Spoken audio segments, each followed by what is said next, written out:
to Bangalore, and earlier also they have done it. Bangalore is the right place to talk about startups, unicorns, decacons. Because of the state of our cities, we have no option but to build smart and resilient cities. Their stature, their experience, and their name in their respective fields. I wish all the best, and may your entire day be enlivening and fulfilling. Thank you so much.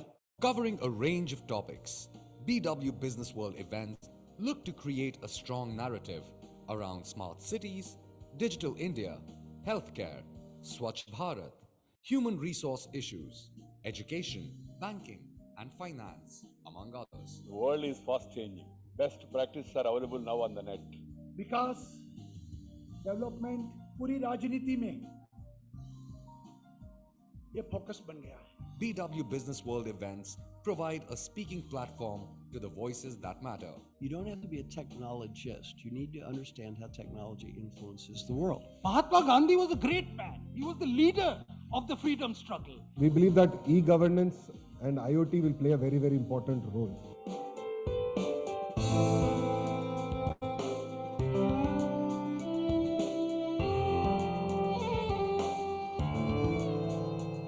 BW Businessworld is an excellent exhibition platform that helps you showcase your services to the right audience.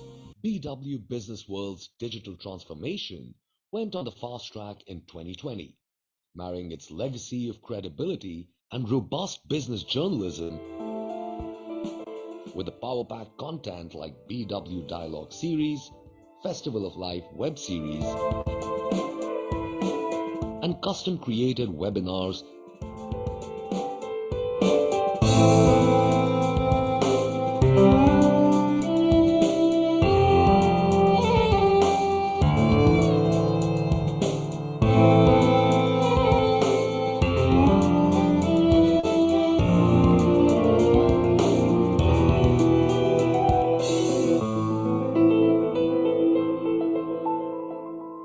33 million page views on an average, multiple IPs scheduled in the coming months, BW has taken a leadership position in the business news segment. To become a part of our legacy, write to us at partner@businessworld.in.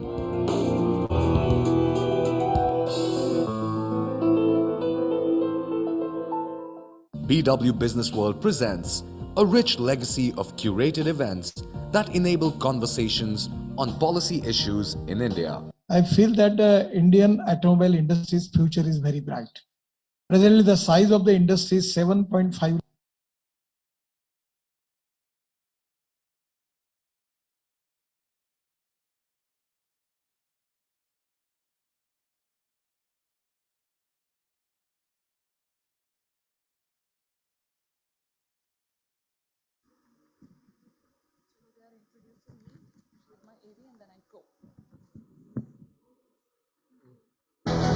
Hello ladies and gentlemen, my name is Shobha Rana. Welcome to BMW India Supply Partner Dialogue 2019. The buzzword today is the new normal. Everybody's been talking about the new normal, but I think it's the old normal that needs to be brought back.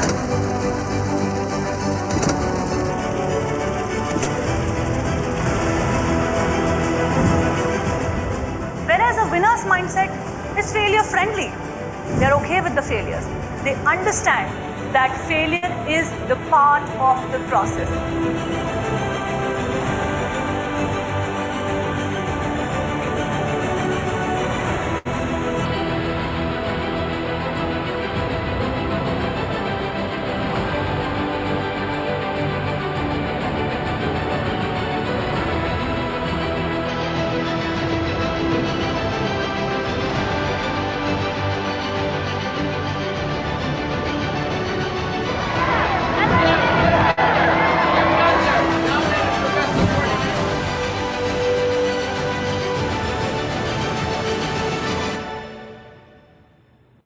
Good morning, ladies and gentlemen. Hi, everyone.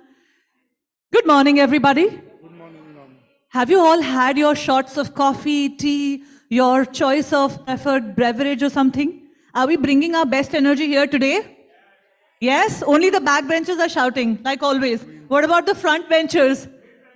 Mid-benchers. Hi, Purnia. Very good to see you here.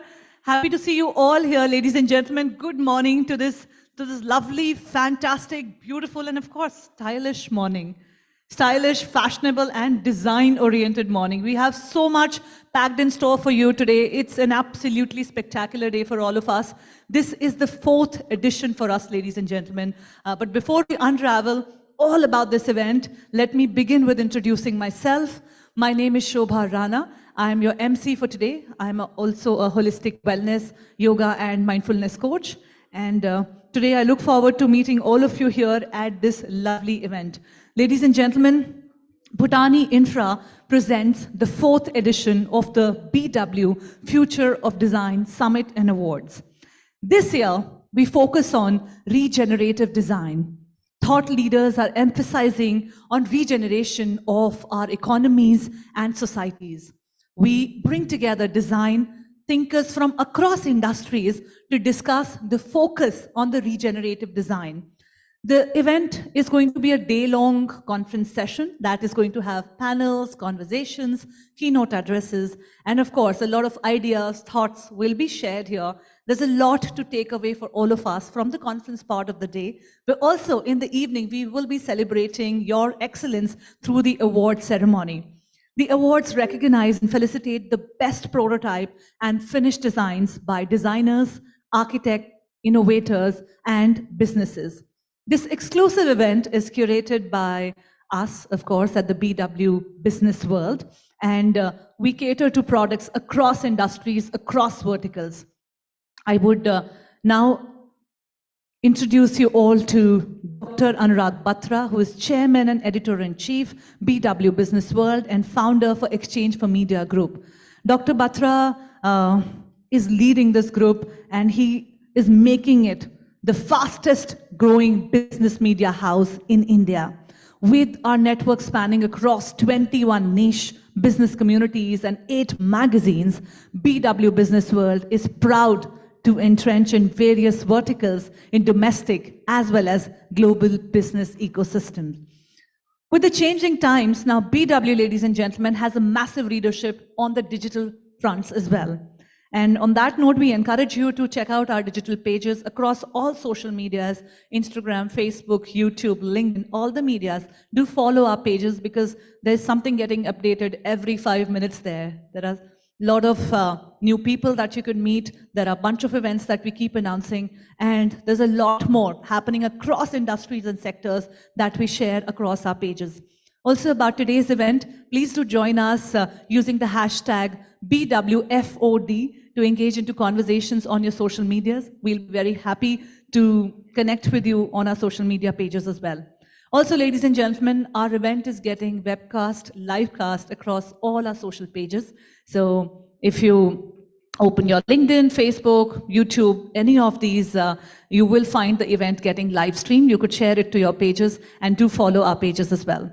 Thank you so much, ladies and gentlemen. With that, I would also like to emphasize the effective, important, and really relevant partnerships and support that we have got for this event. We would like to acknowledge all our partners for the day.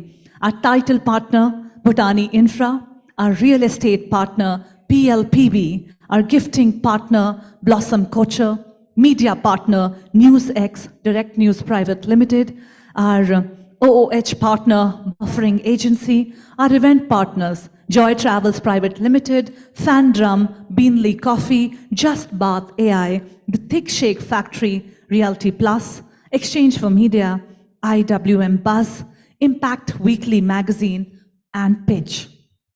May I request our BW team to please play the partner AV. We would like to express our sincere gratitude to all our partners for joining hands with us for making this absolutely splendid event possible. All eyes to the screen, please.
That was our partners AV. We would like to express a sincere gratitude to all of our partners who have joined hands to make this event possible.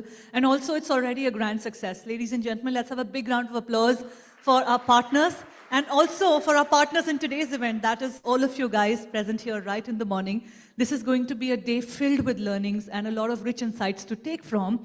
But also, before we move ahead with the proceedings of this event, we would like to give you a sneak peek into what does BW Future of Design has in store for you. We have a small AV that we'd like to show you. Let's have a look on the screens, please.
So that is what is in store for you today through the course of this wonderful day. And of course, we have award ceremony in the evening. Ladies and gentlemen, now to kickstart the proceedings of this wonderful event this morning, I would like to request and invite on stage Dr. Anurag Batra, Chairman and Editor-in-Chief for BW Businessworld and co-founder for Exchange for Media. Please put your hands together and let's welcome Dr. Anurag Batra on stage. Yes, we can do better with those applauses. We would love your energy because that is going to rub on us too. It's a beautiful, interesting, fully packed and fully loaded day for all of us. Welcome, Dr. Batra. Well,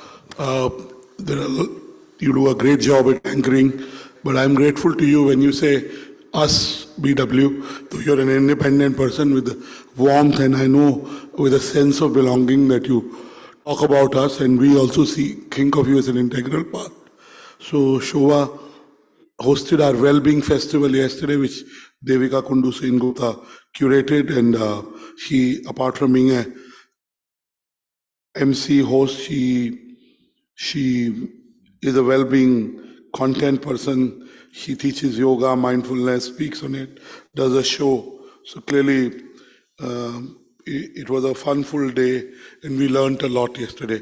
Today, we are here for the 4th edition of the Future of Design Summit and Awards. First of all, I want to tell you, I want to welcome all of you. My senior-most editorial colleague, Ms. Noor Fatima Warsia, is here. Ms. Josya Sharma, who has put together the event today, and she writes for us on design, luxury, arts, fashion. So this is Jyotsna's event. This is everyone's event, but Jyotsna has put it together. Mr. Ruhail Amin, Mr. Harbinder Narula, Mr. Mohit Arora, Mr. Mohit Chopra, Ms. Devika Kundu Sen Gupta, Ms. Gupta, Mr. Somajit Sen Gupta, Mr. Kiran Dedia, Mehak, Pawan, Prashant, all of you. These are my team members who work very hard to put this together. So give them a big round of applause. Second is, I just want to say that we are lucky to have Ms. Purnia Qureshi here. I met her for the first time, but I do know about her for the last 10 odd years, maybe a little more. And me and my wife started India's first fashion website, which we may revive this year. It's called Style Candy. There were no fashion websites when we started it.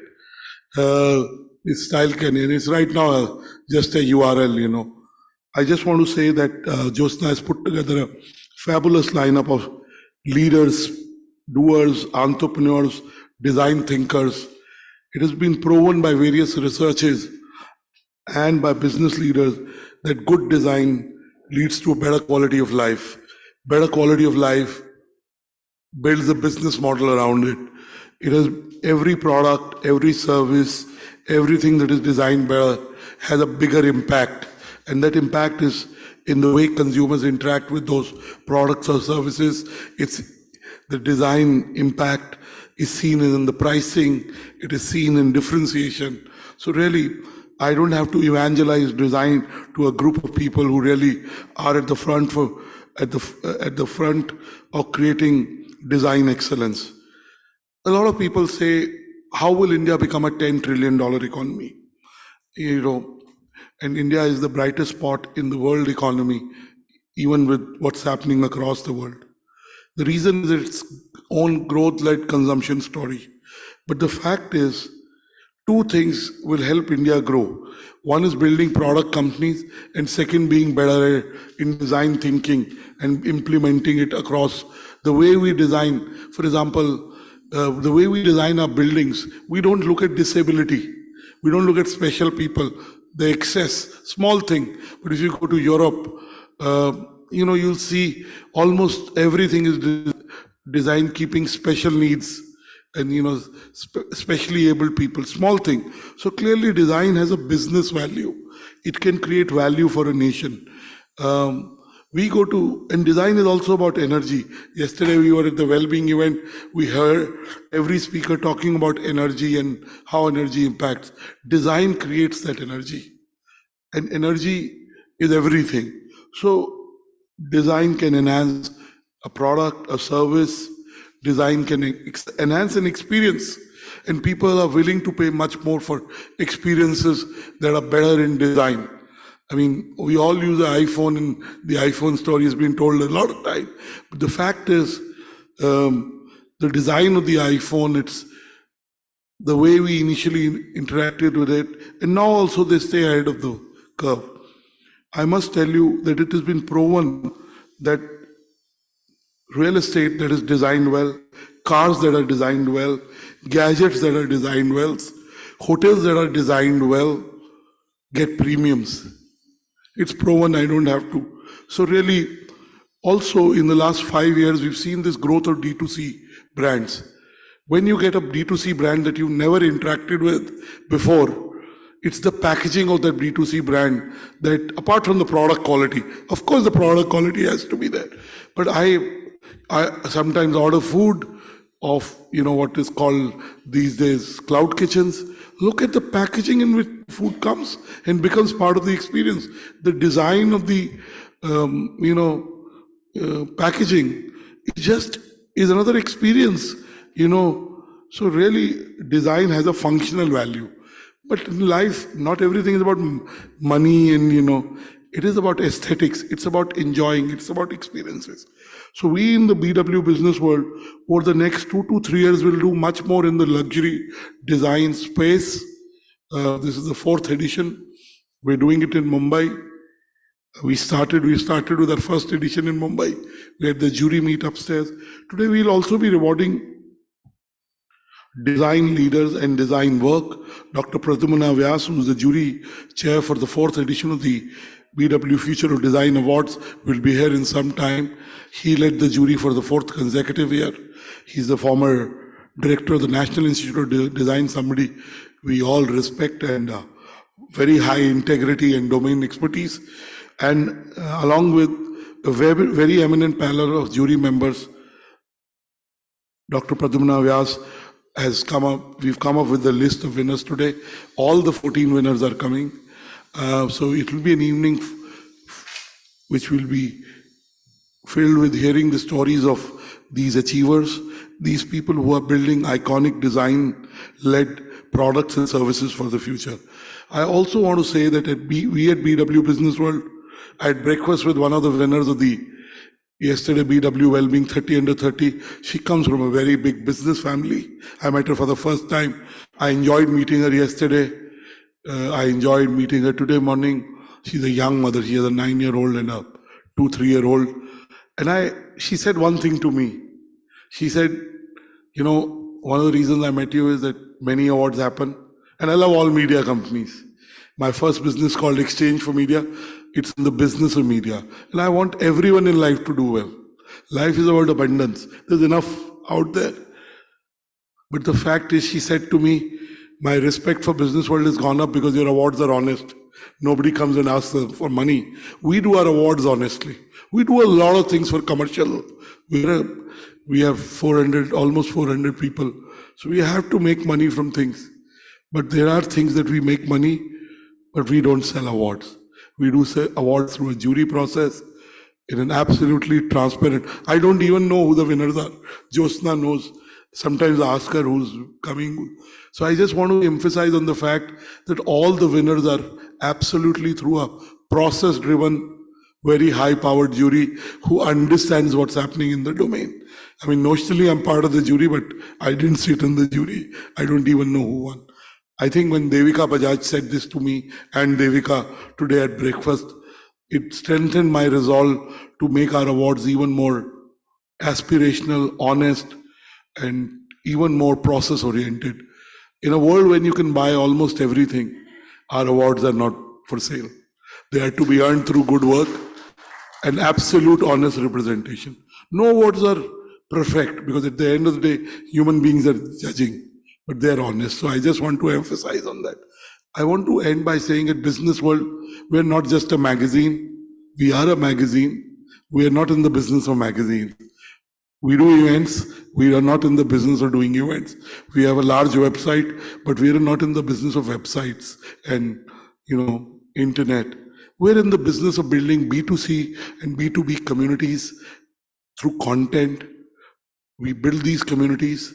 We'll do commerce in them. We'll build marketplaces. A business has 3 needs. Parnia started a new venture. I asked her about her partner, and she said she's British. She lives in Switzerland, and she's coming to India, and she's raising capital. And a business needs broadly 4 things. Broadly, one is talent. In my view, talent is the most important thing of business. If you have the right people with you, you'll build a business. Second is capital. Now, capital is 2 kind of. One is growth capital, funding. The other is working capital. So we are helping. In our business, we want to help you acquire talent, help you acquire funding or working capital which comes from customers. We help you acquire customers. That's what we do. And third is mentoring. At the end of the day, everyone needs mentoring, doesn't matter. So really, Businessworld, we are building at the core is a media company with content and event, but there's a lot around that we are building, which we'll see across the next 3 years. This year, it's our ambition to build a fully video product. And I don't want to say TV because I'm young and I'm the future. I'm not about TV. I even coined a term called omnicasting. I write a fortnightly column on media. I try and write very regularly. And basically, we're not about the form. We're about content and audiences, whether it's digitally coming to you on print, and there's a charm of reading magazines and books serendipitously, like a, lean-in experience of reading a book. So really, we'll do a lot more this year. In the next few years, we'll do a lot more in design. I want to build a week-long design festival which celebrates design in every form of design, whether it's architecture design, it's acoustics, it's fashion design, it's movie set design, it's product design, packaging. Design has a huge impact on our lives. You know, the way we interact with a lot of, and small design innovations make our life better. So today, we brought back this event. We did it virtually we haven't done a Future of Design Awards in 3 years. We brought it back. I'm sure we'll do it better, bigger, deeper, and your time that you spend with us will have even more value. So we look forward to your patronage. Moksha, can I get both the well-being and main magazine? Thank you, Moksha. You know, our new issue will be out on Monday, but right now our most respected company's issue is on. So I'd encourage you to subscribe to it. My colleagues will help you. You're young students, you know. When I was in college, I read more magazines than anyone, and I did well in life. So we're in the knowledge business. We can help you in connectivity and knowledge. We've built many communities, 27.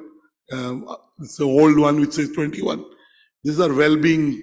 And again, we build marketplaces. Parnia, you understand. You build up the Parnia pop-up shop. And, you know, I live in Defcol, so there's one there. And I think that I wanted to build an e-commerce website on top of Style Candy. I didn't. Me and my wife sleep very early, mostly. My wife at 9:30 and me more like 10:30, 11. So we were dealing with fashion people who were sleeping at 4 a.m., 5 a.m., 6 a.m. And, you know, my kids were very small, so my wife said, you know, I can't do this. So I think now is the time to relaunch it. We wish you luck in your endeavor, knowing your past track record and your passion for fashion and design.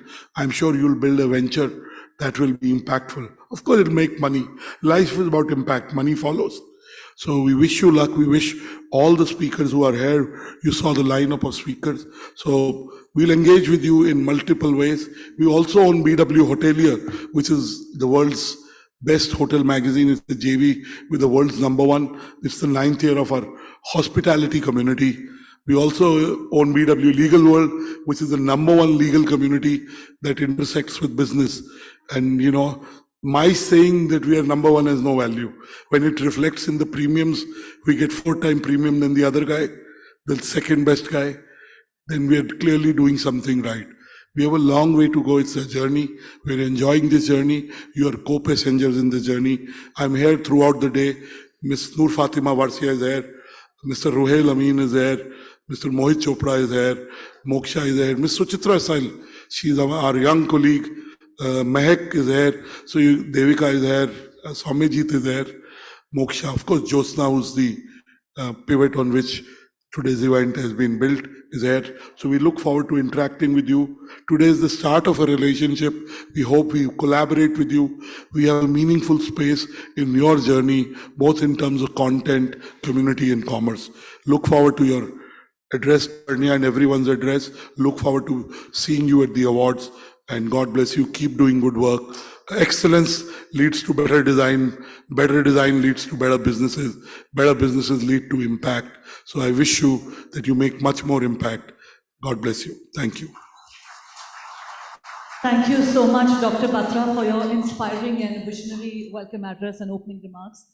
Ladies and gentlemen, most of us here are the consumers of the end product or service or the experience, you know, but the real meat lies in the curation of that. That is something, the process that makes it seamless and extraordinary for us. And it is my greatest joy to now introduce you all to the curator of the BW Future of Design event, Summit and Awards.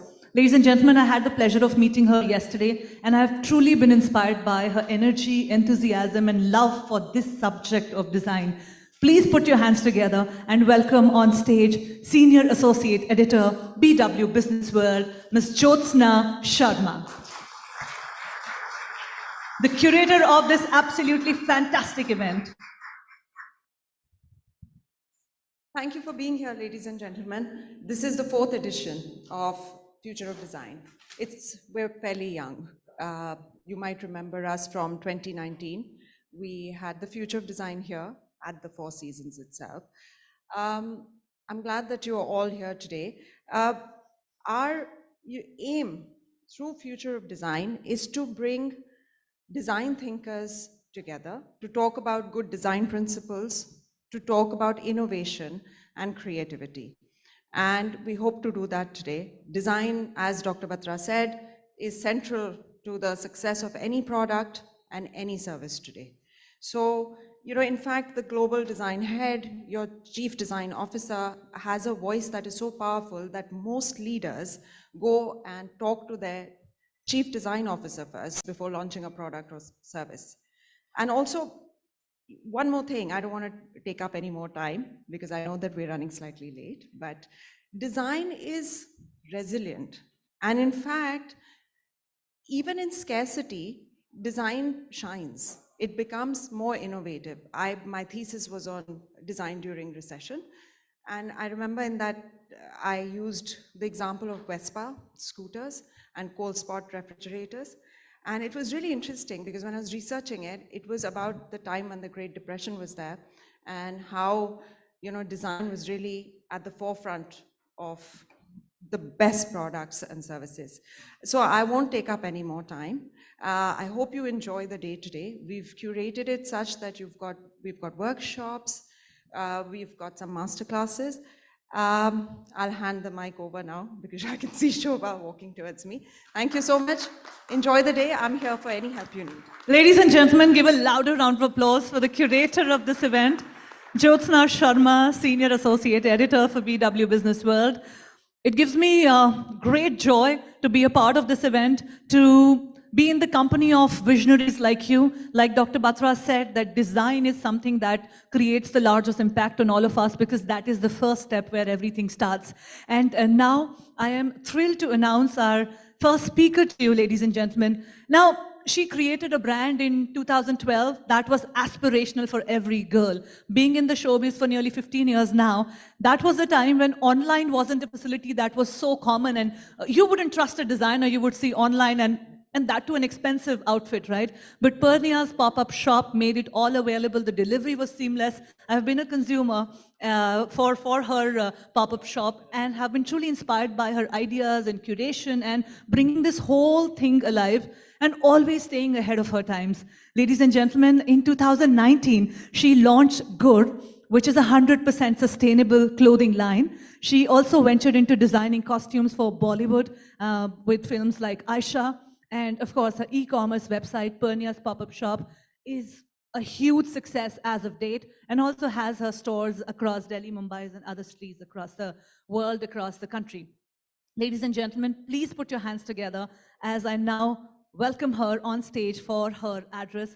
Ladies and gentlemen, please welcome Creative Director for Santoria, Ms. Purnia Qureshi. Welcome, Purnia. Good morning. I'll stay in the middle of the stage here. Thank you so much. Good morning. It's really a pleasure to be here. Thank you for having me. I just thought for a business summit, it's really nice to start the day with fashion and somebody completely creative. At least it's light and fun, and everybody enjoys fashion. So I'm going to just start off by asking you, how beautiful do you think these clothes on stage are? I have supported the Indian design industry from the beginning of my career. I think there's so much talent in India in terms of design and good design principles. This on the right here is a Manish Malhotra outfit. This is Sabyasachi. Another beautiful outfit by Sabyasachi. This is Abu Jani and Sandeep Khosla. These are the top Indian designers who really rule the fashion industry. Now, if I tell you all these outfits are secondhand, and all these outfits have been worn before by clients, would you believe it?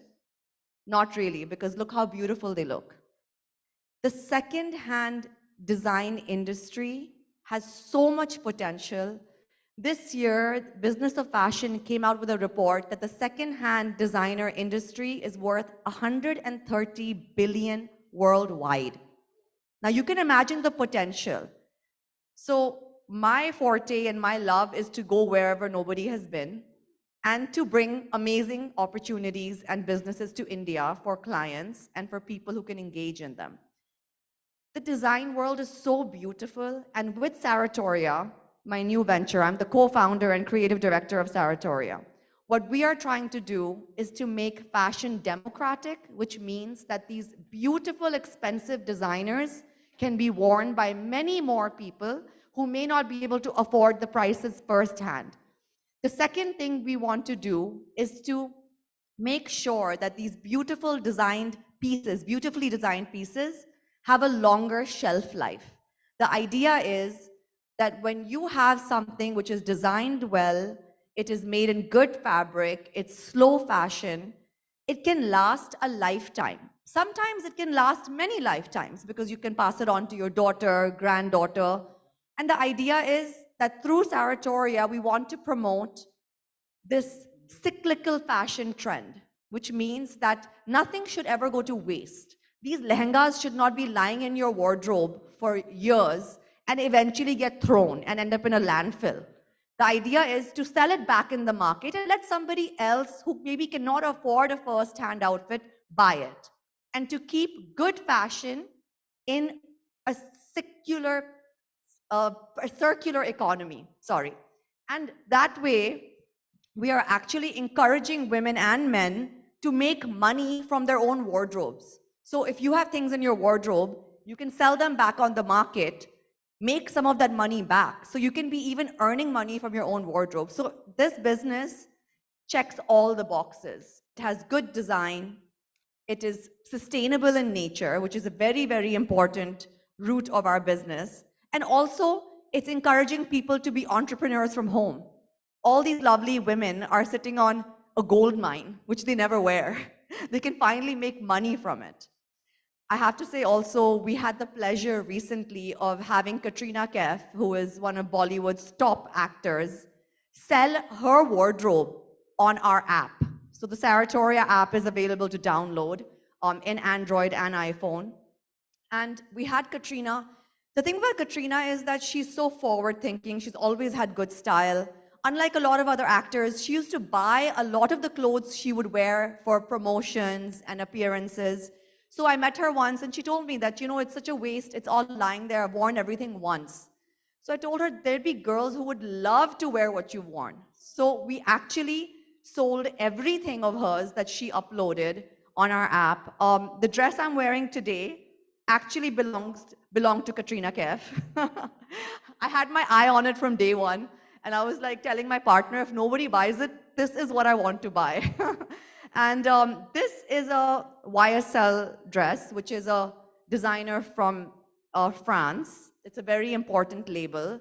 And I have to say, I'm not too thrilled about the fact that this is actually, the fabric is, a lot of it is polyester, which means that if Katrina did not sell this dress, if I did not buy it, or if somebody else did not buy it, this polyester may have ended up in a landfill somewhere or incarcerated, which is really bad for the environment.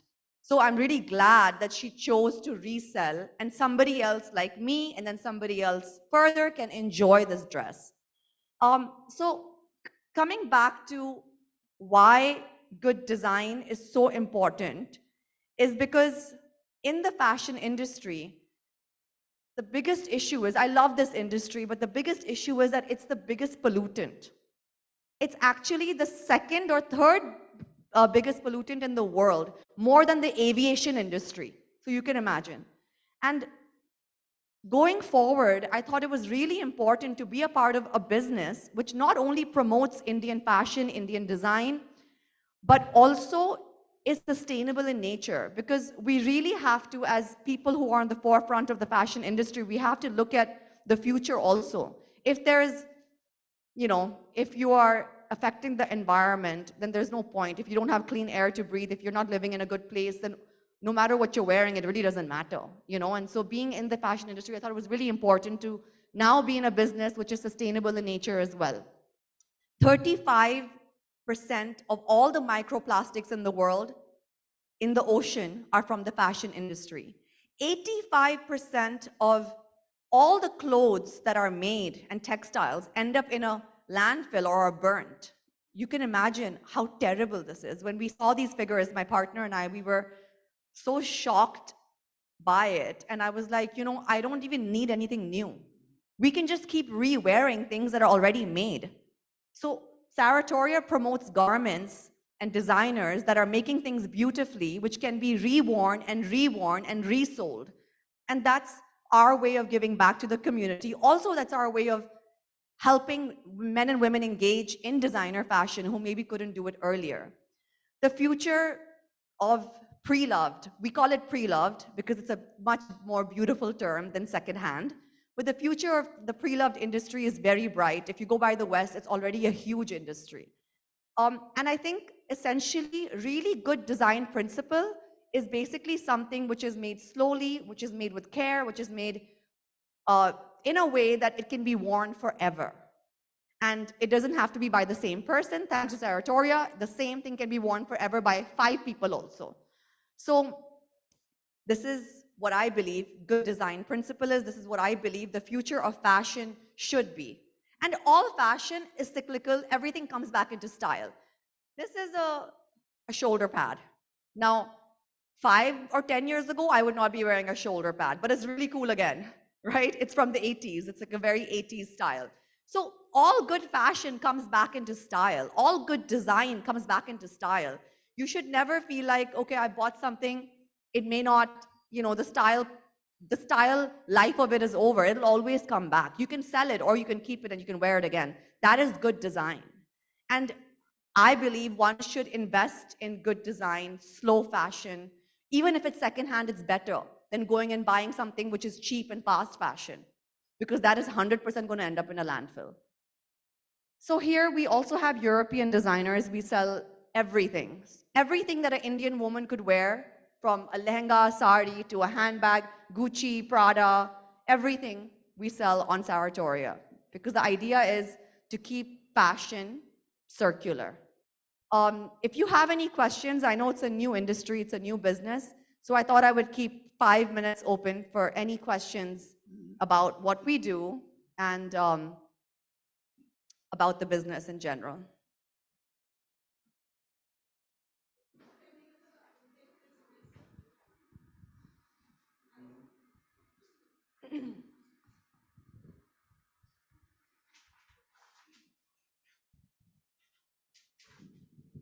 Hi, Panya. Who are the buyers of this, used kind of, brands? Pre-loved.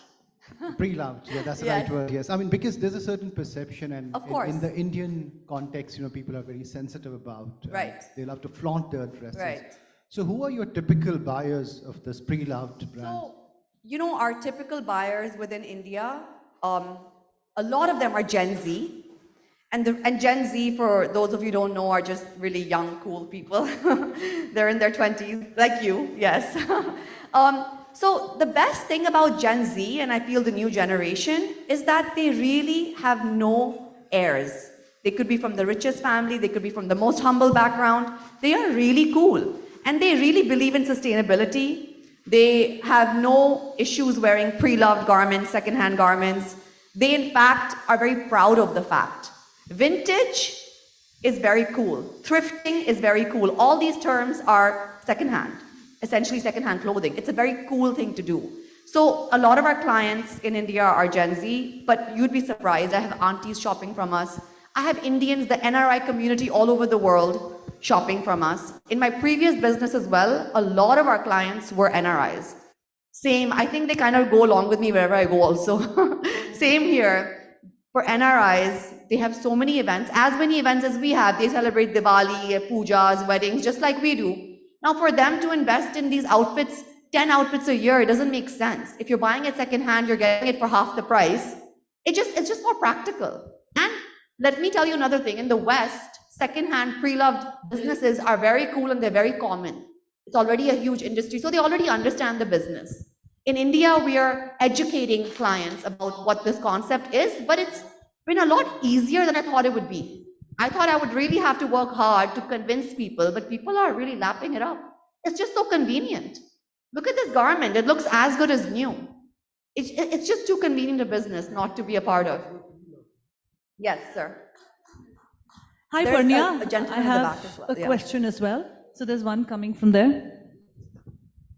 Hi, Purnia. You mentioned about Katrina Kaif giving away her clothes. Most of these celebrities, do they have a price point in mind, or they just give it away because they can't use it? And then for you, let's say you got it at an X price. How much cut do you keep for yourself, that this is how much I want to make before, giving it away to someone else?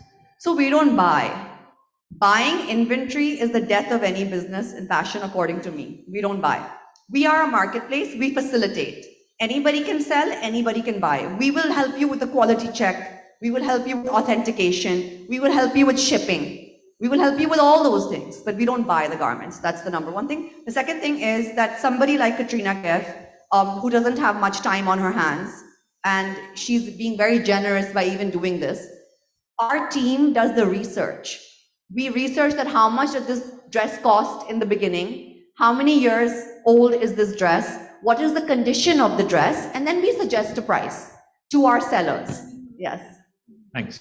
No, you're welcome.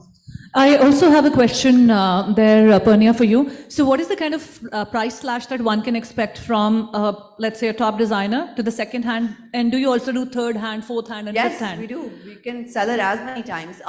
Usually the price slash is anywhere from 50 to 60 to 70%. It is very significant. A lot of these designers don't even go on sale.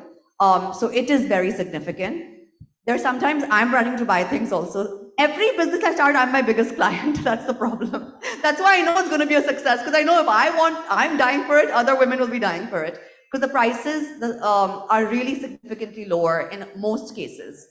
We really encourage sellers to make the prices low so it moves fast. It just makes more sense. The sellers are only the designers or these top brands, or I can also be a seller on your platform? The sellers are real people. Oh, wow. The sellers are real people. All these outfits belong to real people who bought them from the designer firsthand. Wow, that is amazing, amazing, amazing. Yes. Thank you so much for all that information. If we have another question coming in, I think we'll take just one more. Yeah, sure. In the interest of time. Do we have a question in the room? I think there's one coming from that table. So, all right, apparently not. Okay. With that, we would like to humbly thank you, Purnia. Thank you so much. It was my pleasure. Ladies and gentlemen, a big round of applause. Thank you, thank you. A big round of applause for Purnia Qureshi for being here at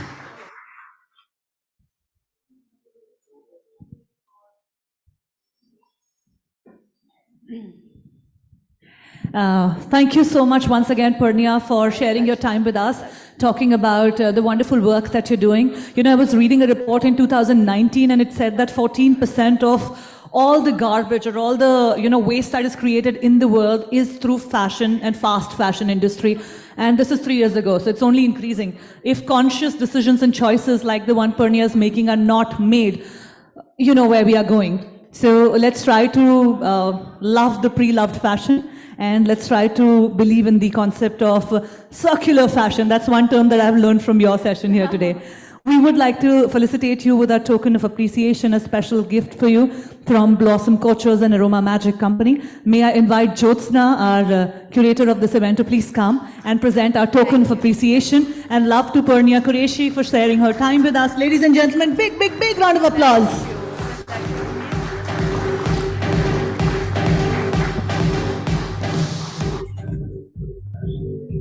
Thank you so much once again for joining us here. Ladies and gentlemen, in this session we touched upon the concept of sustainable fashion. And sustainable world is something that is where we should be heading, because sustainable choices are the need of the hour. Sustainable choices are the need of the hour. Designing for a sustainable world, like we said earlier, that design is the first step of curating a brilliant product, service, or an experience. And if it starts at the inception, it's going to go a long way. Next conversation happening on stage is about designing for a sustainable world. Ladies and gentlemen, it gives me great joy to introduce you all to our conversationalists for this session. Please welcome Mr. Rahul Kadri, who is a partner and principal architect at IMK Architects, an architecture and urban design practice founded in the year 1957 with offices in Mumbai and Bengaluru. Kadri's work is widely acclaimed with felicitation from Indian Institute of Architects. He was listed among India's top architects at Construction World and Builder Awards 2020. Most recently, IMK Architects was honored as the supreme winner, as well as the winner in the public building exterior category at 2021 Surface Design Awards London. And in conversation with him, we have Mr. Amit Khanna, who's an architect, urbanist, and an educator. The work of his firm integrates architecture, construction, and sustainability, producing award-winning and globally recognized buildings. He is a widely published author and photographer, and his special focus is on transformation of cities. He was trained at SPA and Oxford. Please put your hands together and welcome these two wonderful gentlemen on stage. Please give it up for Rahul Kadri and Amit Khanna. Welcome you to the Future of Design Summit and Awards 2023. Such a pleasure to have you both.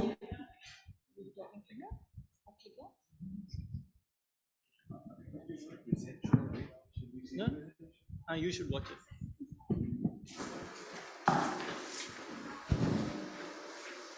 Clicker.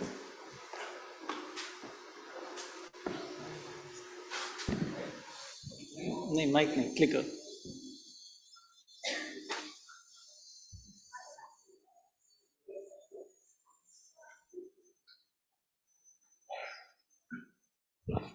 Morning. So slight change of mood as we get into more serious matters about how we're going to build our future. So I'm trained as an architect, but my passion is cities, and I'm going to demonstrate. I'm going to demonstrate how our future lies in cities. Very quickly, I'm going to run through some statistics. This has been true for almost, a decade now. Most of us live in cities.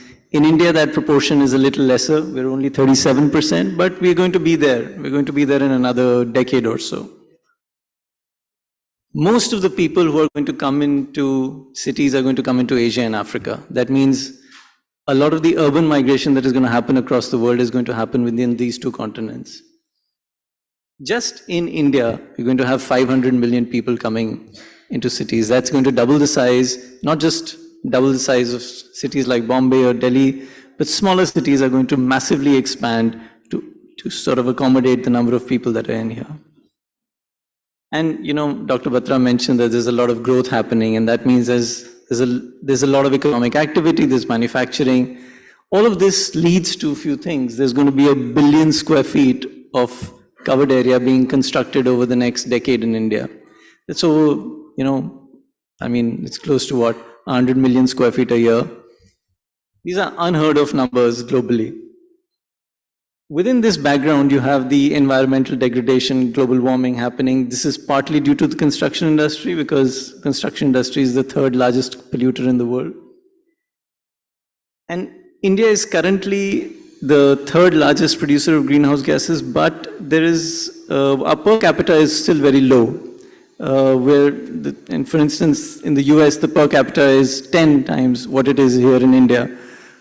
But we're going towards that. We want to consume, we all want washing machines, we all want air conditioners.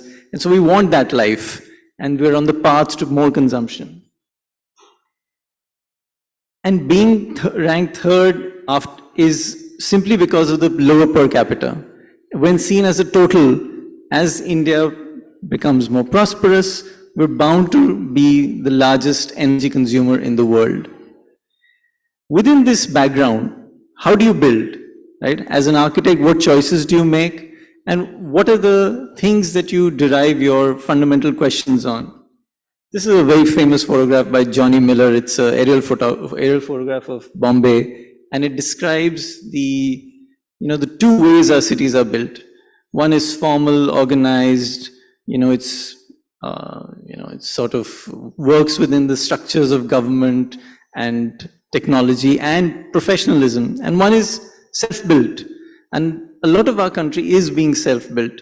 So even though we are architects and working in the professional domain, what is our role in informing the practices that happen in the informal domain? So with that, I'm going to leave this up here. I'm going to ask Rahul to come and join me. And then I have a couple of questions for him.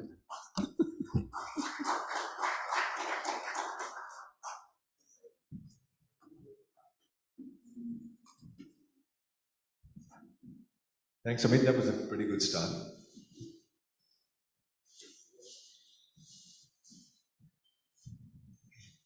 So, like we mentioned, like buildings consume a whole lot of energy, right? They consume energy to build, they consume energy to operate, right?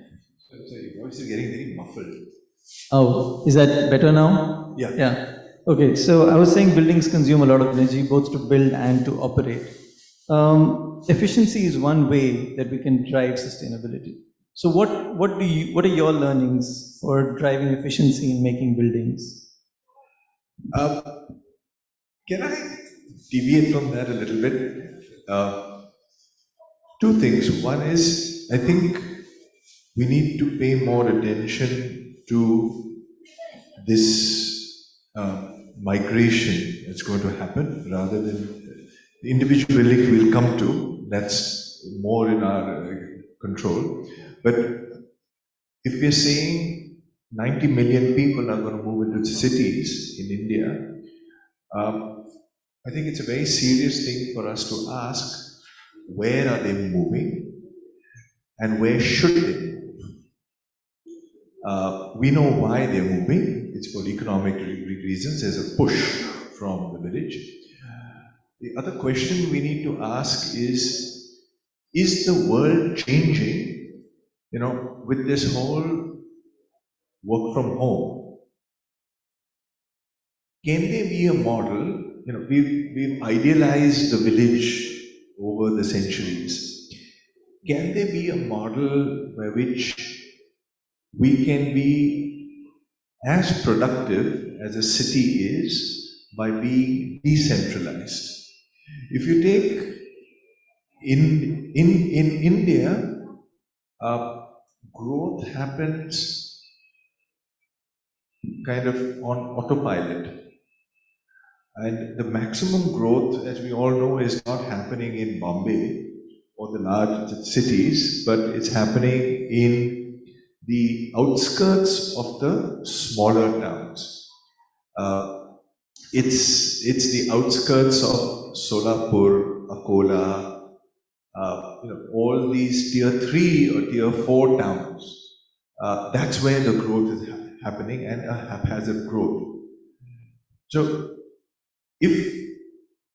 for example, if in Maharashtra, there's 110 million people, 37% approximately, maybe a little bit more live in the cities, but people are moving to the census towns, which are outside tier 2, tier 4. On a macro level, I think the government needs to promote places where they want people to move and give them amenities and create that infrastructure. We don't want more people to move to the Mumbai metropolitan region. And the reason for that is really water. We don't have enough water in this region. So, increasing FSI or creating one more infrastructure like this new 6 cities from there's an industrial belt being created from Virar to the Alibag with 6 new towns. These kind of policies is something we need to question. And probably we need to look at Europe and Germany in particular, which is, decentralized. There's very few cities in Germany which are more than 1 million. And many are close to 1 million, right? So they have growth centers all over based on water. They built along the rivers. So we need to not only look at town planning, but now really integrate town and country planning into one. And this whole thing, and Hafiz was supposed to be here earlier, so I was looking forward to a conversation because he's always one to talk about we need to go taller. If 80% of the people of Maharashtra move from the countryside to a city or to an urban space, we need to calculate how much land do we need, because we are always short of land. So if we calculate based on 10,000 people per square kilometer, we need only 3% of the land mass to accommodate everybody. So if you need only 3%, and if it's at 10,000 people per square kilometer, which is FSI 1. It's FSI 1 and it's ground plus 3, ground plus 4. So, we can all have pretty decent lives with enough open space, etc. If we are not concentrating too much. Concentrating creates its own problems of heat island effect and therefore needing air conditioning much more, etc. It leads to all those problems. So also, if we can deal with our urban planning in a way that people can walk to work, you're building 15-minute neighborhoods. So these would go a long, long way to minimizing our use of energy. So I think looking at the macro, looking at, okay, migration is happening, but let it happen in this way rather than ad hoc, which is happening now. So let's just unpack that a bit, right? So we have these two models here in India. One is, of course, the way you build Bombay, and which is very high density, high FSI. And then you have the example of Delhi, which is low rise, a lot of sprawl, a lot of car dependence. And I want to pick up on what you said and ask you whether you would choose car dependence over a city like Bombay. Whether I choose? Car dependence. So in Delhi, there is a lot of car dependence, right? Yeah. Because of the sprawl, because of the low rise, etc. But I wouldn't look at, somehow in urban design, this magic number of 10,000 people per square kilometer, Delhi is, the density is much lower. It's probably close to 2 or 2.5, right? Mumbai is 22. So if you're looking at 10,000, so Paris is 6, London is 8. So we're looking at, even in these clusters, having 30% open space, 30% in an urban setting. And even if you're using only 20% of the land to work and live, you can do it in ground plus floor. So it's important that there is a certain density, because then it's easier to walk. Right? Delhi is not a very walkable, at least New Delhi isn't a very walkable place. That's not an ideal model, because you have to use a car or a public transportation. No, but so we need, for it to be walkable, ground plus 4. So you mentioned that tier 2 and tier 3 cities need to be the focus of development, so that, because no one city can absorb so many people. What sort of capacity building do you think that governments need to do at the tier 2 level in order to have infrastructure, in order to have access to, so that they can transform from, let's say, census towns into, let's say, smaller cities? Yeah, so I think it needs to first identify probably 10 cities at a time, which are spread out based on the availability of water, connectivity, some infrastructure already there, industry already available. So once that kind of mapping is done, probably, give incentives to people to move there in a planned development. Presently, what's happening is that farmers on the periphery are just converting their land into a chawl, or, you know, informal settlements are coming up there. So instead of that, use the Gujarat model, which is, you know, land on the periphery, plan it to be denser, put in the roads that need to go in. Don't just leave it to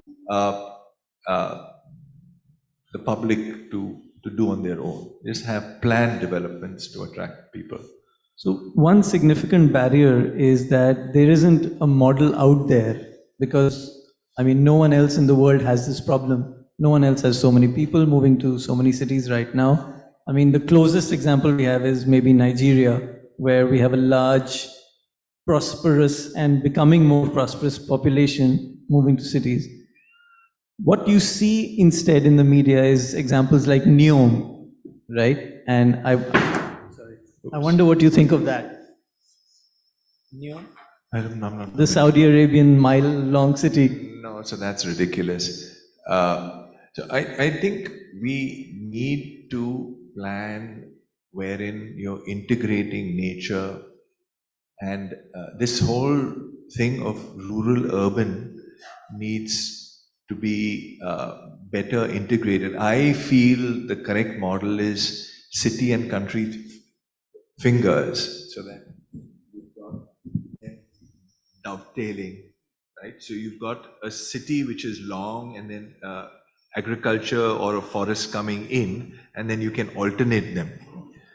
So that, and if these bands are, you know, 1 kilometer wide, just roughly diagrammatically, and people can walk, and if it's linear, your public transportation can run. I think they are doing it because of the extreme climate that they face and the desert, so they need to very intensively develop and bring water into a very, very thin. It's about water at the end of the day. The plants, etc., would grow only because of the water. Whereas we don't have that problem.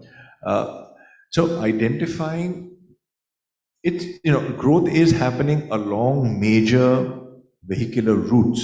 So where the hinterland is connected to a small town, it's growing linear along there. So I think it's fairly easy for the government to set up along these roads town planning schemes, or the way Nagpur has done, for example, where they have Nagpur originally, I think, was only about 120 square kilometers. They've notified 620 kilometers around and built 2 ring roads, and therefore urbanized this thing. So putting that infrastructure in initially is something the government can do, and bringing that land under the governance of the corporation rather than the panchayat.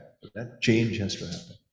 So if you harness the power of policy and, like you mentioned, incentives, the thing what happens is India is a lot of the cities get built when no one is looking, right? A lot of it is informal, a lot of it is, you know, with outside the purview of regulation. How do you incentivize good behavior as far as city making is concerned in the informal sector? Well, I think there have been many models in the past, sites and services, because when people are building on their own, they're building incrementally. So in the past, and what's happened in the recent past is the government has kind of withdrawn from any housing. At least in Bombay, so there's no scheme, or there's no so it's no longer a public good in that sense. Yeah, and in fact, they're seeing it as a profit making. The government, 30% of any project, you're paying the government. Right?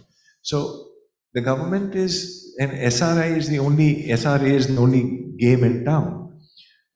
So the government, and MHADA in particular, needs to step back. It has a responsibility to fulfill needs of housing in. Maharashtra, and I think it's for, it leads us to other topics about democracy and what we demand of the governments. And I think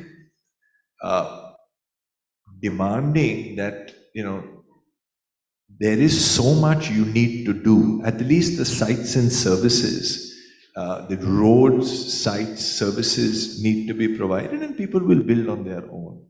But that minimum needs to be done. Presently, the density that government is expecting in SRAs is 1,000 people per hectare, which is ridiculously high. I mean, even the national standard is, I think, 600, but they're willing to go to 1,000. So we're just asking for problems. See, the other thing to look at is that where did all this begin?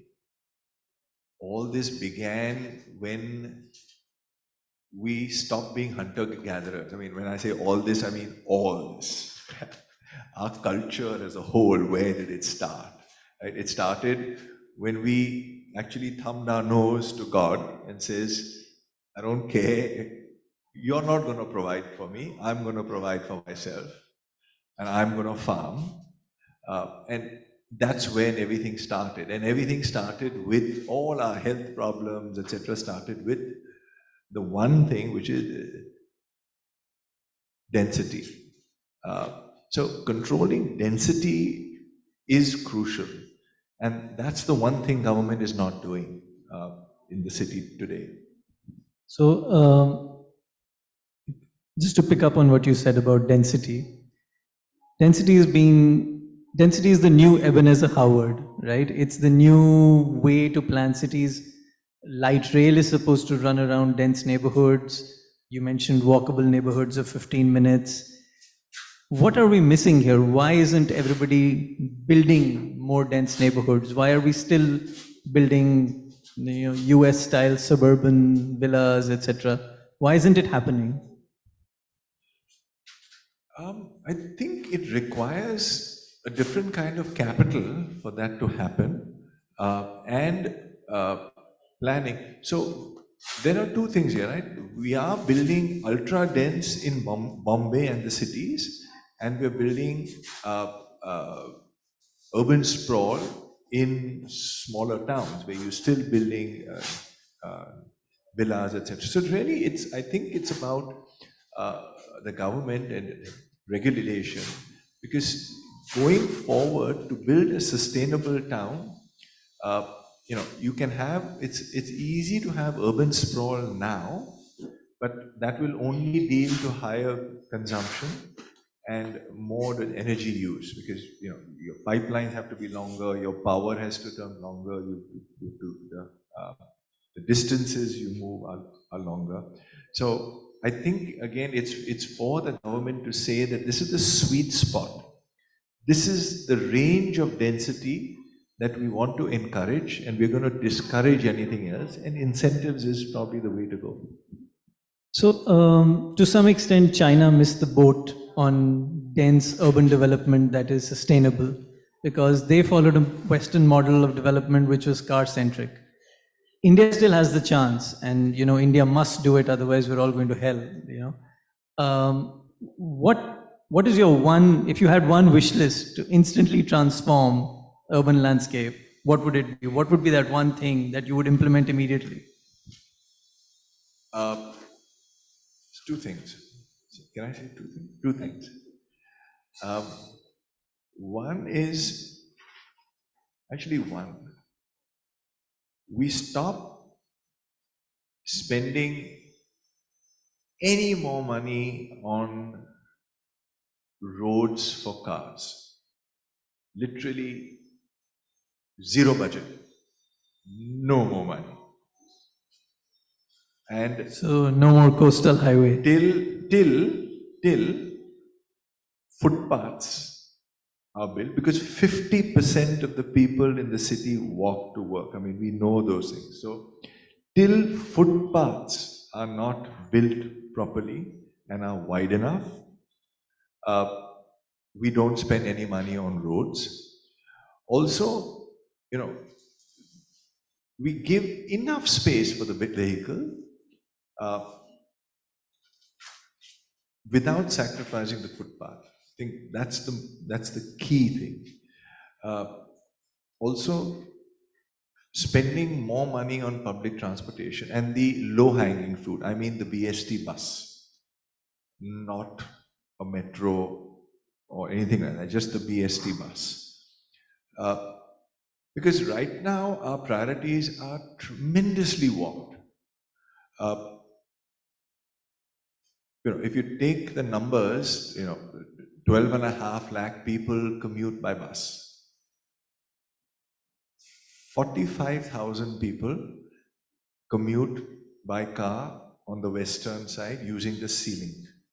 45,000 people. And we're spending 12,500 crores for these 45,000. And we're not willing to subsidize the BST by anything. And that road is so expensive that you can't charge toll for it. It has to be free, because if you charge toll, it would be 700 rupees at the least. So nobody would go. So that's why it has to be free, which means that these 45,000 are getting 700 rupees subsidy every time they go on it. No? So our priorities right now are completely warped. And it's also, I guess, about not being able to articulate what we really want, the kind of city we really want. The aspiration is everybody wants a car, and that's kind of believed, but that's not what everybody wants. Right? Everybody just wants a convenient way to get from point A to point B. So the second thing is to have one authority which looks at transportation as a whole. Right now, you've got suburban rail, so you've got central, western, who don't talk to each other. You've got the BST, now you've got the Metro Rail Corporation, you've got PWD manning certain roads, you've got BMC manning certain roads, and nobody looking at the footpaths. So, and none of these talk to each other. So having one authority, and there's many a city in the world where when you start looking at it as, not as terms of traffic, but in terms of transportation, you kind of look at the whole problem differently. So there is a recommendatory body right now, but it doesn't have any teeth because they don't control the budget. So whoever controls the money controls everything. So having a transportation authority who controls the budget is important. TFL, like TFL, for instance, Transport for London, controls, both the tube and the buses, etc. Exactly. So yeah, I mean, I would completely agree. You must deprioritize the car, right? And you must have people who are working in silos. They need to, talk to each other when it comes to mobility within cities. So that's great. I think, I mean, I would look to you for any more questions if you have some. Please, you have a gentleman over there who would like to ask a question. Yeah, we can.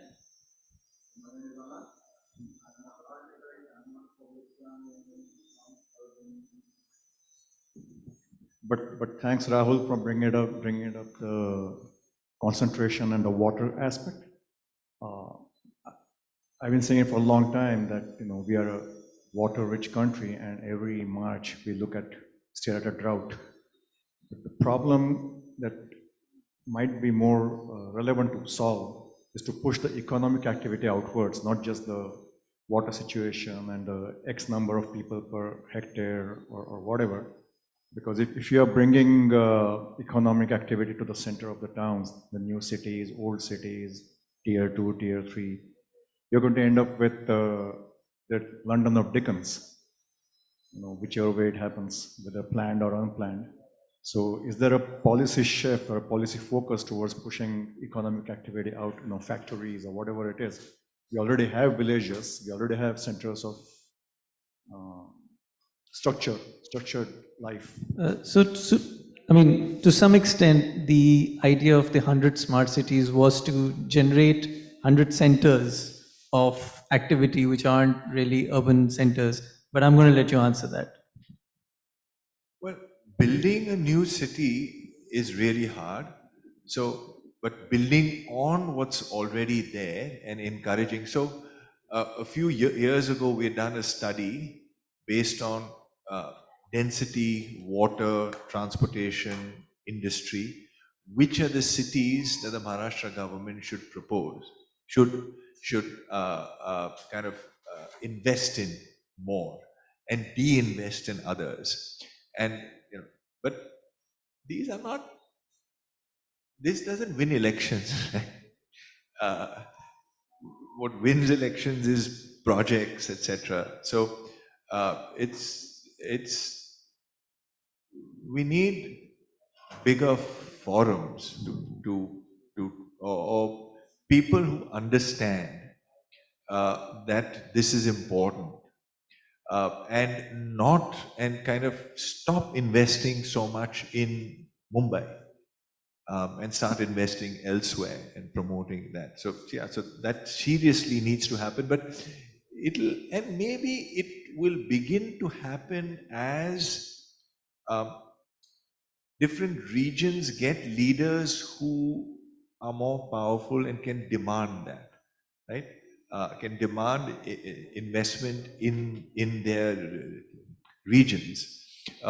Also demand that the water from their region should remain where it is. Right now, Mumbai gets water from Nasik all the way, right? So changing that and kind of planning for water, and this is where water is, so this is where we'll have growth. It's probably a good way to start. The other thing, since we are on this, I'm just gonna, I don't know, where cities pollute, rural areas we believe don't, but the biggest absorber of carbon is the leaf, right? And now we know that to sequester probably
what's going on? Why is the air quality so bad here? So, India gets huge chunks of land get covered by dust clouds. And that's to do, so in the city, it's to do with construction and controlling it, but overall it's to do with farming and burning. Indians just love to burn things. Anywhere you go, you see things being burned, right? So controlling burning, whether it's on farmland or in the city, and controlling dust, or letting things be green and not allowing dust to be around. We haven't, all the rules are in place about a construction site, how they need to control dust, etc. The environmental permission given for the coastal road, in fact, had said no material will move on the road. Everything will come by barge. There's nobody to monitor it. I mean, everything is moving on the road and there's dust, all over. So we have the rules, we have everything, but we just don't monitor it enough. I think with enough people falling ill, we probably will make enough of a noise that some of the rules will be followed. But as a democracy, we need to demand these things, right?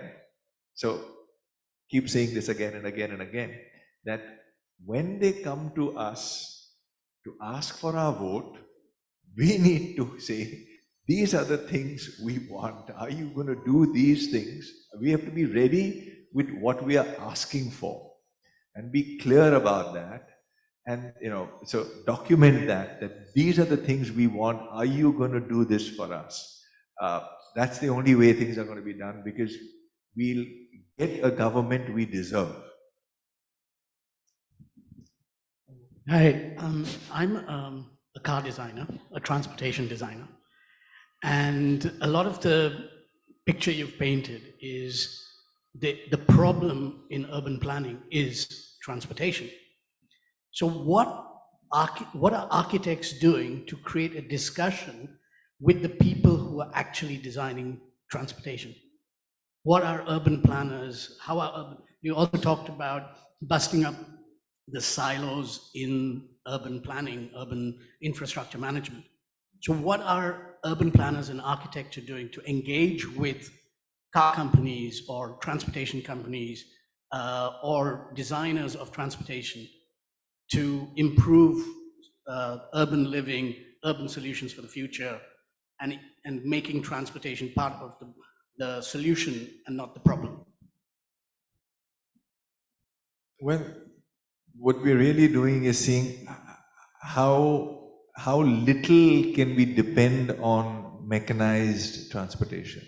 How can we minimize that? That's the main aim, right? Because we already have 50% of the people in the city who walk to work, right?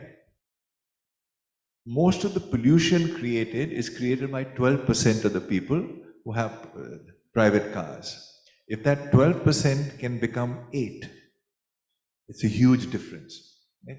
So it's really actually most of the pollution is coming from the movement of goods and services and trucking. And in a country, a lot of what our consumer society of moving goods and services, moving goods and services, shipping items that we buy from Amazon made in China, moving those across seas, getting them to truck, getting the guy to come deliver them on a scooter, all that pollution that we are creating, most of it is transportation and other services like ambulances, school buses, essential staff, fire engines. So the issue, and this is why I bring my point of transportation design, the issue is not about private cars or non-private cars, people walking to work or living in a 15-minute city or not. The issue is, how do we transport goods and services? You also mentioned about how do you transport construction equipment? How do we transport, do we use a barge? Is it not as polluting as going to take the truck? Trucks taking debris, other trucks even taking the debris away. So it's the transportation solution to the problem, and it's not about our personal transportation. Metro is not the solution, neither is the sea link, unless it's taking trucks. So I think we're out of time, so I'm just going to try one quick attempt to answer that question. We're not demonizing the car, right? The idea is that cities have been built around personal transport, right? That mode of development is unsustainable. You have to build cities around integrated transport that gets you from point to point. Maybe you use your car, maybe you don't, but you should be able to get to point quickly and as efficiently as possible.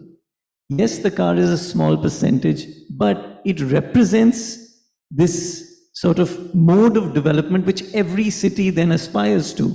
Everybody makes a ring road, everybody builds flyovers, everybody builds underpasses. You don't need any of that stuff.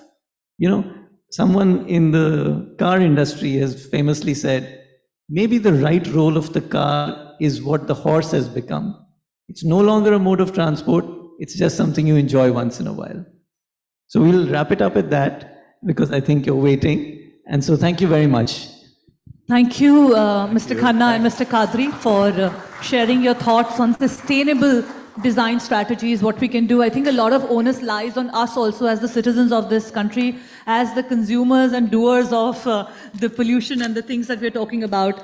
Sustainable choices are the need of the hour.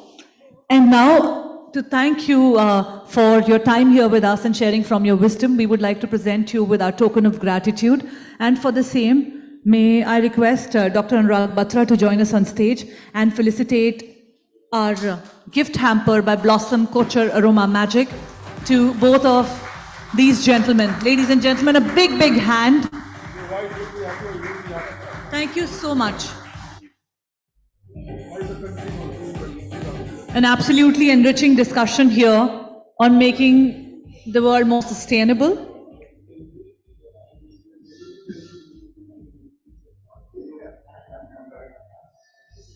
Now we are moving on to the next address on the agenda. Next is a talk by the founder and CEO for Super Bottoms, Pallavi Uttagi. Pallavi started her career at Infosys, went on to work at Piramal Healthcare, and then started her company Super Bottoms in 2016. The inspiration for Super Bottoms came when this young mother went on to look for a suitable alternative to the disposable diapers available in the market and found none. And today Super Bottoms is a well-known sustainable brand. Welcome, and we're looking forward to hear from you. Out of personal struggles and tragedies emerge out some of the most effective and efficient solutions, and Super Bottoms is one such story. So I'm sure we have a lot of takeaways to take from her talk. Ladies and gentlemen, please welcome her with a loud round of applause.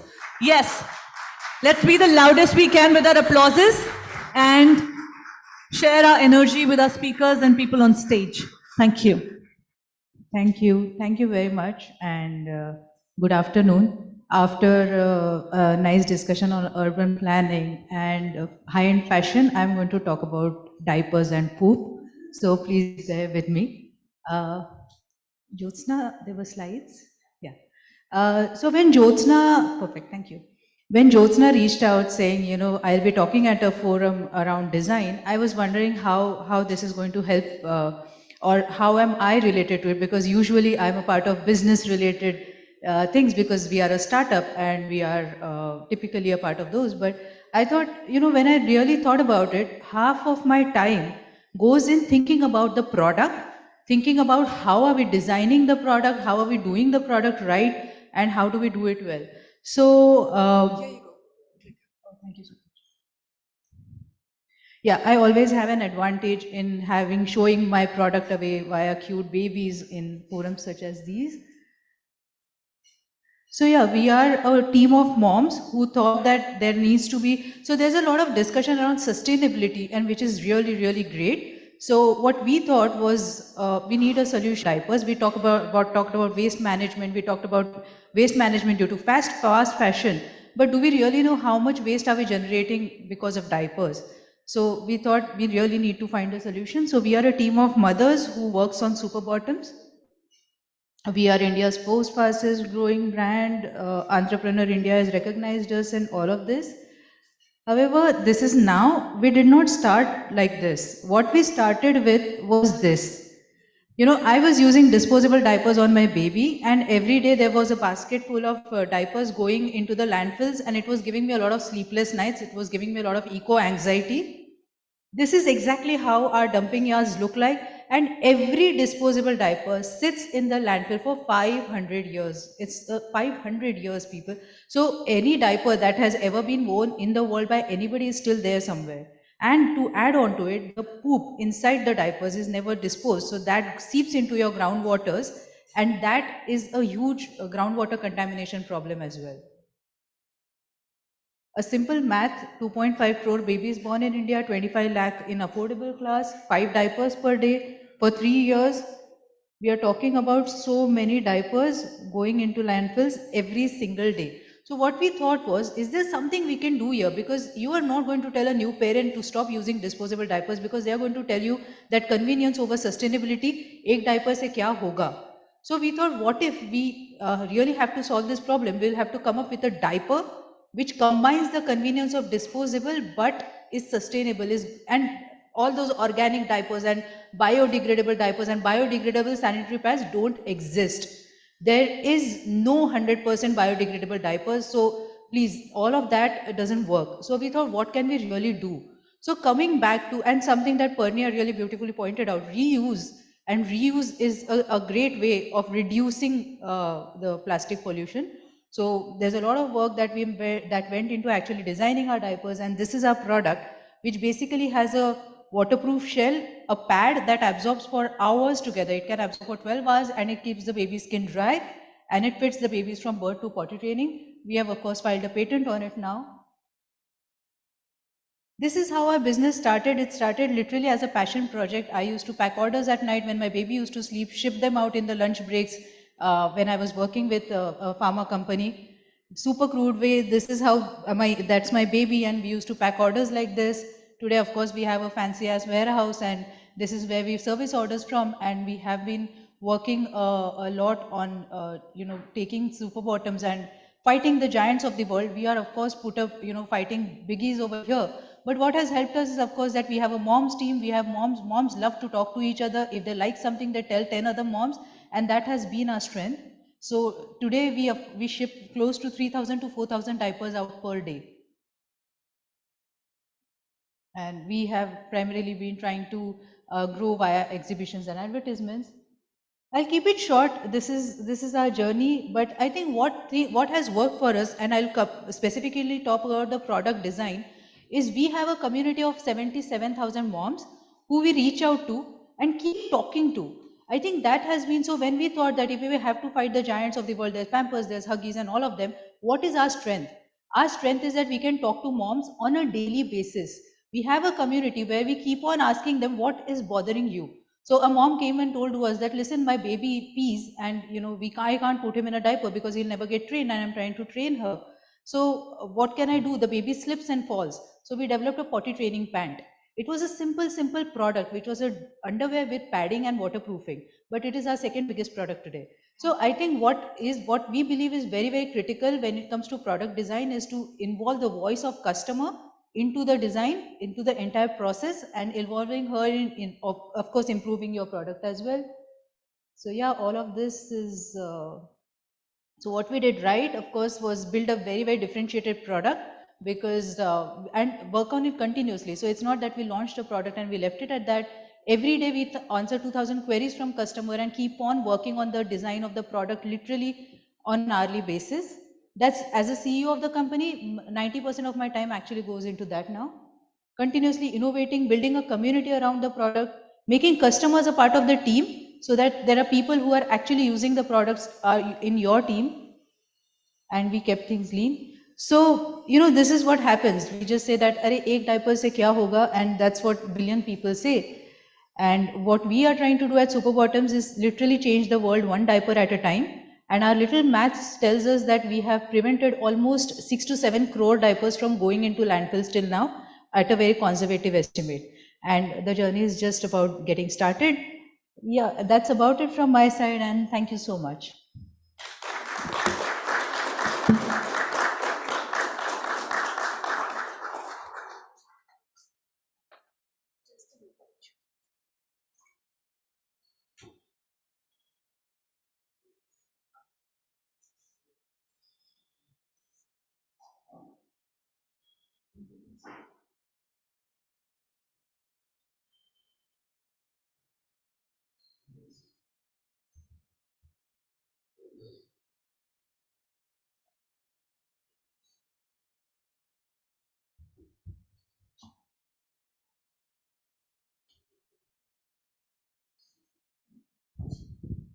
Thank you so much, Pallavi, for sharing your thoughts with us and for taking us through the journey of super bottoms. Ladies and gentlemen, please put your hands together and let's acknowledge Pallavi and her session.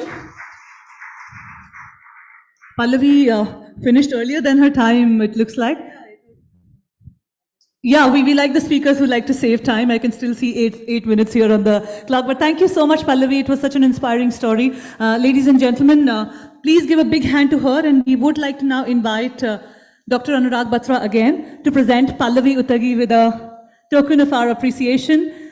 It's a gift hamper by Mother's Kitchen, one of our sponsors here at the event. Thank you so much.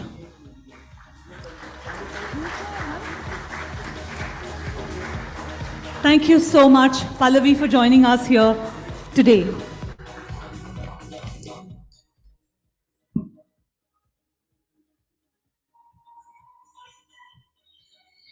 Thank you so much, Dr. Batra. Ladies and gentlemen, we are now moving on to the next talk on stage. And we are very, very pleased to have CEO and founder for Urbanic, James Wellwood, here with us in the house.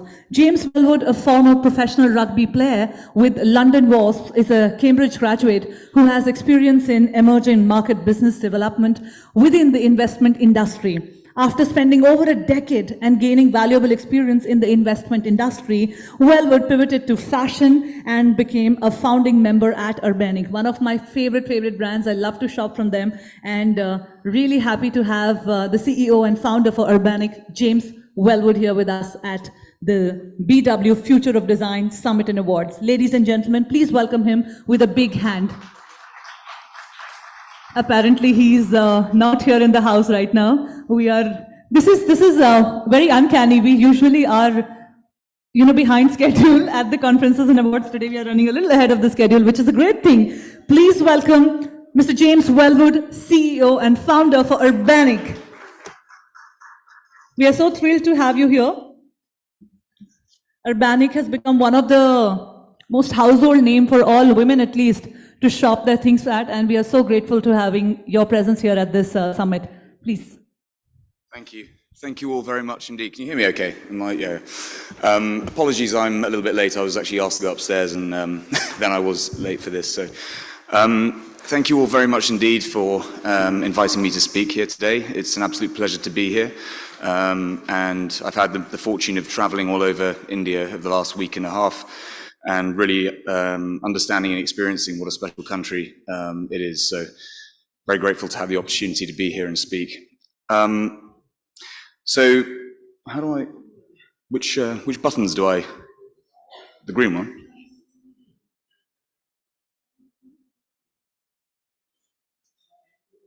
How do I change the, is it?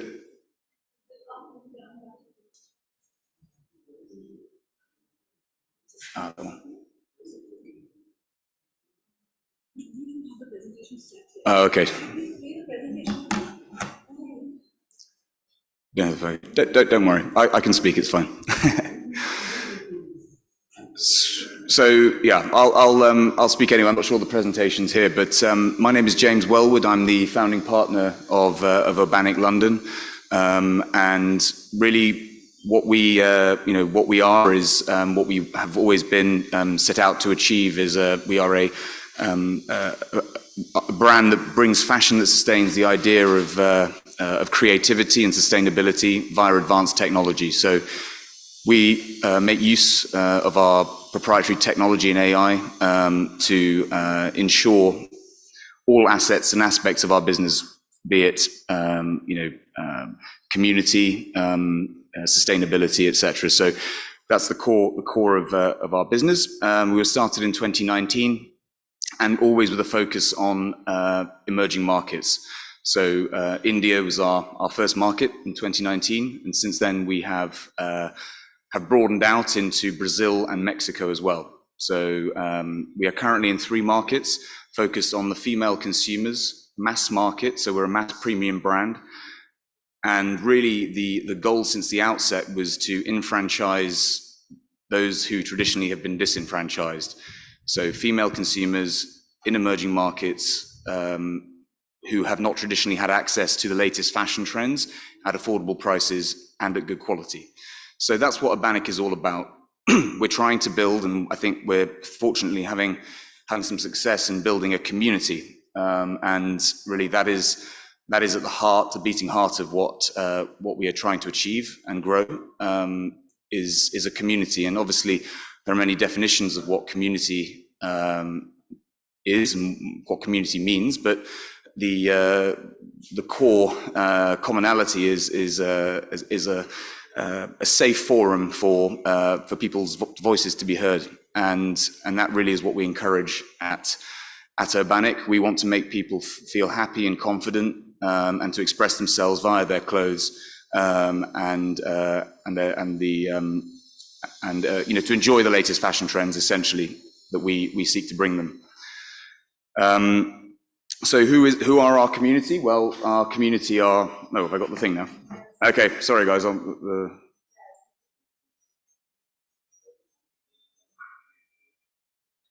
we go. Well, I've mentioned this anyway, but so this is our first page. So our community, as I was discussing, we are proudly a community-based brand. And for us, community, the pillars of Urbanic are community, people, and planet. So we ensure that we give back to the community, and really enfranchise everybody into what we're building. So who are our community? Well, of course, our customers are absolutely our number one focus, our attention on their wants, needs, and desires, and providing the services that they like and they want. Our influencers, who are also our advocates, and they are crucial to spreading the word about what we are trying to do in our community. And then, of course, our team. Our team in India, and indeed in Brazil and Mexico and London, our team are absolutely crucial. I mean, a business is only as good as its people, and we are very lucky to have at all levels tremendous people. So that's our community. And so in terms of the other sort of key parts of, apart from community, the crucial, I think, maybe differentiator about Urbanic is our design and how we achieve the designs that people are hopefully looking for, and how we ensure that we meet their tastes and demands. The crux of how we achieve that is via largely technology and AI, our proprietary technology and AI, which maps continually the trends in the UK and the global fashion market, and seeks to ensure that all of our customers are getting the designs that they want, in a timely fashion. So that is at the core of Urbanic. It's our technology and AI capabilities. However, that is also very, very crucially aided by our in-house merchandising teams and also our in-house design teams as well. So that is important point to note. We also, in terms of one key focus for us going forward, particularly this year in India, is that localization element. So we are actually, as I mentioned about our local merchandising team and design team, we are actively going out looking for local manufacturers. that can work with more localized, local materials, locally sourced materials, so that we can further empower, the community, the local community in that regard, and really focus in on that localization aspect. So that's a big theme for us and a big focus for us going forward. And of course, we operate a consumer to manufacturer model, a direct to consumer model. So that creates huge efficiencies, which enables us to keep our prices competitive, but also our quality strong. So clearly, the aim from the beginning, and the aim still is very much, we want to be a sustainable business and also a sustainable business. So the realities that we want to be ensuring that we're achieving both. So with that in mind, we've done it. We've been leading a number of initiatives in the space, helping the local communities, and I've had the pleasure last week of signing an agreement with the Clothes Box Foundation in Delhi. This is a crucial agreement for us, because what it will enable is for us to use the dead stock that results occasionally, and on a monthly basis donate it to the Clothes Box Foundation, whose goal is to then upcycle these garments, so repurpose them, recreate new garments, give new life to those clothes after having cleaned them, etc., and then donating them to the local communities that need the most. So we're giving a new life in collaboration with the Clothes Box Foundation, giving new life to garments that otherwise would have been for landfill. So I think that's a phenomenal agreement that we've reached, and I'm hugely excited. Added to that, the Clothes Box Foundation, the team who actually repurpose and actually stitch the garments and give them new life, as you can see below. I had the fortune of meeting them.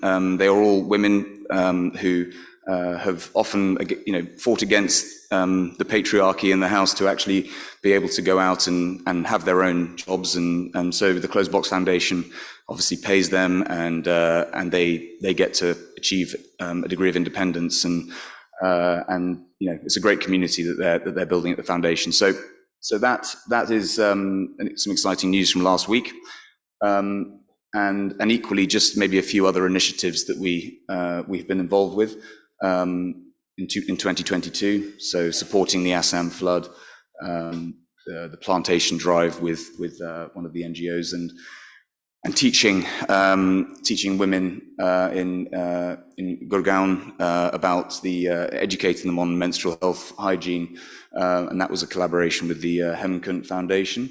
And as you can see, my colleague Rahul in the top right there, who's absolutely integral and crucial to our efforts in India. So what is our focus now? 2023 is an important year for the business, obviously. So, but really, our focus is sticking to our knitting, as it were. Excuse the pun, but we're focused on quality.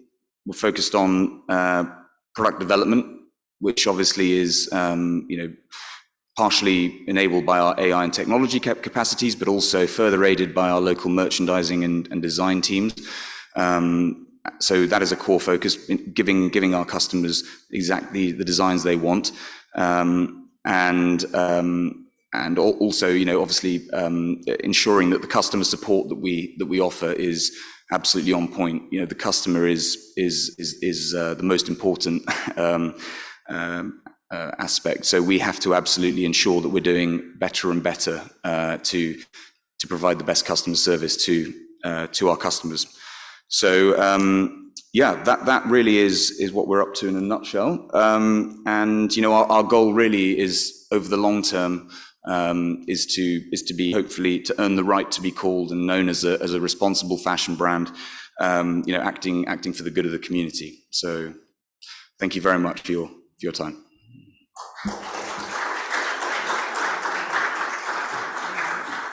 Thank you very much, Mr. Wellgood, for sharing your time with us and talking about your plans. And it's really, amazing to see that sustainability is at the core of what you are planning to do ahead with Urbanic. Thank you so much. I would request you to be center stage for just a couple of more seconds. And I would like to request Dr. Batsal to kindly join us on stage and felicitate Mr. Wellswood with our token of appreciation, our gratitude from Blossom Culture Aroma Magic.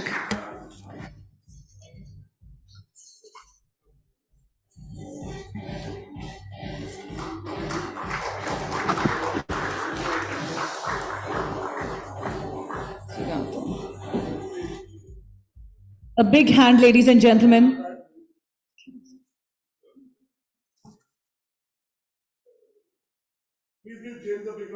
Big round of applause.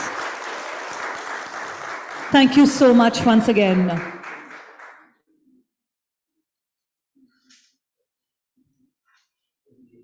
We're now looking forward to the next session. That is truly exciting. Ladies and gentlemen, we are happy to have our next speaker with us.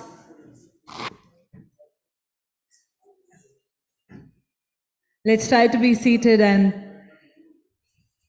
look forward to the next session. Ladies and gentlemen, for the next session, we have our speaker, Nandita Das, who is an actor, filmmaker, and social advocate. Nandita Das has acted in over 40 films in over 10 languages.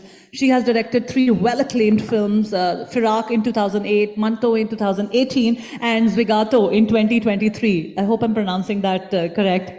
Welcome. She has served twice as a jury member at the Cannes Film Festival, amongst others. She's a strong advocate for issues of social justice. In the year 2016, she founded Nandita Das Initiatives, a creative platform which also produced her feature films, Manto and Zwigato. We are so excited to have you here, Nandita. May I kindly invite you to join us on stage. Ladies and gentlemen, a thunderous round of applause. We are going to play a special audio visual here on screen before she steps in. अच्छा 20 डब्बा का order है, extra मिलेगा? अरे बिल्कुल नहीं, एक का जितना 100 का उतना। आप और कुछ काम क्यों नहीं कर लेते? खाना खिलाना तो पुण्य का काम होता है। वो मजदूर है इसीलिए मजबूर है, या फिर वो मजबूर है इसीलिए मजदूर है।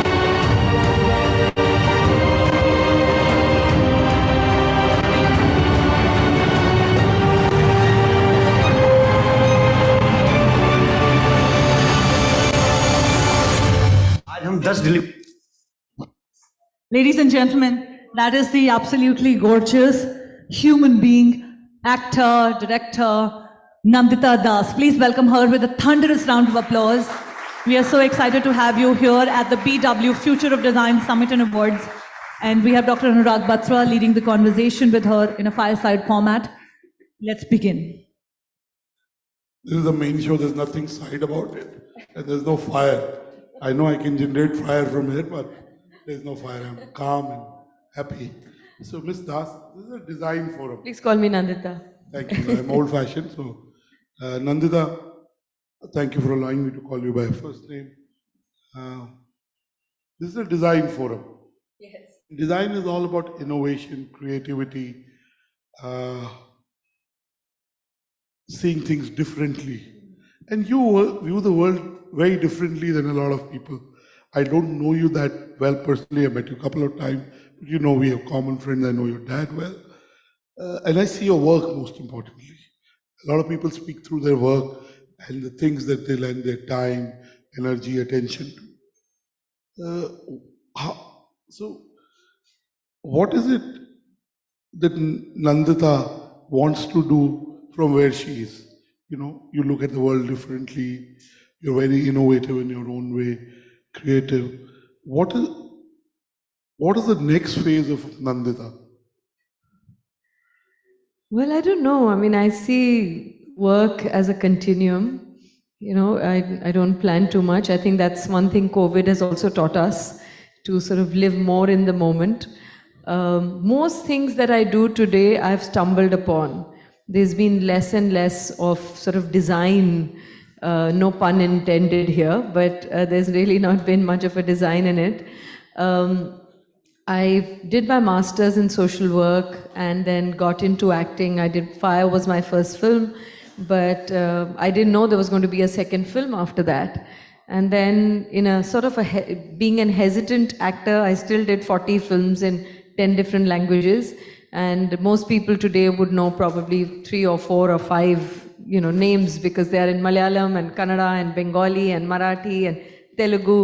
And this was a time when there was no OTT, there was no social media, so we didn't really see each other's films then. Then I got into direction, which also I kind of stumbled upon. I did Firak in 2008. It was a story that I felt compelled to talk about. So yeah, I mean, everything has happened because of this, I think, an inner need to express, to share, to say things that, bother me, the things that concern me. So for me, art has remained more a means to an end. But when you decide to tell a story, how you tell is just as important, because otherwise, I don't want to use the word message because it feels very loaded and high-handed and preachy, but whatever you want to convey, if, I see films more as a mirror to who we are, and we all find different things, we see different things when we see in that mirror. So that's been my journey, and I think my onward journey is no different. I am doing another film after this, and the reason I call my company Nandita Das Initiatives was because it was not just cinema that is of interest to me. I think various creative things, they're all interlinked, and I hope that I'll be able to explore these other means of expressions as well. Thank you, Nandita. You clearly, as you talked about, you grew up around creativity. Your artistic upbringing, your father is an absolutely top-notch painter and artist. So how did it impact your creativity? What is the role it played, your initial upbringing, in terms of being open-minded about new thoughts, ideas, even accepting and experimenting with ideas, doing something that hasn't been done before, not going on the beaten path? Give a sense of how that impacted your own work. It definitely did. I think all of us get impacted by our childhood. They say the wiring happens in the first 10 years. And whatever you grew up in, that becomes your natural. It's only later that I got to know that I have an unconventional upbringing and, all of that. When I was growing up, that was my normal. And that normal was that, we didn't use words like money, success, career, which have become so part of our vocabulary today. It was always about, loving what you do and do what you love. And it was about, trying out different things, not having that sense of fear of failure. I had the space to question. And in fact, my brother is here. It's the first time in a summit we both are speaking in the same summit. Siddharth, you want to just raise your hands? So when I'm saying I, it's actually we. That we grew up around a painter who was not just a painter. He was interested in arts and crafts and music and dance and theater. These were our forms of entertainment. In fact, cinema wasn't. I don't remember. I remember only one film that I saw probably with my father, which was Hathi Mere Sathi, that some of his friends and their children had gone together. But otherwise, I just grew up around creative people, and before you know isms like secularism or feminism, or before you know the word creativity, you grew up with a bowl that is handcrafted, a painting that has been made by women in a certain village, or a sari that has been woven in a certain way, and these are the stories we grew up with. So even the food, my father is a really good cook, and when he cooks, it's like red in something and yellow in something. So there's creativity in cooking as well. And he always told us that creativity is not something that is outside your world. It's something that happens when you just have that innately, when you look around, when you're observant, if you care about nature, because nature is the mother of all creativity. Absolutely. So, so that was my normal, and definitely it helped me in whatever I did. So my aesthetics, whether what I wear, whether what I make, whether how my home is definitely a reflection of that upbringing. So when I did my first film, and you'll see it in my art direction, like a lot of people say, okay, it's very realistic because there are a lot of natural materials, and my experience in social work, my childhood, all these different influences that I had in my growing up, I think all of these influences very subliminally go into making, subconsciously into making what we believe in. Otherwise, what is really original? In a way, we have all these influences. I think something becomes original only when you truly internalize them and create your own concoction of it, and then do it in your own work. So whether it's innovation, whether it's reimagining, whether it's thinking differently, you don't try to be different. When you make too much effort to be different, then I think it loses its very purpose. But if it is something that is intrinsic, if you think in the way you think, and you're convinced about that thought, and then automatically the courage to follow that conviction comes with it. And if it happens to be different, then so be it. Thank you, Nandita. Now, one thing common between design and acting is empathy. If you're playing a certain role, you have to get. Yesterday we had our well-being summit. We had Abhishek Banerjee here, and he was talking about a serial killer and how he gets into the mind. It's empathy. You have to, when you're designing also, you have to see, suppose you're designing for specially abled people, you have to empathy to be able to design well. Now, tell me, how, when you think about initiatives, whether it's a movie in which you're acting or a movie you're directing, or how do you subconsciously bring empathy to it? And is there a playbook to being empathetic and then deliver a differentiated design? I mean, empathy is, I think, central to one's being. I mean, ideally, right? Because empathy is something that because we interact with so many people around us, and if we can invoke empathy through our work, that I think is the ultimate. But nobody teaches us. It's not inbuilt in our education. It's not a thing that our families, in fact, everything is telling us today how to nudge, elbow, reach where you have to reach. How do we become better at what we do in the shortest possible time, in the least amount of money, and how do we make more? How much Instagram followers do you have? Everything is telling us to almost be unempathetic. So I don't think it's something that's subconscious. I think only consciously when we become empathetic, then can we bring it to our work, to our life, and the people we are, that's going to reflect in your work. If we say, I want to bring empathy to my work, I would say that's a non-starter then. If we become empathetic human beings, it will automatically come to our work. And cinema definitely lends itself, because you are showing worlds that are different from your own world, unfamiliar. And if you can invoke empathy for the characters that you don't know or that have remained invisible. For instance, in Zwigato, it's about a food delivery rider. And many of us have ordered things, whether food or things from Amazon or other companies, but we don't really know about their life. It is a different world. It is not a traditional world where you have colleagues and co-workers and a boss and you share things. It is, you are really left to your own devices, and you have nowhere really to ask. And in fact, there's a dialogue in the film कि मालिक दिखता नहीं है पर गुलामी तो यहाँ भी पूरी है. So it is a bit of that, and we know nothing about them. When we just take our package, sometimes if they say that please rating अच्छे से दे दीजिएगा, ये 5 star दे दीजिए, so we feel like अरे यार अभी तो हमने खाना भी नहीं खाया, तुमको अपनी rating की पड़ी है. But the minute when we see the film, we feel, my God, they're going to get 5 rupees more. What is the value of 5 rupees in my life? Automatically, it creates an empathy. You'll be less precious about your giving 5 star, or if the bag is a little torn and you'll say, अच्छा मैं तो इसको 2 star दूंगा, इसने ऐसे बोल दिया, इसने मुझे ठीक से बात नहीं की. You wouldn't. That is what is creating. So a film, that is what it attempts to do. It sheds light on the other, because now a lot of people have become the other. The more navel gazing we do, the more self-focused we are, more and more people are becoming the other. So empathy creates that thing, and I'm glad that you're saying it's also in design, because when you design something, it's not for its own self, but what does it do? who all does it sort of bring into that fold? What are the kind of people you employ? When you employ them, how do you behave with them? How do you pay them?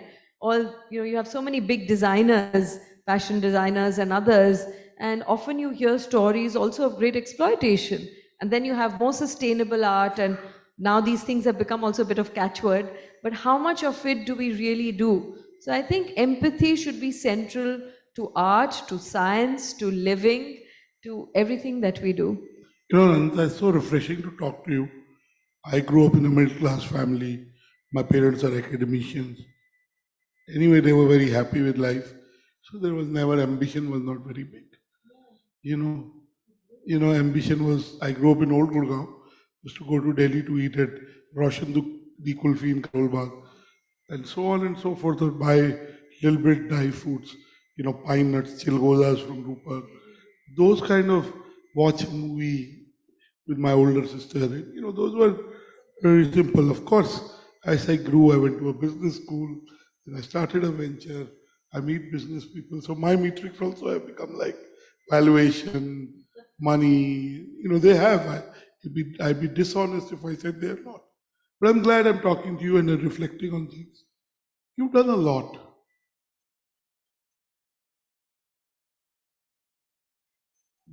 I asked you it right up front, what is it that you really now, sometimes at our ages we feel, now we understand the world. I think we understood what we don't want to do. Yes. We know what we are good at.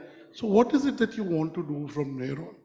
At Nandita Das Initiatives, what else should we expect from you now? I think stories are very powerful. Like you shared your story candidly in a nutshell about, your humble beginning, and now the world has changed and there is a kind of a nostalgia about that world which seemed simpler. So I think stories are very powerful. All of us tell stories to each other. We get excited by it. What are films? What are plays? What are books? What are conversations? It's all about stories. So I want to see. Time किसके पास है story सुनने का किसी की? वो तो हमें निकालना पड़ेगा अगर आपको उसमें दिलचस्पी और किस तरह की कहानियां तो बहुत तरह की होती हैं. किस तरह की कहानियों में आजकल दिलचस्पी है? Like, I just finished the theatrical release of Zwigato and everyone said that was so foolish because these days independent, nobody wants to go to theaters to watch independent or like smaller stories, not even independent. You go to theaters to watch a spectacle. You want to see VFX, you want your money's worth, right? Nobody wants to see a story about a food delivery rider. ये गरीब लोगों को हम उनकी झोपड़ियों में देखने के लिए थोड़ी जाएंगे थिएटर में अपना पॉपकॉर्न खा के. We spend enough money. So a lot of these things have also changed. So, but I believe that for me, going to a theater is an immersive experience. It's also a collective experience. You're in that dark room. It's also an escape.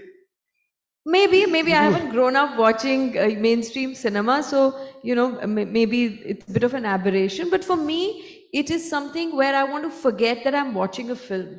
I want everything that the filmmaker wants me to do. I want to experience that.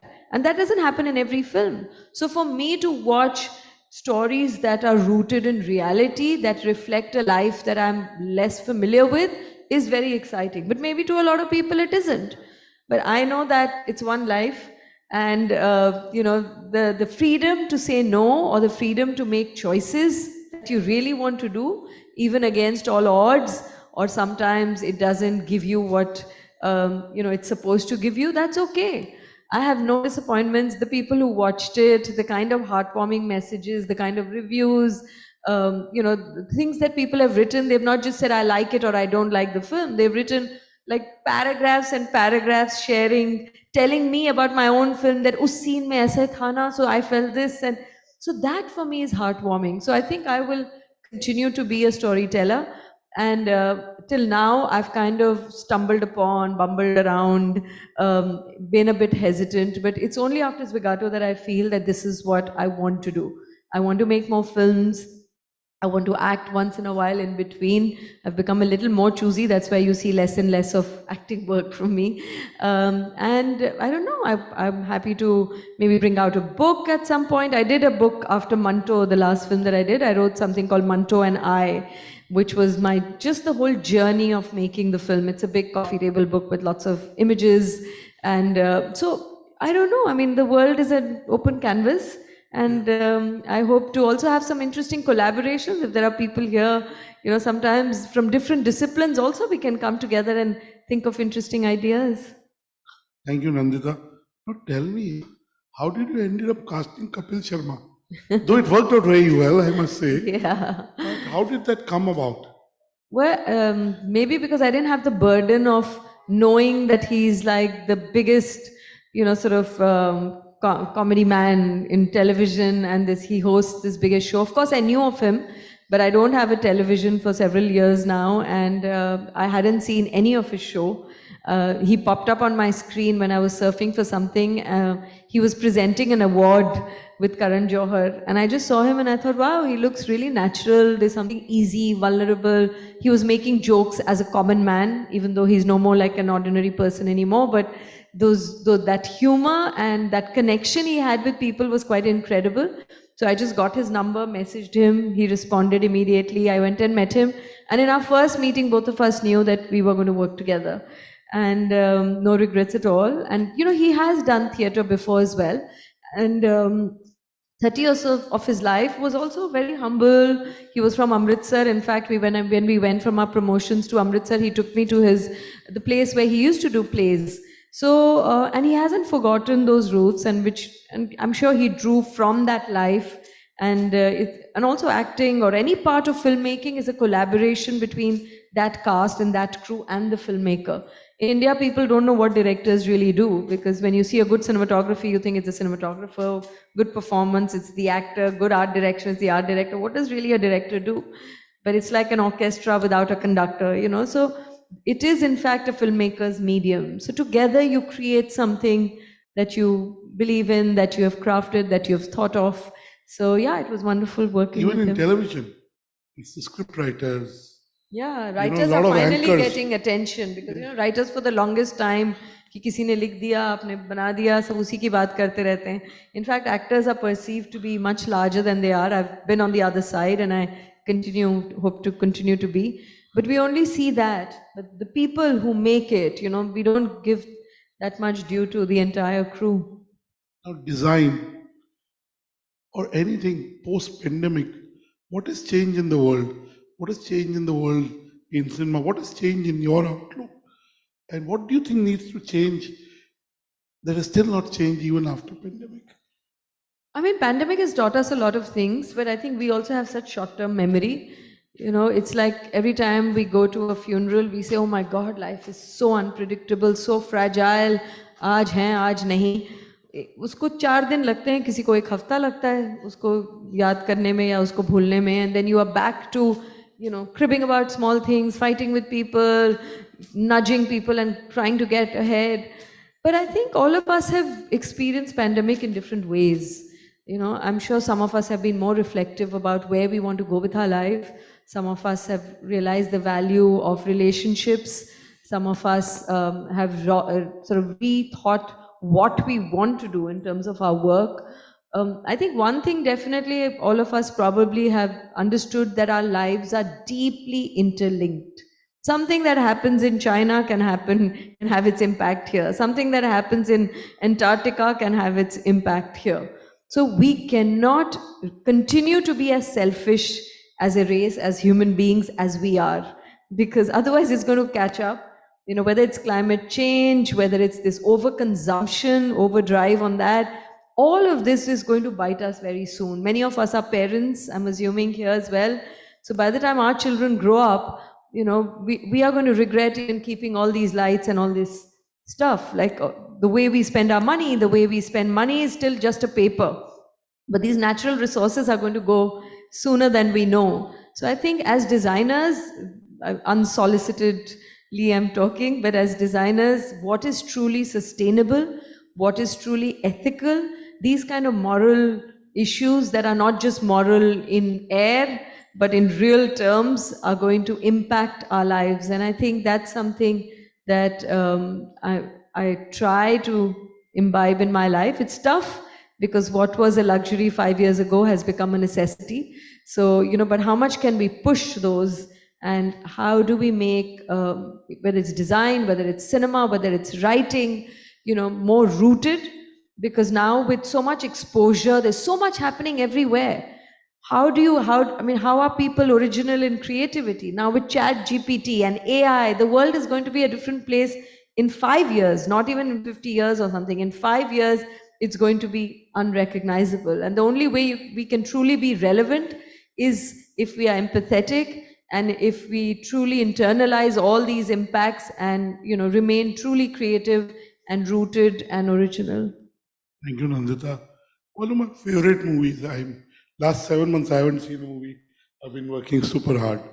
And I like going to the cinema and watching a movie. But one of the movies that left an impact on me was a movie that I saw on 31st December 2019 called The Two Popes. Popes. Okay. How many of you seen it? Yeah. You don't work, you only watch movies, Kishan? Only two. Praveen, I made you see it, right? It's a movie you must watch if you haven't. I promise you, it has no formula. Only conversation and great movie making, cinematography and conversation, and of course, great storytelling. I'll just give you a small plot. You can Google everything, but the plot is, it's based on a real life story. The popes have a hierarchy, they have an organization. So there is an election for the high pope. And there are two popes from different countries that are competing. They're very different in thinking. And they compete and one wins and one loses. But the one who wins realizes that he cannot grow Christianity without help because they're very different.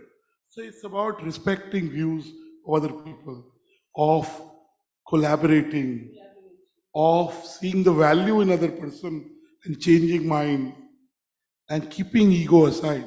How important it is in life to keep ego aside, to be able to design better, to be able to act better, to be able to do things in any sphere better. I totally agree. I think collaboration is hugely important. The more we think that we alone can do it, it's I, me, myself, is going to be irrelevant very soon. Because the more you collaborate and the more diversity you have in that collaboration, now we are talking about diversity and inclusion a lot, especially corporates have become sort of definitely much more aware of it. Some walk the talk, some don't, but it's definitely a catchword now. And the reason it is that it's not only a morally right thing, it's also making business sense for them because they are getting different perspectives. And that's what diversity does. So I think collaboration is very important, but only those who do not have big egos can collaborate more easily. Like film is naturally a collaborative medium because it's a composite art.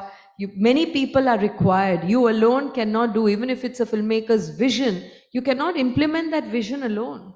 And I think we all therefore have to really have that grace and that understanding that only with collaboration can we reach that next level. Because all of us are limited, however good, bad, whatever, we are somewhere there. But when we get other perspectives, we get other people, we get other skills, we get other minds, we talk.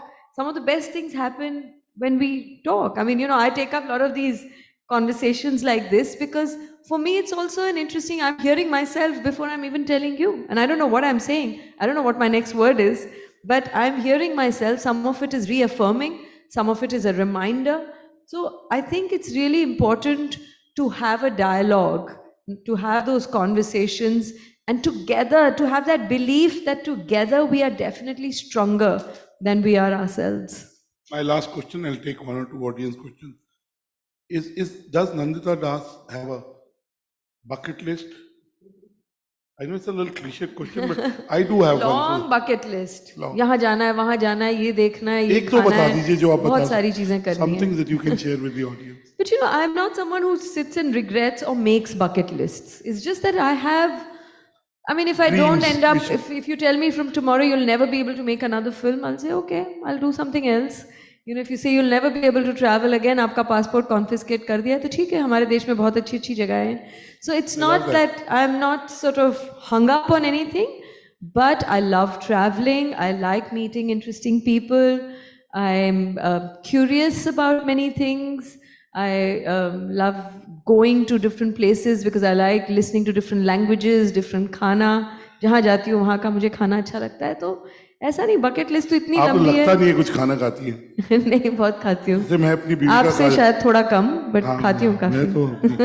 मैं अपनी बीवी, my wife is very fit, so I have a contribution. I eat her lunch. But on a serious note, do watch The Two Popes. I definitely will. I think you have just marketed that film well. No, it's all of us are going to watch it. It's just a beautiful, No, I'm beautiful sure. things should be shared, ideas. Absolutely. The more we share, I think the better the world will be. We have the good fortune of having Miss Nandita Das in the hall. If there are one or two questions, Chef Sunil Chauhan, Rohel, anyone, Jyotsna, any question to Ms. Das, any comment? Chef Chauhan, I go to his restaurant every day. I live in Delhi. In DEFCON. कौन सा है भाई आपका Fab Cafe. Hi, Nandita. Hi. So, I have various... Mother's Kitchen. Yeah, I have Mother's Kitchen as well.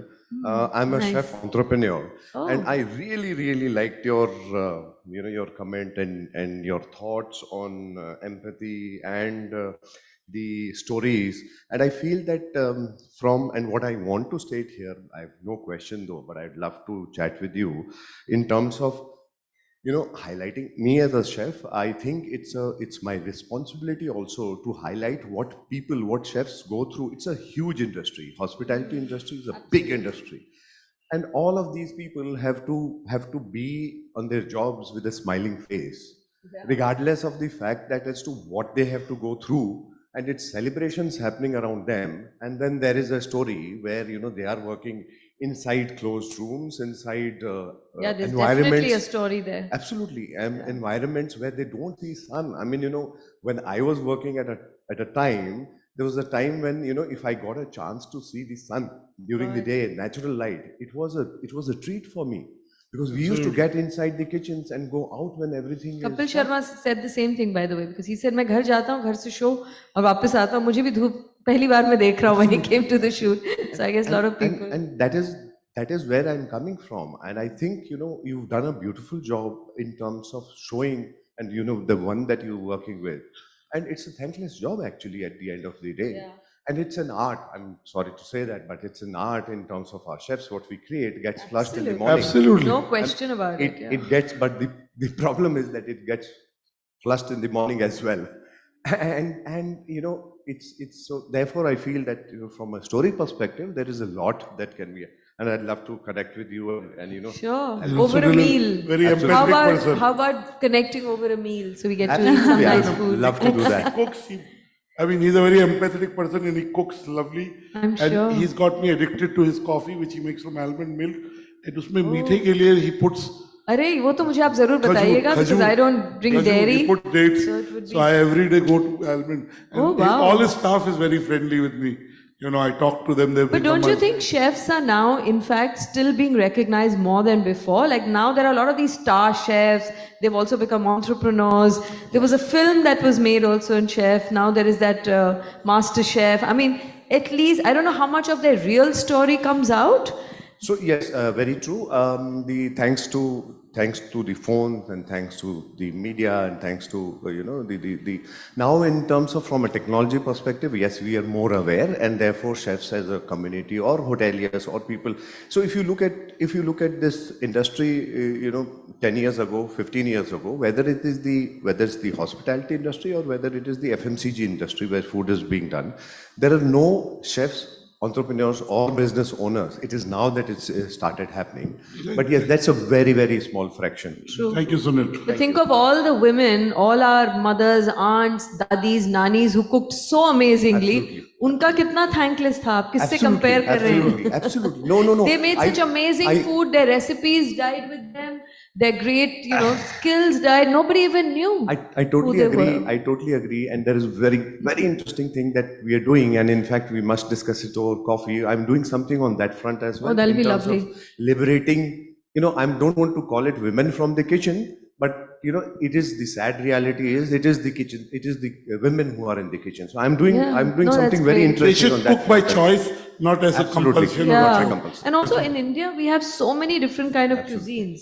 But when you think of Indian food, you think of only a few. Butter chicken, Yes, the ones that have made it into the mainstream. Malai kofta, jo bhi keh lijiye. Thank you. Yeah. Thank you. I know Jyotsna has another session. I'll let you go by asking because you said something that made me think. What is your measure of success, Nandita? Well, I told you in the beginning that we never used words like success in growing up years, whether it was success or career. So I don't know, and it's a commonly used word. Success is what... Or impact. Let me use another word. I mean, when you are invested in a journey and not the outcome, because success has something to do with the outcome, and if you're chasing an outcome, you don't have multiple factors on the way. You don't know. You're not the only factor. You can do your best, but you may still not reach where you want to reach because there are so many moving parts. But if you invest yourself in the journey, then you are enjoying the ride. There will be ups and downs. It's not that every minute you enjoy it, but then you're not so wedded to the outcome. So it doesn't matter whether you succeeded or you failed. You don't look at it in terms of success and failure. Enjoy the journey. So I feel like those parameters are what limits us. That's why a lot of people don't try out new things because they feel, अरे हम successful नहीं हुए तो मैं लिखना तो चाहता हूँ, मैं पेंट तो करना चाहती हूँ, लेकिन अगर मुझे अच्छा नहीं, if I'm not successful. You're saying, you said something that I say all the time. Confucius said, make your hobby your profession. Absolutely. So that you don't have to work. You said, love what you do what you love. Absolutely. And the rest will follow. Please give Nandita Das a big round of applause. Thank you. Thank you for being who you are. Thank you for doing the work. Thank you so much for asking such interesting questions. If you think I can ever fit into a role, I'm happy to pay you and star in that movie. But definitely, I shall take you up on that offer. By the way, last year a filmmaker friend of mine, Savita Ayerman, she made Kosla Ka Kosla. Right. She just made Jhund. So she called me because we do a lot of awards that aapko Amitabh Bachchan sir ko award dena and there is a role for you. And I'm too busy working, so I didn't go. Right. But I regret it. I tell her, I hope you give me another chance. But my work, I like my work, it drives me. And in business, sometimes you have goals. Yeah, you have to. Business is all about goals. But again, there you do excellence, the goals will happen. Absolutely. If you're invested in the journey, it's not like there are no outcomes. Yeah. It's just that is not determining your journey. Thank you so much. Thank you. Thank you very much. A big round of applause. Ladies and gentlemen, a big hand for Ms. Nandita Das. Thank you so much, Nandita, for redesigning the definition of success. I think that is something that we must sort of think and take away from this session and assess for ourselves how it works and how it doesn't, right? Instead of viewing success as a very worldview kind of a definition, this redesigning is very important. Thank you so much. And I want to call my friend Sunil Chauhan and his mom's kitchen hamper. Let him give it. Come, Sunil. We would like to present you with these token of our appreciations.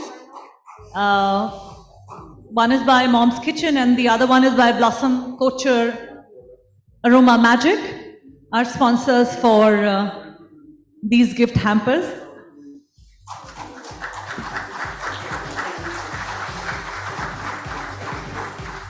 Thank you so much, Dr. Batra. Thank you, Mr. Sunil.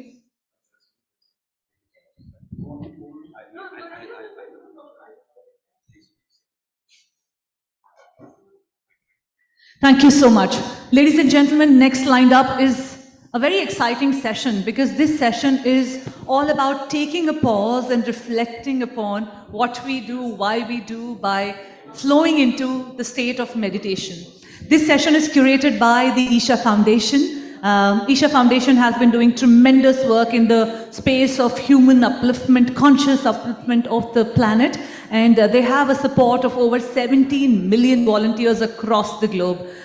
They are also organizing the Save Soil movement, which is, of course, led by everybody's favorite Sadhguruji. It has already reached to about 4 billion people across the world. It's become a huge movement, and they're a non-profit. They are volunteer-supported, volunteer-driven organization, and they are here today to take us on this journey of meditation.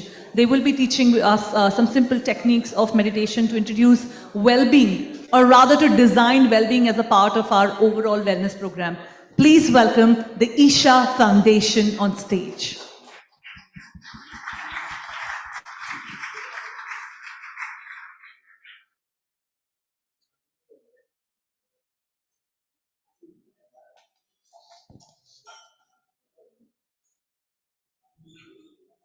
May we have the Isha Foundation?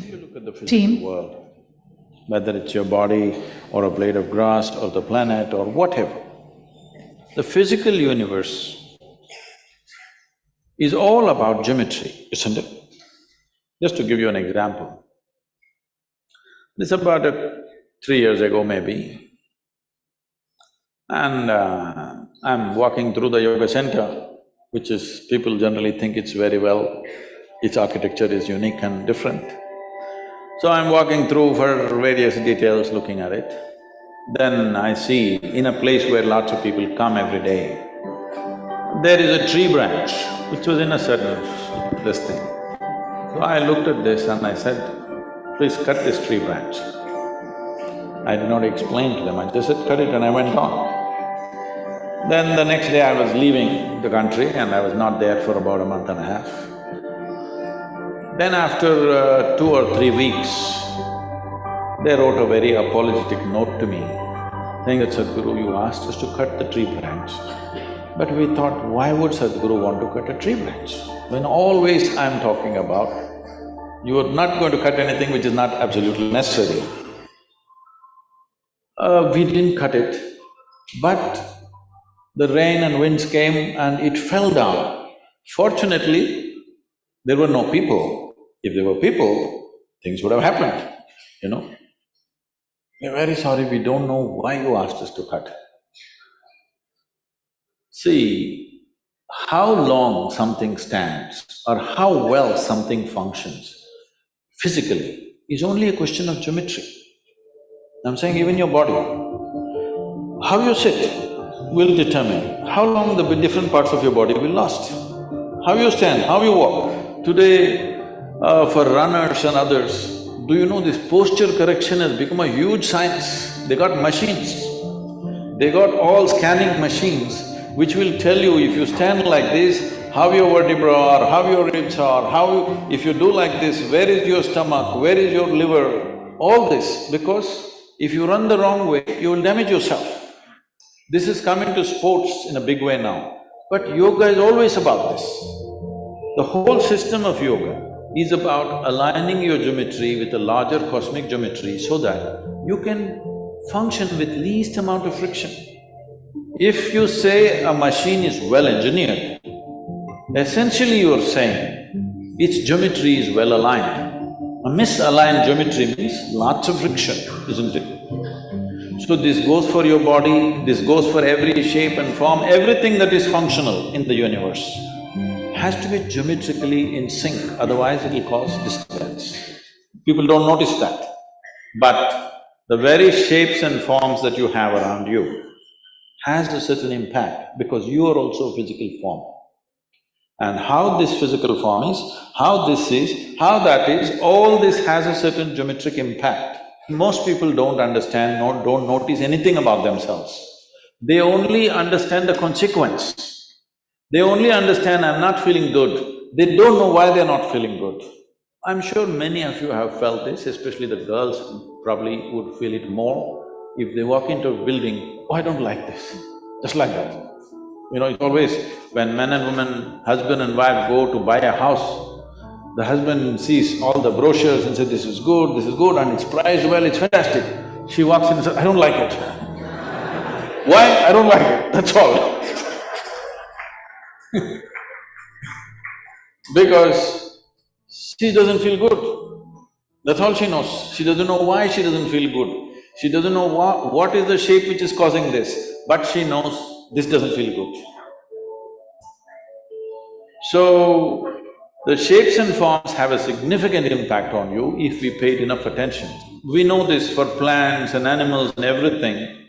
The atmosphere in which they live is very important, the habitat, otherwise they won't thrive, isn't it? The same goes for the human being. If you just want to somehow live and die, you can live anywhere. But if you want to thrive, really, then it's important what kind of spaces you live in. There is a whole science to this, which is generally called as agama. People think it's temple building science. It's not about temple building. It was to be built… every human habitation was to be built that way. Whole lot of people couldn't afford it for their house, they did it only for the temple because it takes more involvement and care for this. In South, even today this instruction is there, if you go to the temple, you don't have to pray, you don't have to appeal to some god, you just have to sit there for some time. Have they told you? You must sit there. But what people are doing today is they're just touching their bottom to the floor and going away. That's not the idea. The space has been built with such care. You must sit there and experience this and allow your system to make use of it, because this is a geometry too. The entire system of yoga is just this. The Hatha Yoga is all about correcting your geometry constantly, that if you walk through the world, you will walk through it effortlessly. If your geometry is not right, then you will see every point you'll get tangled up. So, architecture in India is right now, except a few, the new architecture that's been done, unfortunately we have a serious mental enslavement. Whatever is done in the Western countries, we're doing it not considering our weather, the temperatures and everything simply. So, architecture is not just about the buildings, the very ways we sit and stand, the furniture, even our clothing is architecture in a way, all right? We may call it by different names, we may call it design, fashion, but it's essentially about shapes and forms. It's very, very important. It's time we bring it, because last 50 years or so, since 1950s, we've been in a survival mode, desperately trying to somehow make our people survive in this country. Now we have come to a reasonable levels of well-being, though it's not touch every human being, at least large segments have come to reasonable things. This is the time that we need to look at more sophisticated way of existence. And it's not always expensive, it is not. You must come and see, we've created buildings. So right now, between the roof and the gravity, there is a fight going on or not? You may not see the fight, but it's happening. There is tension here. And one day, someday, who do you think will win? The structure or the gravity? Gravity will win. So we created structures which are standing up not because of the strength of the material, but simply because of the perfection of geometry. So it's the gravity which is holding it up, not gravity pulling it down. You must come and see these buildings, they're unique and fantastic. The building is designed to last for at least a minimum of 3,000 to 5,000 years, because there is no material, they are deteriorating. There's no steel, there is no cement, there's no concrete. It's just burnt brick. See, even if you go to Mohenjo-daro or Harappa or whatever the most ancient civilization, what is it that you find? Burnt clay is the only thing that survived. It's burnt brick and just lime, which is holding the thing up. It's not the strength of the material.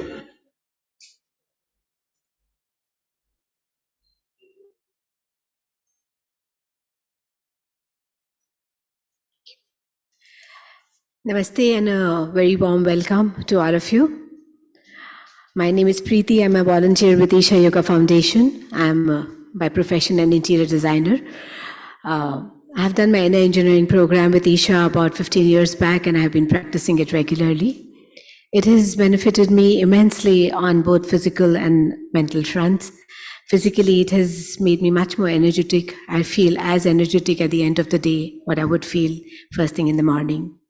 On the mental level, it has made me very peaceful, very calm, and very joyful, and make me go through the life mundane situation with ease. Today, we would like to offer a guided meditation by Sadhguru called Chitta Shakti Meditations.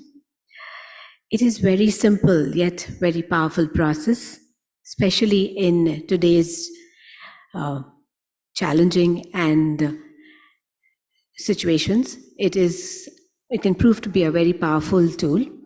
Sadhguru will be guiding us through this.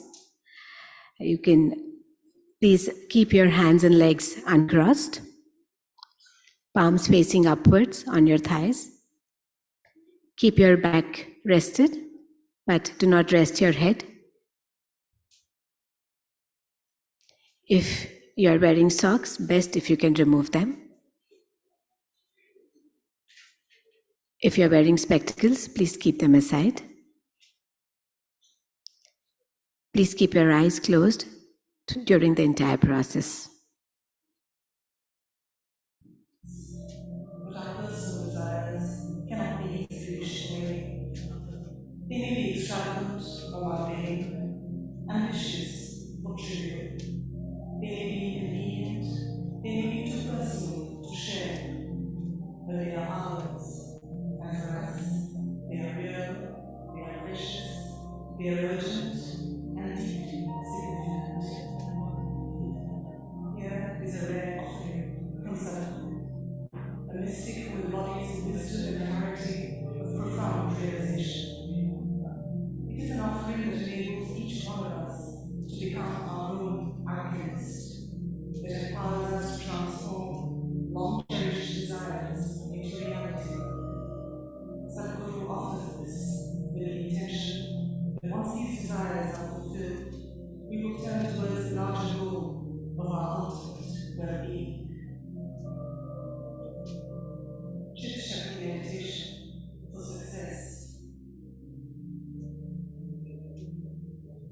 Chitta Shakti, be the maker of your own destiny. As humans, all that we have created is just a manifestation of our minds. So the most important part of creating what you want is to first manifest it within the mindscape.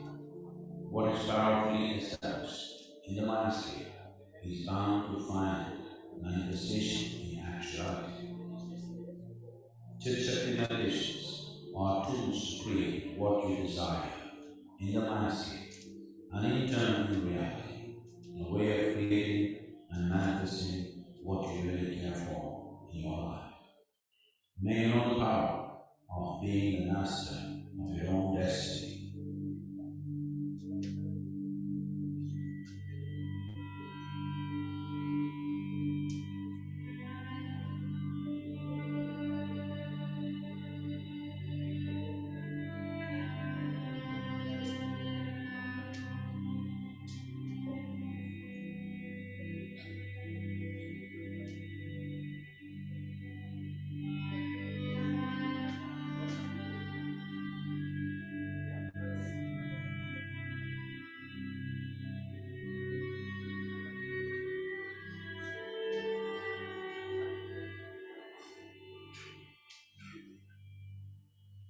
Keep your hands and legs uncrossed.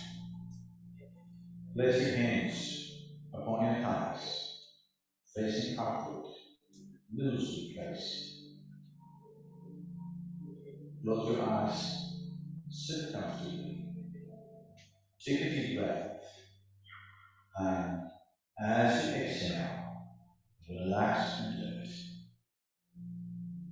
Take another deep breath, and as you exhale, relax even more into it. Take one more deep breath.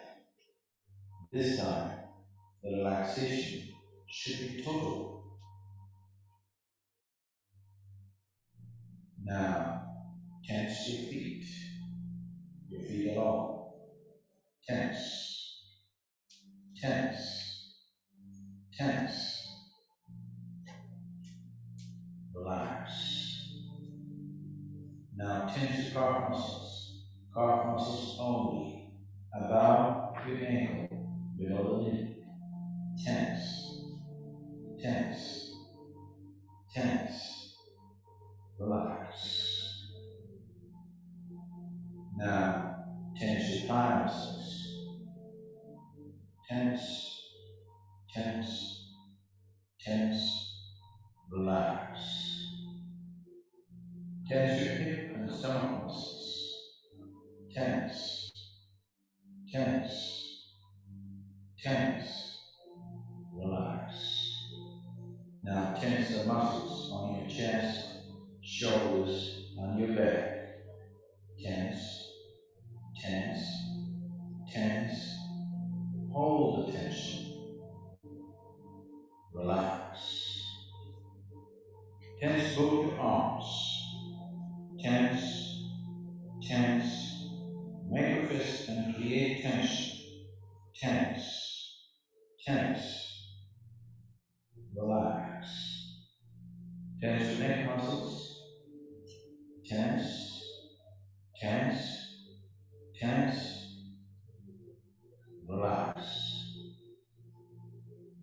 tense the muscles on your face and the back of your head.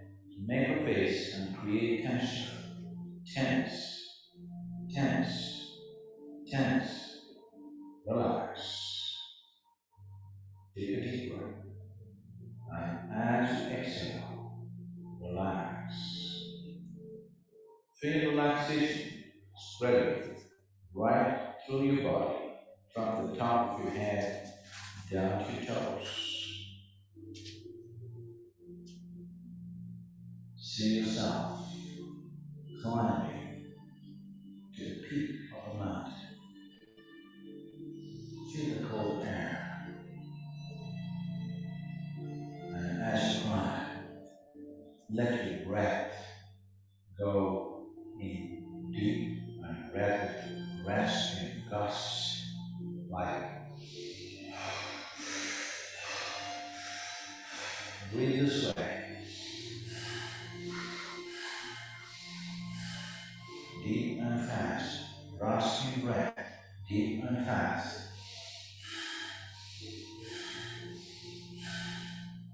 Continue to breathe, deep and fast.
Now you have reached the top of the mountain.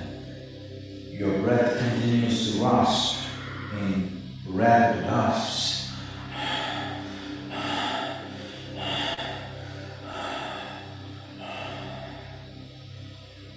Standing upon the peak of a very tall mountain, sit clearly. You are standing upon the peak of a very tall mountain.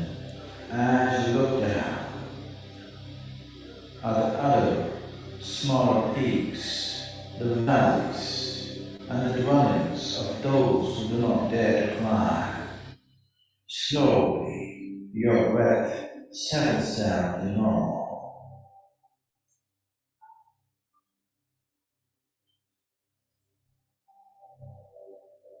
Take a deep breath. Feel the sting of the cold mountain air within your nostrils. Continue to feel the special feeling of being upon the peak.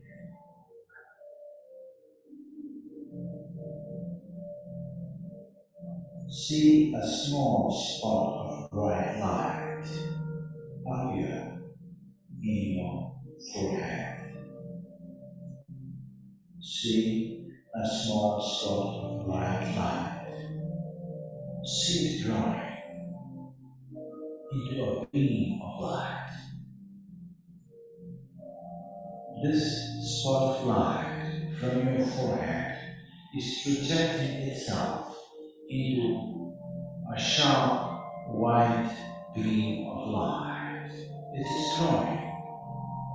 It is about 10 centimeters outside your forehead.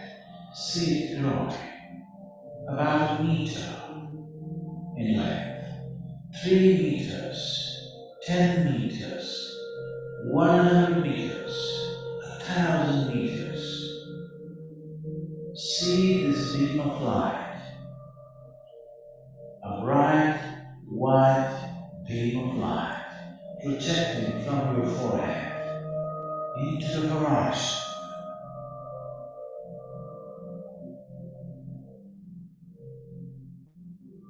See a wide, bright beam of light projecting beyond the horizon into the infinite. See a wide, bright beam of light projecting beyond the horizon into the infinite. Now, set 3 goals that you desire to achieve. 1, a short-term goal, something that you wish to achieve in the next 2 to 3 months of time. A medium-term goal that you wish to achieve in the next 2 to 3 years of time. A long-term goal that you wish to accomplish in the next 10 to 15 years. First, set the short-term goal. See it clearly. Be specific about what is it that you wish to accomplish in the next 3 months. A specific goal that you wish to accomplish in the next 3 months. See what you really want. Hold it in your mind and see it being accomplished.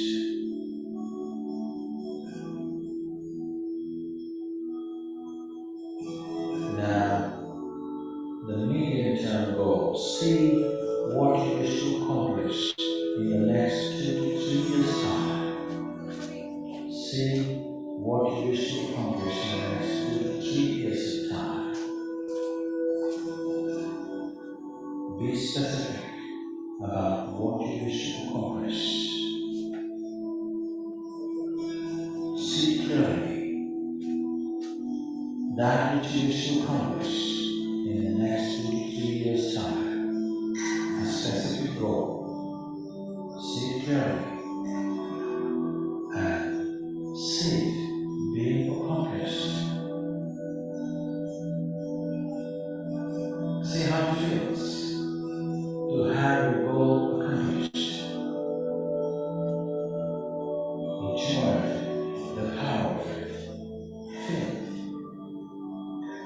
See your medium-term goal being accomplished. Now, a long-term goal that you wish to achieve in the next 10 to 15 years' time. See clearly, be specific about what is it that you wish to accomplish in the next 10 to 15 years of time.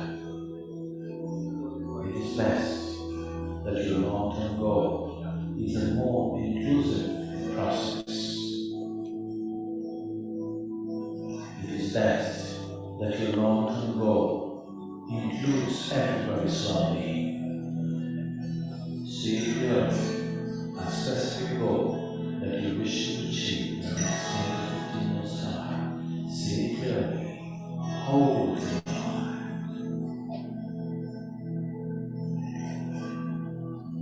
See it being accomplished. Feel the joy of accomplishment, the power of fulfilling your goal.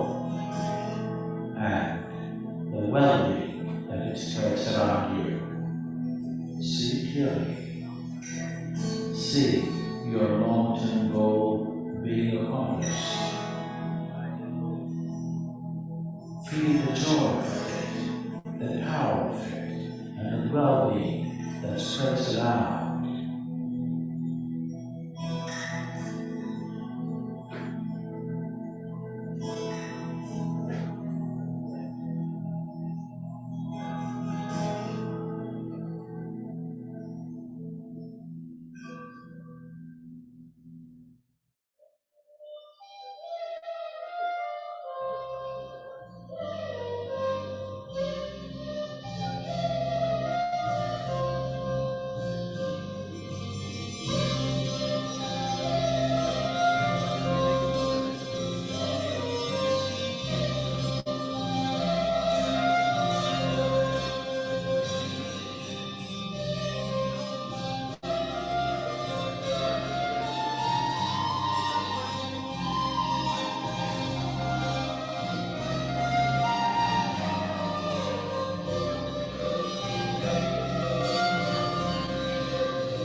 session is getting over in like half a minute. In a minute, 2 minutes.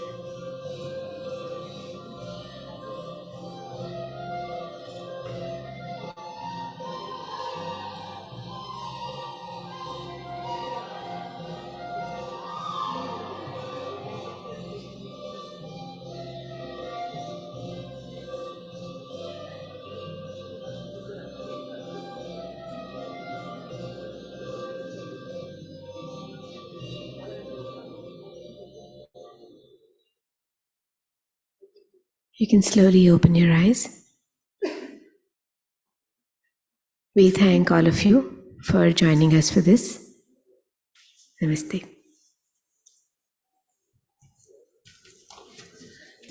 Thank you so much for taking us through that beautiful experience. It was nothing short of a journey that we went on. To pause in this moment, we are into this, high enthu conference and summit, but you gave us the most meaningful pause that we needed to sort of reflect back, to relax and to sort of unwind from the happenings of everything else in our life.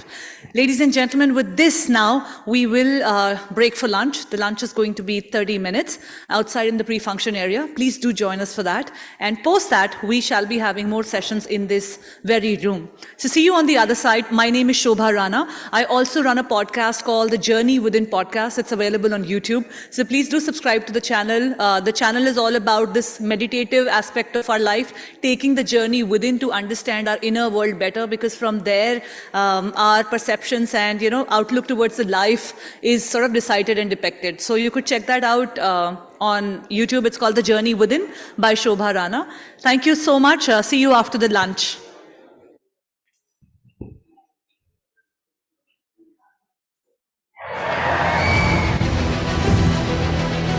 Hello ladies and gentlemen, my name is Shobha Rana. Welcome to BMW India Supplier Partner Dialogue 2019. The buzzword today is the new normal. Everybody's been talking about the new normal, but I think it's the old normal that needs to be brought back.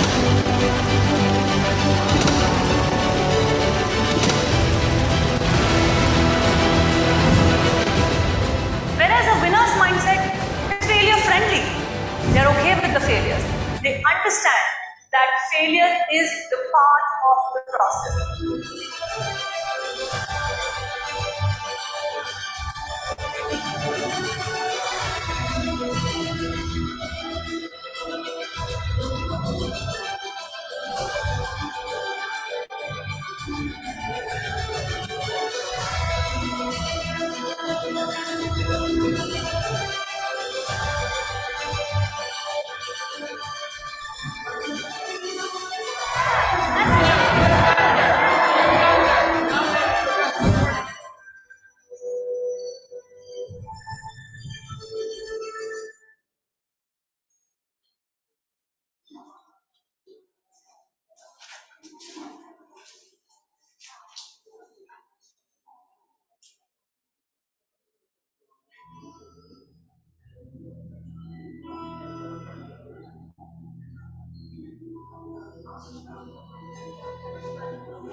this is ahead, right?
Hello,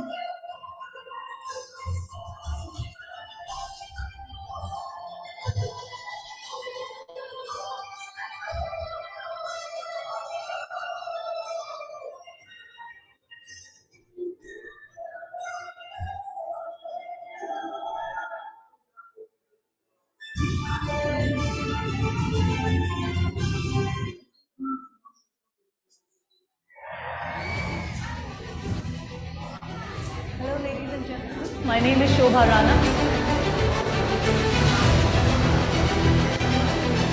Welcome to BMW India Supply Partner Dialogue 2019. The buzzword today is the new novel. Everybody's been talking about the new novel, but I think it's the old novel that needs to be brought back.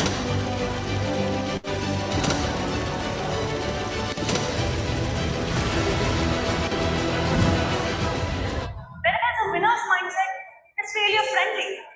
They're okay with the failure. They understand that failure is the part of the process.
Good afternoon and welcome back, ladies and gentlemen. Sorry to scare you. Good afternoon and welcome back, ladies and gentlemen. Could we please reduce the volume levels on the speaker, please? Thank you. Welcome back to the post-lunch session here at the BW Future of Design Summit and Awards. Ladies and gentlemen, before we embark onto the next sessions on the agenda, we would like to play an audiovisual for our title presenter here. We have Bhutani Infra presenting this event for all of you in association with BW Businessworld.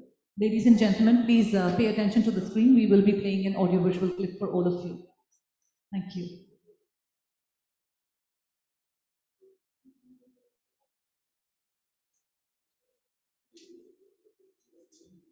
Bhutani Infra, we have Mr. Ashish Bhutani here, who is the CEO for Bhutani Infra. He is going to be joining us in just a few minutes. But at the moment, we would like to play this audio visual for all of you. Thank you.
Ladies and gentlemen, please give it up for our title sponsor. Our title sponsor, Bhutani Infra, for the BW Future of Design event. Mr. Ashish Bhutani here on the screen, CEO for Bhutani Infra, has been graciously joined hands with us to make this event the experience that it is translating into for all of us. I'm particularly thrilled to invite our next speaker because I remember her from 15 years ago when I started my career. I hosted the first birthday of my son. And you know why I remember is because I've hosted over 2,000 events across some 30 countries. But her name, Pearl Uppal, is something that stuck with me. Her son's name, Vikramaditya, which is something that you don't hear like back in the day. And I have studied from government schools and government colleges, so I would hear a name Vikram or Aditya. I would not hear Vikramaditya that much often. So I remember this family having really unique and amazing names, and of course the wonderful work that she does. Ladies and gentlemen, I'm very, very thrilled to bring up on stage our next speaker. Please welcome Pearl Uppal. She is the creative head and founder for Talking Threads. And she is here to thread her story for all of us and make design more understandable and more consumable for all of us. Thank you. Thank you.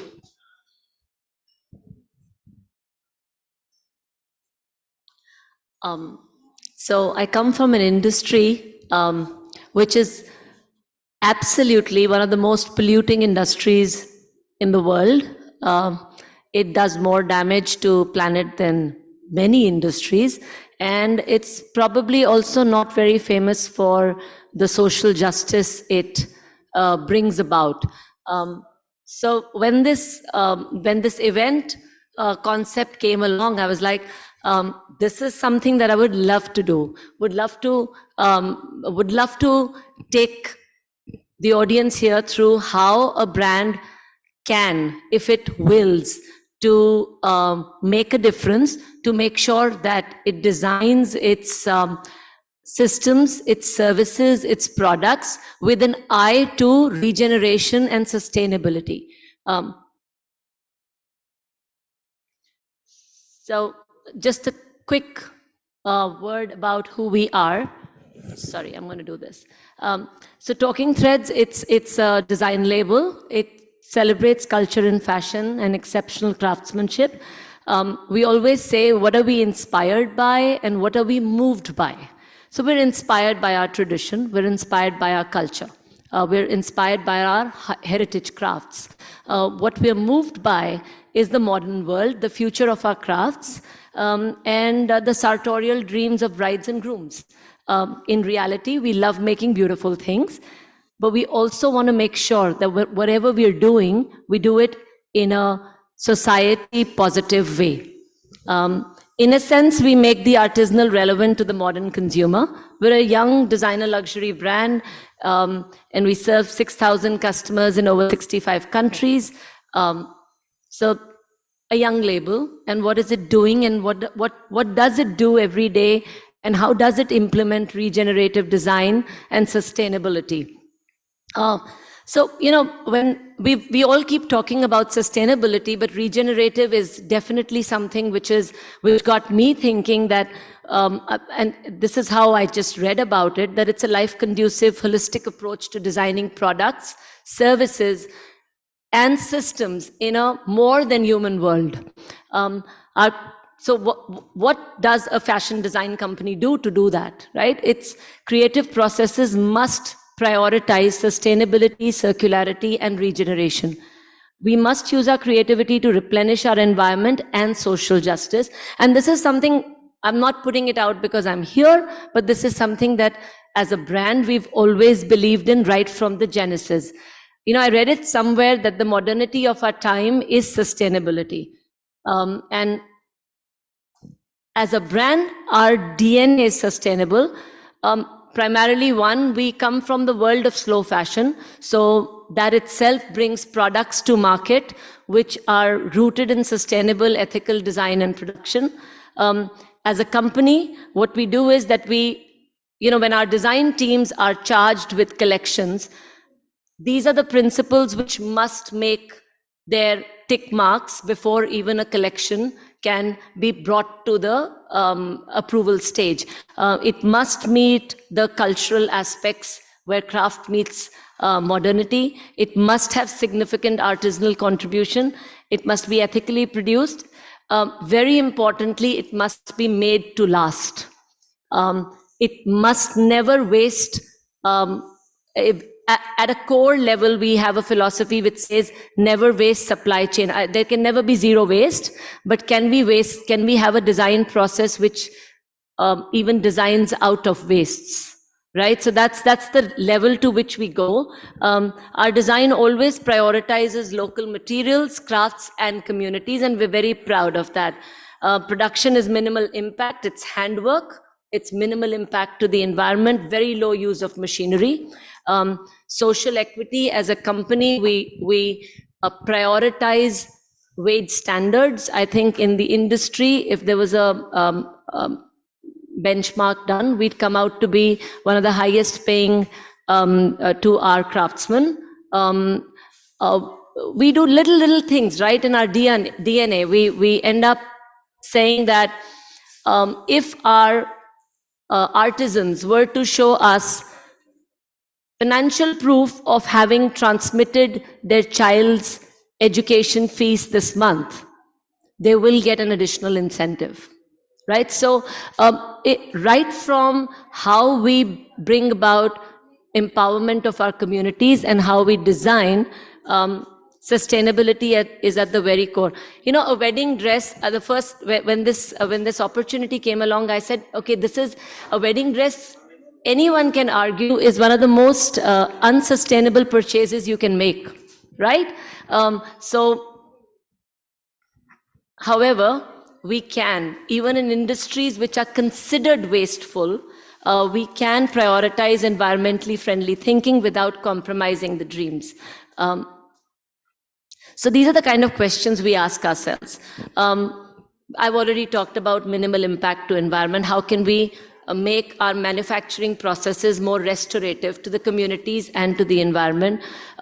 We ask, how will the consumer use and care for our products? Does the consumer know how to use and care for the products? Because that would make the products last longer. So as much time we give to the product itself, we also give equal time to talking to the consumer about the caring of that product, making sure it lasts longer than it would have if you hadn't cared for it. We plan product recirculation at the design stage itself, and I'll come to that. We also talk about post-use. So, in regenerative world, we say use and post-use. So after the consumer's need for that product has finished, is there a new life we can give to that product? Can we bring that product back into circulation for someone else's use? So just as an example, that's the first life of a product. We have a program called Second Life. That's the first life of a product where the bride has worn that is going to wear it as a lehenga. The second life of the product, we offer free alteration of the garment into a second life product. If you would bring back the garment to our stores, we would. This avatar has already been pre-conceptualized as a template when we design products, that this could be a second life. And then, okay, you got bored out of that after a little while, come back and we will do a relove, what we call relove. Now that's the same dupatta, which becomes a part of a new sharara outfit. So this is not in one singular product. We actually make this a design thesis that use, post-use, circulate, and hopefully we will go towards more shared models as well that we are experimenting. So that's a Sherwani first life and how it becomes a jacket for a future use. And we do offer this this is not just a concept, we offer this, and many of our Gen Z bride and grooms today use this program actively. So that was regenerative design, reusing. Repairing, upcrafting, and remaking. This is also part of what we do. So while we our passion is to build beautiful garments, but never ever throw a dress away is something that we actively talk to our consumers. So typically, if you walk into a retail store, I don't think that the salespeople are driven to talk about the next use of this product, but we do talk about it. We say, do you foresee wearing this in some other way, right? Let's think about what that could be. Come back after 6 months. Maybe it's your first anniversary when you come back. So besides the redesign, we do repair. We offer lifetime repair of garments, which is not something which the fast fashion world is basically saying use and throw. And we're saying these are pieces that have been made with love by artisans. It's a part of a cultural association. Make sure that they're made to last, and to back that, because there are going to be problems, right? We repair them at minimal costs. Upcrafted, this is just the reimagination of a new design for the same garment. Remade, there is going to be an end of life for any product. So maybe a beautiful sari, when it really became tattered, could become cushion covers, right? And we do offer those services. And we're encouraging consumers to be mindful, not to give up. This is not wasteful. Art is not wasteful. But how do you make it more mindful consumption? How do you make it last? Coming to the supply chain, we are 90% a made-to-demand philosophy.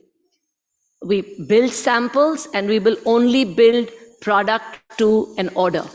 We will not inventorize before. So that creates a less wasteful way of producing fashion. We imagine new designs from the textile waste that happens. So one part is designing products to generate minimal waste, and the other part is whatever waste is happening. So as soon as our garments are cut, whatever offcuts are created, the process already sorts it. We have simultaneous sorting into different fabric families and binning, so that the next collection will start dipping into this waste as well. So, this is, I'm an engineer by education. And I do believe that every designer should be an engineer, whether they are designing architectural spaces or they're designing fashion, because we're trained to think how supply chains and manufacturing systems can become more and more efficient, can become more and more sustainable. Transparency, we do encourage our clients to always ask, where was this garment made? Who made this garment? The name of our artisan always goes as part of the product. They are encouraged to see short clips of how the garment was made, so that they are clear that the fashion that they purchase from us, it's not coming at the back of social injustice. It's coming at the back of actually social upliftment. It's coming on the back of raising consciousness towards ethical consumption, production, and reuse of fashion.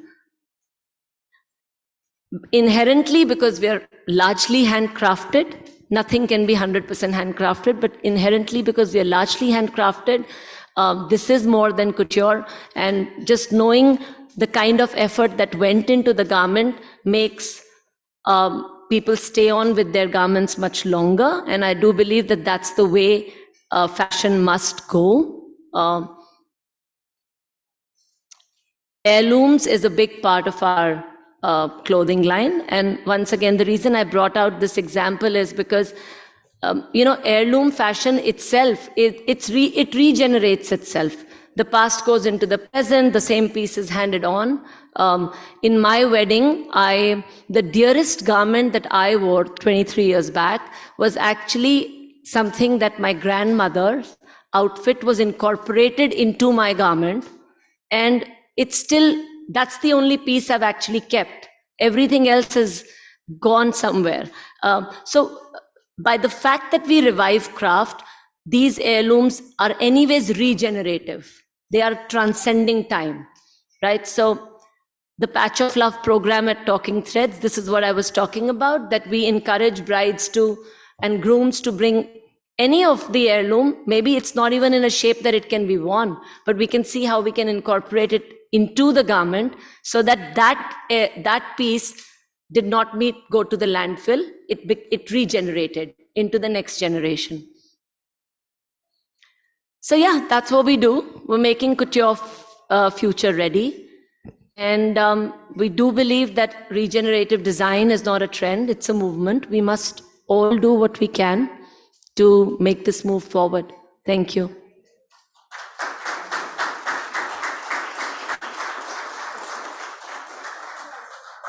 Thank you so much for sharing your inspiring story. Ladies and gentlemen, please give it up for Ms. Pearl Upal, Talking Threads. What a beautiful message and cause, and the work that she's doing. Regenerative fashion is something that is the theme for us for this year. And we are so proud to see the really amazing ways in which this is happening, the new ways that we are finding out to integrate sustainability, regeneration into the already existing model. I would like to invite you back on stage, Ms. Pearl, for just a couple of seconds, and I would invite our curator of this event, Ms. Jyotsna Sharma, to kindly come and present for you with a token of appreciation from Mother's Kitchen. Ladies and gentlemen, please put your hands together for our wonderful, terrific speaker.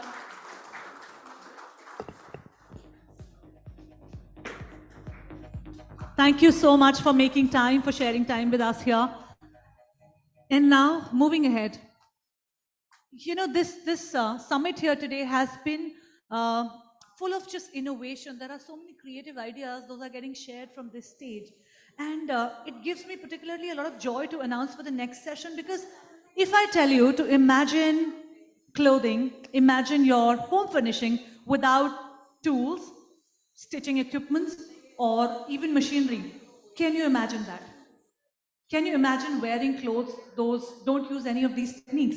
If somebody would have asked me this question, I would have said no too, until today, because our next speaker is doing exactly this without using any stitching techniques or any tools or equipments, just using buttons and rubbers.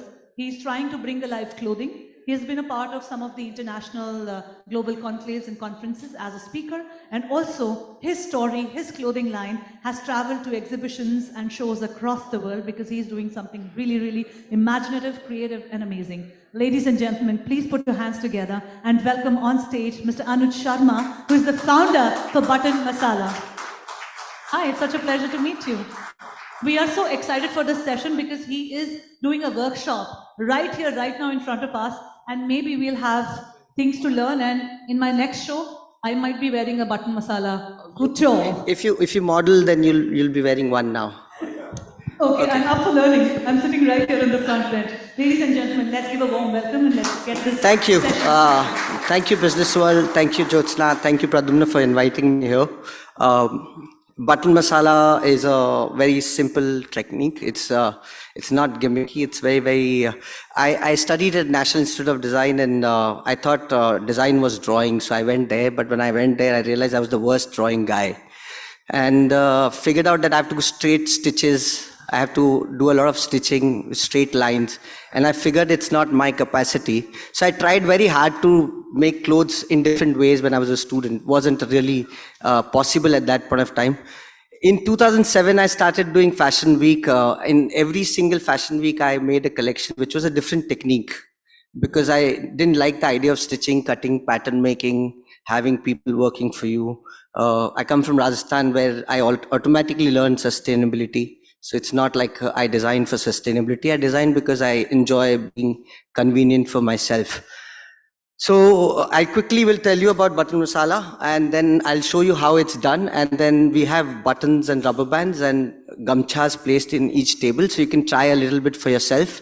I will come around if you need help, but it's only 30 minutes, so I'm not going to talk too much. So I basically saw a man who had buttoned his shirt wrong. And I thought, if there are many buttons and buttonholes, what will happen? So I came up, I put the buttons on a piece of fabric and I hung them using the straps with buttonholes. So one garment can be lifted up and down. So if it's raining, it shifts up and down. So this piece of garment can make 500,000 possible garments. It's Lego of garment making. So I went and showed the collection at Lakme Fashion Week. And I asked the models if they would like to change the garment, because each garment can become 500,000 pieces. But models refused and said, no, it's not our cup of tea. We're not designers. What if it doesn't look good? I said, no, it will be fine. They all refused. And I said, wow, there's one piece of garment that can become 1,000,000 garment, and there's this woman, all these people who earn money by wearing so many clothes every day, they sing. And that's when I realized it's not the design that you need to change. We're changing too many things. We're trying too much to design. We need to change the mindset of the people. So I started looking at the possibility of teaching people design. Consumer has to be taught more than the designers. So I thought, what if I work further? So one of the days I was invited by Grazia to make garments. It was a shoot. So in 1 hour, I made about 18 garments. It's just an example. 18 garments without any, and it's the same piece of fabric. So I thought, what if I use it for craft sector? And while working on one of the pieces and where it was changing, I got a rubber band in my hand. So I connected in the last picture, you'll see a rubber band connecting buttons. And I said, wow, that's a great idea. I don't need buttonholes anymore. So I figured then you can tie the buttons with rubber bands, and then you can tie both the buttons together. And from that concept, it became this. So these are practically just some of the garments that you can make. So there's no cutting, no stitching, no machine, no tools, and anybody can make it. So these are some very quick examples of how, and you can open any piece of garment and shift it to make it anything else. So each of these pieces can become any other garment. It's basically example of 2 cushion covers. And in about 5 minutes, each one becomes another garment. So these are 6 garments done in 6 minutes kind of a thing. This is some examples. Of course, if you change the shape of the button, the product completely changes. So you can make anything else in the world. So we have a team of 2 people. That's it. So all the work that you will see in Button Masala is just done by 2 people with the fastest garment producing technique. And we make the least number of garments in a day. So it does not mean if you can produce something fast means you keep producing. So that's like you said that fashion cannot be sustainable, and definitely it can't be. So the only way it can be sustainable if we stop producing, just stop making. So we started doing some 3D stuff, artistic stuff. You can connect anything to anything. You can make any 3D structured garment in less than half a day. It's wearable technologies, winter wears, shoes, furniture, more furniture, bags, carpets, lamps, curtains. So for last 12 years, I've gone around teaching about 50,000 people quietly. So these are some of the bunch of kids on the streets of Bombay who made their own raincoat in 15 minutes. These are people in different parts of the world, in Kenya, Africa, South Africa, students, old people. These are villager kids in the village, craftsmen's kids. Those are people in those, what you call those houses. Anyways, and those are kids again. These are orphanage kids. These are tribals in Jharkhand. These are students in different colleges. These are just 1 day, half a day knowledge based this thing. This is a work that we did. I made about 120 garments in 3 hours. So one of these things in I think it's in Amsterdam. I was invited by Nike, Adidas and headquarters in Germany. So I taught 3 days to all the designers. So these are some works there. These are craftsmen. These are also first garment made by people who've never made garments. It's like 2 hours work. So I'm just going to stop, not going to show you much work and will not talk about philosophy. I'm just going to show you how it's done because it's a workshop. I'll request somebody to come on the, so that I can try the garment and I can show how anybody is good. Okay. I guess you guys can hear me? Yeah. Okay. So very quickly, microphone. Never mind. Still there.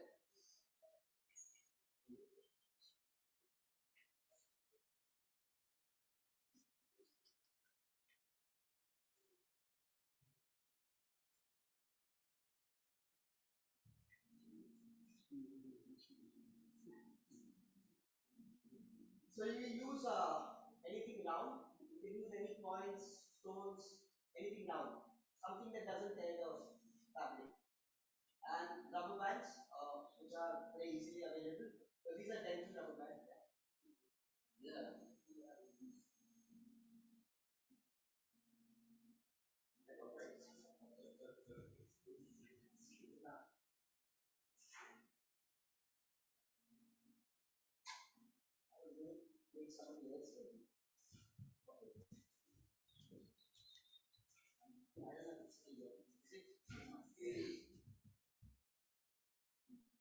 Okay, so this is a piece of fabric.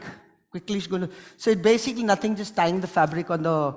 Now you only have 6 places to hang the garment on. You can start from wherever. And this is, I'm going to put the button inside the fabric. You can't put it too close to the edge because it'll. So I'm putting it just one button up, one space away, and there is a rubber band. So you hold the rubber like that and you tie. So this is done. I don't know where did I put all of the buttons. Can you hold this for me? Thank you so much. Now I'm going to put that's done.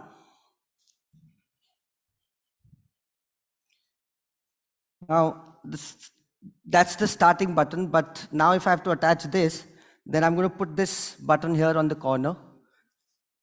And so the same rubber band comes and connects here, and the same rubber band from here can be picked and connected here. Anyways, I'm just going to leave it there. Now, same way, this can come here, but what can also happen is, instead of this coming in, putting another button here, I can just put this on top of it and connect it here. And it's really ready. Yeah. Now, we'll just ask her to turn. Now, most of you will say that we don't know how to drape the garment, but garment does not really know, like the fabric doesn't want to know if you know or not. They just want to know that if you're watching the material or not. Design is nothing but watching and listening to the material. Designers have egos, Design creates the biggest thing that design gives you ego. And that's, I think, is the biggest killer of all the I mean, ego, it kills anywhere, but in design specifically because you're given a lot more. So if you, instead of saying that I created a garment, if you watch the garment, if you watch the material, it tells you everything. Because I was the first one to come up with the idea, there was no book for it. So all I learned was within the days by just watching the buttons, rubber band. How many turns do you put around the button? I watched. It told me stop. I stopped. It told me don't do any. So draping is nothing but just stopping where the fabric tells you. So now this is hanging as a garment. Now you can make the magic. So this is the center of the, so we always start from the center so that it's easier. Done.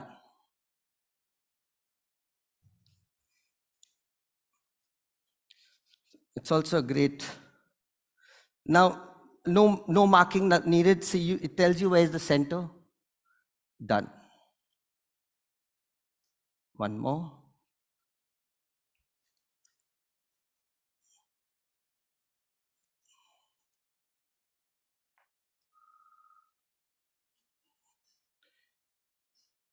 Now you can just simply take this from here and connect these two.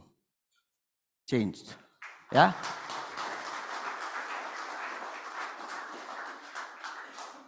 So by using only your finger and hands, you can just change the garment by moving it around. It's a very simple system. It's not difficult at all. If anybody still has a doubt, I'm just going to show you once more how to put the rubber band and button. Wherever you want to put a rubber button, hold it like this, take the rubber band, and the rubber band will tell you how much round does it want. And that's done. And then you can take it here, and so that's done. Now, once this is done, you can, so any form of 3D, Miyake, whatever you want, it keeps making. And you're not making it, you're not making the design. It's there. The fabric has all the designs. You're just watching it. So you're not a creator, you're a transporter. So imagine you're a transporter and not the creator, and you'll do fine in that. So that's it. I'm just going to leave it there. I will ask you guys to move a little bit, pick up the fabrics. There in the bowl there'll be buttons and rubber bands, and just have fun, because it's not just about talking. I think it's so much more about, so make it on yourself, make it on the person next to you. Whatever works for you, it's fine. Thank you so much. Thank you so much. I will come around and I'll help you guys for the next 15 minutes. We have 15 minutes to chill, and that's about it. Yeah, you can wear it for a while, but I'll want it later. Okay, come on. Let's do it. Sir, aap bhi kijiye. Awesome. Try. It's okay. It's a great technique. You can use it on your existing garment also. You can also put it. Yeah. हाँ. ये उल्टा लगा है ना. हाँ, but ठीक है ना, इसको फैब्रिक में उल्टा कर सकते ना. नहीं मतलब लगाया उल्टा था, मगर फैब्रिक उल्टा अब कर देंगे. Now you have to leave some space. Now you build up further on that. You can take that out of it.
Wow, so we all are very excited by this workshop here, and I see a lot of us are wearing the Anuj Sharma button masala design now. I am wearing one, for instance, you can see.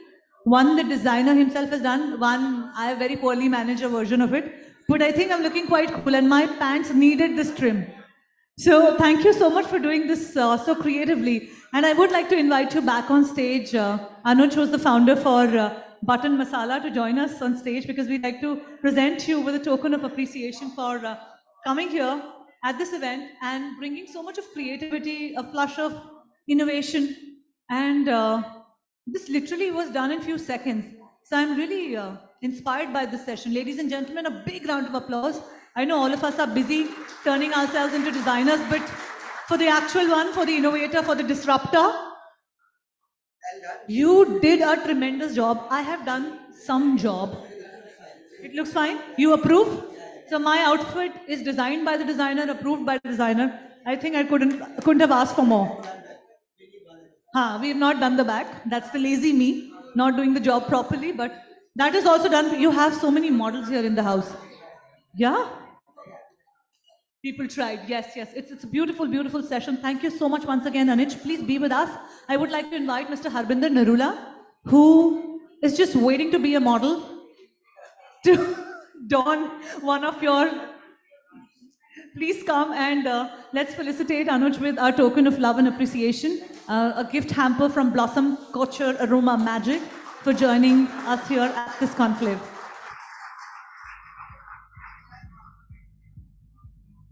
Thank you so much, Anuj. Such a pleasure. Thank you, Harbinder.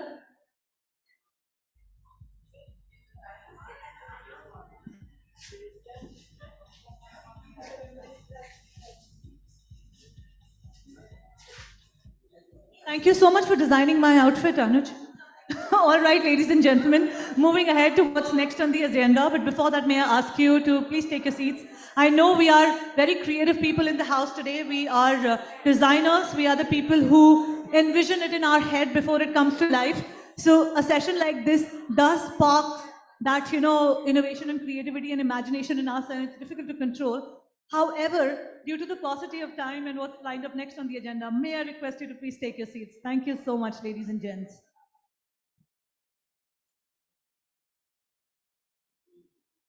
Next lined up session is again another interesting one. It's going to be full of rich learnings for us.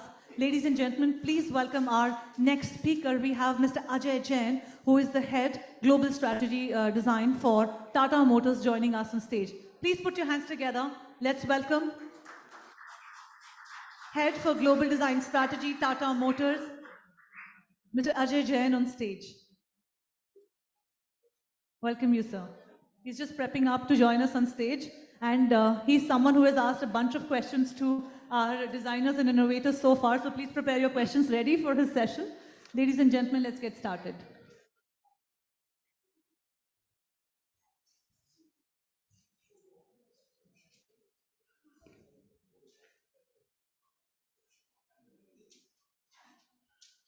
So before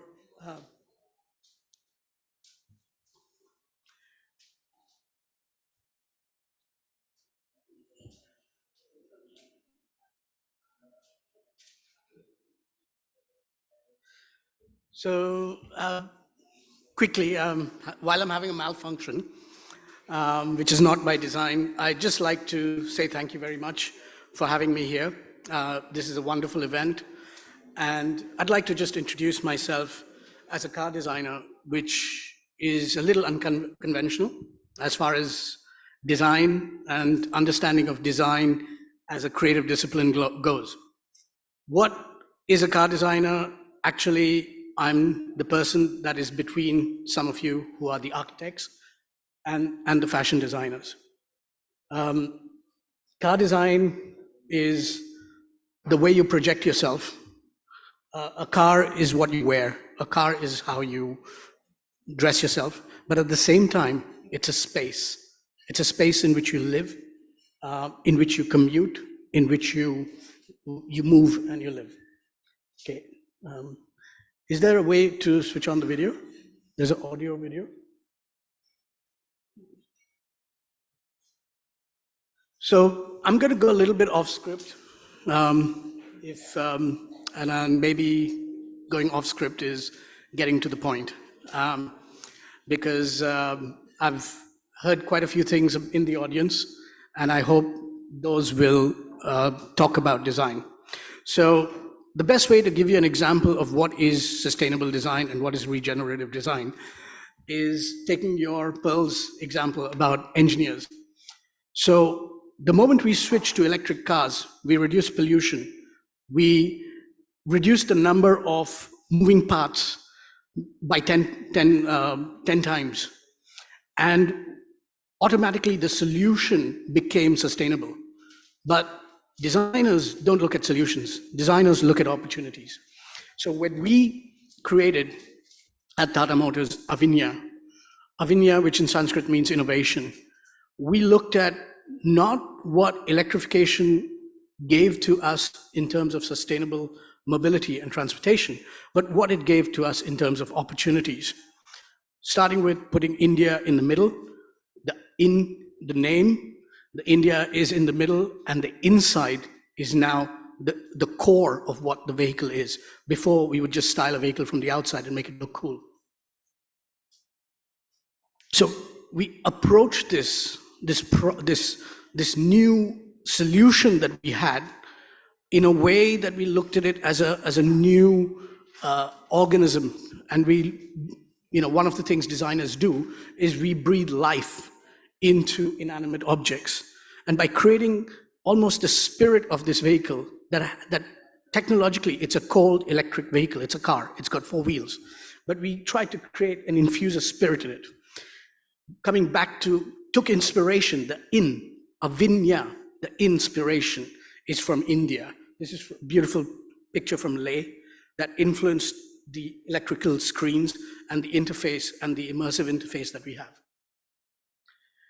Taking inspiration from India, we're looking at things like steps in the wells, the step wells, and seeing how that can translate with its rich texture in the use of a recycled or rather vegan leather, and create that depth that only comes from Indian inspiration. As I said, just like architecture, we car designers, we are designing a space. It might not be a space that's static, it's a space in which you move, but think about it. How much time do you spend in your car or in transportation devices as opposed to at home? Or in a single room or a single chair in your home? Now we're talking about a real architecture in space. So to create a space in a way that we are liberated when things like the tunnel or the engine is gone. Sustainability. So, like I said, moving from the architecture, I'm moving into the fashion of what is car design. Sustainability is core, because if you look at the number of fabrics that we actually use in the car, leathers, fabrics, plastics, sustainability is also a core of what we want. The ultimate sustainability for us is creating something that's timeless. Slow fashion, but also for us, we don't want you to want to change your car immediately because it was conceived fashionably. A lot of components today are shipped all around the world, fly all around the world until they get into the factory. So sourcing materials locally is not just about sourcing inspiration, but also sourcing materials locally that creates inspiration. Just because something is recycled, it doesn't mean it has to look cheap or look like it's on a second life. It has to have an emotional connect, and by layering it, by using it, cutting it differently, you know, putting maybe next time, Anuj, I might use the buttons, we might create a playfulness and an emotional connect with those materials, that their identity is not just having been recycled. And then regenerative. Everything has certain qualities, and when you recycle it and when you reuse it, when you regenerate it, it has its own new set of attributes. And to use those attributes and not try to hide them and try to recycle a PET bottle and try to make another PET bottle out of it doesn't really make something regenerative. So in these layers of regenerative design, we have what we call, you know, some core aspects of how we create, just like everyone who's talked about fashion, how we create sustainable design through locally sourced crafts, adding value with craftsmanship and emotion, and celebrating some of the regenerative attributes of a material. So these are all materials that we used in the Avinya concept. And what we also thought about is it's not only good enough to use materials or recycled, it is a traceability, to have that traceability in there, to celebrate the characteristics of the materials in an industry of mass production where we put paint on a lot of things, where we put decorative plastics and textures on a lot of things. So to then celebrate what the intrinsic values of the material are and have a sense of traceability of where they came from, because a lot of recycled materials, it's not just good enough to know that it's recycled. It's also important to know whether it was recycled locally, whether it is actually recycled, whether it was factory cuts, and so on. So creating that entire journey of understanding of sustainability in your vehicle, just as you would want it in your home or your architecture of office, or in the clothes that you're wearing. Is the problem? Sorry? Okay. So it's almost like taking this opportunity to a new paradigm of transportation design. We're designing the car, like I said, design is about seeing opportunity when a solution's already been found, which is what electric cars are, taking away a lot of pollution. So we're looking at really getting inspired from within, again, being inspired from what is the space rather than what is the styling of the outside, and how that would reflect when you looked at the vehicle from the outside, and how it would be inviting, that the essence of the car is not what it looks like, how it shows itself off, but how it invites you in, and creating the sense of inspirational Indianness and inside out. One of the key things that we talked about this morning is one of the most frustrating things about living in a city is your commute, your travel, your transport, the transportation, and the frustrations of traffic. So most of the time you're in a bad mood is when somebody cuts you on the road or somebody dents your car. So how do you can technology make transportation through design a relaxing experience? Can your drive be the most relaxing time of your day from being the most stressful and the most frustrating time of your day? I think it can. And that's, again, for the designers, I'm not saying this is the solution, but it's an opportunity. And it's an opportunity that we need to look at. We don't need to only design cars that are creating a sense of exhilaration or wanting to be speed and drive faster than the other person. What if we try to create the space that is about relaxation, feeling well-being, and feeling good about ourselves? So putting that sense of wellness, which is what we crave in our life, to the core of transportation and mobility. And that could be with a simple light, a simple sense of how you light up the space to create that sense of relaxation. Of course, technology means a lot of smartness, a lot of intelligence, how we introduce that intelligence to the vehicle to make it not something that you are distracted by, but something that's helping you. So I'll go pretty quick with this part because I don't want to show you work. I think we want to see solutions, we want to see opportunities. I want to show you what comes next, what goes beyond sustainability. I'm a personal believer that just like slow fashion, as we talked about today, purity, design purity and absolute perfection is the ultimate expression of sustainability. You need to be in love with something for its entire life, not just the moment you see it. And in every detail, it's a discovery, it's a journey, it's a love affair of that lasts forever. It's an appreciation of quality, precision, and craftsmanship. So, with these new opportunities in mind, we created Avinya. At the end, we think designing cars is a great experience. It's about moving physically and emotionally. It's about creating that sense of movement and drama. So where are we going from now? I've got 7 minutes and I'm going to try to go on this very quickly. Electrification is the buzzword today, but it's not. If you look at where the venture capital is going, where the money is going, they've gone beyond that. They've left electrification and EVs and batteries behind. They're looking at the next step, which is self-driving vehicles. And this is where I come into, if it's self-driving, then relaxation and well-being and wellness is at the core of what our commute. It can happen. Autonomous driving vehicles, it's not science fiction, it's coming.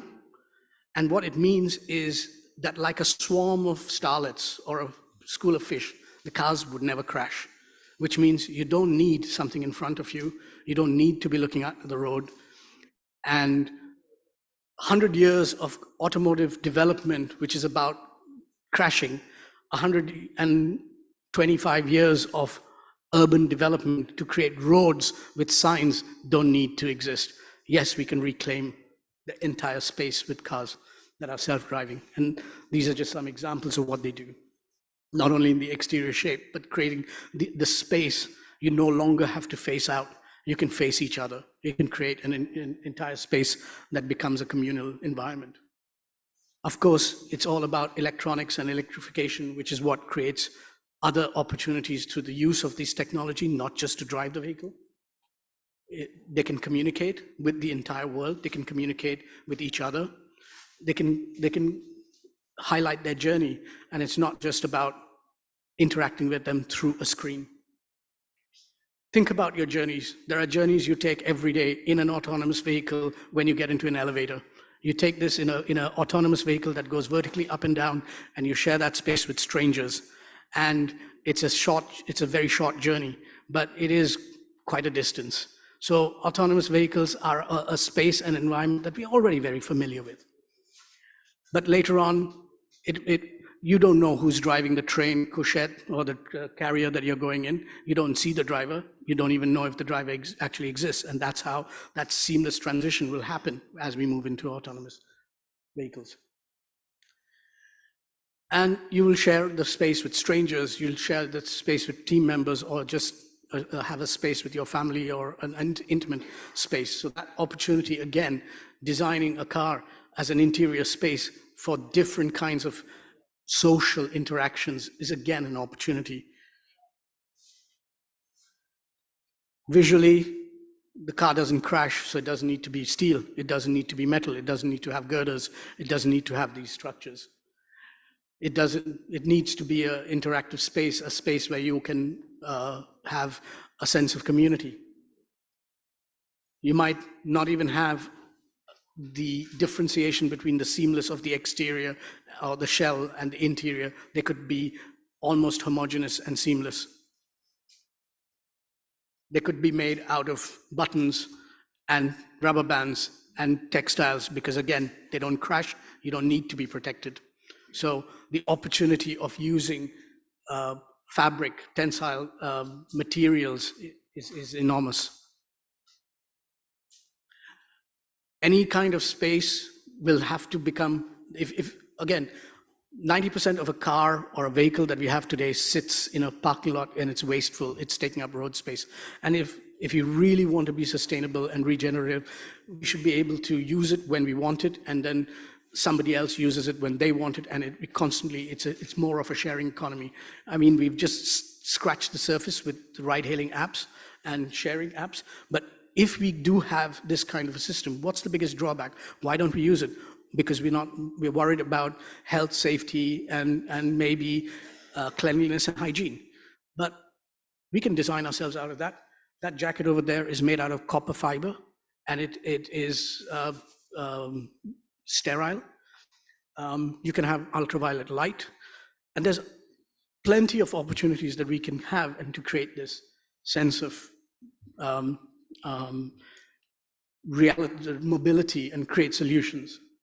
We don't have to go backwards and forwards. You can go we can move in 360 degrees, because the only work backwards and forward is because there's the limitation of the human body, and the human body can only look forwards and only drive forwards. But if we're not driving, we can go in any direction.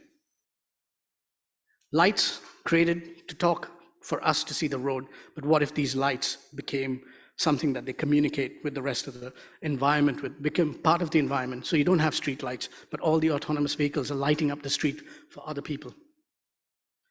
Other manufacturing techniques will also play a role. You can have permeable membranes. And the thing I like the best as a car designer and a boy who loves drawing cars is we could have amazing science fiction like doors, opening systems, and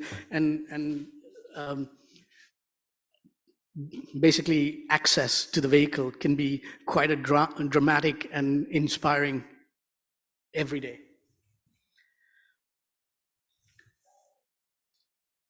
The sound, please.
Okay, thank you.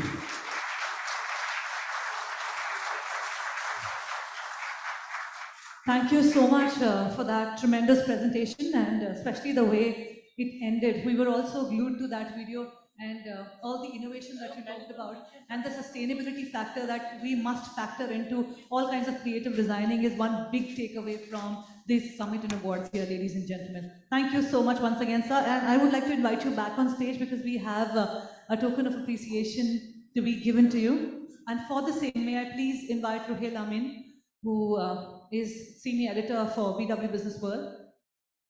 Let's have a big hand and give a warm welcome, warm applause to both of these gentlemen here. May I request our team to bring forward the gift hamper. This is brought to you by Blossom, Culture and Aroma Magic. Thank you so much, ladies and gentlemen. All right, the excitement in this room is really amazing, and most of us have been here since 9 in the morning, and to see this level of energy, this level of smiles and creativity and innovation exuding out of us, let me just tell you that keep continue with this energy and the spirit, because now it's only going to get more and more lifted, because next coming up is a very special performance. And to announce for these performers to join us on stage, I would like to invite Noor, who is already looking at me from a distance. Ladies and gentlemen, please welcome Noor Fatima Warsia, who is the group editorial head for BW Businessworld, joining us here in all her glory and wisdom. Hi Noor, welcome, and you're supposed to be welcoming our next performers. So that performance is not really the best word I would use. They are a bit, I don't know how many of us are fans of what you're going to see next. Many of you, hopefully many of you, already know about the Dharavi Dream Project, how it came along, what's happened. Soon they'll be hitting a decade. The kids that you're going to see here today, of course, they come from Dharavi, not known for the best associations in terms of the words we use. Asia's largest slum sometimes, very difficult background sometimes, but this is a lot of people that did not let that come in the way. Now, of course, today we're going to see something more on the side of music, but whether it is graffiti, the hip hop movement, whether it was, I think, beatboxers and breakers, they probably had all of it between them, and they've done a great job of showing resilience in real life. So it's actually my pleasure and honor to see them perform and invite them here. So can we get the Dharavi Dream Project to come here? Part of the Ecoversities Alliance. I'm going to go away.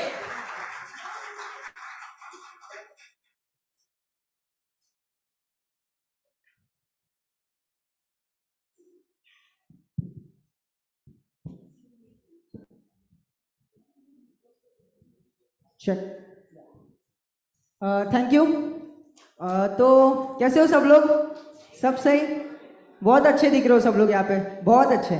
तो मेरा नाम आयुष है and मैं the Dharavi dream project से हूँ। मेरे साथ मेरी क्रू है जो आप लोगों के लिए एक छोटा सा परफॉर्मेंस करने वाली है आज। तो हिप हॉप में बहुत सारे अलग अलग एलिमेंट्स होते हैं, डांस, रैपिंग, बीट बॉक्सिंग। तो आज बीट बॉक्स चैंपियंस है इंडिया के हमारे पास, the decimal crew. So let's present them on the stage, give them a big hand. Check.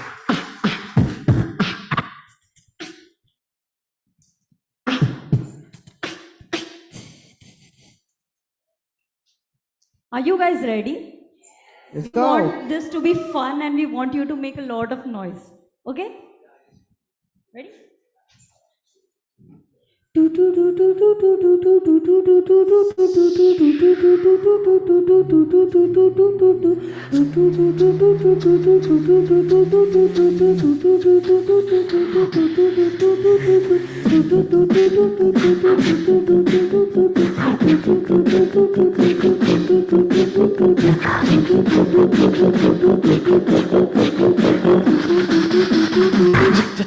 Check this out.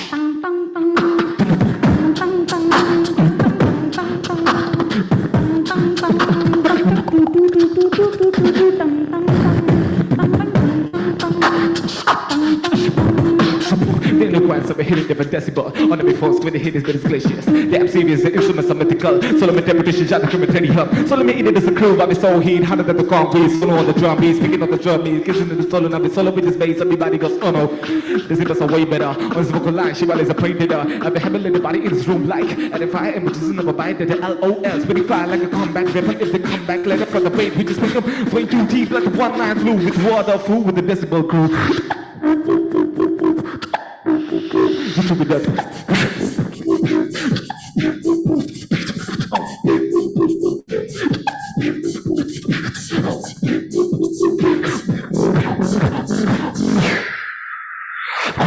So how many of you all know what beatboxing is? Damn. Nice. So now you know what is beatboxing. So beatboxing, generally what we did here is we slapped our lips and tried to make it sound like music. So this is beatboxing. So speaking of beatboxing, यहाँ पे कितने लोगों को बॉलीवुड पसंद है? I think everyone. Give me a cheer if you love Bollywood. Cheer.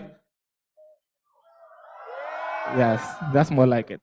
So the next set is Bollywood mashup by the Digital Crew. And we want you all to join in if you know all the songs. If you know the songs, you can sing along with us, okay?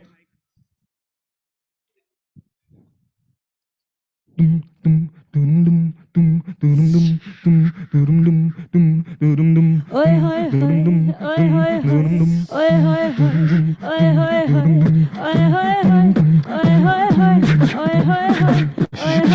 सैया छेड़ देवे, ननद चुटकी देवे, ससुराल गेंदा फूल, सास गारी देवे, देवर समझा लेवे, ससुराल गेंदा फूल, छोड़ा बाबा का ना भावे, तेरा पिया को, ओए होए होए, ओए होए होए, ओए होए होए, hey!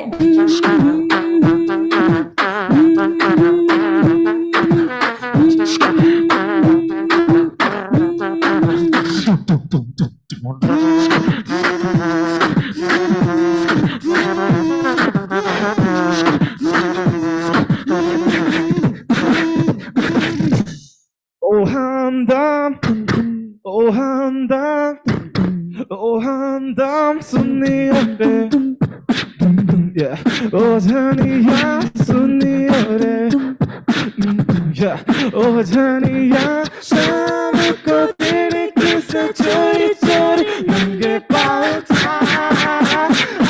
आएगा, oh सुनिए रे.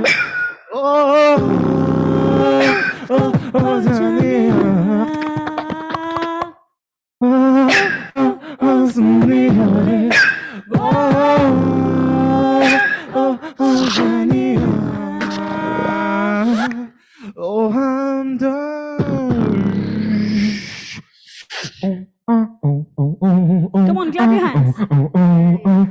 Thank you so much.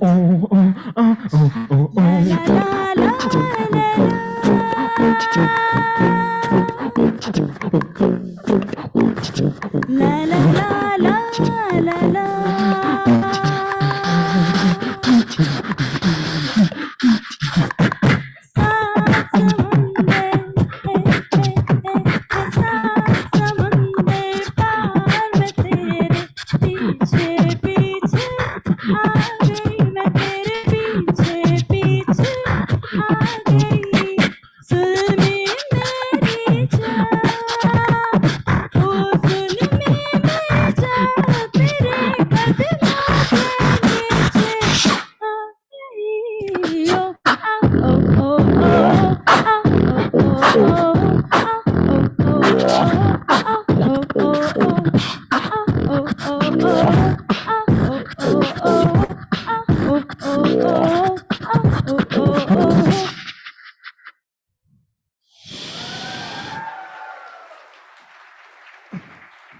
Thank you so much.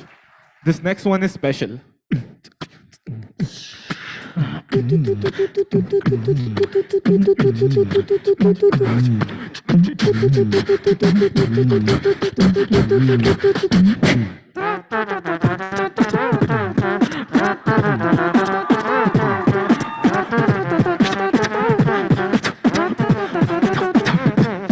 आज मेरे यार की शादी है, आज मेरे यार की शादी है, आज मेरे यार की शादी है, आज मेरे यार की शादी है.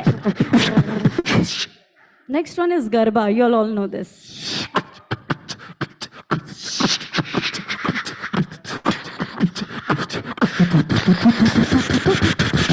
आए वे तो आए बाहर के अनजाने एक जहाज आए वे तो लाए बाहर के अफसाने भी बाहर जरा मुझे छूना न दूर ही रहना परी हूँ मैं परी हूँ मैं मुझे न छूना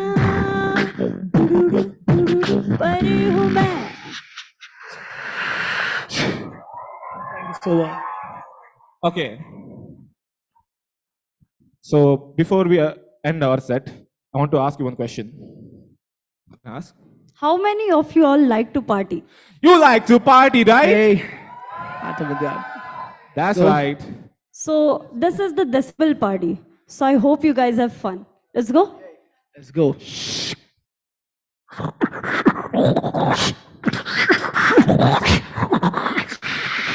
Welcome to the decibel party.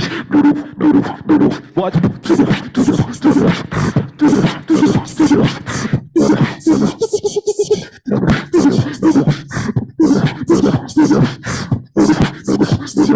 Welcome to the decibel party.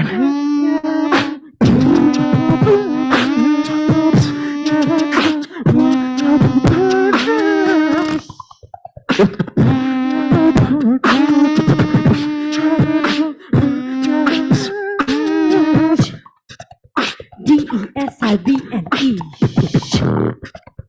D-E-S-I-B-L-E. D-E-S-I-B-L-E. D-E-S-I-B-L-E. All the hands up. Come on, clap.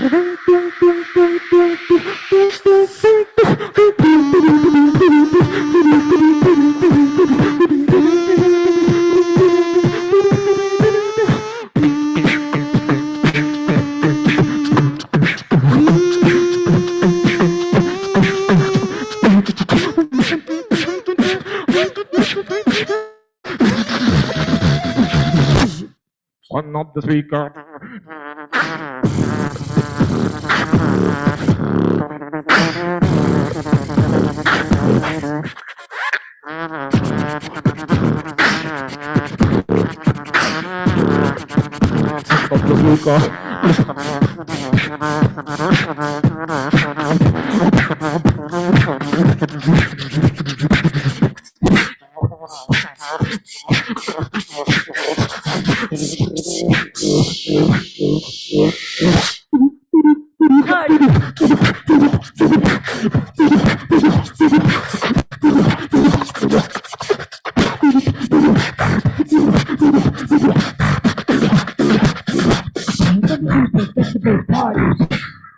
Thank you so much. I hope you all had fun.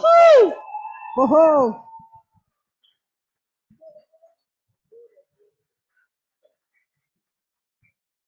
Okay, give them a big hand, please. बहुत अच्छा था भाई, बहुत अच्छा था, एक number. Okay, तो rap कितने लोग को सुनना है? रैप सुनते हो सब लोग? पता नहीं कितने लोग सुनते होगे, पर जितने भी लोग सुनते होगे सब लड़के लोग को ही देखा होगा. किसी लड़की को देखा है रैप करते हुए? आज देखोगे. Let's go Sania.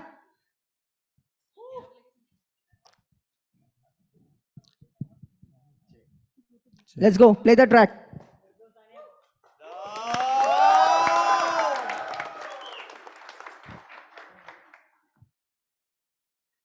ओके तो पहले मैं इंट्रोडक्शन दे देती हूँ. मेरा नाम सानिया एमक्यू है और मैं टीडीपी से हूँ. एंड यस, ये ट्रैक जो है ये मेरे 7 ईयर से लेके मेरे 15 ईयर तक जो भी चीज़ें मैंने देखी है, छोटी बड़ी सही गलत, उन सब चीज़ों के बारे में. तो प्ले करते हैं.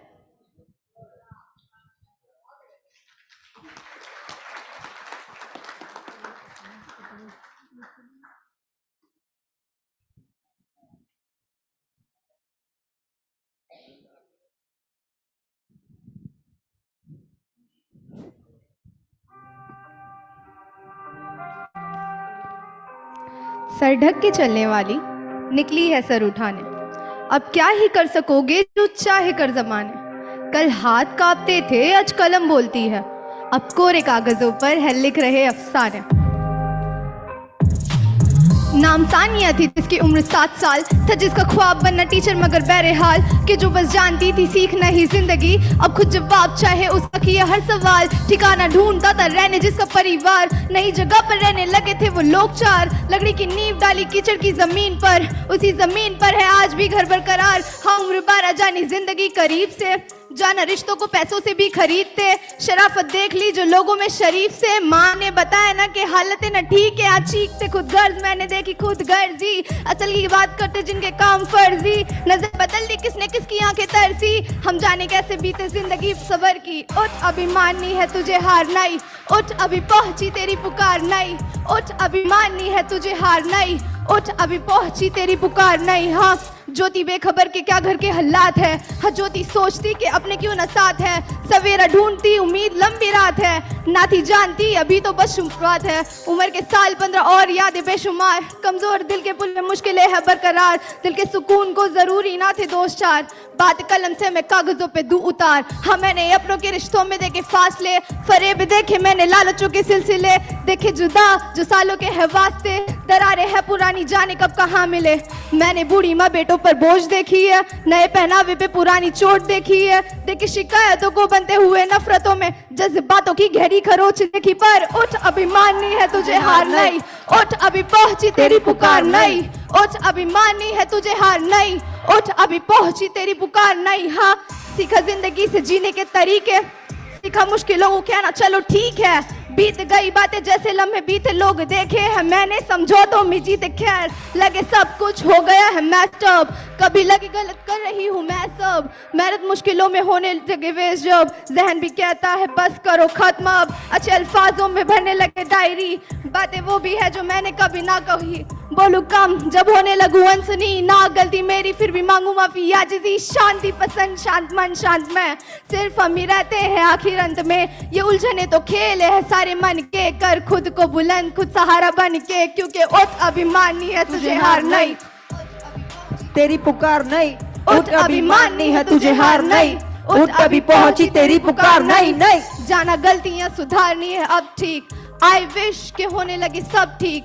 अफसोस ये जिद का असर है, अफसोस बची हो रखी बहुत ढीठ।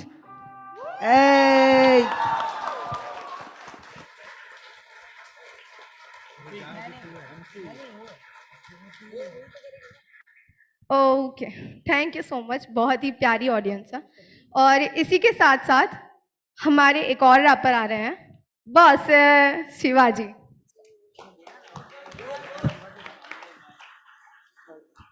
Hey, mic check. Myself Shivaji, straight out of Dharavi. मैं धारावी से आता हूँ और ये अक्सर बोलता हूँ जिधर भी जाता हूँ। क्रिएटिव और अपने आप को यूनिक कैसे बनाते हो? जब तुम रियल रहते हो, किसी दूसरे का कॉपी नहीं, रियल रहते हो। हम रहते हैं तभी रियल बनते हैं। तो मैं रियल बंदा हूँ, मैं तमिलनाडु से आता हूँ, तमिल में रैप करता हूँ, तुमको सुनाने आया हूँ। तो तमिल में रैप करूँगा, एंजॉय करना सब लोग। यो प्ले द बीट शेख। ये गाने का नाम है बॉस, मतलब मैं बॉस हूँ, जिधर से भी आता हूँ मैं बॉस हूँ, उसे बोलता हूँ। रावण आंडालो अन्नन के कवल जिला लोकल बॉस से उनक द लॉस से। ए चेक ना बॉसे இப்போ அட்டத்த பாரு ना बॉसे, சும்மா அதருது பாரு ना बॉसे, விசில் பறக்குது பாரு ना बॉसे, बॉसे ना बॉसे இப்போ அட்டத்த பாரு ना बॉसे, சும்மா அதருது பாரு ना बॉसे, விசில் பறக்குது பாரு ना बॉसे, बॉसे बॉस ना मास ना स्ट्रीट सुपरस्टार தர லோக்கல் பசங்க இறங்கி வந்த தாறு மாறு 1 2 3 இங்க வேண வெட்டி சீன் கத்தம் பண்ணிருவேன் அண்ணன் பாத்து யாரு அடங்காத ஆளு என்கிட்ட ஆட்டாத பாலு இங்க நான் தாண்டா நைனா எனக்கு கிடையாது ரூலு தெருவுல ஆள பரதனமோ இங்க என் கொடி பறக்கும் போம்பிட்டர் இங்க செல்லாது கிளம்ப இல்ல நம்மட்டர் ஆயிரும் நான் பாஸ் இப்போ ஆட்டத்தை பாரு நான் பாஸ் சும்மா அதருது பாரு நான் பாஸ் விசில் பறக்குது பாரு நான் பாஸ் நான் பாஸ் நான் பாஸ் நான் பாஸ்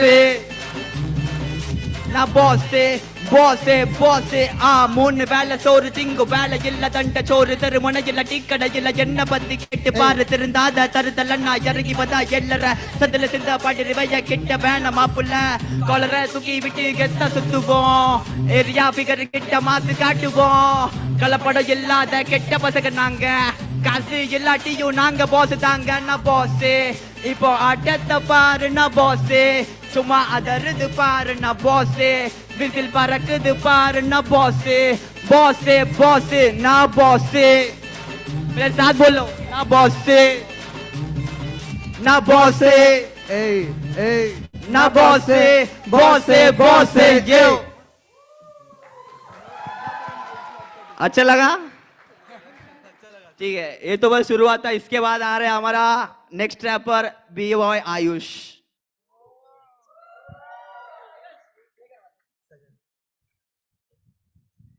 लेट्स गो. एमसिंग बहुत हो गया, अभी गाते थोड़ा. क्या बोलते? चलो सुनोगे? दिखने में छोटा, आवाज बहुत आता है. चलो let's play. Check check. A A A. Check. Yeah, yeah. Hey, hey. आओगे क्या ऊपर? Hey. चलो आ जाओ, जैम करते हैं. हाइप की बात मुझसे करना नहीं, मुझे करना वही जो इस जालिम जमाने को खलता नहीं. कुछ करके दिखाने का जज्बा नहीं, तुझ में मुर्दा वही. सब कुछ समझता पर कहता नहीं. बॉम्बे ऐसा पे भाषा की बोली का लहजा नहीं. पाप सर लौटते जो कर्मा वही. दुनिया ये झूठों की खोया, मैं सत्य में होनी को देखूं आगे जाना वक्त में. यकीन नहीं करूं शक हर शख्स पे. हिप हॉप की कब्र में अमर हूं, दफन में दिखते आत्महत्या होते सब कत्ल है. एक ही करोड़ों में ऐसी ये नस्ल है. कला खजाना जो मिलते ना बक्से में, 7 रविवार मेरे आते एक हफ्ते में. देखते कामयाबी देखते ना स्ट्रगल से. मेरी मेहनत है कोई ना मिराकल. पंच पे पंच लाइन्स मारूं मैं दनादन. दोस्ती ताकत हिप हॉप मेरा पैशन. तू है द्वारपाल मेरा पूरा राज्य. मेरी सांसें है मेरी हर एक वाक्य. मुझसे चलने वाले ढूंढे मेरी खामियां. मैं ही हूँ अर्जुन और मैं ही एक लाव्या. तेरा भाई बेटा बादलों पे बादलों पे बादलों पे बादलों पे. यहाँ पे सारे मेरे खास लोग हैं. खास लोग हैं, खास लोग हैं, खास लोग हैं. भरोसा नहीं मुझे आस्थों पे, आस्थों पे, आस्थों पे, आस्थों पे. जब से होश संभाला मुझे जोश सा है, तब से घुमा रास्तों पे रास्तों पे. मेरे कलम पर लगे इल्जाम कई सारे संगीत के कत्लों के. 16 साल की उम्र, नाम आयुष, नाम लिखा जाए इतिहास इतिहासों में. कलाबाजी समेटी जिन कलियों में चुपता वो कांटा नशीला है. जिसे छूने से निकला वो खून जो छका तो पाया कि रक्त रसीला है. तुझे लत है तलब है हर चीज को पाने की जिसे भी मैंने खरीदा है. शरारत की मैं हूँ किताब, मुझसे ये सारा मोहल्ला परेशान है. सब वाकिफ है तेरी अच्छाई से, तुझको पता है कि तुझ में बुरा क्या है. आजकल मैं आईने में खुद को देख, खुद से ये पूछूं कि तुझको हुआ क्या है. आजकल के रिश्ते हैं मतलबी लोग बस देखते खुद का मुनाफा है. भला जो करे वही लटके सूली पे. क्यों? क्योंकि ये कलयुग जमाना है. या कलयुग जमाना है. क्योंकि ये कलयुग जमाना है. या कलयुग जमाना है. 2 1 गो. तेरा भाई बड़ा बादलों पे बादलों पे बादलों पे बादलों पे. यहाँ पे सारे मेरे खास लोग हैं. खास लोग हैं, खास लोग हैं, खास लोग हैं. भरोसा नहीं मुझे आस्थों पे, आस्थों पे, आस्थों पे, आस्थों पे. जब से होश संभाला मुझे जोश सा है, तब से घुमा रास्तों पे रास्तों पे. Hey yo. Let's go, make some noise for Dharavi. Let's go. Hey. Thank you everyone, thank you. Let's go. Presenting the next performance, MC Josh in the house. Let's go. Check, check.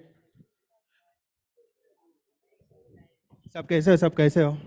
सबको कैसा लग रहा है rap कर रहे हो? तो मज़ा आ रहा है कि नहीं आपको? तो लाइक ये कैसा है कि ना, लाइक हम लोग जो अपना आर्ट फॉर्म फॉलो किए तो हम लोग यहाँ तक पहुँचे अभी. तो यहाँ पे अभी तुम लोग के सामने परफॉर्म कर रहे हैं, इसलिए लाइक हम लोग ने खुद के आर्ट को चुना, इसलिए हम लोग यहाँ तक पहुँचे. तो क्योंकि घर वाले हम लोग को रोकते थे कि ये मत करो, वो मत करो, ये आर्ट मत करो, इसमें ये नशा है, ये है, वो है. पर धारावी ड्रीम प्रोजेक्ट ऐसा चीज़ है जहाँ पे हम लोग बिना नशे के जो भी हम लोग जो गलत इसमें नहीं पढ़ते और जो भी हम लोग जो भी करते रियल करते जो धारावी ड्रीम प्रोजेक्ट में. तो मैंने तभी एक गाना लिखा था कुछ 2-3 साल पहले, तो मैं वो गाना आपके लिए प्ले करने वाला हूँ. चेक. तो लाइक मुझे किसके तरह बनना नहीं है, इसके तरह उसके तरह, तो उसके लिए मैंने गाना बनाया. प्ले कर दो.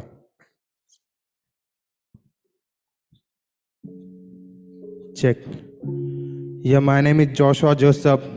I go by the name MC Josh. Yeah. Check. Yeah. एक बार आवाज कर दो सब लोग. सब लोग. Let's go. Yeah. Yeah. Yeah. Yeah. Check. Yeah. Check. Hey, मुझे बनना है खुद, मुझे खुद ही रहने दो, नहीं बनना किसी और जैसा, मुझे खुद ही रहने दो, रहने दो, मुझे बनना है खुद, मुझे खुद ही रहने दो, खुद ही रहने दो, नहीं बनना किसी और जैसा, मुझे खुद ही रहने दो, खुद ही रहने दो, खुद ही रहने दो, मुझे तुम खुद ही रहने दो, खुद ही रहने दो, जरा खुल के अब जीने दो, खुद ही रहने दो, मुझे तुम खुद ही रहने दो, खुद ही रहने दो, जरा खुल के अब जीने दो। कोई कहता इसके जैसे बन, कोई कहता उसके जैसे बन, वो देख ओ पढ़ाई कितना कर लिया, अभी करता है नाम रोशन, वो ऐसा तो तू भी बन ऐसा, तभी जिंदगी होगी सफल। ऐसा सब क्यों सोचते लोग, क्यों बोलते लोग, बताओ कोई रीजन, क्यों मैं बनूं इसके उसके जैसा, क्यों मैं करूं काम 10 से 6 तक, क्यों ना करूं मेरे सपने पूरे और लग जा काम पे और कमाऊं पैसा और करना जो जिसमें मन है लगता, और बॉस के पीछे क्या बजाऊं डंका, तभी मुझे मिलेगी बड़ा के तन का, इन सब से आशा का मुझे कुछ नहीं जमता। कला से बना नाम मुझे नाम मेरा, कलम से पूछ क्या है काम मेरा, जानने लगे हैं हर जगह लोग, मुझे कला नहीं दिया हर जगह पहचान मेरा, कला से बना नाम मुझे नाम मेरा, कलम से पूछ क्या है काम मेरा, जानने लगे हैं हर जगह लोग, मुझे कला नहीं दिया हर जगह पहचान मेरा। ये मेरी कला की ताकत है, ये मेरी खुदा की ताकत है, आज मैं पहुंचा यहाँ पर तो ये मेरी खुदा की ताकत है, ये मेरी खुदा की ताकत है, ये मेरी कला की ताकत है, आज मैं पहुंचा यहाँ पर तो ये मेरी खुदा की ताकत है। मुझे बनना है खुद, मुझे बनना है खुद, नहीं बनना किसी कॉपी, मुझे बनना है खुद, मुझे बनना है खुद, मुझे बनना है खुद, नहीं बनना किसी कॉपी, मुझे बनना है खुद। सबको पता है यहाँ पे, सबके साथ होता है यहाँ पे, पर कोई नहीं बोलता यहाँ पे, ये सब होता है समाज के डर से। लड़की है तो कुछ नहीं करेगी, दब के वो अंदर ही बैठेगी, बंदा तू कला में अच्छा है, पर अच्छा ये है कि काम पे तू लग जाए, क्यों सब दबे हो समाज के डर से, क्यों ना करते हो मन है जिसमें कला को छोड़ के और लगते काम पे और कोसते खुद को जो तुम है कर रहे। ये सब बात पे थोड़ा तू ध्यान दे, तेरे पास कला है तो उसे तू पहचान ले, खुदा ने दिया है तोहफा तुझको, ना उसको टाल बे ना उसको टाल ब्रो। मुझे बनना है खुद, मुझे खुद ही रहने दो, नहीं बनना किसी और जैसा, मुझे खुद ही रहने दो, मुझे बनना है खुद, मुझे खुद ही रहने दो, नहीं बनना किसी और जैसा, मुझे खुद ही रहने दो, खुद ही रहने दो, मुझे तुम खुद ही रहने दो, MC जोश, मुझे तुम खुद ही रहने दो। कैसा लगा सबको ये गाना? ये गाना ऐसा है कि लोग बोलते हैं इसके जैसे बन, उसके जैसे बन, वो देखो क्या पढ़ाई कर लिया, ये क्या कर लिया, पर सब लोग अलग है, सब उंगली सेम नहीं होते, सब अपने अपने इसमें अलग है। तो यहाँ का हमारा एजुकेशन ऐसा है कि हम सब सेम पढ़ रहे हैं, तो सर ये स्कॉलर है वो स्कॉलर है, ऐसा नहीं। कोई स्पोर्ट्स में अच्छा है, कोई गाने में अच्छा है, कोई इसमें अच्छा है, तो इसलिए मैंने गाना बनाया। Thank you so much. Be real be you. Next अभी स्टेज पे आने वाले is Azeem the mic, so वो गाने एक बार आवाज कर दो। कैसे हो सब लोग? पहले तो ये बताओ, सब लोग इतने अच्छे अच्छे लोग बैठे हुए हैं यहाँ पे, तो सबको देख के मोटिवेशन सा मिल रहा है, पर जो मैं भी परफॉर्म करने वाला हूँ उस सॉन्ग का नाम है बदल दे, जो मैंने लिखा था रियलिटी के बेस पे। जो आजकल के लोग जो होते हैं, अमीर होते हैं, गरीब होते हैं, तो उन जो लोगों को इंसाफ नहीं मिल पाता है, तो आजकल के लोग कैसे हैं, रियलिटी है जो मैं लिखा था ये गाना, तो आप लोग के सामने स्पीड करना चाहता हूँ, तो चेक करो।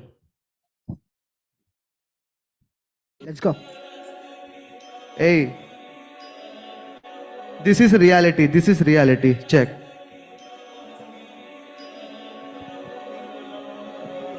Hey, hey, hey, बदल दे, बदल दे, बदल दे, बदल दे, check. बदल दे, बदल दे, बदल दे, बदल दे, जल्दी से तो उठ और ये सोया हुआ समाज बदल दे। कब्र में, कब्र में, कब्र में, कब्र में जिंदगी और मौत वो दोनों ही मेरे साथ कफन में। बदल दे, बदल दे, बदल दे, बदल दे, जल्दी से तो उठ और ये सोया हुआ समाज बदल दे। कब्र में, कब्र में, कब्र में, कब्र में जिंदगी और मौत वो दोनों ही। ये झूठ टीता झूठ जो बातें करता मजहब बदल के कलमी एक जरिया जो इतिहास या बदल रख दे उंगली दे 2 सालों को पर बैठ जाते सर पे चढ़ के जीतने तो रंग नहीं उससे ज्यादा लोग बदलते रेस्पेक्ट करना है तो उनकी कर जो लड़ रहे शरत पे वक्त सबका आता है वो आएगा समय तल के एक लेना कच आएगी समय बदलते रेस्पेक्ट उनकी करना है तो कर जो लहे सड़क पे मशवरे जब तो ये जले पे नमक छिड़कते सच कब का डूब के बस झूठी है किताबें बढ़ते उसका भरोसा नहीं था जिस पे था वो तब गुजर के गम के आंसू भर गए वो आंखों से मेरे बरस गए बदल दे बदल दे बदल दे बदल दे जल्दी से तो उठो ये सोया हुआ समाज बदल दे कफन में कफन में कफन में कफन में जिंदगी और मौत वो दोनों ही मेरे साथ कफन में बदल दे बदल दे बदल दे बदल दे जल्दी से तो उठो और ये सोया हुआ समाज बदल दे कब्र में कब्र में कब्र में कब्र में जिंदगी और मौत वो दोनों ही मेरे पल्लू पेपर पर इंसाफ के या पन्ने जल के दुनिया इतनी मतलबी निवाला छीनते हालत से गए तो अच्छा था पर अब वो साले अपने बन गए इनकी वजह से सपने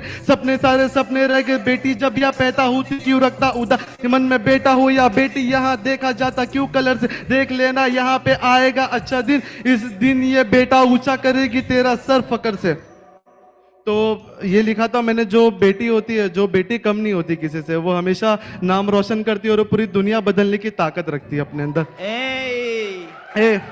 बदल दे बदल दे बदल दे बदल दे जल्दी से तो उठ और ये सोया हुआ समाज बदल दे कब्र में कब्र में कब्र में कब्र में जिंदगी और मौत वो दोनों ही मेरे साथ कफन में बदल दे बदल दे बदल दे बदल दे जल्दी से तो उठ और ये सोया हुआ समाज बदल दे कफन में कब्र में कब्र में कब्र में जिंदगी और मौत वो दोनों ही मेरे साथ कफन में। तो कैसा लगा आप लोग को ट्रैक?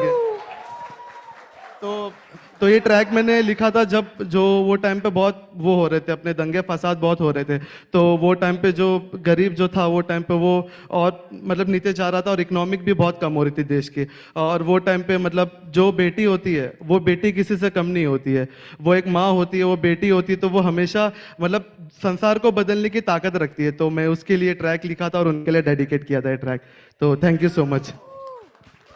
तो आप लोग ने रैप भी सुन लिया और आप लोग ने बीट बॉक्सिंग भी सुन लिया तो अभी जो आप लोग देखोगे वो ब्रेकिंग देखोगे ये भी एक हिप हॉप का एक पार्ट है तो इसको एंजॉय कीजिए।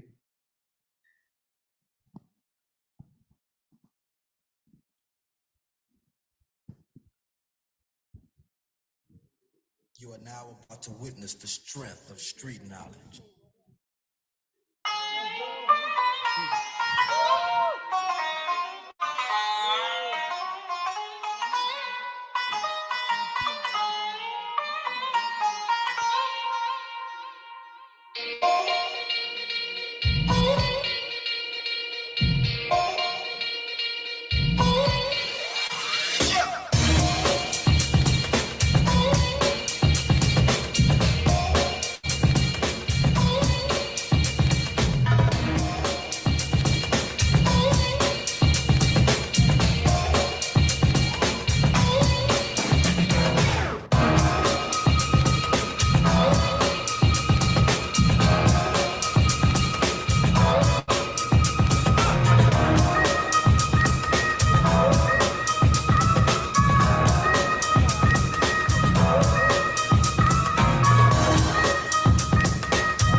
Thank you so much. Thank you so much. You were a wonderful audience. हमको मजा आया बहुत. एक बार हमारे साथ बोल दो. हमारा एक स्लोगन है. मैं बोलूंगा माइक माइक चेक. तुम लोग बना धारावी ड्रीम प्रोजेक्ट. ओके मेरे साथ थोड़ा टफ है पर चल जाएगा. हो जाएगा सबके साथ. Mic, mic, check. The Dharavi Dream Project. Mic, mic, check. The Dharavi Dream Project. Mic, mic, check. The Dharavi Dream Project. Mic, check, mic, check, mic, check, mic, check. Hey, Thank you yo. so much, everyone.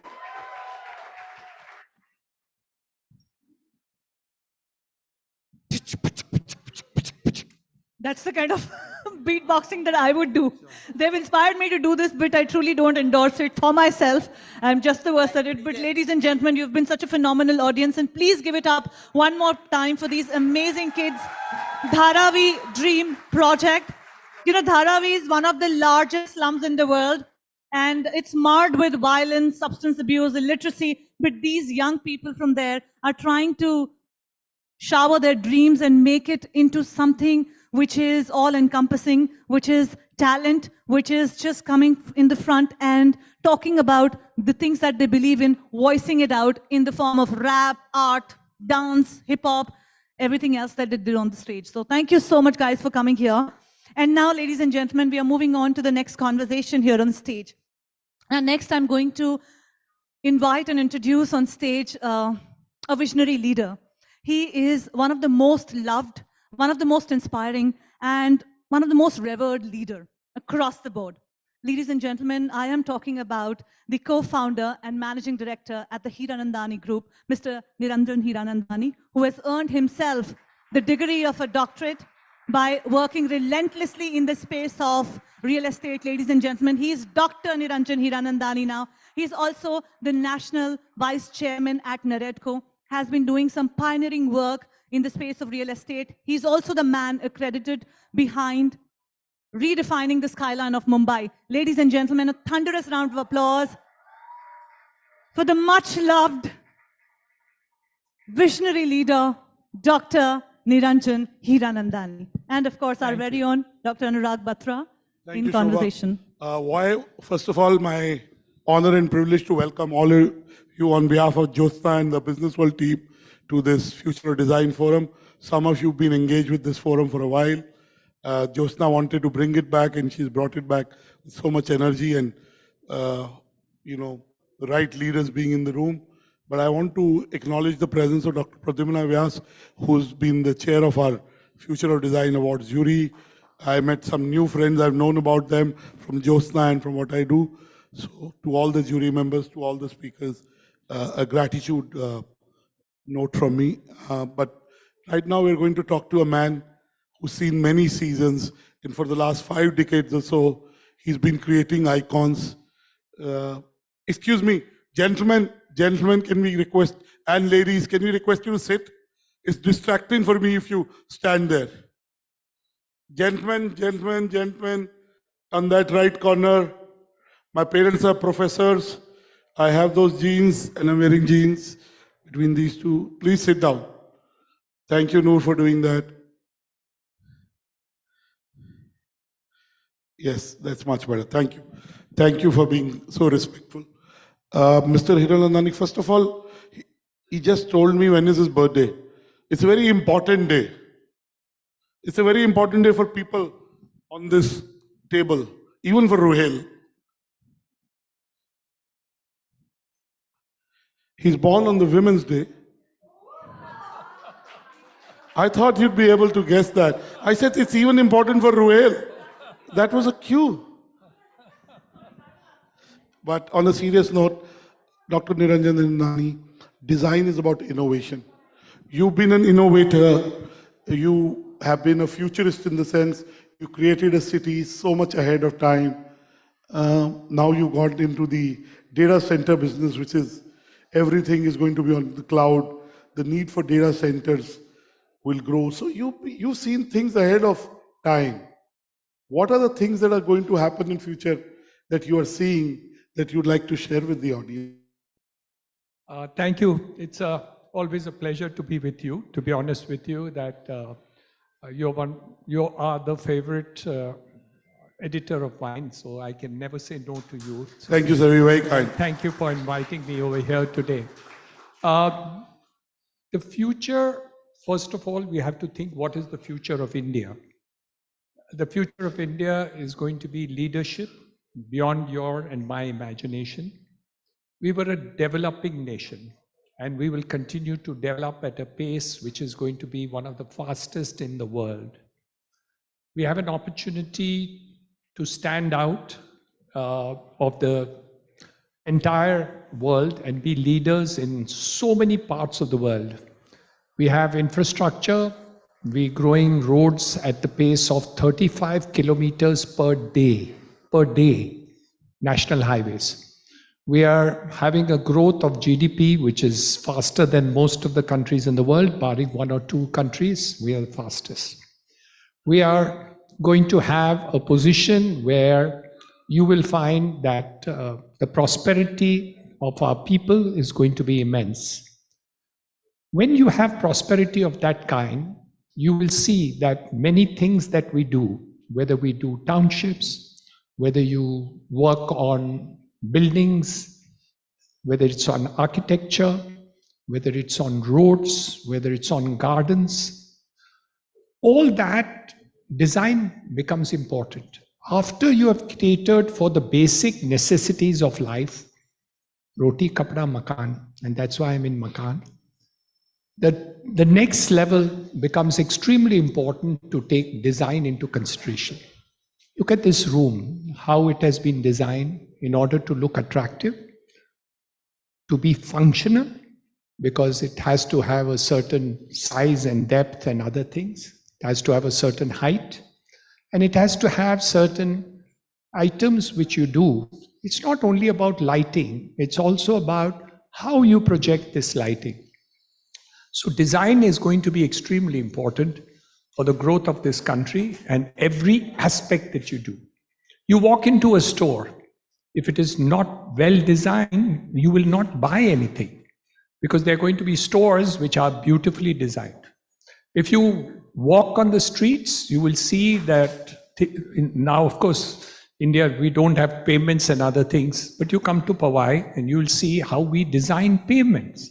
in order to make it look attractive. So people should walk rather than go by a vehicle within the complexities. You can change the design of all that. Utility designs becomes extremely important. We run 14 colleges, we run schools. The old buildings that we have, we feel very sad about because they're not designed for people. Once design takes into account both aesthetics, but also utility. If you can combine these two, it makes a difference. I'll give you a simple thought which I have discussed with my architecture and interior team. I'll give you an example. I told them every new building that you have, when you make a sample flat, please make the bedrooms in such a manner that you can roll up the bed and use it as an office. And they said, but very few people want it. I said, in COVID times, we used all our bedrooms for offices. The husband worked, the wife worked, the children did schooling from home, they were on VC.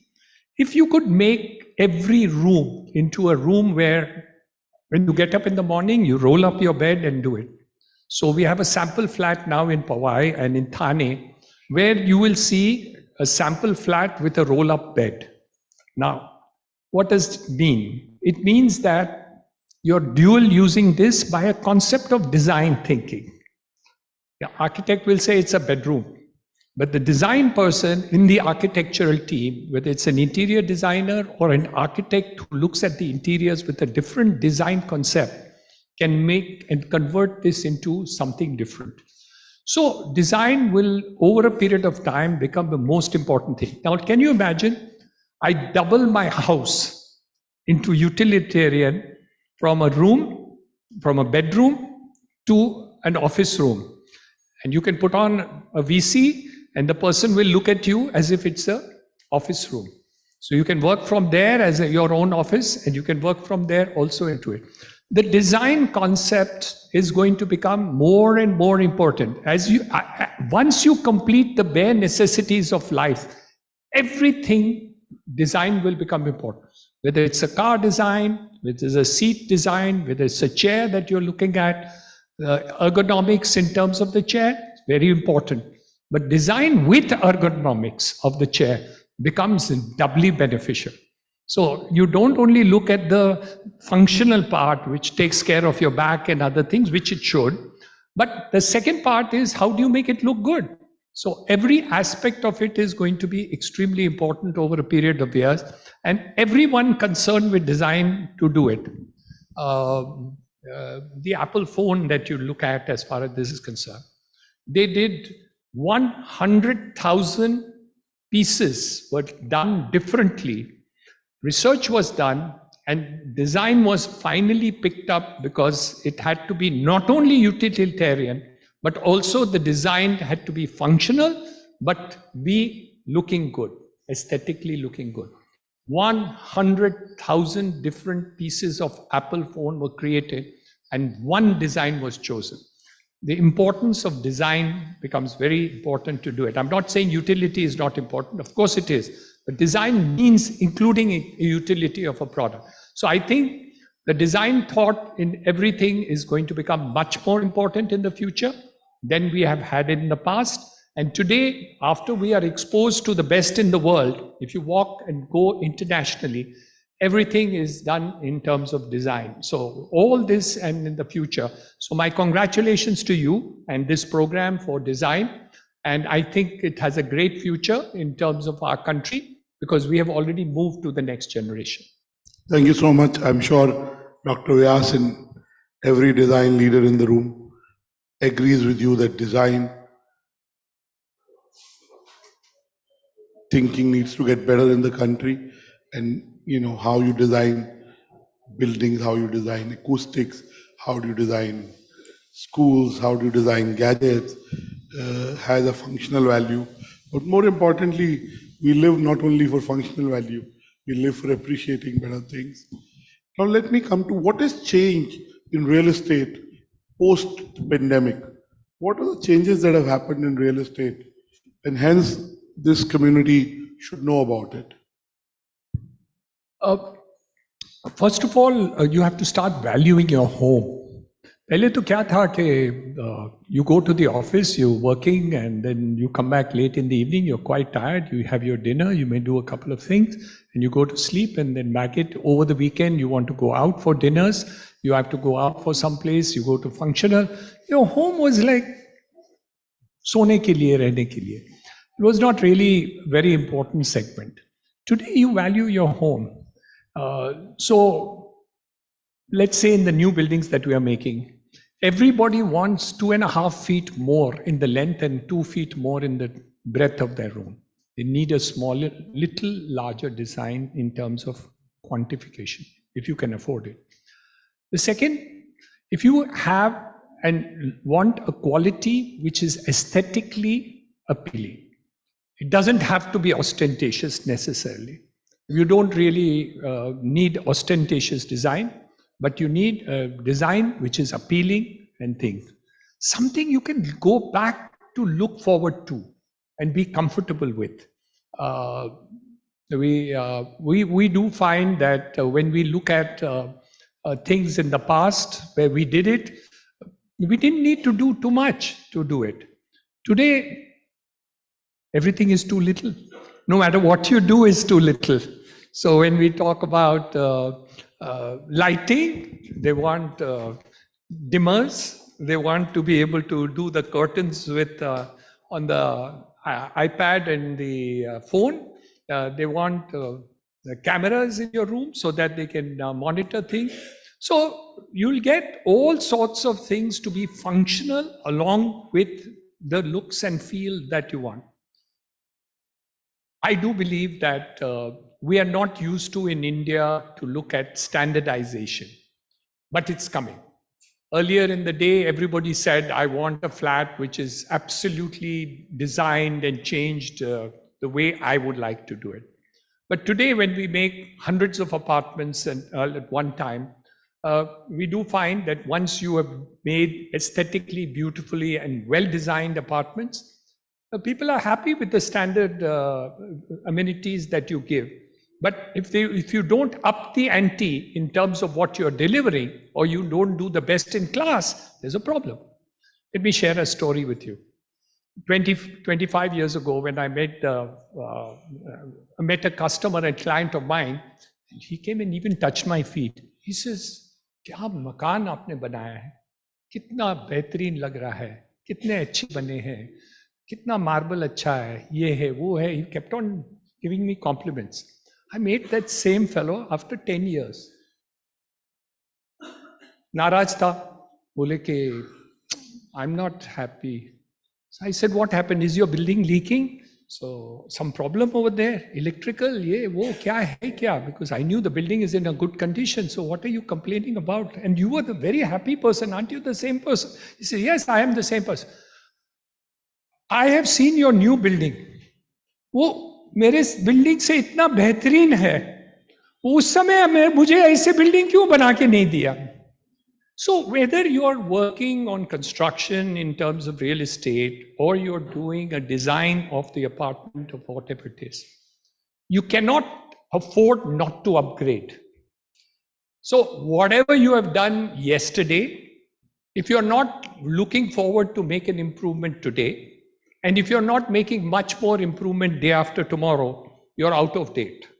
So many times people say, मैंने तो बहुत अच्छा design वो building में किया interior, अभी मैं वो कॉपी करके यहाँ कॉपी पेस्ट करके करने वाला हूँ. That's the biggest blunder a designer can do, because what he tends or she tends to do is something you're satisfied about, you do it. The secret in all this aspect of it is very simple. If you have not improved on your next project of design as compared to your earlier project, you're out of date, because somebody would have copied and seen what you have done, and he or she is going to better himself or herself for the next project that they are going to do. So the secret in everything that you do, whether it's architecture of a building, projects that we do, the next sector that we design, I ask myself, is it better than my last building? Is it better than my previous thing? If I'm an MC speaking, is my lecture today, which it was, better than my earlier one that I did when I heard you last time? If you've not bettered yourself in the next one, you're out of date because somebody has gone ahead and really copied you or seen you and all. And many times people come and tell me, Niranjan, you make such beautiful buildings. You know, I've copied your building in Jaipur. So I said, yeah, which building is that? So he says, my building of 10 years. And I'm very happy because I've made 5 times better buildings now than the buildings you made. So what I wanted to put across to you is that you have to improve yourself every time. Designers, builders, architects tend to get satiated because they've been complimented for looking good, being good, doing a great job, and all. It doesn't work. If you haven't learned to improve yourself, I know great architects of the world, and I've seen many of them, good, great architects. They get boring after some time. 10 साल पहले, 15 साल पहले, 20 साल पहले जो बनाया था वही आज वही स्टाइल में कर रहे हैं. There is no improvement of them. How come you look always better every time I meet you? Beauty lies in the eyes of the beholder.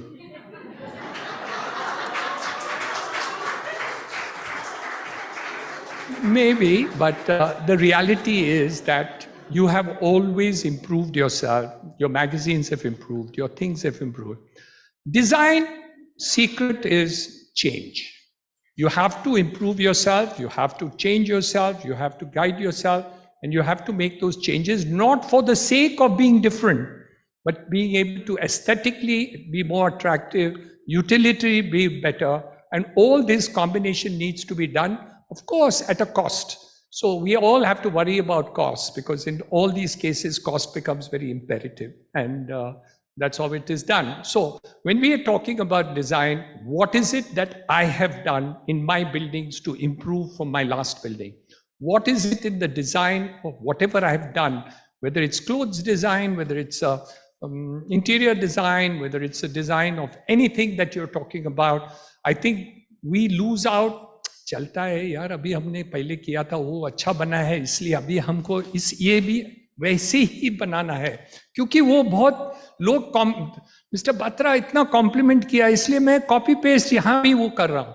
We have to now remember that when Batra comes again, if he doesn't find something better, he may still compliment you, but that is just to be nice to you, but it actually doesn't deserve it.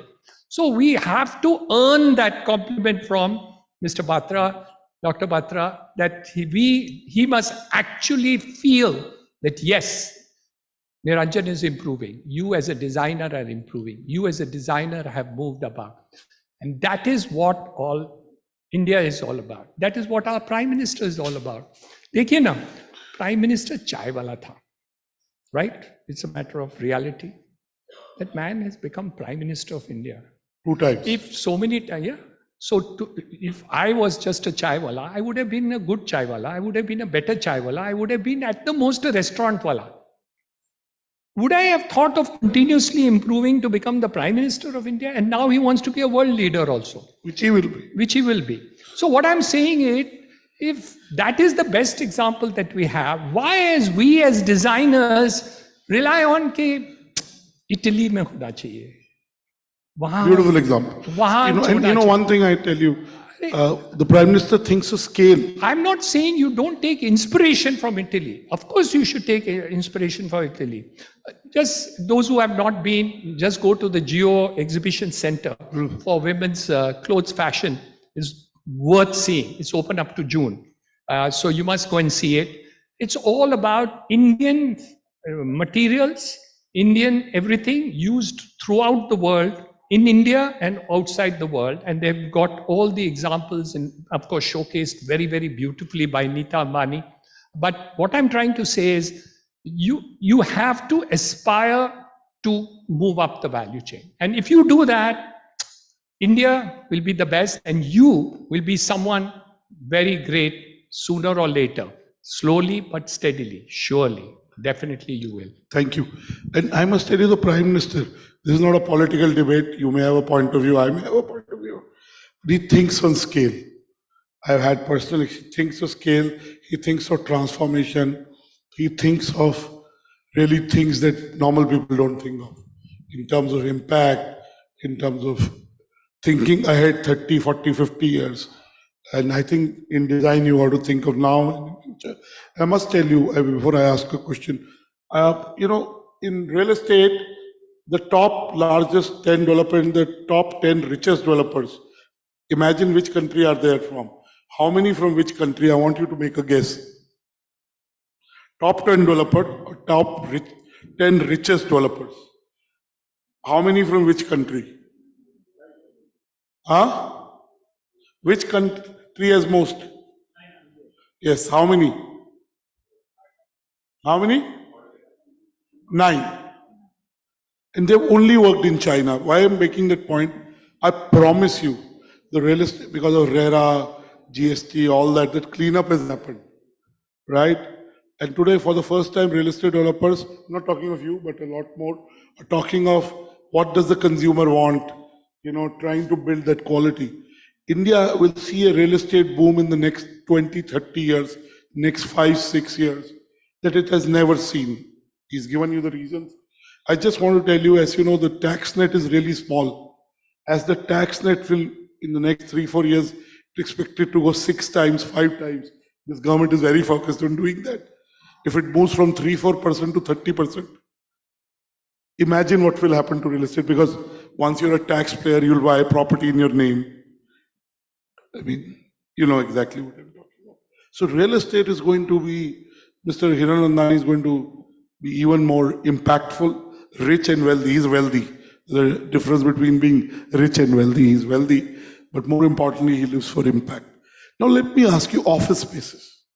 Again, in COVID, people wrote the epitaph of office spaces. And I can tell you that office spaces, again, you look at office space demand data, numbers, don't go by what I say. It's just, we need 3 times more supply, especially of the quality that we need. How do you design the office spaces of the future is my question to you.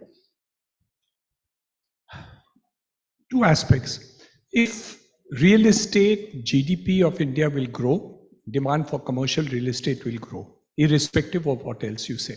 So I'm bullish on the real estate side because GDP of India will grow and I have great aspiration model. As far as office space is concerned, when I started my career, except my office room, nothing was air conditioned. Today, everything is air conditioned. Earlier, the kind of facility that we had to give to our staff and other people was minuscule and not existent. The quality of life that we lead in terms of it and the aspiration model that we have created and the opportunities of growth that we have created is immense and enormous. So the quality of commercial spaces is going to improve. You have to do it, otherwise you will not be able to retain your people. If you want good people, you will have to pay the price for it, and the difference between good, ordinary and bad is becoming more obtuse. So the ordinary people are in a different situation and the good people are in great demand. So the ordinary people and less than ordinary people can't find jobs if they are removed, and the good people are in demand. Even if they are working with you, 4 people will ask for you. So that change is going to happen. Quality of office space is going to continuously improve. A-grade offices will continue to grow. The C-grade offices will still be there, which is there. But the growth in the A will be much, much, much faster than the C-grade. But the demand of C will also be there because India, 130 crore people. So all segments of society will grow. But A will grow disproportionately faster. That's all. But even C will grow because demand is there for that segment also. So all grow. And just to give an example, from various categories, you take the mobile phone category, a 7,000 rupee mobile phone sells and a 1.5 lakh rupee Apple phone. I'm not even talking of 3-4 lakh rupee more sell. So India is not a either or market. It's an and market. You take cars, you take mobile phones, you take any segment. So that's true in real estate too. Now, sir, you're among the youngest real estate developers I've recently met or interviewed. I had the good pleasure of 4 weeks we had to have a 2-hour interaction with Mr. KP Singh, who will be 94 in November, right? And I asked him lots of things, and it's in the last issue of Businessworld. not this one, the last one. And it was a master class for me. I was just enjoying the conversation like I always enjoy with you. And he kept talking to me about the size of roads, the size of plumbing, the number of car parkings, the size of, he wanted a debate on urbanization, and he has everything. So it was not a selfish reason to discuss. He felt very strongly about it. How do we improve? While we are building better buildings, we are building grander buildings, the quality of life on our roads, on our mobility, on our cities. I've been coming to Mumbai for 22 years every week. And it is always dug up. How do we design a better quality of life? Because you're a developer, you have an impact on government. Also the quality of air. I mean, people used to make fun of Delhi on the quality of air. People in Mumbai, I don't think they can anymore do that. So how do we design a better quality of life? The quality of life is done by leadership. We need leadership which is not thinking of the next election. We need leadership to be like Prime Minister Modi, who thinks about 20 years in advance. We need leadership like Mr. Gadkari, looking into the future. We need people at all levels, top to bottom, to think of the future and that we do it. Earlier, we didn't have the money for the purposes of infrastructure, but now we do. So there is no dearth of money. So for example, in Mumbai, we had 190 kilometers of railways, western, central and suburban railways. We are now adding 330 kilometers of metro in the next 2 years. So that's a difference. We are going to add on the Cross Harbour Bridge, which will open up land across the harbour equivalent to half the land of Mumbai. We are going to have a new international airport. We are having a coastal road which is taking place. So improvement is taking place, but it's only 50 years late. So what has happened is we are trying to do a catch-up, but it's not easy. For instance, you saw Dharavi program, such a beautiful one. Thank you for bringing it here. Dharavi, for instance, is the largest slum in Asia. What a bloody shame. And half the population of Mumbai, the richest city in India, lives in Jhopatpattis. And we can solve the problem, and we haven't. So the question is not only Adanis have been given the the question is you need leadership at a pace which is 10 times faster than what it is. You need great leadership. You need visionaries. We have less number of them. So we have them, but not enough to do it. And number two, we have a lot of people at the execution level, which is a shame. The problem is execution also has been a shame in this country. The same contractor who does potholes in Mumbai does a fantastic road in Dubai. Now he's the same contractor and he knows what is the good contract. So that's the issue. Thank you, Mr. Hiranandani. I'd let you go by asking your last question, which is personal. Do you have a bucket list? I asked Mr. KP Singh in 93 plus, almost 94. Are you hungry? And then he went on to tell me what all he wants to do for another 20 minutes. So clearly ambition drove you to start what you started. You made such a great success. It's an example for everyone. Your son and you have entered the data center business. Is there a bucket list Mr. Niranjan Hiranandani has? So we're doing data centers. We're doing a platform for industrial and warehousing with Blackstone. We're doing gas pipelines. I have 14 colleges in Bombay, 6 schools. We run a skill development center for the poorest of poor. All this is charity, including the hospital. There's no monetary benefit. I pay for the bill in my own hospital. And we are now doing transplants, liver and kidney. We'll do heart and lung. What about brain change? I want to eliminate diabetes in India. We will launch that by June of this year. So our hospital will start a movement, and it will be no secret. It will be not patented. It will be given to everybody. And we want to eliminate this to India. I've been appointed on Bombay University Advisory Board to upgrade education for 850 colleges, 8 lakh students. And I've been asked to join on the board of MMRDA for infrastructure of the Mumbai region. I worked on the first housing policy of India during Vajpayee time. I worked with the Prime Minister's Awas Yojana for 1.1 crore houses. I think the next 5 years will be more than what I have done for the last 45 years, I hope, if God keeps me with this health. God give you long life and great health, and may you continue to give back to society who's given you so much. Give Mr. Hiranandani a big round of applause. Thank you so much, Hiranandani sir, for being here, for always being so kind, so gracious. And we would like to present you with a token of appreciation. Could we very quickly bring it on stage? We are running really out of time.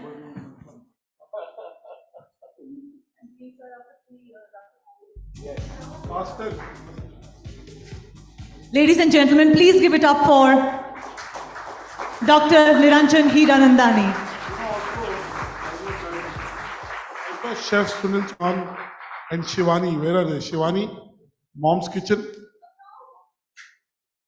I want you both to give it to him. You'll remember it. Come.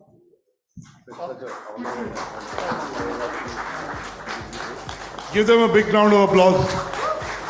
Clapping is good for heart muscles. It's as good as going to walk.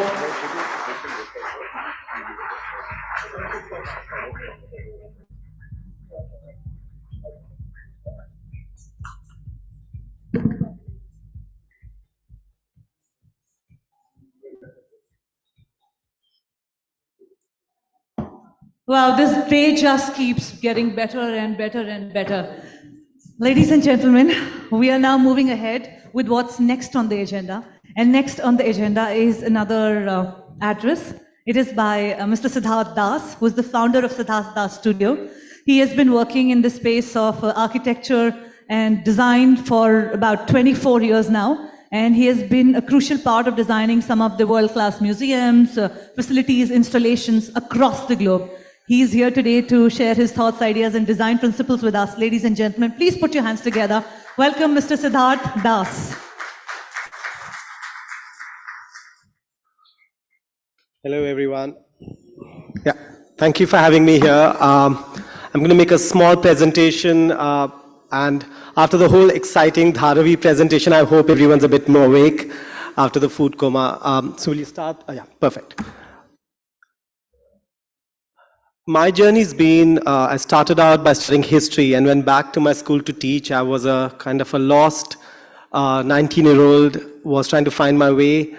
I went back to Rishi Valley to teach, which is a school which is more like a settlement, where it grows its own food a lot, creates its own energy, and people of different diverse backgrounds come and study in the same class because the fees are based on parents' income. It's not a kind of thing that you see outside. And soon after that, I went and taught in 2 rural schools in Ladakh and Rajasthan. And I think in many ways that kind of defined the kind of person I became. I'm going to talk a little about, naturally, what were the projects that when I graduated from NID, Pradyumna was my teacher, so I was very happy, and those kind of memories that we had. Anuj was my batchmate, so seeing them here also brings back that kind of nostalgic memories. When I graduated, I soon after started working on exhibitions and museums because it combined my whole background in history with my background in doing work with exhibitions and spaces. I went to London, to the Victor and Albert Museum to work here. I worked on other museum projects. I'm just trying to give a little background to kind of make apparent why some of the deliberations that happened and the kind of decisions that happened and the journey I took as such.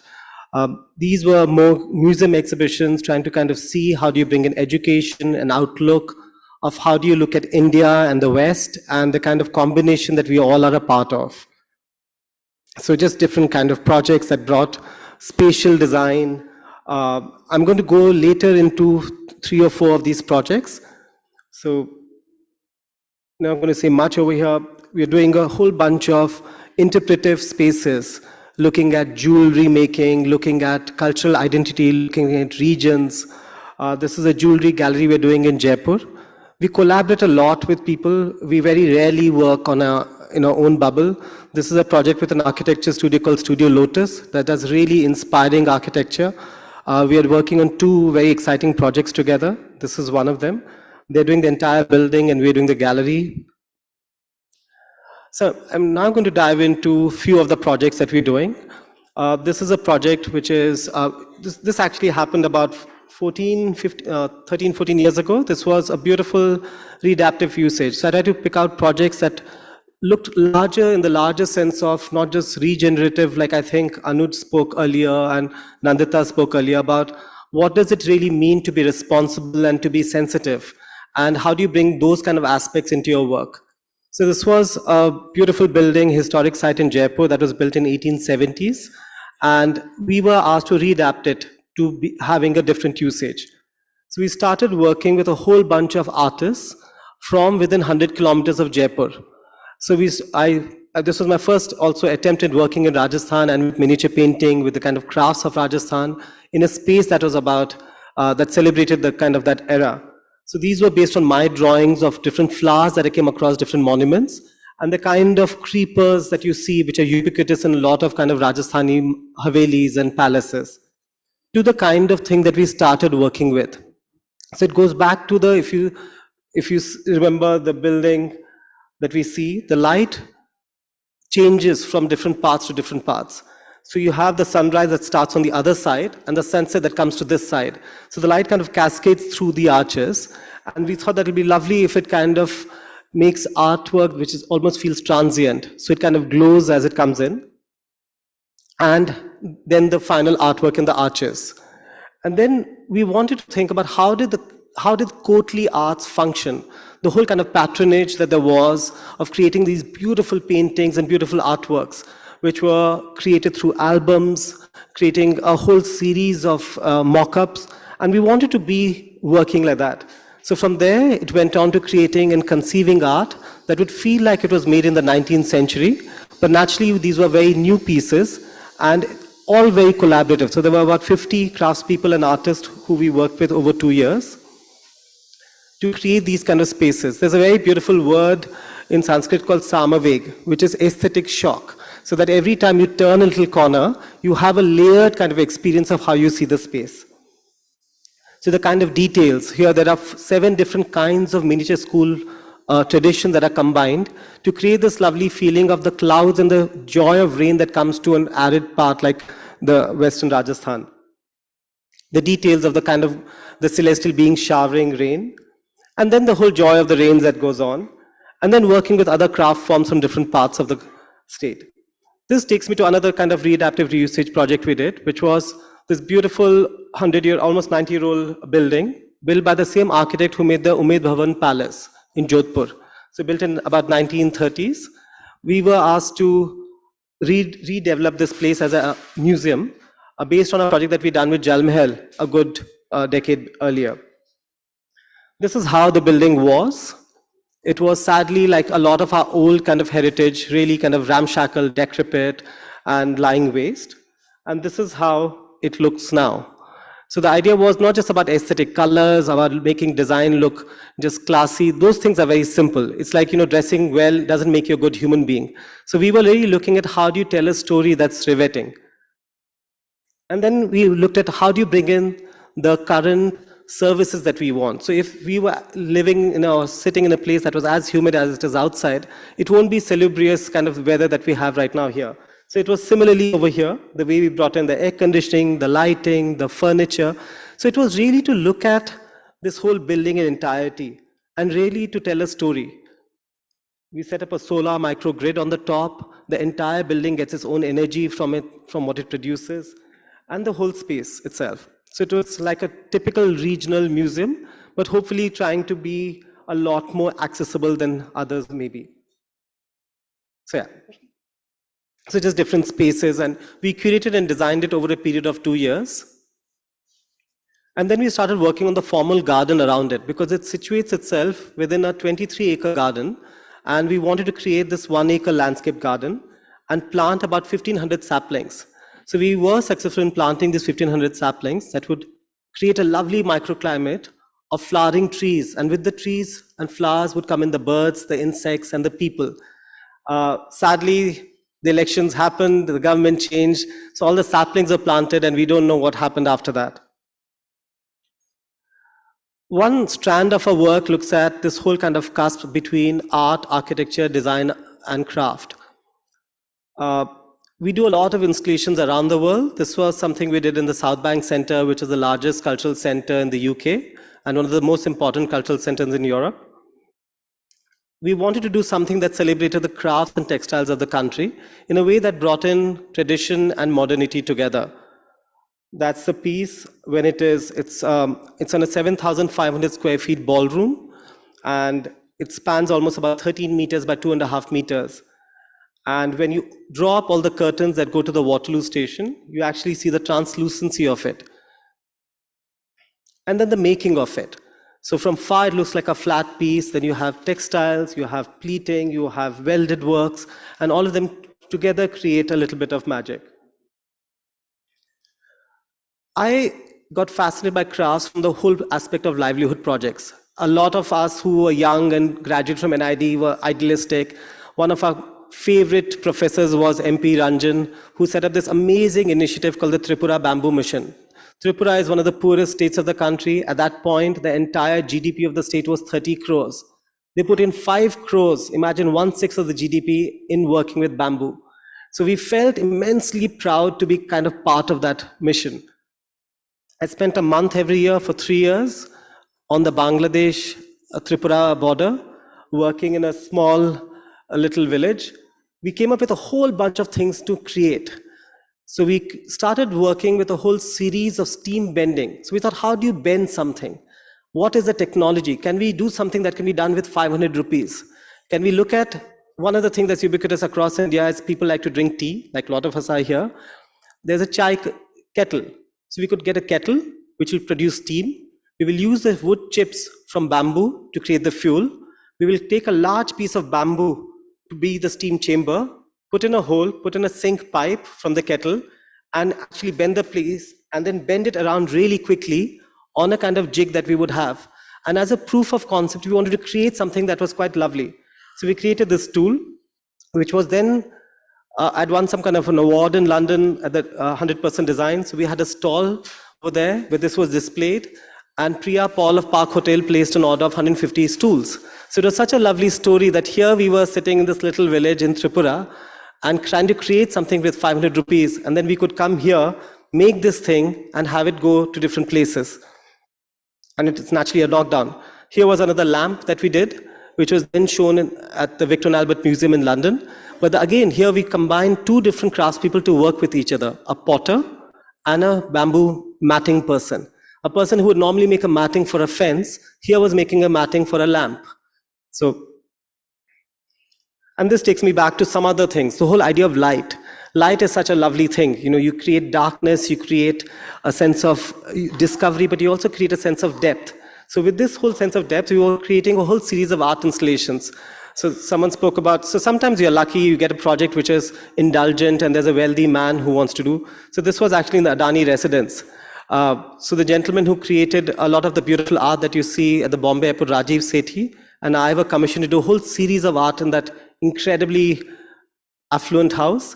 But this gave us a time and a chance to do something which was to really work with amazing people across the country. So this is looking at light as if it falls on water. We created this beautiful kind of a piece.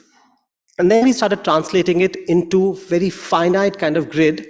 And then we took 28,000 pieces of fabric from 28 shades of fabric to create this incredible piece of textile, where we collaborated with a tailoring workshop, and about 35 tailors worked on this for 6.5 months to create this beautiful piece. And then we thought, how do we make this translate into something that's digital and create an installation, again for the South Bank Centre in London.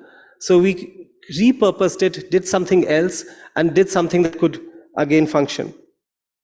We worked with other kind of craft projects. I find crafts to be something which is very exciting because I feel there's one way of looking at craft which is like a curio or a showpiece, and there's another way of looking at craft which is about utility. We like to also look at craft and how does it really come into our spaces. So this is for the Bangalore airport. We were asked by Sanjay Reddy, the then GVK airport head, to create a series of installations for Bangalore airport. I studied in Rishi Valley, which is near Bangalore. So Bangalore was the big city for us. We looked up to it in a big way. This was something to celebrate the South Indian heritage. So it looked at as if when you come in the new international terminal, this is new, I mean, this was in 2015-16. So then you have Garuda welcoming the passengers who come from the sky down to the earth and to the airport. And when they're taking off, you have all these celestial beings which are kind of welcoming you to the sky. And then we started working with Mysore painters in Mysore and Tanjore kind of Chola bronze casting technique near Tanjore in Tamil Nadu. And over 8 months, this was created. And this is what happened finally. So it's just a very different strand, naturally, if you look from the bamboo. But the whole process of lost wax casting, a series of collaborations of spending time over a whole year and doing something which was there. I'm half from Orissa, half from Gujarat. This is one of the only projects we've actually done in Orissa. There are 2 projects. And we were looking at how do you really tell a story of spirituality and about sacredness and about the feeling of historicity to a lay audience. So we were asked to create an interpretation center on the Puri and Lingaraj temple. So we started creating a whole series of exhibits for the museum, or the center to be. So we started creating and working with almost about 100 craftspeople across Orissa. And here you have an amazing teak architectural model that's being created of the Lingaraj temple complex. And then we wanted people to understand, how do you really look at something? When you look at something, do you really understand what it is about? So we wanted people to understand that there are so many ways of looking, and that made us start creating short films and start creating content in a way that you understand. And then more exhibit pieces for the same interpretation center, working with a whole range of people, conceiving amazing works. And that brings me to a much more complex project that we did. This is again with Studio Lotus that we did. This is a huge building facade. We did a 8,000 square feet building design. We were asked to do something that was inspired by the cultural heritage of Orissa. And we thought, okay, what does it really mean? The textiles, the temple architecture, the vernacular architecture, the patterns that come from there, and how do you really see them in abstraction? And what kind of a feeling does it create? And how does then light, when you make it 3-dimensional, then how does light really flow onto it? So if you have it flat, or if you have it as a vertical, how does the light start playing? Because light is always dynamic. And then we wanted to create this in 4,000 blocks of stones across that 8,000 square feet, and over this span of about 8.5-9 months. And then last week, finally the scaffolding started coming off. So it was quite exciting for us to see that. Also the first time we did something like that. And this brings me to the last part of my presentation, which is the most exciting and the most kind of nerve-wracking project we are part of. This was a building beautifully designed by B.V. Doshi, who sadly left us a couple of months ago. Doshi got the Pritzker, as we all know, but Doshi was someone we worked with close to a decade on this building on. Until house, there's Doshi working on the whole model and the building design, the way the entire space is planned. And we are working on the entire curation, design, and the entire space. And how do you tell that story of an art museum or a craft museum together, which has a collection as varied as this? And then we started planning the entire spaces. So we are right now at this stage of building the building. And hopefully in a year from now, we will actually open the building to public and hopefully have a very different kind of level of engagement of what art and craft can do. And this is the last bit of slides that I want to show. This is, we are doing a very aspirational museum for the new State Museum of Rajasthan in Jaipur. It's a beautiful 240-year-old building called the Savai Mansingh Town Hall, which is being refashioned into becoming the most important museum of Rajasthan. It's 80,000 square feet. It's got this beautiful series of volume that exists. This is the kind of design. We're redesigning the galleries of the spaces, celebrating the arts and crafts of Rajasthan, also working with contemporary technologies. What the gallery of the craft and textiles will look like, hopefully. What the gallery that showcases the heritage cities through miniature painting that looks like. And then looking at the whole idea of how do you tell those stories. So we want to create a whole series of audiovisual stuff. So how do you talk about habitats? So we're working with a huge bunch of amazing audiovisual developers. This is a company that works on Marvel films. So we've convinced them to actually collaborate with us to look at how do you tell that story differently. And how do you tell the story of Jaipur becoming a city? in which is not a panel, which is just not a model, but how you understand that how was this amazing king about 250 years ago, how did he fashion this whole idea with a whole bunch of planners, and to tell that story. And with that, I come to a close. Thank you very much.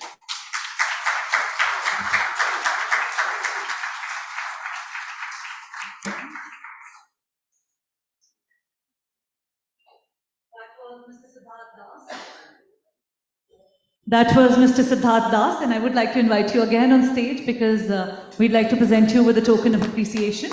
I would request Mr. Harbinder Narula, who is the CEO for BW Wellbeing World, to join us on stage and present our speaker, Mr. Siddhartha Das, with our token of appreciation, gratitude. Thank you very much for bringing your global stories of designs and inspiration at the BW Future of Design Summit and Awards 2023. Ladies and gentlemen, a big round of applause, please.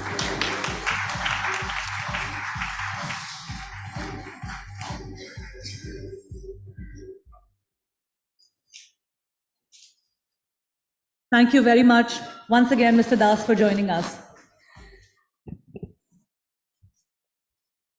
Joining us next on the stage, our speaker, ladies and gentlemen, she's the co-founder at Morphogenesis, one of India's renowned architecture and urban design practices, listed up on top 100 architectural firms globally. Please put your hands together and welcome Ms. Sonali Rastogi, co-founding partner at Morphogenesis.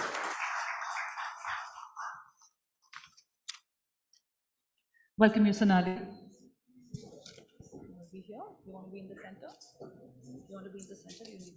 No, I'm better here, and I'll be able to just tell me how does it work? Okay, good. Okay. So good afternoon. I wish Dr. Hiranandani had stayed back a little bit, because architects are born to improve themselves. Our profession is such, it's so wide. Even if we don't try, we learn with every project. So that's the one point where I would have strongly disagreed. And I definitely wake up dreaming what next every single day of my life. That's why I love being an architect. So the reason you see this map here, in the 90s when I was a student in London, and I studied at the Architectural Association, which some of you who might know it has the most prominent architecture gallery probably in the world. And every week there was different architect whose work was exhibited. And my entire 4 years of education at the Architectural Association, there was one Indian exhibited, one Indian architect, and that was late Sri Korea. And maybe sometimes late Sri Doshi's name was mentioned, but Indian dialogue was essentially missing. So I returned as a choice. I had a really great job with my mentor, which was Ram Kulhas. I decided to return to India and kind of explore why a nation, when even if you Google today, and those days there was no Google, but even if you Google today and you just say India and you say images, most of the images that will come up will be buildings. So how is it that we slipped out of the dialogue of architecture? And I came back to this country, my country, because of a real nationalistic feeling to take our design discourse global. And that it has been my mission, and then part of the vision of setting up Morphogenesis is to play my role when I try to improve myself, play my role in making Indian architecture part of the global design discourse. You know, we are in a profession, and another thing is to say why. Why? So creativity, culture, art, design, as we've seen in the presentation just before us, is meant for patron. It's meant for viewers.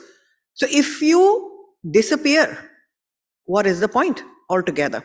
So therefore, to stay in continuity with the heritage I inherited as an Indian of great architecture, I took it upon myself to make, through my work, some kind of inclusion in a global dialogue which had gone missing. Which is why this slide is always the first slide of my presentation, that wherever I have played a role in the world, to make Indian architecture visible. That's the dot that appears there. I just want this entire world map dotted in my lifetime.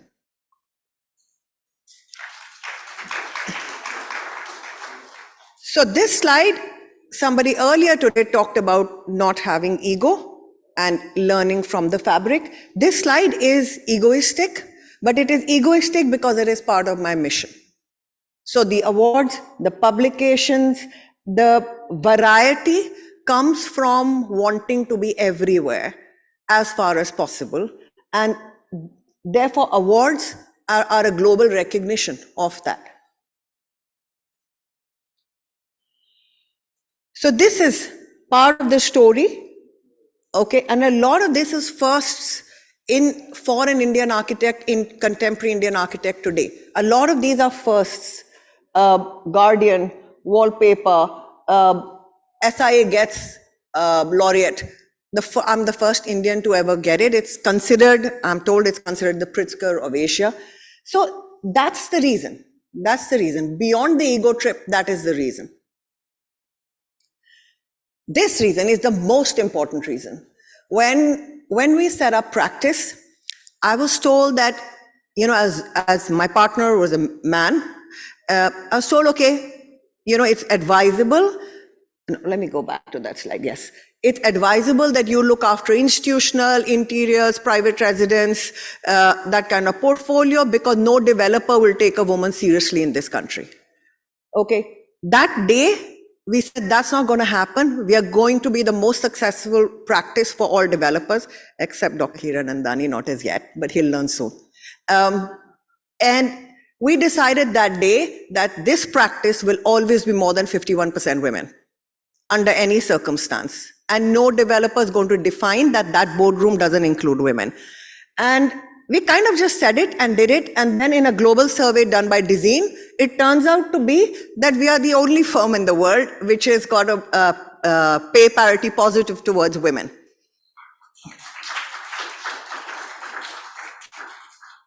And the top firms, which are favorites when a lot of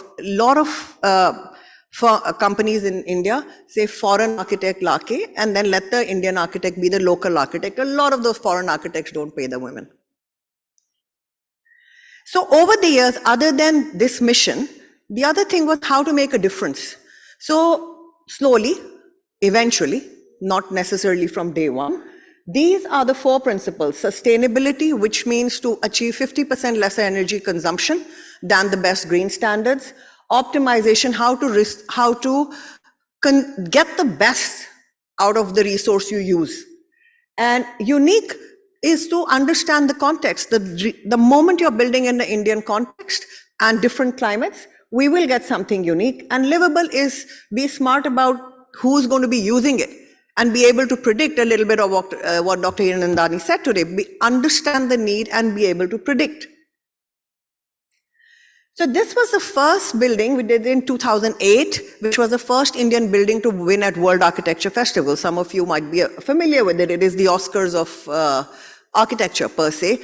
And this is the most low-cost building I've ever made. Okay, and it was built and finished at some 1,350 rupees a square foot, all finished. And this building caught a global imagination and got rated in the top 3 buildings in the world in 2008. And that was the first Indian WAF win. But this building, why did it catch the imagination? Because we reinvented the use of the Indian matka. And this is what it did. One of the cost-cutting exercises was to use the Indian matka as insulation. And many potters for a year and a half were brought onto this site, and simply at 1 rupee a square foot, 1 rupee a square foot, insulation was achieved. Another project under construction, 4 of the buildings finished. The ITC campus it's in Rajarhat outside Kolkata. We believe, we understand it to be the world's largest canvas because these buildings vary from 8 floors to 16 floors, and they are an outcome to create uniqueness of an art workshop we did on site based on seasons of Bengal. These works were created. I reconstructed them into something that could be cut on CNC machines, partially and partially by hand. And this is all of it going up. And we are using the dry cladding system to go up. So it's cost effective. It's art. It has used artisans, given them employment, and the final finishing is being done by hand. Net zero building, no electricity, no water, nothing. It produces, some of you may be using the product, it produces 100% of the product of Forest Essentials, which is sold in 80 countries. Built during COVID, only built with local people who lived on this hill.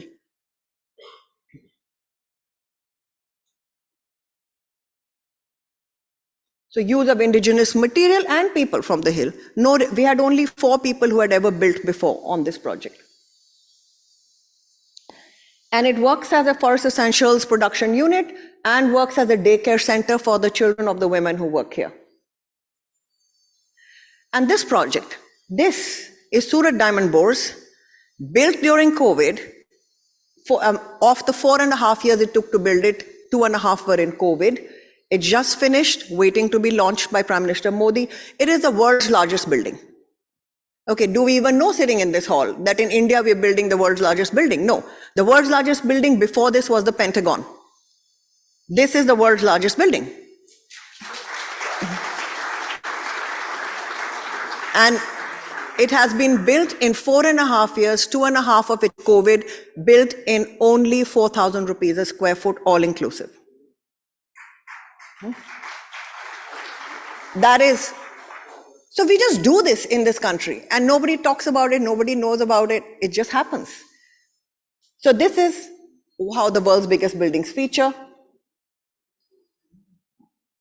So this started by the diamond merchants saying that a lot of them go in this condition to Surat every day. Some of them go weekly, some of them go every single day to work in Mumbai and back at night. And this is how their timeline works. They get up at 4 in the morning, start this whole journey, and then reach Surat back at 10:30 at night. So what does that do to our fabric of our families? And it's not a very palatable thing. And they can't move to Mumbai because it's too expensive. And then a lot of the industry is located in Surat. So they decide as a community, this is a community-driven project. A community decided to requisition land and build the world's largest building.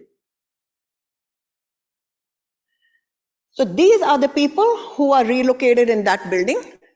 So part of this was a global competition, and part of the competition winning was to understand the context. The fact that they will work in a certain way, they will still eat in a communal way, there will be informal trading. So it was built by a community for a community to elevate a community's issues.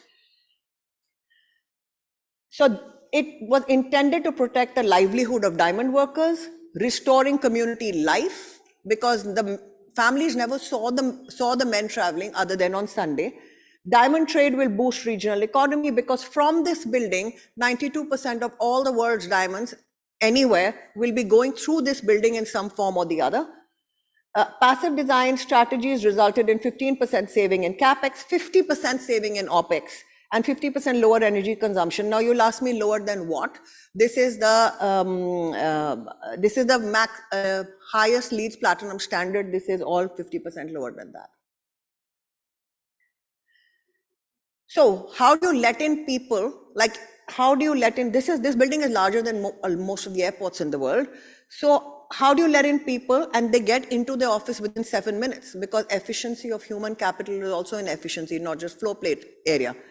So the design was done in such a way that they get into office in under 7 minutes. This was simulated.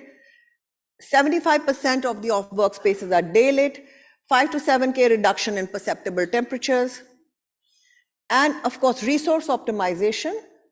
So, I know I have shortage of time, so I'm not going to go into details of how you'll catch some of it in pictures. So the yellow is a central spine where everybody moves through, and it was designed, inspired by a fish vertebra. And all the oranges are different scales and sizes of offices that lead off a central spine. The central spine is massive because seeing how the community works, the central spine has been treated like a park. It's 24 meters wide. So we get in less than 7 minutes, 10,000 vehicles are in the property parked and 50,000 pedestrians enter. Very simple plan, very, very simple plan. Narrow flow plates, daylit from both sides, and the distance between buildings was done as per shading.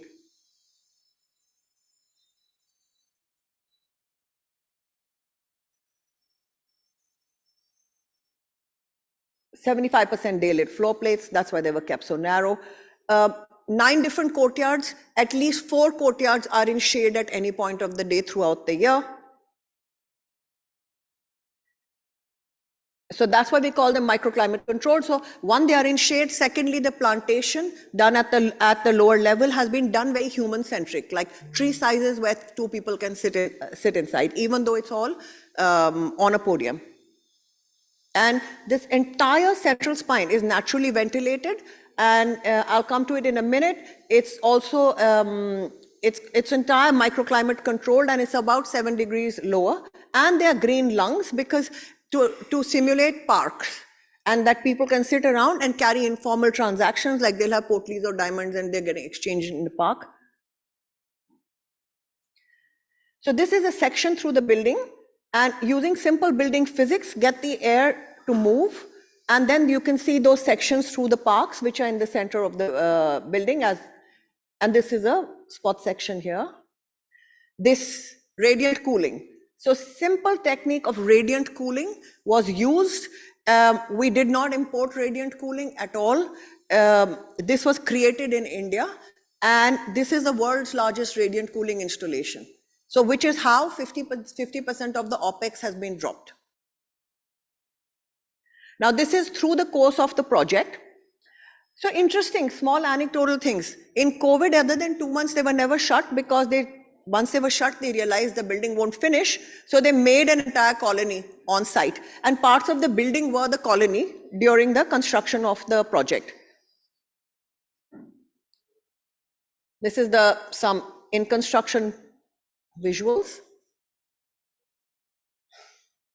So all those square windows that you see, they are without any glass. They are just there for ventilation.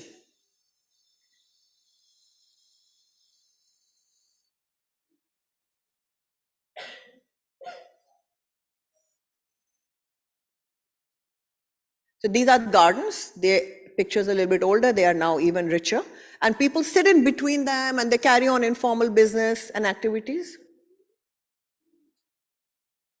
Daylit, when the corridor gets really wide, then it's daylit from the top at that point. This is a little bit of sparkle and shine in the entrances, which was desired. And there are 9 different entrances because we have to let these people in all at the same time. And very little sculptural elements used, but all used from Surat being a coastal town. So all inspired by that. So from water droplets, boats. Now this is work in progress. Because of the scale of the building, we decided to take inspiration from airports, where it's almost urban scale furniture. So this is during construction, and this is the final product. So this is what people sit around, and for scale, you can see it on the right-hand side. So at least 20 people sit on each of these chairs. That's the finished building.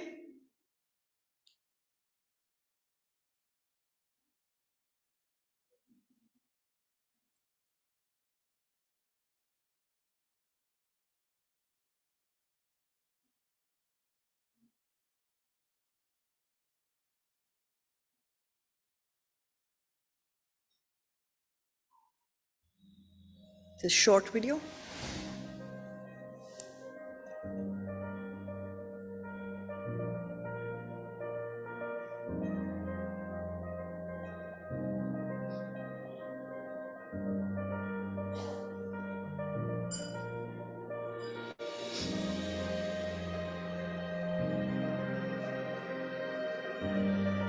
So this is also the first building in Dream City, which is like sort of like what Navi Mumbai is to Mumbai, I guess. So it's the first building, and this will now many other buildings, schools, colleges, housing, everything is going to come around it to support the entire community that is going to work here. So in some sense, it's a seed building.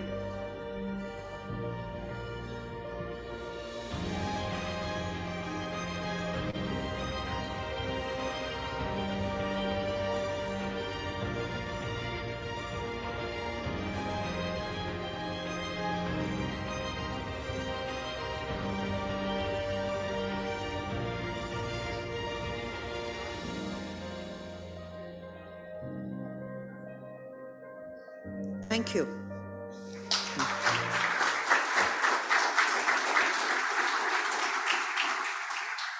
Thank you so much for sharing that marvel of architecture and design and creativity with us. We would like to hold you back for just a second more.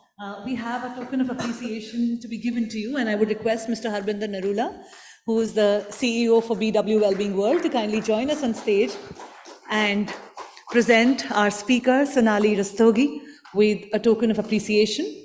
We are grateful to you for coming here at the BW Future of Design Summit and Awards 2023. Ladies and gentlemen, a loud round of applause, a warm applause. Thank you very much. Now, we are moving on to our next session. Ladies and gentlemen, the next session is about the magic of cinema. Cinema is about art, it's about culture, it's about representation. It is also a lot about design. So it makes a lot of sense for us to have a holistic session such as this into a design conference.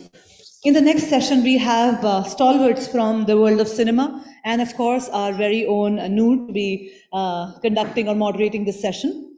I would like to invite on stage our first speaker here.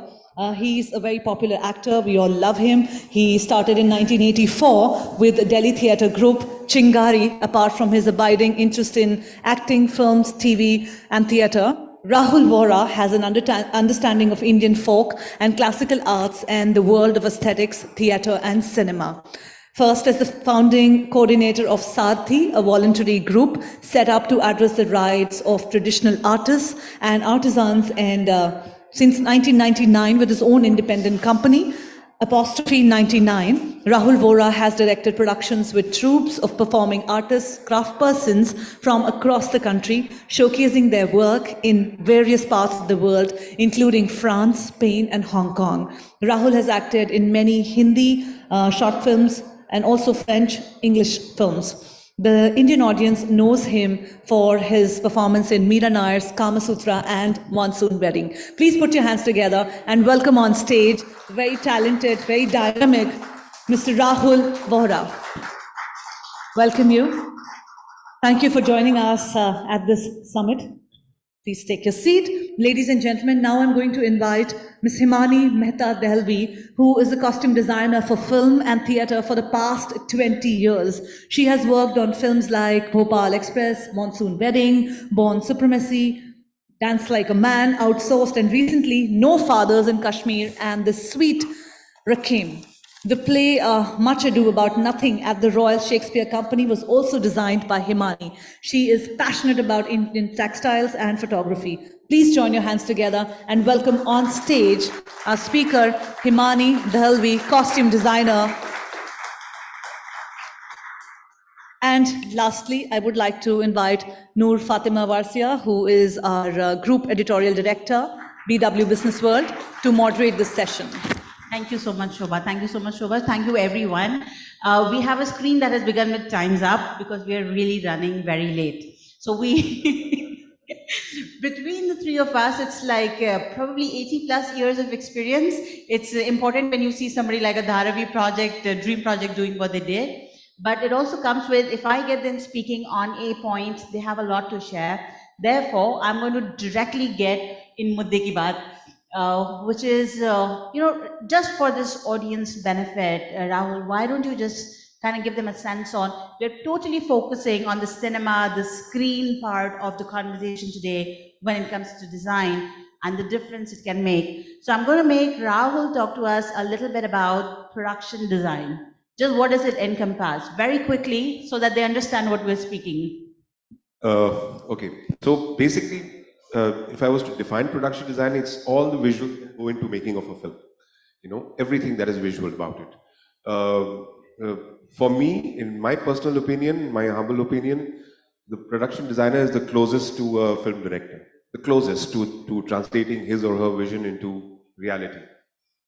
Before we get into what is production design, let me just quickly explain what it means to be, what the word means.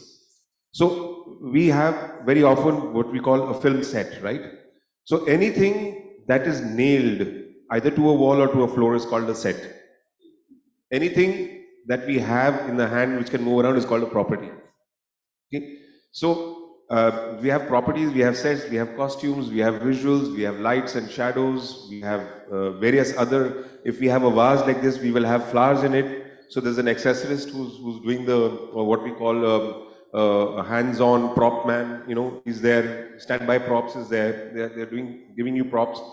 So we define everything by these terms, and production design in cinema is of a very specific genre because, like Himani will explain, a production designer will actually go with the director and choose, we will shoot here in this fort will be painted brown, we will have costumes that are going to be yellow and flags which are going to be green, for example, you know. So the production designer will decide right down to the last detail what happens inside the frame of a film. Excellent, huge scope of work. But since we have the costume designer part of it over here, do you want to take us through the process? Like, you know, it really sounds tedious by the time you hear all of it together. When you get a project, how do you go behind the research? So the first thing that you actually get when you're looking at a film is the script, right? So you read the script and in your head, you interpret what the written word is. And then obviously you discuss it with the director.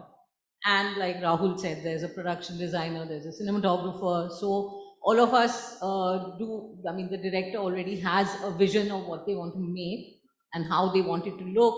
But all of us sit together, we decide on various things like the color palette that we want to use, you know, how far we want to go. The cinematographer talks about how brightly lit or how grungy they want the film to look. And as costume designer, the characters are there for us to design. So what do? We decide, we see what era the characters are supposed to be in, what mood is there for the story of the film. And if it's like, I just recently designed a television series for Netflix, which was set in 1997. So it's not like a historical period, very far back in time, but yes, it is a period, it goes back 20 years. So 1997 में किस तरह के कपड़े लोग पहनते थे, what are the watches that were available in India, what were the styles that were being, high-waisted pants and really loose printed shirts the men were wearing, with the kind of longer hairstyles. You can see that from the movies, there's reference. And which cars to hide and not hide on the roads. Yeah, so all of those things are there, and then what prints are available, what fabrics were popular, all of that. So when you put all of that into the film or the series, it makes that world all the more believable for the audience. And the moment you make a world believable for the audience, it works. Then the storytelling becomes that much more impactful. So the research we do is, we go to people and ask them for photographs of that time, for example, or we watch movies of that time, we watch documentaries that were made at that time. And dig into, books, literature, lots of things that give you, it could be a rock star that might give you a research material, something like that.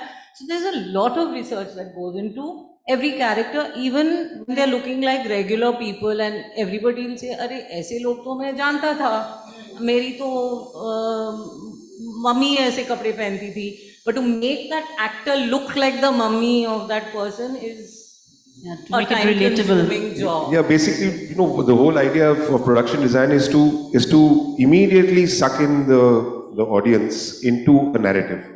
Into the narrative, yes. We want to bring you into one believable space in the first place. and now the story starts unfolding. Because in order to start the storytelling, so how do we tell stories normally? We say, once upon a time in a jungle lived a thing. So you're suddenly situated in the jungle already. Once upon a time stories ऐसे बोलते थे. आज आप OTT generation में हैं. You better get into the time. Yeah. But then, you know, I love that both of you talked about storytelling and narrative, because ultimately when we're talking about design thinking, when we're talking about design, you have to put that viewer first, and then everything has to come together. But today we're talking about OTT. Once upon a time, I actually picked it. You know, when it was in theater, you could get away with a few things. Lekin aaj to everything is under the microscope. You really can't get away with everything. People have it on their phone, and then they will tell you कि आपने ये color कैसे ले लिया, तो उस time पे तो होता नहीं था. So how have you seen the transition happening? So I would beg to differ there. You know, in fact, we couldn't get away with anything when you had the 70 mm screen. You know, when you had a 70 mm screen, which was if you are in a very tight close up. If you just move your eyes from here to here, you've crossed the screen. You've probably gone out of the screen. And when things are so big, you know, you can read each word. You can read the name of the brand of the fridge that is over there, or the coffee machine that's over there. So, like she says, if she's creating something in 1997, I mean, you can't create. You can't write something in a font that was created later. With the kind of mobile phones, you will have to be careful. So I'll give you an example. I was designing many years back a show that was to be for an IMAX theatre, and it was set in the Mughal days. So we researched everything from museums and books and miniature paintings and all of that. On Shah Jahan and Mumtaz Mahal. On Shah Jahan. So we actually shot it in the Taj Mahal, which was an amazing experience. And we were told that nothing could be stitched by machine, because on the IMAX screen that machine stitching will show. और उस ज़माने में machine नहीं थी, तो एक चीज़ आपकी hand stitched थी, including the footwear which had to be custom made and all. So those were fun, challenging projects to work on, because वो आप पकड़ सकते हैं, you know, you can actually catch it because the IMAX screen is huge and it's circular. Yeah. So then the OTT, for example, if you're watching on your phone, you're not interested if somebody's made a mistake. So I feel now things are becoming a little sloppy, you know. That's interesting. But that's not a bad change. Is it a bad change? Well, for the perfectionists, yes, yeah. But that's a very debatable point, you know, because there are so many changes that are happening. Like she was saying, you know, everything is noticeable. We were just talking about that Game of Thrones. Yeah, I was telling them that in this whole thing, everybody must have seen Game of Thrones. Game of Thrones में किसी actor ने पानी पिया, and then they didn't remove the bottle when they shot the scene. And it became a huge thing in the media and on social media and all, because they are saying, oh, Game of Thrones mein, how did you have a Bisleri bottle? So, you know, plastic bottle with a Bisleri brand on it. So those kind of things are happening. Yeah, and similarly, you know, to talk of the production design, there are some set designers who absolutely forbid you from coming onto set with any kind of aerated drinks or anything, because you can't be shooting something which is placed in an era which is about 700 years ago, and suddenly have aerated drink stains on the floor, which has especially been created, the set has been created for the film. Or you have some other kind of stains which will, you know, what it does is it just takes you out of time. It sucks you out of the narrative. Fair enough, makes sense. So, last question, believe it or not. Khatam ho gaya hamara waqt. Let's talk about the trends from here. We have discussed the whole gamut of work. We have discussed how for the storytelling, for the narrative, all of this is coming together, but change is happening because of this multi-screen. You're saying it's become sloppier. All of it. I didn't mean to be disrespectful. I think there's a lot of very amazing work also happening. But I'm saying in terms of these now kind of, things that because you can see it on your phone and you're not, I am still old school. I love the magic of a dark theater with a screen and my popcorn and watching a movie that takes me into that world, you know. I still love that. Makes sense. That was immersive content. Today we are talking about quick content. So I've understood what you're saying. But in this world where the immersive and the quick coexist, Probably one will grow. AI आ गया है अब तो, हम में से पता नहीं कितने replace होंगे. No, we might get replaced also as actors because you might have AI, coming in over there, which is probably happening already. But what is very important to notice is in today's day and age, of course, the OTT platforms that have come in are giving a lot of work for all of us, and they've created a huge amount of content and huge amount of job opportunities for various people. But because we are talking design here, when we used to do 70 mm screens, in the initial days, they were single screens, and in single screens, there were about 1,000 people watching it.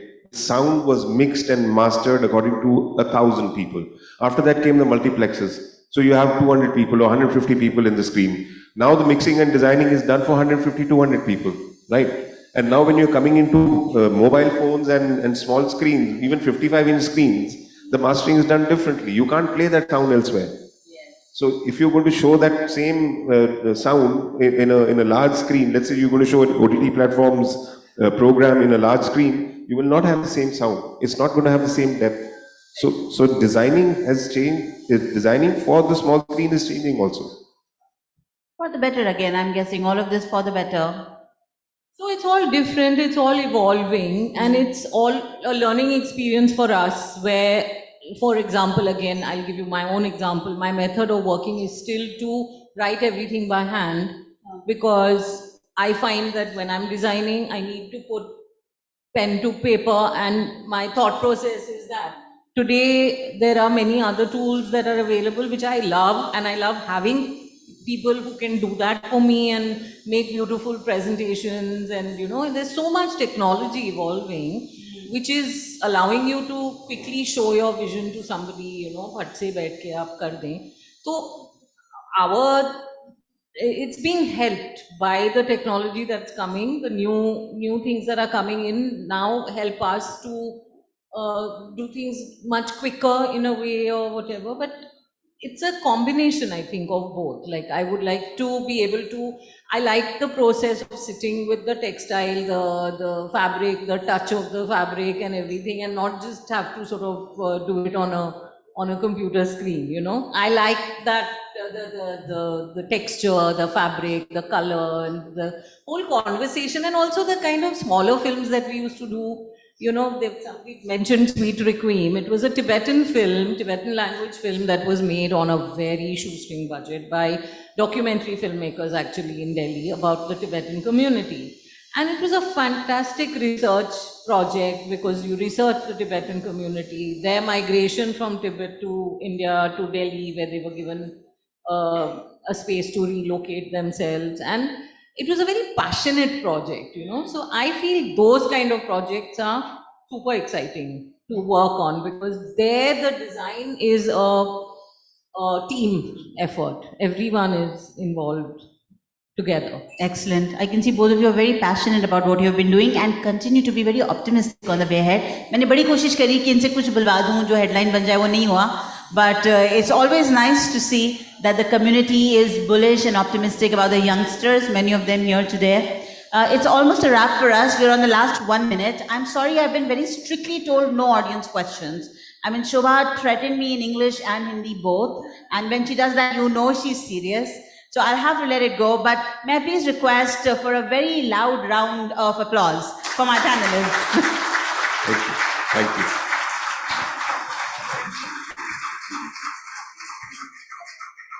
Thank you so much to both of you for joining us here and sharing from your wisdom. You bring forward a long experience of so many years, and costumes and designs has been an integral part of cinema, and design intelligence has been an integral part of cinema. Thank you for joining us here at the conference. I would like to request once again Mr. Narula to come on stage. Mr. Harbinder Narula, CEO for BW Wellbeing World, to join us, and healthcare also, BW Healthcare also, okay. I work with them closely in the well-being department, so I know that. But Harbinder, yes.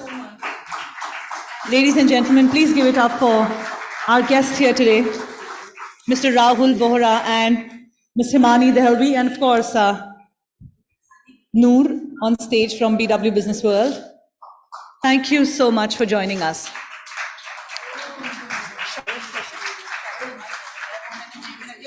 Conversation karo, sir.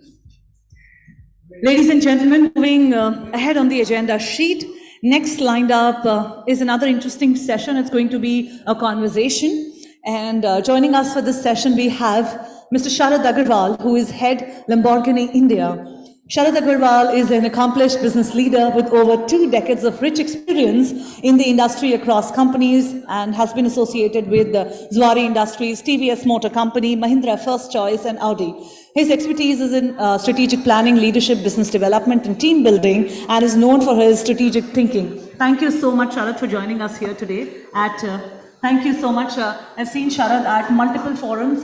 He's a leader with truly an eye for detail, a vision, and to have a conversation with you, I would like to request and invite our curator of the BW Future of Design Summit and Awards 2023, Jyotsna Sharma, to join us. Ladies and gentlemen, a big round of applause for Jyotsna. We are all experiencing the awesomeness, the wholesomeness of this wonderful day, and all of this is the brainchild of Jyotsna here. So. Thank you. It's all because everybody is here, and that is why it's possible. It's because you're here, and all the leaders have been here. So, Mr. Agarwal, before we start, why auto? If you hadn't been in the auto industry, what would you be doing? Yeah, so, I started my journey working in fertilizer and agrochemical industry.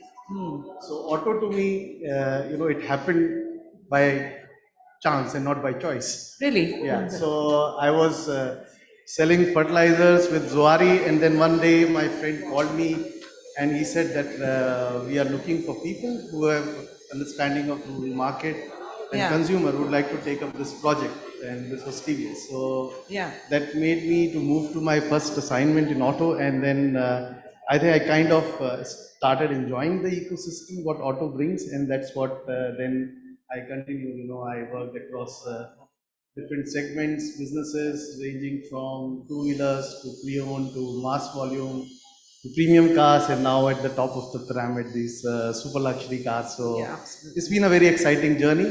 We've been able to, not only turn around businesses and establish new businesses from scratch and do something very innovative, which was impactful to the business, but also made some industry-wide impact with some of the ideas. So it's been a good journey for me.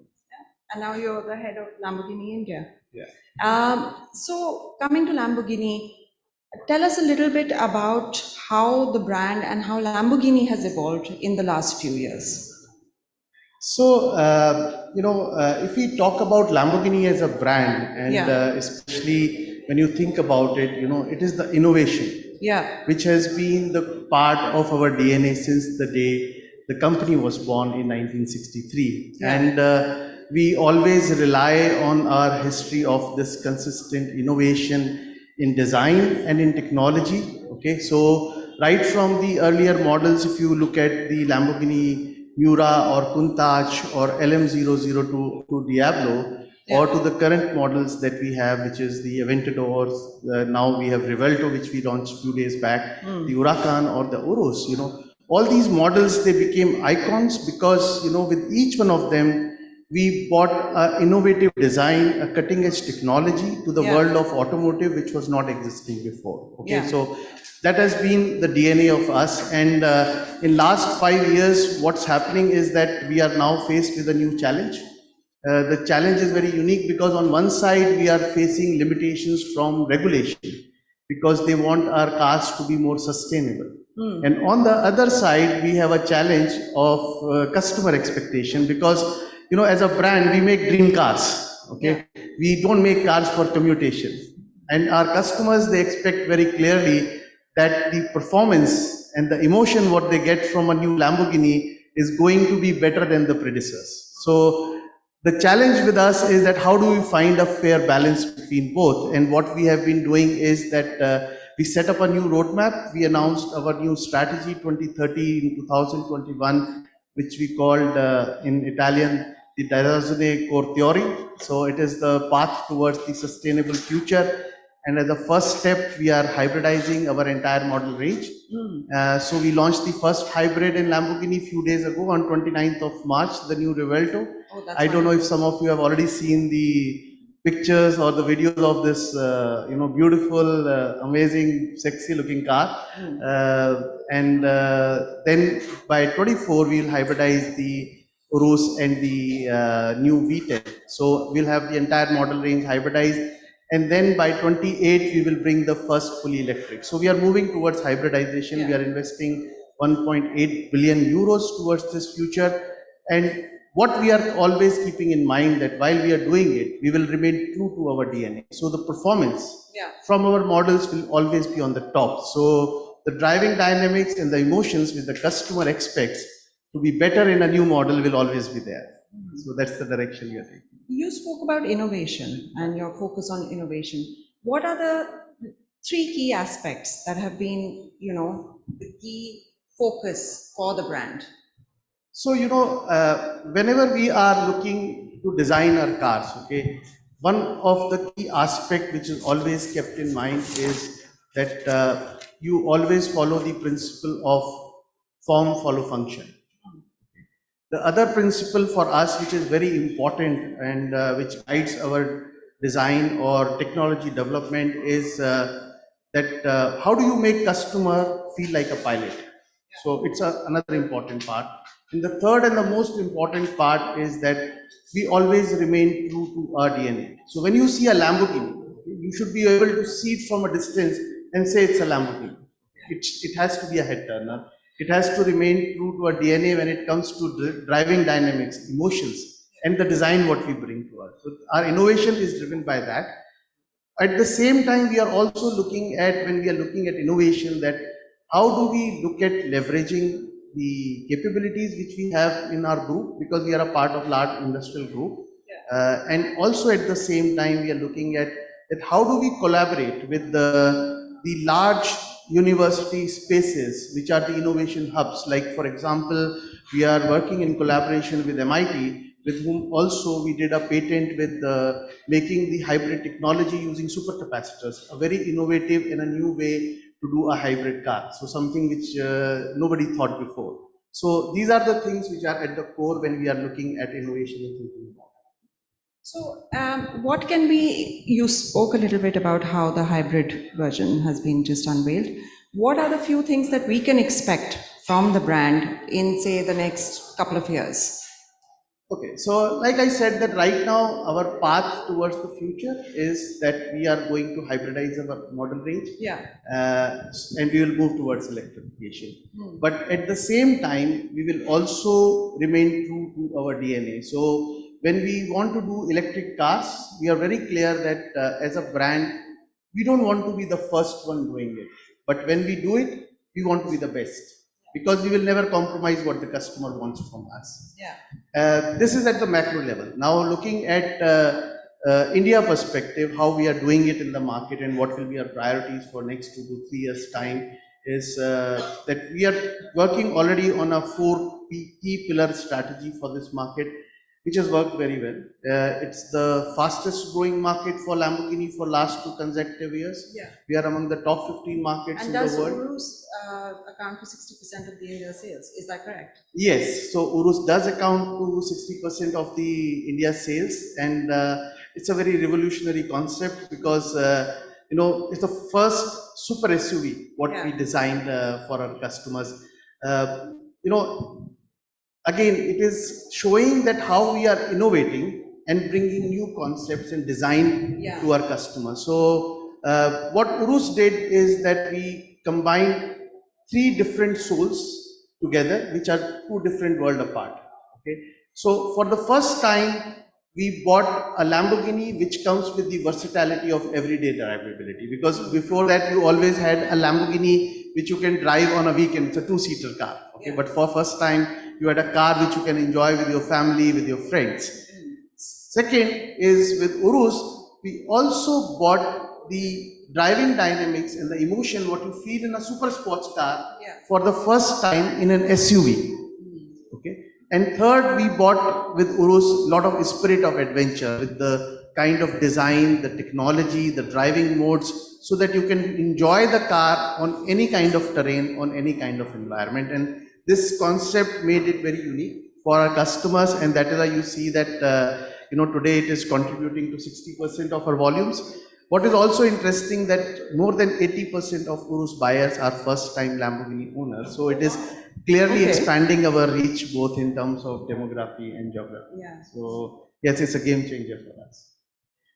Let's talk a little bit about the future of mobility. I want to get your thoughts on that.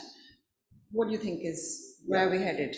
So automotive space, if we look around, it's going through a huge shift. Okay, if we look at the 4 key pillars which are going to drive this future of mobility, we can say it is the autonomous driving, it is the connectivity and digitalization, it is the safety, and the 4th important pillar is the sustainability. And you will find that in future our cars are going to be more interactive, more engaging, more safer, and they are also going to be much more sustainable, means they are going to be less polluting. Either they are going to be hybrid and eventually they will move towards electric. So that's the future of mobility which we all are seeing. I would like to give you a perspective that what this future of mobility will mean when you look at a super sports car. Yeah, please.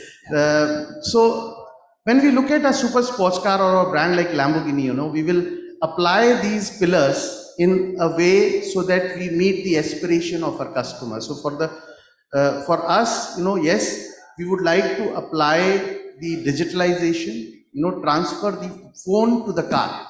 So we want to give our customer the access to all the applications, digital world, what he's used to of having it on his phone. And we are the first automotive brand in the world to actually integrate Alexa in our Huracan model range. The second part is the autonomous driving. Now, when we talk of autonomous driving, we don't intend to apply the entire autonomous driving to our cars, because Lamborghinis are meant to be driven. Yeah. The customers buy it because they want to enjoy the emotion when they want to drive and enjoy a Lamborghini. So what we intend to do is that we will apply the ADAS systems which will enhance the safety or the drive experience of our customers, but we will never integrate the entire ADAS features into the Lamborghini cars. We will keep them what our customer expects. Okay? And the third, what we will do is that we will apply the digitalization into our cars, and we will inspire us from the concept of feel like a pilot. Like for example, we have a very unique feature in our car which is called LDVI. Okay, in simple terms, it is the central brain of the car, and this brain controls every feature of the car, what is there. So this brain works on artificial intelligence, it works on feed forward logic. So when you are driving a Lamborghini, the LDVI system is already anticipating what the driver needs based on his behavior with the car and also the external environment. And what it does is that it creates the best setup of the technologies inside the car so that the driver can have maximum performance, maximum fun to drive from the car. Okay, and he feels that he's a pilot, he's in complete control of the car. So for example, if you are drifting the car, you always have a fear that I may lose the grip of the car, but this LDVI system will bring the car back.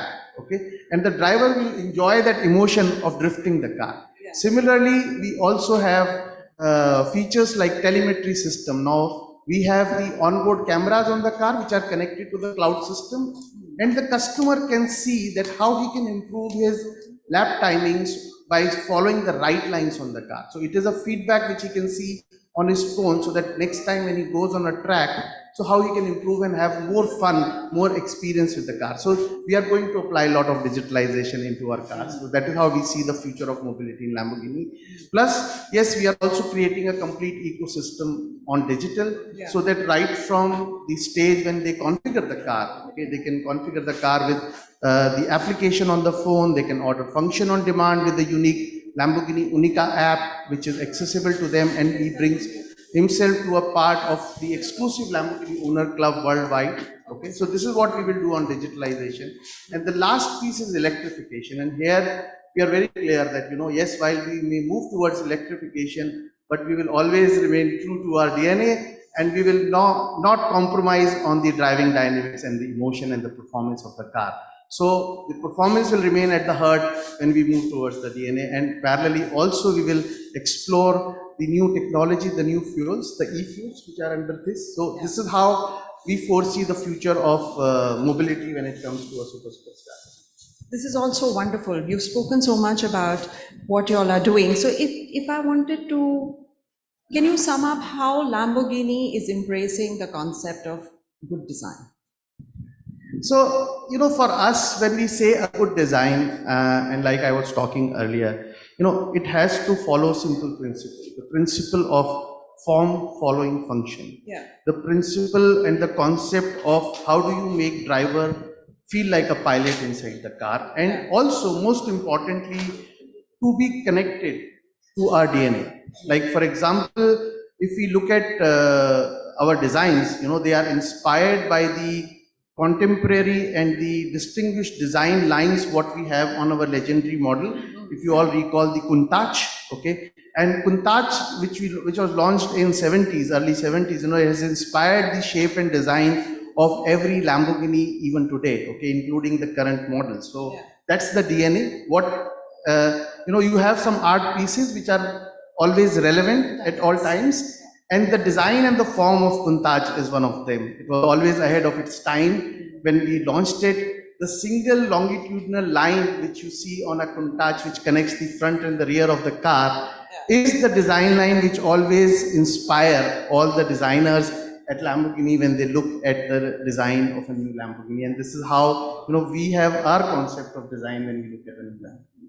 So, well, I think we're running out of time, but I just want to, out of curiosity, I just want to know, how is the hybrid model being received so far? I know it's too early to say, but... So, no, it's not early to say because we launched this car on 29th of March. Yeah. And we already got a very phenomenal response for this model. I mean, we already have an order bank which may last next 2 years for us. So, like I said, what we promise to our customers, what we always commit to our customer, that whenever we bring a new technology or a new model, we will always remain true to our DNA. We will always ensure that the performance of our car is better than the predecessor. We will always ensure that the driving dynamics, the emotion, the experience which the customer will always get is going to be what he expects, because we are making dream cars for them. So we are always considering that, and whenever we are bringing a new technology, we are always keeping that in mind. So yes, we are moving to hybrid, but yes, we are also making sure that we'll always remain true to our DNA. Thank you so much. Thank you for this conversation. And we were talking earlier, before I end this, we were talking about how important work is, and nowadays nobody can switch off really from work. So how do you switch off from work? You rightly said, in today's age, it is practically very difficult to switch off from work because always carrying work on your mobile. So, but for me, it's always some short weekends, small getaways with my family, with my close friends.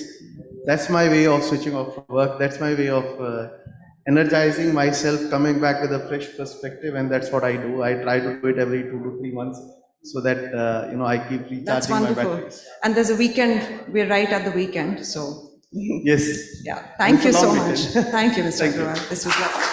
Thank you so much. Thank you so much, Mr. Sharad, for joining us here at the BW Future of Design Summit and Awards. Thank you. I just want to, Dr. Radindranath will be very happy to know that he's such a kind person. Please give him a big round of applause. He's such a kind person. Sharad has said to all the 14 winners, 1 Lamborghini free. Thank you, Sharad. Sharad, thank you. I just announced that what you told me privately just 10 minutes back. 1 Lamborghini free for each one of the winners, 14 winners. If they hear from you.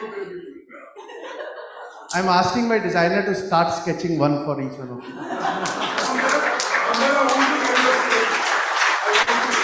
वैसे भी आपका नाम शरद अग्रवाल है. There's a friend of mine, I won't take his name, but one day a person was invited to give gifts to his friends. So he gave gifts. Another person came, he gave gifts. Third came and he gave gifts. So he went back. His father was this miser. Okay. So I said, "What did you give?" He said, "I gave 6 mangoes." He says, "You gave 6 mangoes? So show me what." So he said, "I just drew." So he said, "What did you draw?" he drew big mangoes. So his father slapped him. Says, तुमने बड़ा बना के दिया, छोटा बनाना था. तो मेरे को उनकी याद आ गई आपके ऊपर.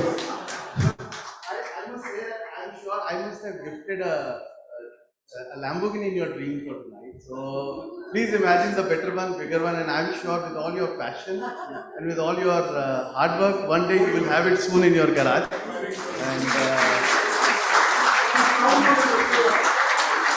the dreams are not discounted. Thank you so much.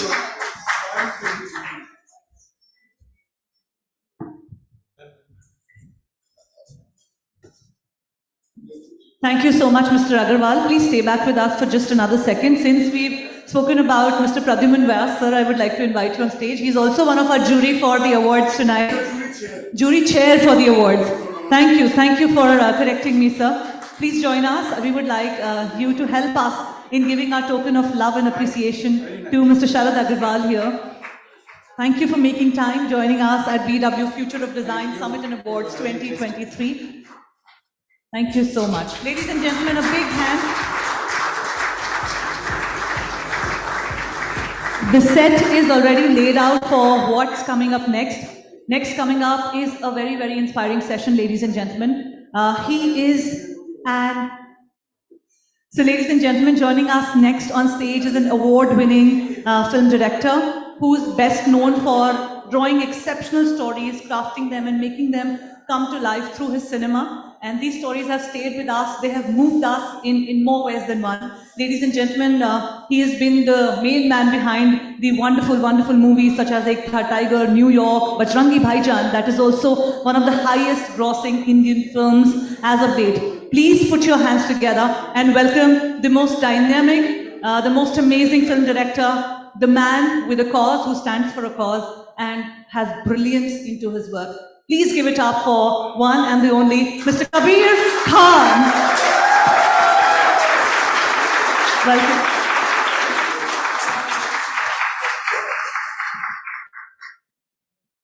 And now I would like to invite Dr. Anurag Batra to join us on stage. Before that, we have Jyotsna coming in. I think she wants to say something. So let's invite Jyotsna. Could we have the video, please, so that the audience can...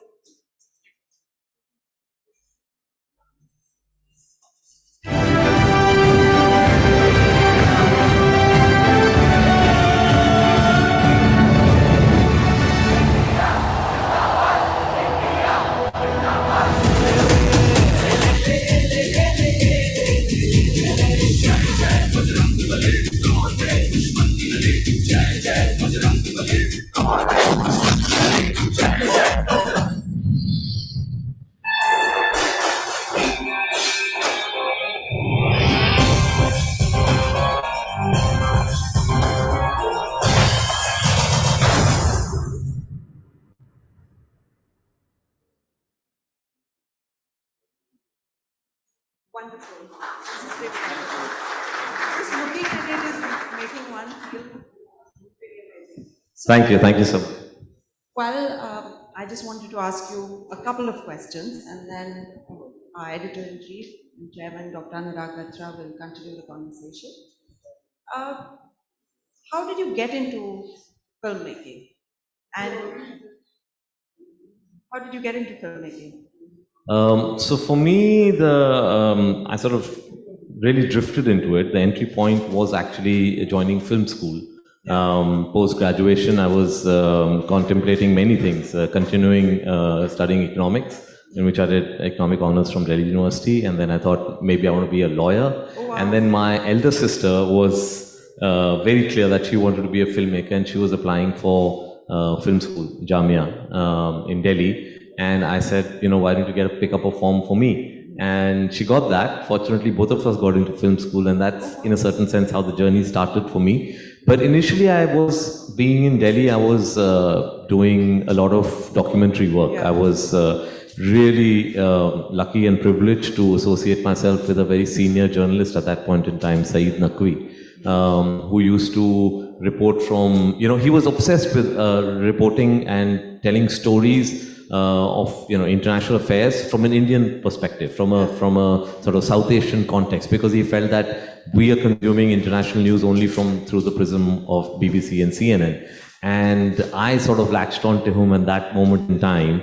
And for the next 5 years, I think I traveled to more than 70 countries with him. Wow. And it was all about, reporting on international affairs through the Indian perspective, through what it means for India. And from there, I went into documentaries. Yeah.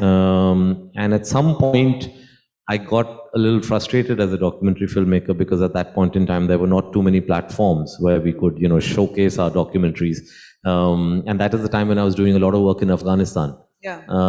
So there are very interesting sort of things that happened with me there. But work with him, that means informed, some of your work much later that you were doing with films.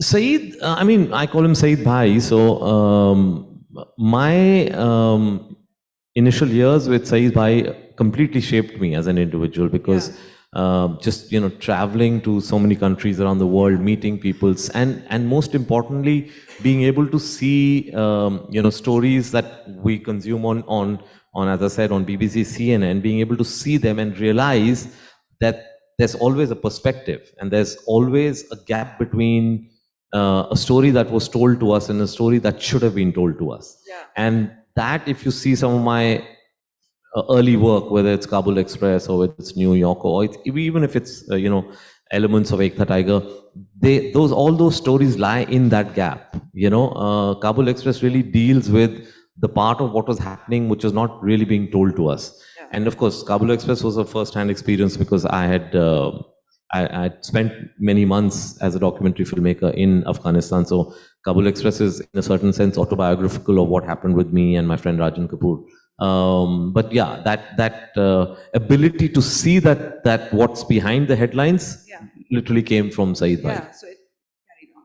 So, well, I wanted to literally ask you this, that, how and why of filmmaking. I am going to invite Dr. Anurag Batra, our editor-in-chief and chairman. I have many of my Businessworld colleagues here. Noor, who's worked 20 years with me, she has white hair to show for that. Tripti, who's worked 15 years with me, she has a lot of hair still to show for that. Noor is our group editorial director, but all of them have contributed to what we do. But today's conference is put together by Jyotsna. Give her a big round of applause. It's her passion. Yesterday we had a well-being summit. Devika put that together. Mr. Khan, let me start by asking you, you're a filmmaker. This is a design forum. And I asked this to a film person earlier, that the common thing is empathy. So you have to have empathy for the characters, for the plots of the story. Then only you can create the movie. Or in design, if you're doing design, you need to have empathy for whatever you're designing for. Can empathy be cultivated for people who don't have empathy? It's an interesting question. I'm not sure whether it can be cultivated or sort of in a certain way be imparted as a training, but I'm sure it can be cultivated by having them experience, having them go through certain life experiences, being able to, empathy is what? Being able to see, again, as I was talking about, it's about being able to see another perspective, being able to see something which is just beyond your understanding. And I'm sure, the world will be a better place if all of us were able to see each other's differing perspectives and also respect them. I think that's what essentially empathy is all about. I mean, as a filmmaker, for me, it all started by just this extensive travel where I was able to meet so many different people, get their views on, different subjects, and realize that it's not about right or wrong. There's always a perspective that makes you sometimes believe that you are right and the other person is wrong, but you've really spent time with them and tried to sort of understand them and speak to them, you realize that there is no right or wrong. It's only... Absolutely, it's a perspective. It's absolute perspective. It's experiences. Somebody's had them, somebody's not had them. It's where you are. And I was talking to Ms. Nandita Das in the morning. I recommended a movie which is about two people having different perspectives, how they come. It's the best movie I've seen in 3 years. It's called The Two Popes. Oh, yes. That's been on my list. Apparently, yes, you must watch it. I promise you, my reputation is at stake. You must watch it. It's a lovely movie. I know a bit about movies as a viewer. Now, you travel is a large part of your life. I was looking at where all you've gone, what you've done, and I was researching for this interaction. I realized when you were younger, you're very smart and handsome and young now, as I told you outside also. But you would write postcards to Minnie, your wife, right? You would send it to her father, right? World has changed a lot since then, the days of postcards. Communication has changed. How does one deal with the barrage of information? How do you, as somebody who does so many things, again, you did a TV show called Encounter, you're making movies, you're a director, you have a public persona. How do you deal with so much communication? You have to completely declutter. If you're not carrying your phone right now. now. No, I'm not. I'm terrible with my phone. The biggest problem that my friends have with me is that I never reply to their messages. I never sort of take calls because I just keep that damn thing off. I think it's the biggest distraction in life, and I feel in time, of course, there are lots of benefits of social media. I don't want to trash it, but I feel the negatives is going to pretty much outweigh the positives, because I feel it's just a source of negativity, a source of distraction, and completely clutters your brain before you know it. They will never appoint you as a brand ambassador for a phone brand. That's for sure now. So I try and basically declutter myself. It's just an exercise I do, that if I'm working on a project, sometimes I just put on blinds, and I just try and read whatever I can about that subject, about as much as I can learn about the people, the characters, the subjects, and not get distracted. Of course, there is a basic minimum that you have to be aware of what's happening in the world, but if you get drawn into that, it's a cesspool. And you still write postcards? Or letters? No, unfortunately, I don't know. I don't even know whether there are post boxes around where I'll be able to. Because there are post boxes. Yeah, no, but that was. I'm glad there were simpler times, because those postcards were actually not meant for Minnie. They were more for her father. I was trying to impress her father, so I used to, I was traveling so much, so I used to send down these postcards from Tel Aviv and Cape Town and Singapore and all these countries that I was going. And Minnie knew they were not for me. Not for her, so she would just keep them lying around for her father to pick up, and slowly I think I managed to get a rapport and get an entry into that family. Now, by the way, I've been to Tel Aviv, I've been to Singapore, I haven't been to Cape Town, but maybe soon. You traveled so much. Which is your favorite city and why? Especially from a design standpoint. We're at a design forum. Like, I went to Istanbul 9 years back for the first time. And I fell in love with that city. I had the good pleasure of going to Islamabad, to Karachi, to Lahore. Of course, we love those cities, for my parents come from there. But which is your favorite city, especially from a design standpoint? That's a tough one, because it's, Okay, 2-3 cities. But I mean, since you've sort of brought it down from a design point of view, then maybe I would be able to come up. Istanbul definitely is one of them. I think it's one of the most stunning cities that you can see. It's not just the design; it's just the layers of history in that city. It's just and the contrast, like India. It's mind-boggling. That city, of course, has to be on top of the list. In terms of design, the other city that really hit me was Marrakesh. In Morocco, beautiful, stunning. Again, the design and the way the sort of history and contemporary sort of flows into each other is amazing. Europe, Europe, of course, but Europe, I feel, is just I think one sort of knows so much about Europe that when we land there, it's almost like "Ha, ye dekha hua hai." So it doesn't hit you. I think what hits me more is when you don't know too much and you land up in a place and then you're just stunned by. I mean, for me, I'll tell you, one of the moments in time when I was absolutely stunned by a structure that I saw was actually in Lhasa in Tibet. Tibet, because I used to trek a lot, I used to do a lot of mountaineering, especially in Ladakh. I was obsessed with going to Tibet. And fortunately for me, just 2 years after I ended film school, I got an opportunity to shoot a documentary called Beyond the Himalayas, where we we drove for some 4 months, and we we started driving from Bukhara and Samarkand in Uzbekistan and reached Lhasa. And as we were driving into Lhasa, the sun was already setting, and by the time I parked the car and literally ran to where Potala Palace was, it was, the sun was setting, it was dusk, and just seeing that white giant palace reflecting the sort of lights of the city, and just it was stunning. So I think it's also, that moment in time when you are somewhere. It's not always about which is the prettiest city or which is the best city or it's very difficult to say which is best city. I think you can only say which was your best experience. And that city or that place might not necessarily be conventionally the most pretty or the place where people would have fun, but it's like that film, The Beach, right?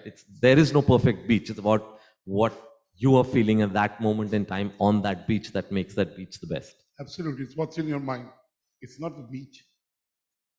But let me say my favorite city to you.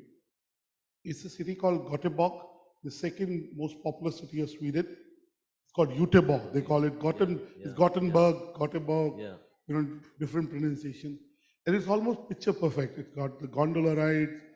It's perfect. I was lucky enough to be part of a board of the World Association of Newspapers when I was very young. And I traveled with every Indian media owner. The opening of the Opera House, King Gustav came. It's on the waterfront. What a city. I mean, I loved that. But now let me ask you, Mr. Khan, if you were not a director, movie maker, what would you be? What profession would you have chosen if you hadn't come into this?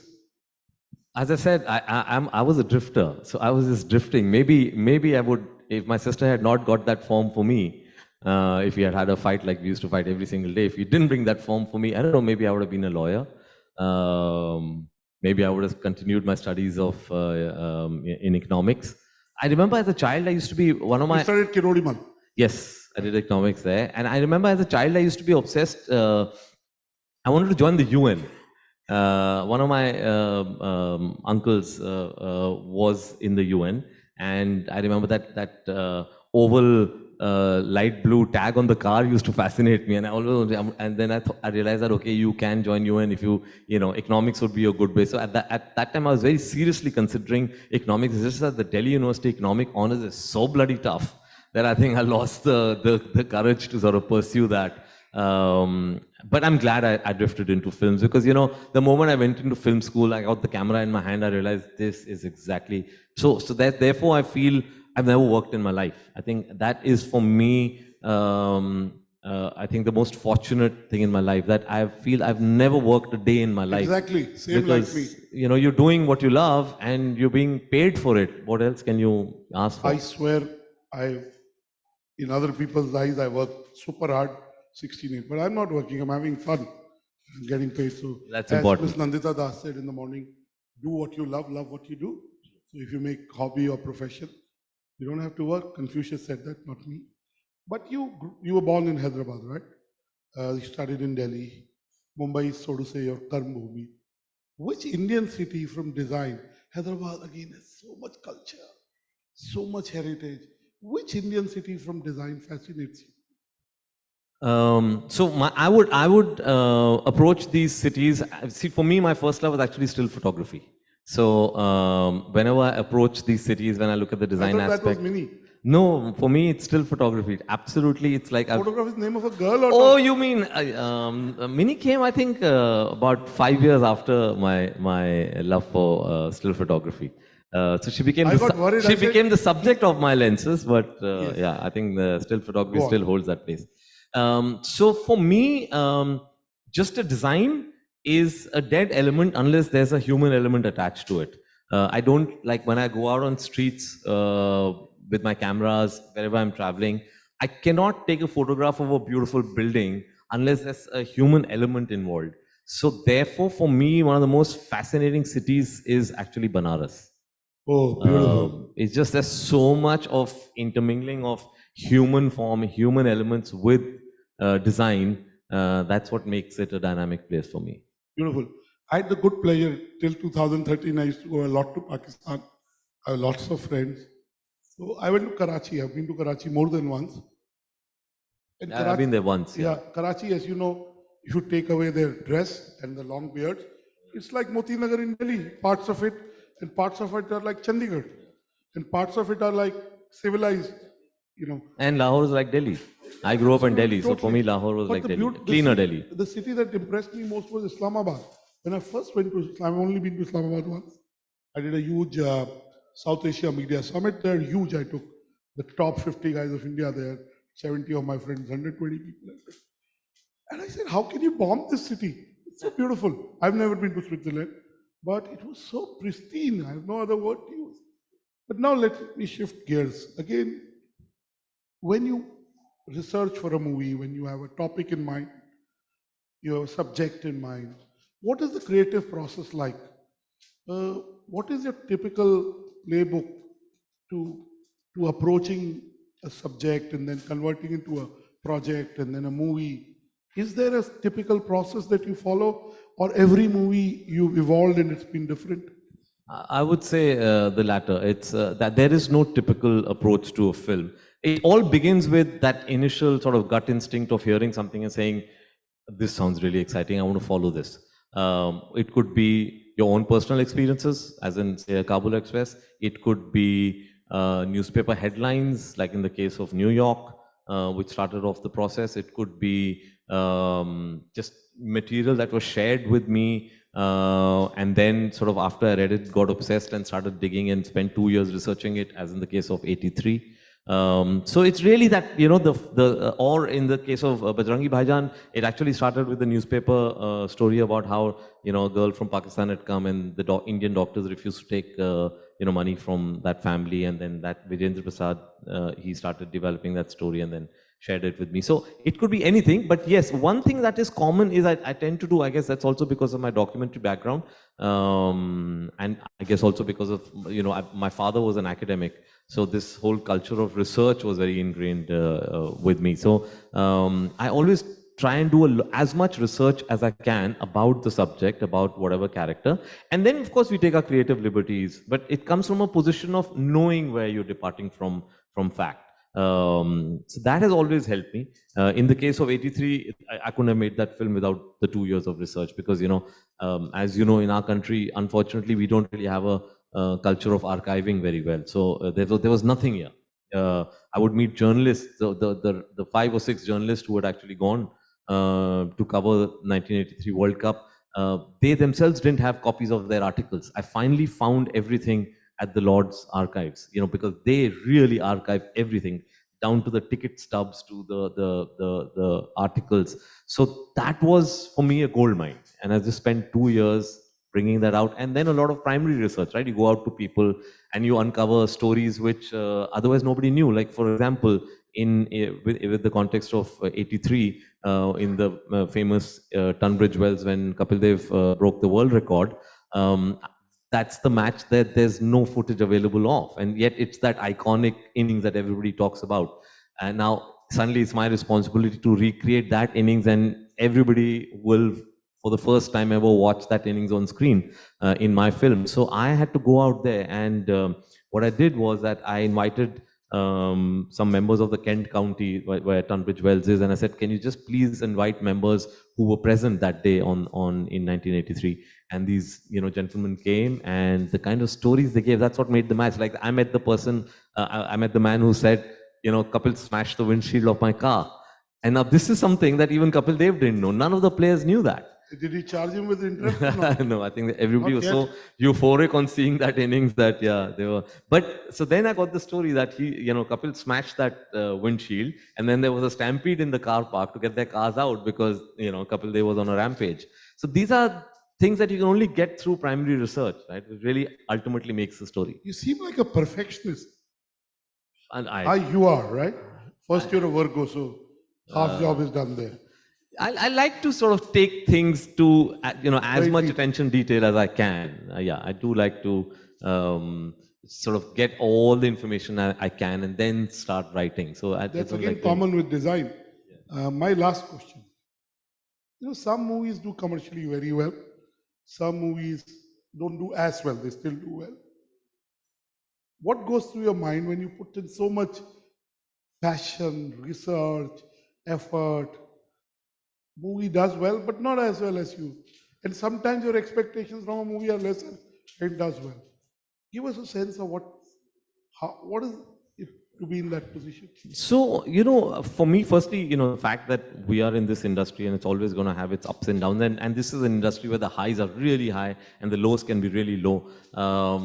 But I think my initial years in Yashraj Studios has really helped me, because that's one very good quality of Yashraj is it's a bit of a cocoon within the industry. And you're not treated differently whether your film is the biggest blockbuster of the year or whether your film didn't happen to hit the mark at the box office. So I think fortunately for me, all my 3 films with Yashraj did very well. But having said that, I think what's most important in this industry is if you don't take your success too seriously, you won't be affected too badly by your failures. And I think in this industry, it's very important because, now I've been for close to 20 years in this industry, and I can safely say I've seen more people lose their mind with success than with failure. Beautiful. I think this is true for every industry. We all could learn from it. By the way, they say failure is a great teacher. Success is a lousy teacher. So, clearly failure teaches you much more than success does. And people who handle their success well also handle. There's nothing called failure. Randy Pausch, my favorite author who wrote the book Last Lecture, says experience is what you get when you don't get what you want. So everything is an experience. Nothing is a failure. People like you learn from it and create masterpieces. And I have to tell you on stage that you gave a break to a very close friend of mine who died last year, Ravi Khanna. He would talk to me about you. He was my neighbor in Delhi, Def Con. And then he one day shifted to Bombay because he wanted to star in movies, and he came to give you, he did an audition with you. He was in Bajrangi. Gave him Bajrangi. that role, and so, and it gave him a new lease of life. Unfortunately, he passed away last year. And, 6th June or 5th June, he passed away last year. So we have, so thank you for doing that. It meant a lot to him and his family. You know what he used to do earlier? He was the head of Voice of America in India. Yes, when Voice of America used to be big. And there's a story how I met him, and he became a very close friend of mine, which I'll tell you off stage. But we have the present fortune of having Mr. Khan here. We can take 1 or 2 questions for him. So if you tell us your name, give us $1 million, we'll allow you to ask. Or a Lamborghini, it's the same. Any questions for Mr. Khan? Roel, you told me you worked as an entertainment reporter at Times now? Yeah. Do you remember him? He's actually my junior from film school. Oh, my condolences to you. Kabir, the kind of films you made, Roel, it's a joke. Your face is going serious. I know you well. I worked 12 years with you. It's a joke, okay? would you attempt similar subjects, now? Do you think Bollywood has changed in any way? If you see the Bollywood now So and you're the saying Bollywood you made. subjects Bollywood takes. No, the kind of subject you have made earlier, the kind of, would you attempt them again? His spectrum is very wide. Ruben, Yes, no, as I a just- movie watcher. Yeah. But I know what you're talking about. For me, politics is very important in my films, and politics is always there in the layers beneath. Whether it's Bajrangi, which is a very political film, to even 83, which has its own politics. I would definitely do the similar stories. Yes, I know what you're talking about. Today, it's more difficult to do it. Today, I don't know whether I'll be able to mount a Bajrangi Bhaijaan, how difficult that journey would be. It was difficult enough even then. There were PILs against me at the Allahabad High Court just for the title, because apparently it was considered blasphemous to have Bhaijaan with Bajrangi. By the way, today is Hanuman Jayanti. So very happy Hanuman Jayanti to you.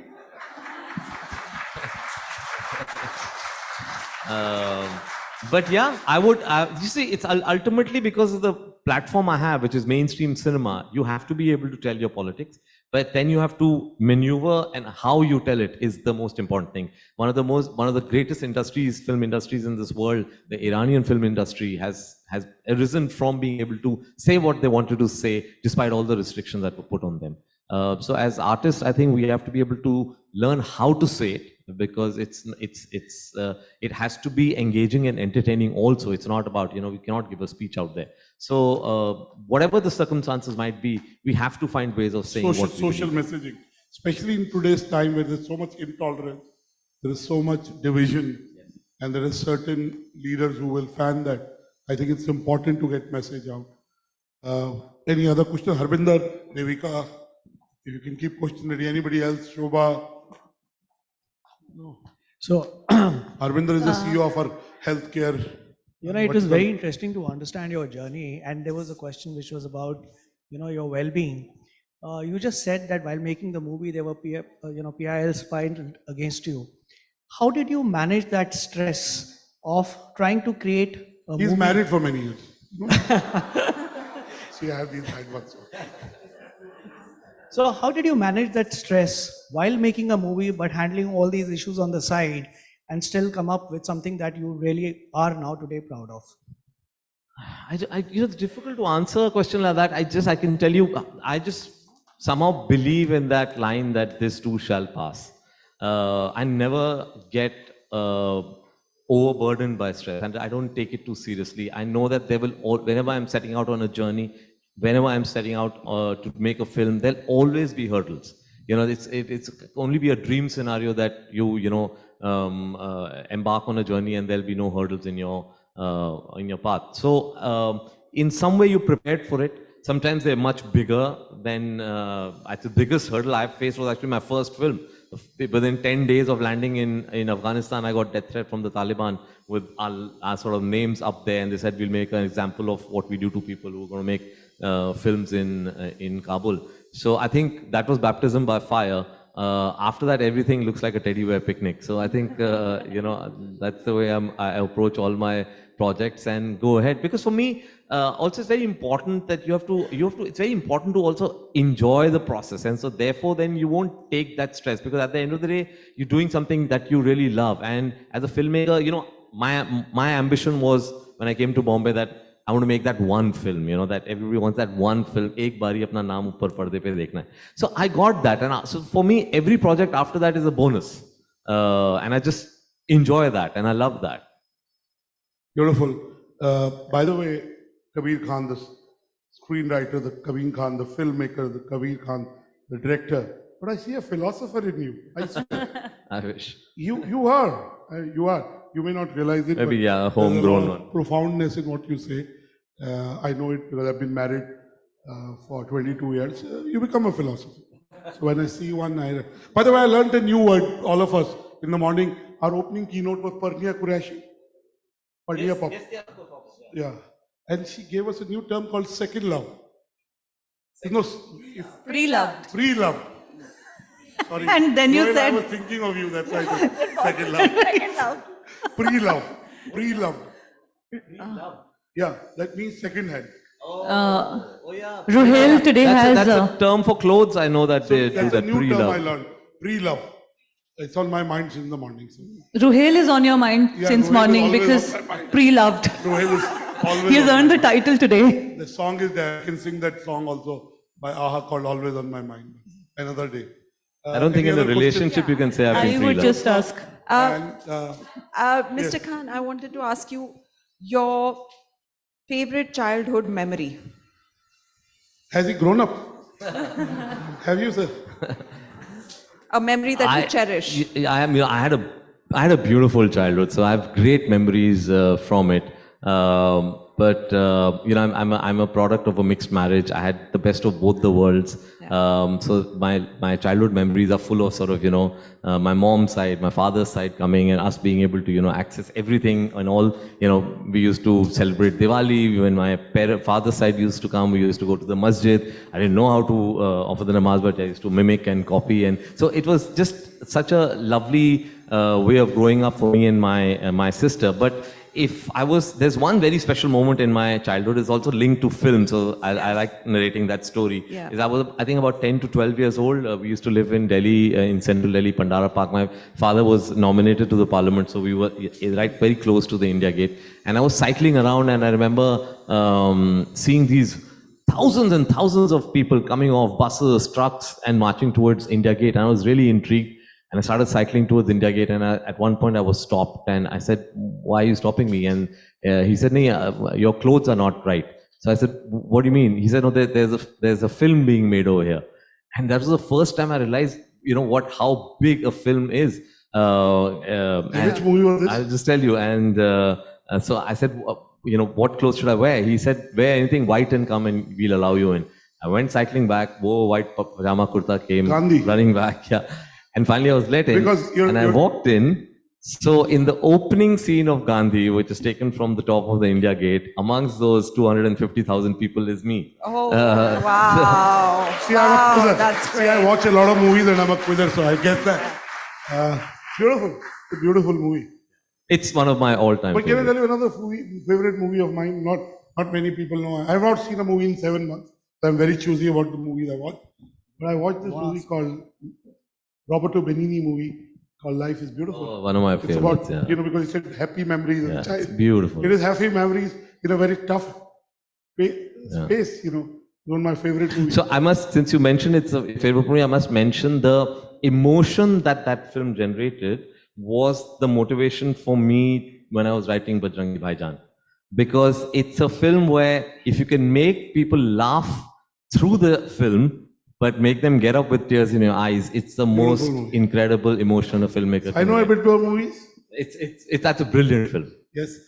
By the way, one day I was on a flight, Jet Airways to fly, I was in the business class, met an Italian next to me, and I'm a talkative person. I have the same sun sign as you. You may be a little more reticent than me. I was talking to him, and then, so he used to be CEO of Ducati. And I was talking to him. Sometimes you have people on the flight whose body language is, if you talk to me, I'd pull out the gun and shoot you right now. So you don't talk to them. I write my columns, I read, I do whatever I do. So he turned out, so let me start, he was Italian. Used to be CEO of Bugatti. Then he board of another large Italian. He became my friend, so I invited him for a meal at the Imperial. Then he ended up, so he asked me on, so he told me that there's another movie which is my favorite movie. It's a strange movie. Don't judge me on it, but it is. I've given CDs out 10 years back. So being John Malkovich. Yes. Have you watched it? It's like I predict movies. I like watching a movie which has a very difficult end, and you can't predict, but I do. That movie was just beyond anything I've seen. So he said, by the way, my daughter works with John Malkovich, and then I made him my best friend. He said, I want to be Malkovich. So, I have a love for movies. Someday I'll do something in the movie space, but for now, questions. I have a question. Yeah. Devika is another lovely colleague of mine. She did a conversation with Mr. Banerjee, the actor. Yeah, she didn't let me do it, huh? She did it. A very good evening to you, Mr. Khan. I think it's an honor to ask you a question here, and I stood up from my seat because of the respect I have for you, for the content you bring on the screen. Thank you so much. Thank you. Yesterday on the conversation with Abhishek, we were talking about the other side of the industry, which is the actor's life. You being a director, a storyline is utmost important, of course, being a screenwriter and a cinematographer. But what are those 3 important elements you would like to focus in the movie which you're making? For example, I am not a very big movie watcher kind of a person, but when I go to a hall to watch a movie, I would like to come back with a relaxed mind. So that's kind of a well-being, mental health perspective for me. So what is that for you? I mean, would you like to highlight 3 points, main important 3 points in your movie, which you would like to cater to, which can help people relax down watching a movie, cherish it, entertainment factor? Maybe like scenic beauty locations, maybe the storyline of family, relations, love, or maybe a storyline which is a bonding. What would be those 3 things? People watch movies for de-stressing, but that's... So I approach it slightly differently. I know that, as you said, you want to be relaxed. When I look back, because see, ultimately, as filmmakers, we are also the audience, right? I think every filmmaker ultimately makes a film that he or she likes to watch, because that's the only way we can watch films, make films. So for me, it's not about relaxation. For me, growing up and watching films, my favorite films are those that made me think about them for days after I saw them, right?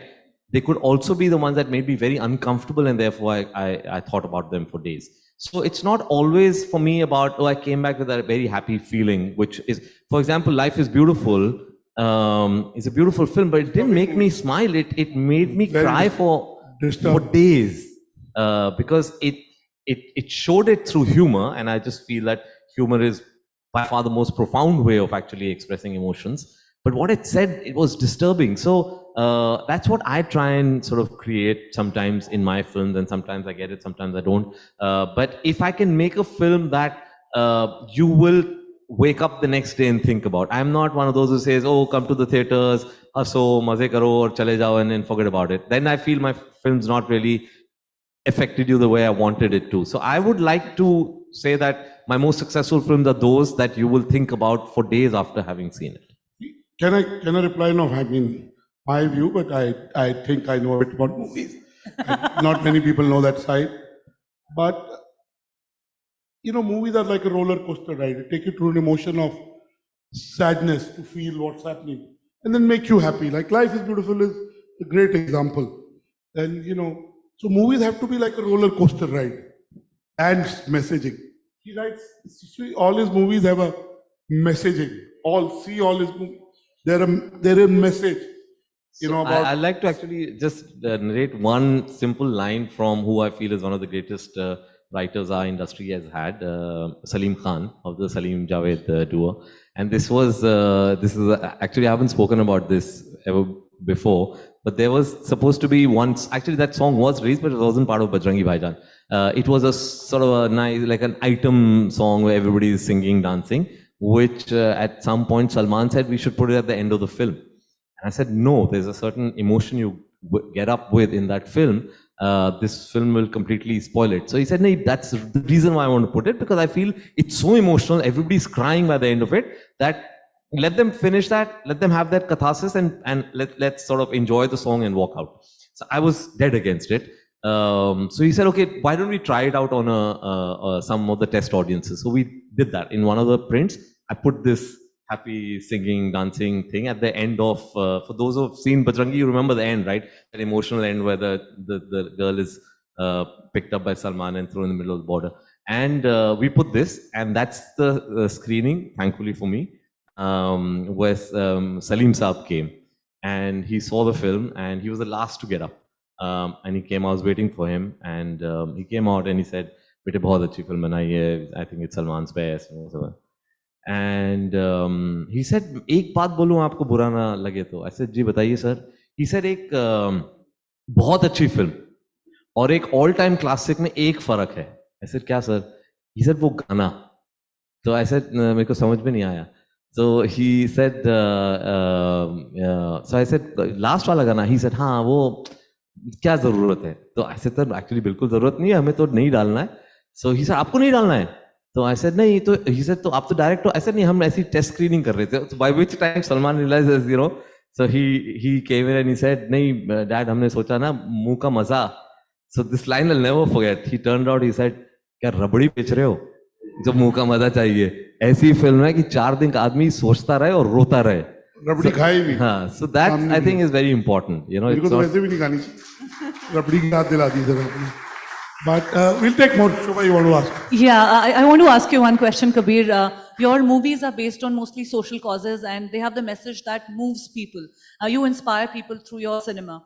I want to ask you that what really inspires you, and since we are in a business conference, how does one translate their inspiration into, let's say, a commercial success also? Because those two could be two completely different worlds to navigate into.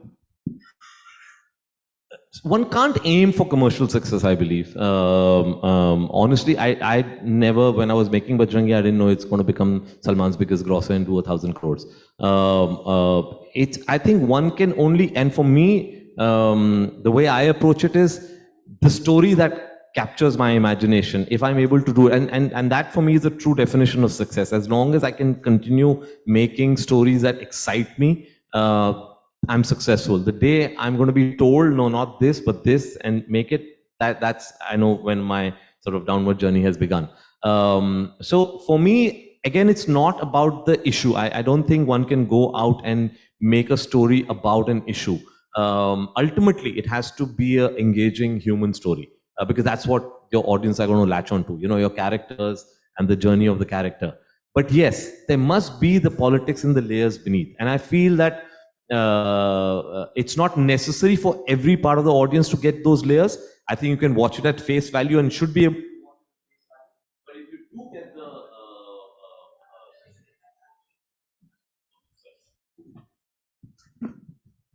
but if you are able to get the layers of politics beneath, I think there'll be a more profound viewing for you. So yes, politics are very important. I feel every filmmaker has to have his or her politics. I've often heard this where people say, no, we are apolitical. I don't believe anybody can be apolitical. This table can be apolitical. We can't. And your politics must come across in what you're saying. You have a platform. You have a medium.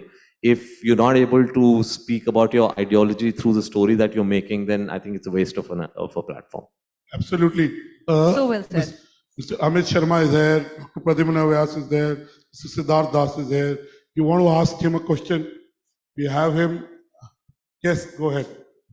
She's a young entrepreneur. She's originally from Bihar, but in Bombay last 18 years, she builds garments. She's a designer, fashion designer, and she's now doing for airlines and so on and so forth.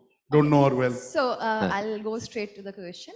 I wanted to know, do you have any, message for upcoming directors? Or something that they should keep in mind, because nowadays a lot of different contents are coming and so many. So what is something that they should think about before getting into it?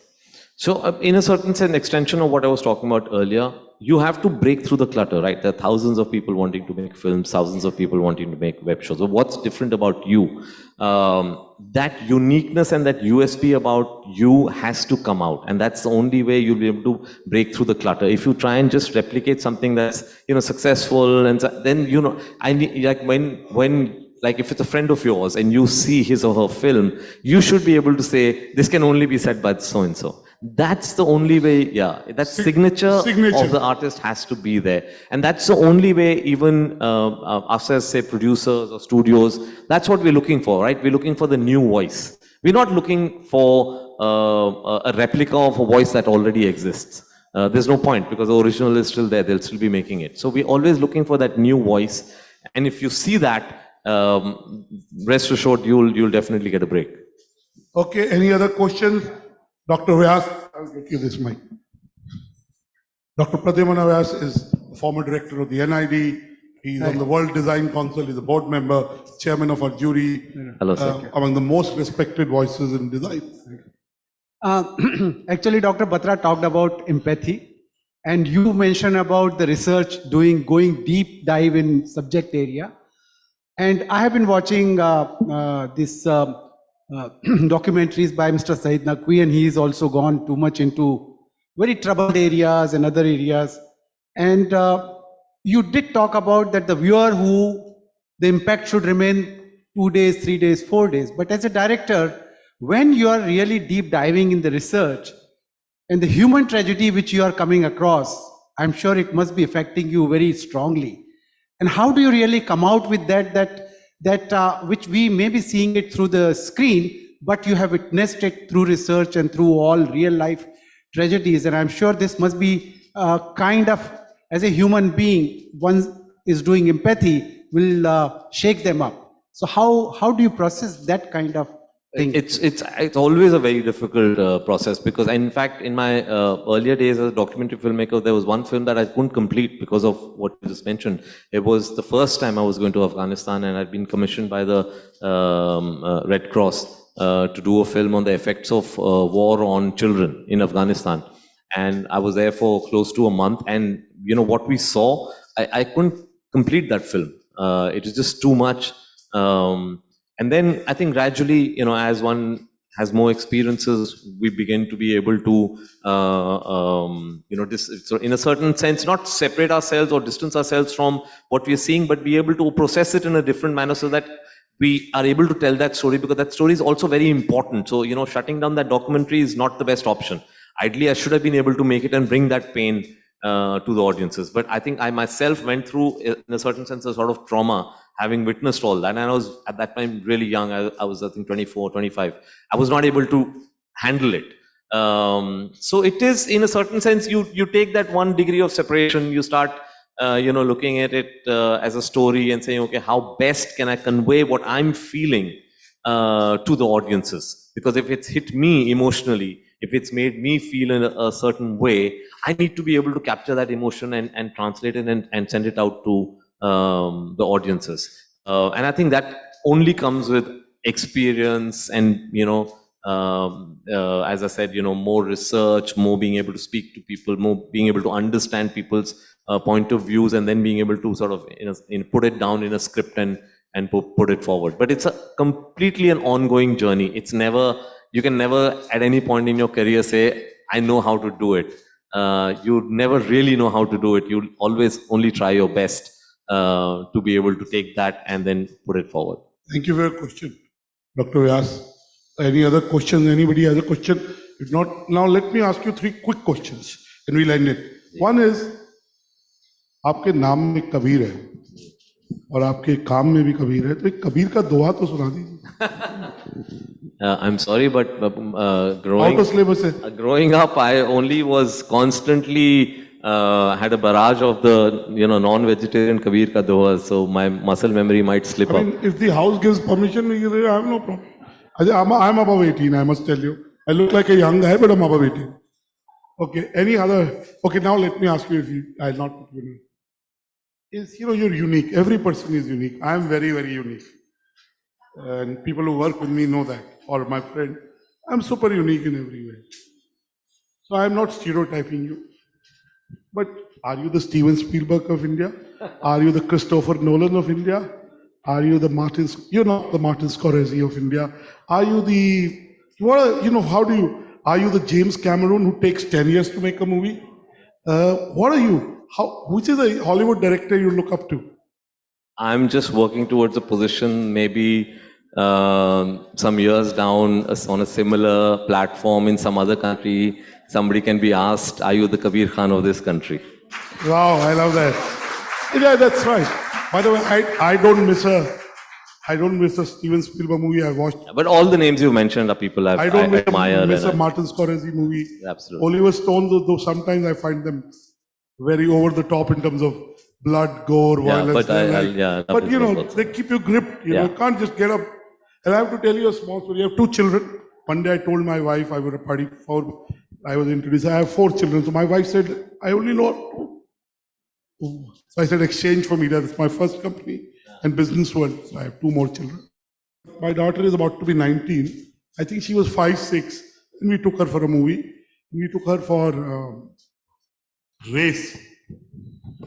1 or 2? 1. She was very small. 2, I'm not sure. And my wife does this. When scenes come, my wife does this on her. She was 5, 6. You can work backward. And she came out and she said, I liked Race 1. So I said, clearly she can't be our daughter. I said, I want to disown her if she likes Race 1. Right? So I have such a strong view on movies. So I want to ask you, which are your top 3 movies which are Indian and top 3 movies which are Hollywood? Even of all time? Of whichever you like. Which you like. I'm talking Kabir Khan. Oh my God, that's an impossible question. 6 movies. Celebrities होने का ये होता है उनसे पूछो ना who's your favorite? I have too many. I can't take anyone. But you seem like a very authentic. I'll be able to probably name some films that, again, it's like the perfect beach. It's not about whether that film was a great film or not, but it's the impact that film had on you when you saw it. So I have to mention, for sure, Bobby. Of course. I'll tell you why. It's the first film I saw in the theaters. Beautiful. And I have faint memories of that because my mother was a big film buff, so she would take us to everything from... You should be 10 then, 9 or 10. I must have... Yeah, I don't even remember. You're 68 born, sorry, I didn't want to give you... I don't remember really how old I was, but I remember... 76, you're 8 born. Was it 76, Bobby? Well, Bobby is 76 or 77, you can Google. 73. Yeah, because I have very faint memories. I was very young. 5 years. Yeah, and Sholay. Sholay is of course a cliched answer because it's on everybody's list. Kabhi Khushi Kabhi Gum. Not Kabhi Khushi Kabhi Gum. Not at all. Sorry, wrong. What am I saying? I've forgotten the name also. No. Jaane Bhi Do Yaron. Can you imagine what a Freudian slip that is? Jaane Bhi Do Yaron. Yeah, Jaane Bhi Do Yaron. These are films I remember which had a huge impact of me. Ankur, my mother was directed by Shyam Benegal in Nizam's College in Hyderabad. So, we went to see Shyam Babu's, that was his first film. So these are films that had huge impact on me. Art Satya, of course. Then even Mr. Bachchan's films. She always took us first day to watch Mr. Bachchan's films. So I remember sort of also having that. And Hollywood. And I used to when I came a certain age, I used to only like action films. So every time my cousin or somebody said we should go for a film, I said, action hai, ladai hai. I don't think we even called it action. I would say, ladai hai. And he would say, haan hai. So we would go and watch action films. Till I remember one day, I was in Hyderabad, and he said, let's go to watch this film. And I said, ladai hai? He said, nahi, isme ladai nahi hai. I said, nahi, mujhe nahi jana, I don't want to see it. So he said, nahi, come, trust me, you will like this film. And I went to see this film. It's the first film which had no action, and I just loved it. It was Chashme Badur. What picture hai? Wow, wow, wow. So मैं एक दो पिक्चरें फिर देखने वाला हूँ, बहुत साल से देखी थी। तो छुट्टी लूँगा 7 महीने, तो वैसे भी मैंने कोई छुट्टी नहीं लिया। And one English film I like to mention is The Killing Fields. The Killing Fields is, if you haven't seen it, you have to watch it. It's one of the most brilliant films. It's a true story. It's a story of 2 journalists. So it'd be more up your street, about a Cambodian journalist and an American journalist in Vietnam and Cambodia. And it was made into a film. It's the first film that made me sort of see how a human story and the layers of politics beneath that can make for such profound storytelling. So yeah, these are some of the, in the early days, the films that I saw that make a huge impact. After that, it's all a blur. And after that, it's very difficult to say which are your favorite films. Yeah, I must tell you, I won't tell you the name of the guy, but about 10, 12 years back, I went to Singapore with the CEO of a very large media company, he's a very close friend of mine, as most this media company CEOs and promoters are. We saw this movie in Singapore. It has Afghanistan's first scene is about Afghanistan. And me and my friend said, Paise Vasool. We had different criteria for Paise Vasool. And that scene was not in the Indian. Eventually the movie came, so we had, but life has changed. It's a movie set in, it's about how the American Parliament decided to send. You know which movie I'm talking. Tom Hanks is in the movie. Oh, Charlie Wilson's War. Yeah, but the book is way better than the film. Always. I mean, that's debatable which book is better. But mostly the books are better, I would say. But the movie was enjoyable. It was very enjoyable. You know which But scene the book is fascinating. Yeah. So, what about other Hollywood movies? As I said, then they become a blur. Have you watched this movie called Forever Young? Mel Gibson. Not a commercial success. I don't think you should watch it. Yeah. It has everything a movie should have. Emotion. It's not a successful movie, but I loved it. I watched it long time back. My last question, because we have awards, we have Mr. Amit Wadhwani. Are you in the room, Amit? From Buffering. If he's not, we will need to get him in the room. Does Mr. Khan have a bucket list of things he wants to do in the next 10 years, 5 years? हजारों ख्वाहिशें ऐसी. If you don't have a bucket बता दो sir. हजार तो थोड़ा awards भी करने, but 2-4 बता दो. So one is, so I don't know whether this club exists, but I remember Saeed Bhai telling me years ago when we started on the journey about a club. अब मुझे पता नहीं सईद भाई ने कहानी बनाई थी या सही में है, but वो मेरे जहन में बैठ गया है. About a club called Club 100 in London, which only allows members who have traveled to 100 countries. Wow. So that's on Club 100. How many have you traveled till now? I'm close to 90. So I'm not too far away. Sri Lanka चले जाओ, Pakistan, Nepal, 4 तो यही होगी. Yeah, so that's I like that. By the way, I know him because my first business, Exchange for Media, it's on #1 media website. Yes. So of course, Mr. Naqvi is preeminent. His daughter is a journalist. South Delhi. And Sabah. I know Sabah. And again, I last met him I went to a hospital. He's not well, he was. It was near his home. I last met him there, but he's okay. Yeah. I don't know him that well, but yes. और एक तो ये Club 100. Club 100 बहुत time तक ये था मेरे दिमाग में कि I'll climb Everest, लेकिन अब वो मैंने उम्र के Mount साथ Everest. Ji. I was an avid climber. I've climbed a lot of You and peaks Sunil were discussing. in India, but I never managed because Everest. मैंने Mount Everest तो नहीं किया, but मैं I'm married to the same woman for 22 years. So I don't know who should get the award, but so I've been to the Everest base camp, and I've looked at the peak and said one day, but I think that I'll have to drop off. Beautiful. यार आपकी बड़ी ख्वाहिश है जी और interesting ख्वाहिश है जी. It's not about money. It's not about having 60 million followers. No, it's about real experience. It's about life experience. It's all last about third. Last third.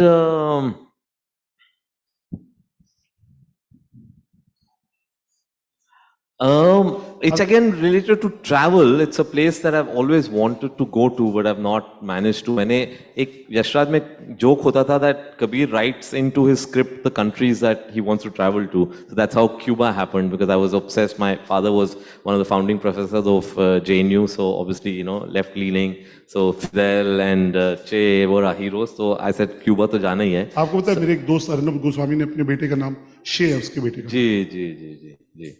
Arnab भी revolutionary है वैसे. हाँ जरूर वो तो सबसे बड़े revolutionary. You can't disagree with that. No, but for me it's been the Patagonia, mountains of Patagonia. Oh, Patagonia is beautiful. I really want to go there. That's been on my. So as you can make out, all my entire bucket list is all about travel. You should do a travel show. I would love to. I would love to. And I'm saying it. You could be the James Barton of India. You could be good looking, your screen presence, you research well. This is your passion. Trust me, you should do a very high. Maybe after the next film, why not? Yeah. Yeah. And what's your next movie? My next movie is also, of late I've been attracted to a lot of true stories. So Post 83, which is a story of heroes we all know. I've picked up a story of a completely forgotten hero. So the thrill will be to introduce this hero to our audiences. And trust me, when you see the story, you'll be shocked that us as Indians don't know this person. Lala Hardayal? No, I'm not going to take names because everybody will start Googling, but it's an unbelievable story. When I first heard the story, but I thought do you know who's Lala Hardayal? You know who's Lala Hardayal? How many of you know who's Lala Hardayal? Trust me, how many of you know who's Lala Hardayal? Sir, I would expect you to know. At least thank you for being honest. How many of you don't know? Raise your hand. So none of you knows. So Lala Hardayal was this Indian revolutionary statesman. मेरे दादा का नाम है श्री हरदयाल बत्रा, मेरे नाना का नाम है Shri Hardayal Sardana. So they named. He was so big that people would name their children after him. He is one of the truly top 5, like Subhash Chandra Bose, Lala Hardayal. Google him. My friend Bhuvan Lal, you know Bhuvan? Bhuvan's written a book. Maybe that's how I know. That's how you know him. But I know him as a child. My parents telling me why my grandparents are called. Right? He's one of the genuinely top 3-4 people in India, like Gandhi, Subhash Chandra Bose, Swami Vivekananda, Lala Hardayal. But let's figure out who you're making your movie on. Look forward to. When are you announcing it? Soon, very soon. Yeah. Look forward to your movie. Please give Mr. Kabir Khan. I don't feel like letting you go, but I think everything has its time. Like a great movie you make. But I thoroughly enjoyed talking to you. I do this for a living, but today it was special because we discussed movie. By the way, I've invested in a company which is launching the equivalent of a Hollywood Reporter in India. Yeah, it's called IWM Buzz. They're number 4 on ComScore, 22 million. I'll introduce you to the founder. Please give Mr. Kabir Khan a big round of applause for being such an open, honest, authentic, and interesting person. Bigger round of applause. थोड़ा खड़े होके ताली बजा दो. खड़े होना भी अच्छा है. खड़े होके बजा दो. By the way, it's a good thing for your heart. What a Jyotsna, truly... thank you for giving me this opportunity. You could have done it, but you let me do it. I hope I did a good job. You made the most of it, Dr. Batra. Thank you so much. It was such an inspiring, interesting conversation, from the world of movies to travel to inspiration to everything in between. Kabir, we would like to felicitate you with a token of appreciation. And I would request Dr. Batra to do the honors. I would also request Mr. Harbinder Narula to join us on stage.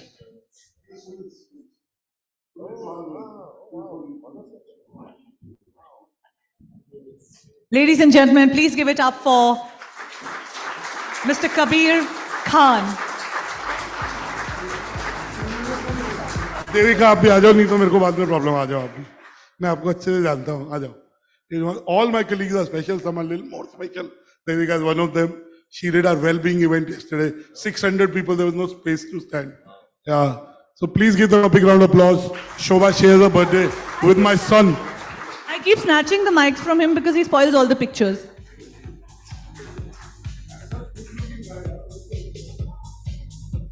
Thank you so much, ladies and gentlemen. What a terrific session, Like I promised, the day keeps getting better and better and better. We have unfolded and unraveled so much from the design perspective, the topic for which this conference is.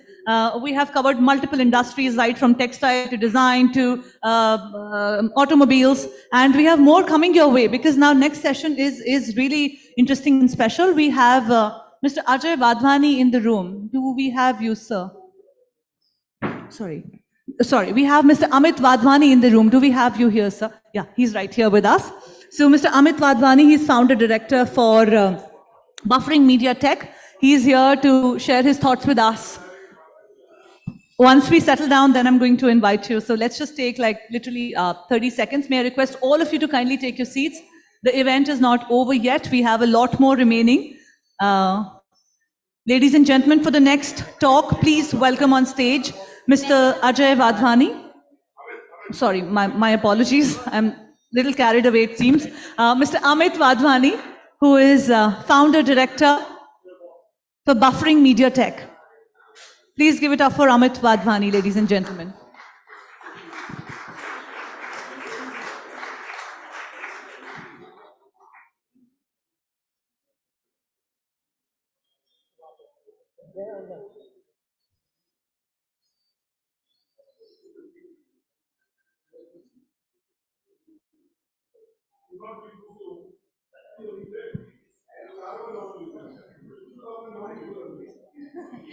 Mr. Amit Vadhwani is here with us as the founder director of Buffering Media Tech. We'd like to have you on stage for your presentation. Thank you.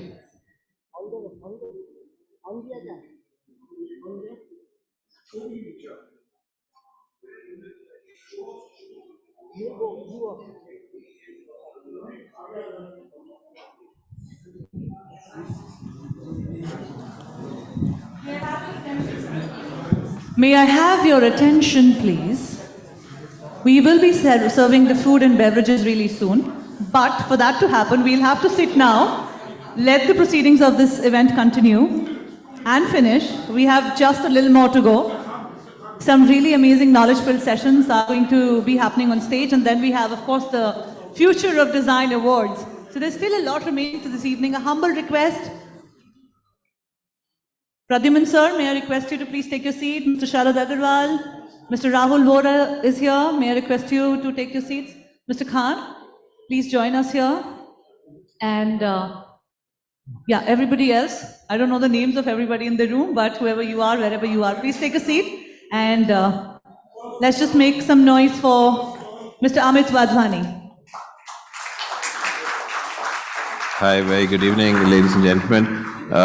This evening, apart from the various companies that I represent, it is only incidental that one of the companies that the logo you see on screen in presence of the gentleman you just heard, the movie 83 was also marketed by Buffering Media with Reliance Entertainment.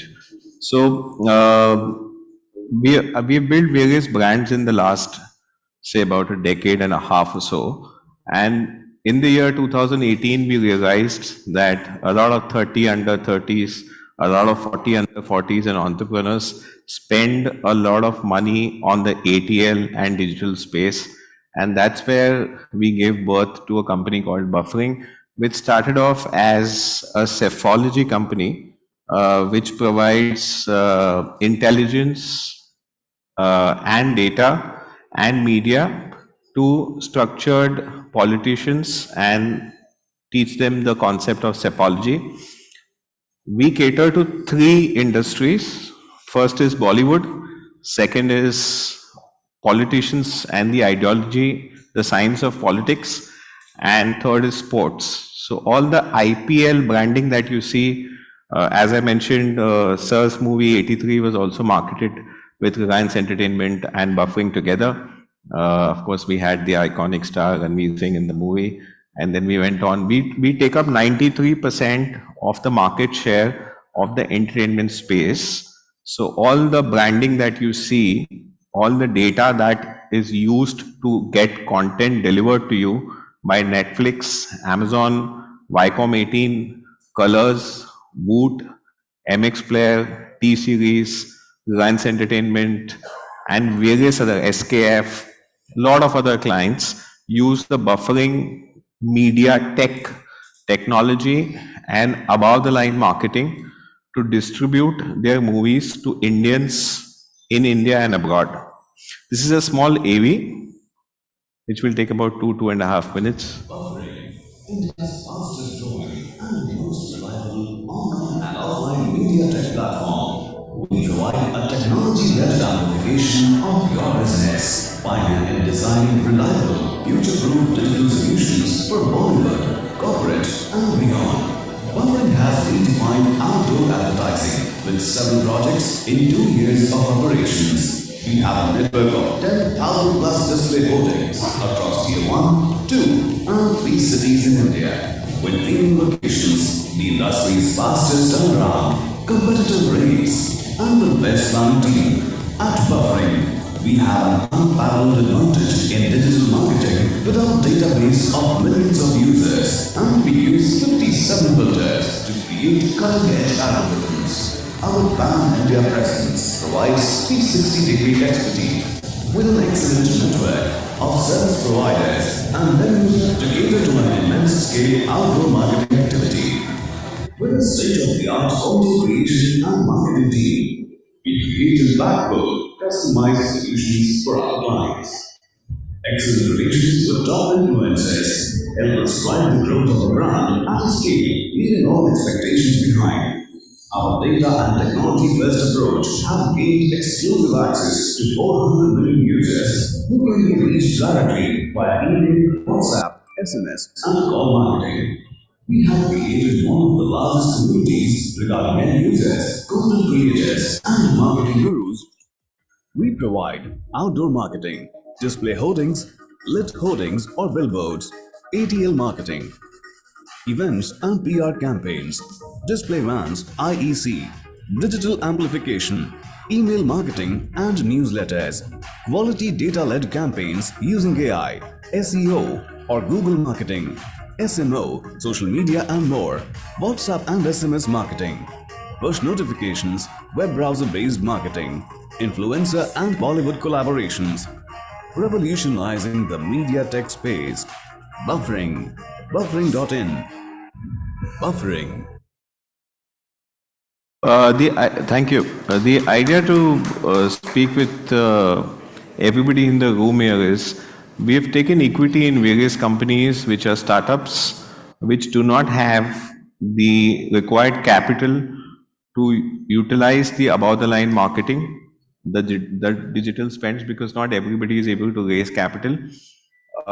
We come in as equity partners for smaller brands and do certain set of equity barter deals with them so that they are able to make their brand also look as big, solid, reliable brands in various cities.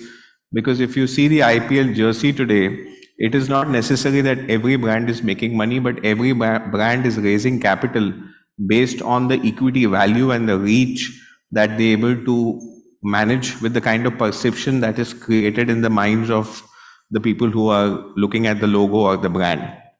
Now, these are our products. I won't take much of your time, but we are, a point to be noted here, the second largest data aggregator in the country after Jio, with 64.2 crore data points, which makes us the second largest aggregator after Jio.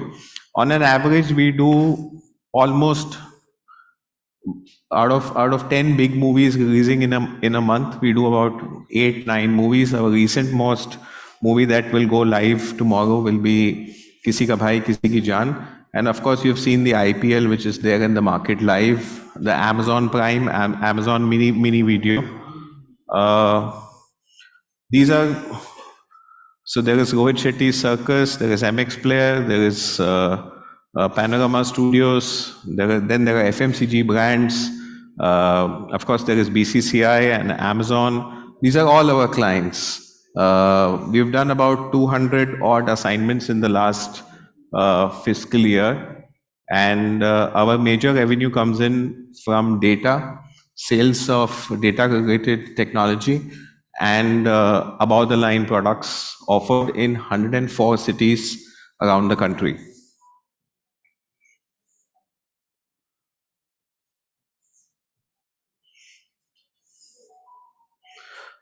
So, Colors also happens to be one of our clients. We've also worked with almost all production houses, and all this we've done in the last 1,000 days, which is less than 3 years. And it makes me feel very proud about the fact that today we are competing with the Densus, the Kinetics, the Milestones, the MOMS, which are companies based out of US and Europe. And here it is an Indian company which is now doing IPL. As you see, I keep speaking about it because IPL is one campaign which was done by a foreign company since the last 15 years from its inception, and the 16th year it has been awarded to an Indian company which is buffering. So these are our brands. I am happy to interact. We also work with a lot of state governments, including this government of Maharashtra, government of Gujarat, government of Assam, government of Karnataka, government of Madhya Pradesh, and also do campaigns for them. These are a list of our clients. There are lots more. So me and my team will be here for the next about an hour or so. And if any of you would like to interact for anything related to data technology or above the line advertising, we are happy to interact with you. Thank you, Dr. Batra, for giving me this opportunity. Thank you so much.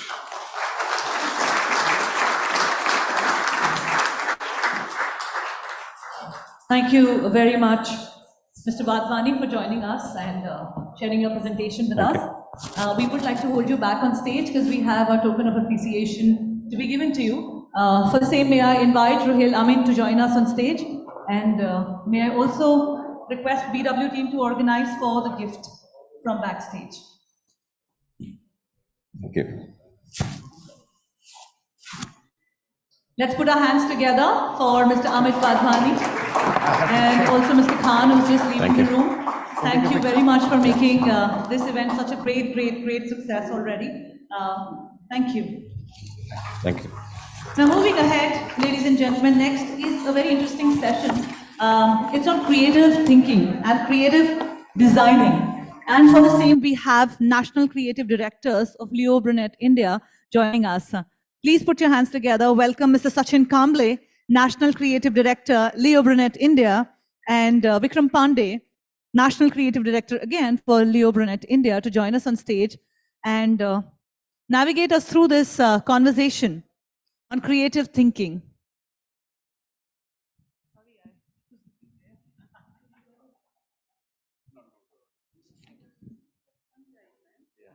We are. One more mic.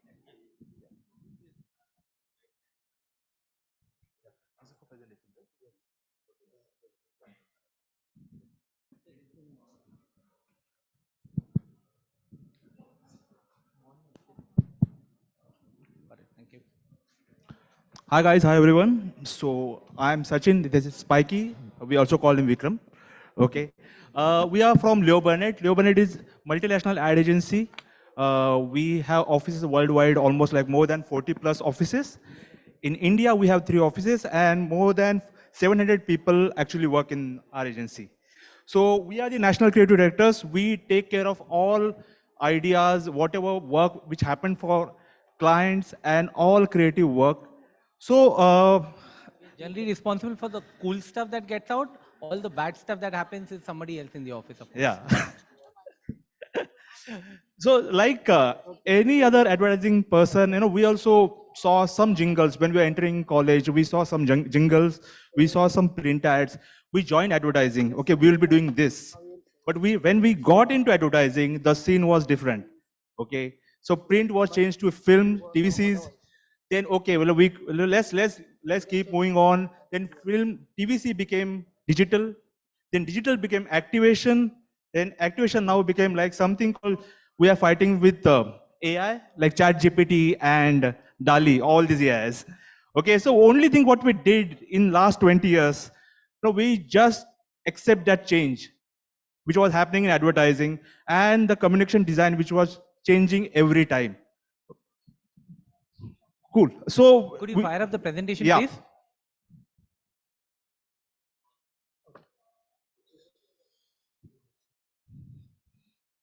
So that's the logo, we live on it. And so, to pretty much what Sachin was talking about, right?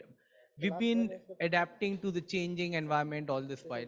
And what we're here to talk to you guys about is actually how design plays such an important role in communication, in creative, right? And we'll just quickly talk a little about the company and how we go about our work. And then we'll take you through some of the pieces that we've been doing for last few years. Humankind is the agency philosophy. This is how we approach our work. The way we approach our work, and that's what is written here, right? Purpose-driven brands.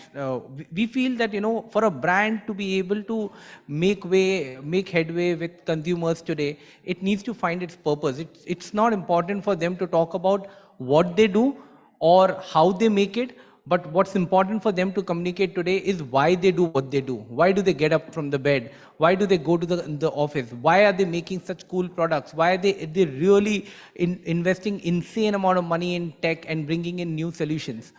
Because they want to make human life better, right? And that's the philosophy, that's humankind philosophy. We believe that's how brands could be made. Instead of communicating what they do or why they or how they do it, we must communicate why they do what they do. Right, and on basis of that, we've done all our work, and there are 3 examples that we'll take you all through today. But we feel at the core of all of that is just this one single message: when the work that a brand does is good for people, it's only then that it will be good for business. If we're there, we're going to create interruptions, a 30-second ad which is going to come in between your movie or your favorite series, you would never want to watch it, right? But if the 30-second ad is going to come and tell you something that you would really looking for, if it's going to come and touch you, if it's going to talk to you about something that you genuinely care about, or you feel that there's a brand out there that cares about the same thing as you care about, right? Then it all of a sudden starts to make sense. And that's what purpose-driven advertising is. What we're going to do is we're going to take you all through 3 examples of this. The first one is Bajaj. Bajaj is automobile company, and the giants, right? And they were one of the clients who were happy to take progressive new age thinking from us. So the piece of work that we'll share with you is something that we did a few years back. Sachin, you want to talk more about it? Imagine working on a brief where commuter bikes, when they, almost 12 commuter bikes, when they get launched, they failed, right? So imagine working on a brief, we were launching one more commuter bike. Okay, the brief was given to us from Bajaj. And what we discussed, okay, how can we make this particular launch different? How can the design of this entire campaign can be different? And that time we found this. Okay, entire country was talking about this news. INS Vikrant was getting scrapped, and no one, including our government, was not doing anything. We said, can we do something about it? Can we create a product where this can be given back to people? And we created this.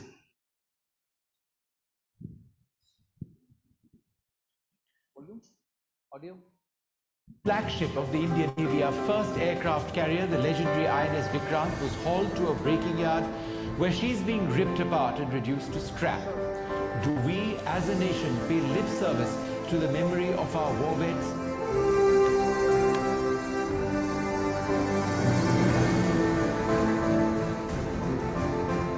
Vikrant earned its real fame in 1971 in the war. Vikrant played a very crucial role in India's victory against Pakistan, which led to the birth of a new nation called Bangladesh.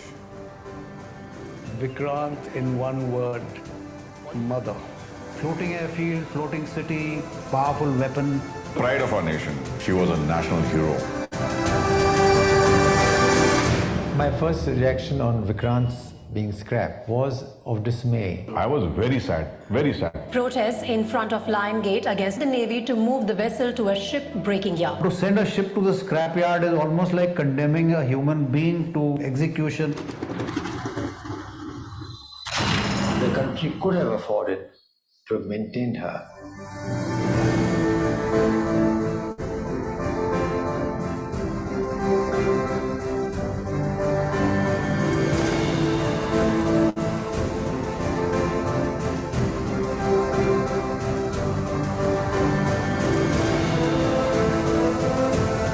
Bajaj bought the scrap metal, refined it, and created V. Vikrant has actually come back. Now India can ride with pride.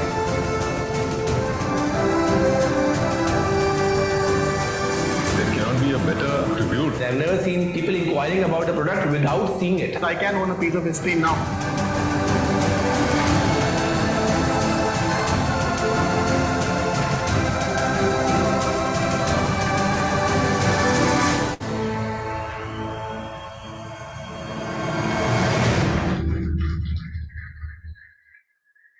No, so we obviously whole country was talking about this particular piece, but we did not stop just by not just launching this bike. We took it forward. Even in design.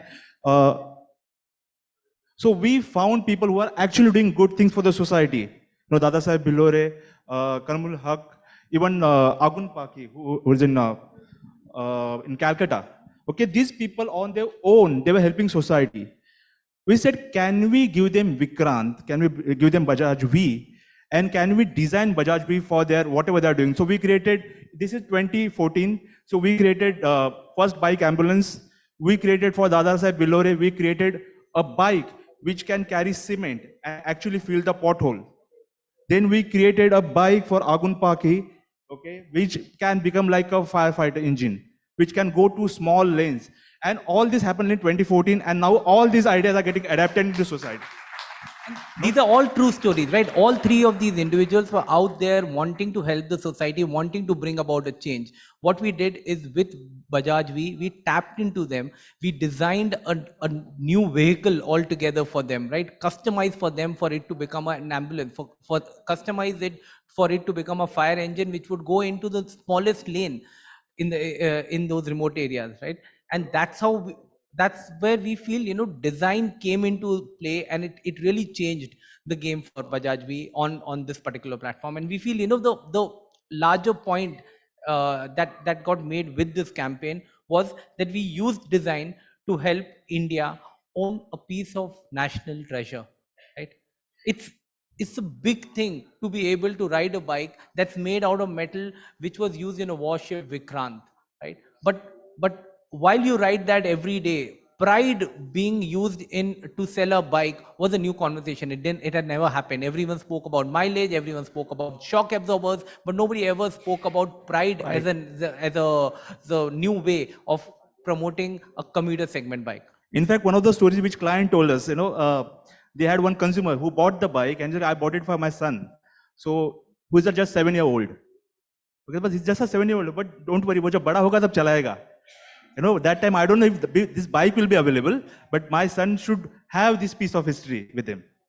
So that's the emotional connect we had by just designing one bike. Next story. The next one is HPCL. So Hindustan Petroleum is a giant, right? They are there in every other part of the country, and they really make life so much better, especially for people who are truck drivers, who are on the road. Their trucks are well taken care of, all of that, and they do a lot of work to help the truck drivers and stuff, right?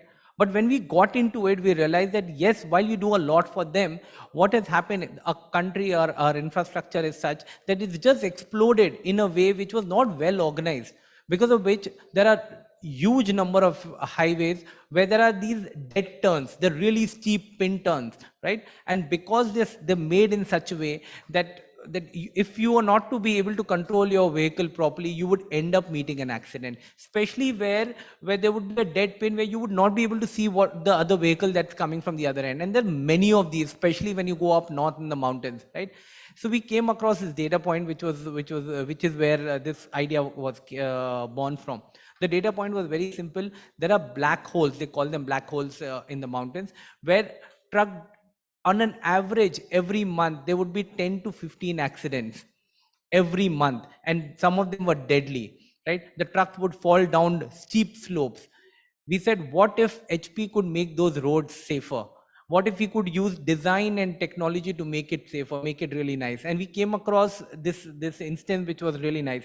Honking on the road is considered to be really bad, right? You're in the city, you're out there, and if you hear somebody honking, it seems like, oh, that's not really nice. But can honking itself be turned on its head and help you save lives? That's where this idea was born from. Let me play the video and we can talk a little more.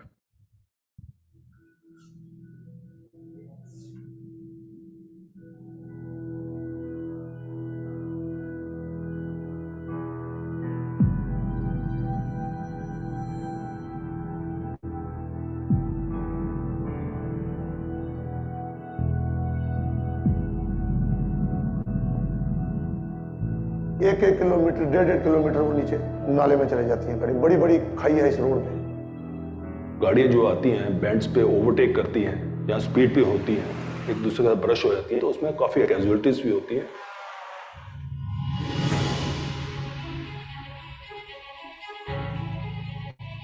On the hairpin bends, nobody knows that what is coming from the other side at what speed, and if they don't know, they can't take any action depending upon that.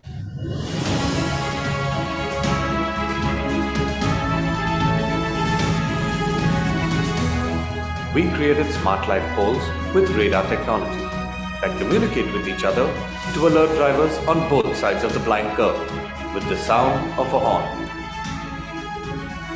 Humans instinctively react to sound, so it uses that concept to provide them heat.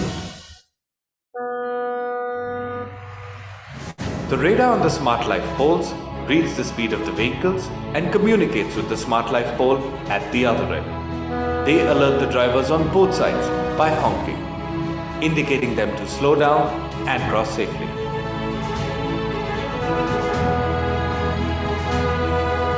Valuable lives जो हैं वो बचेंगी. That's going to help a lot.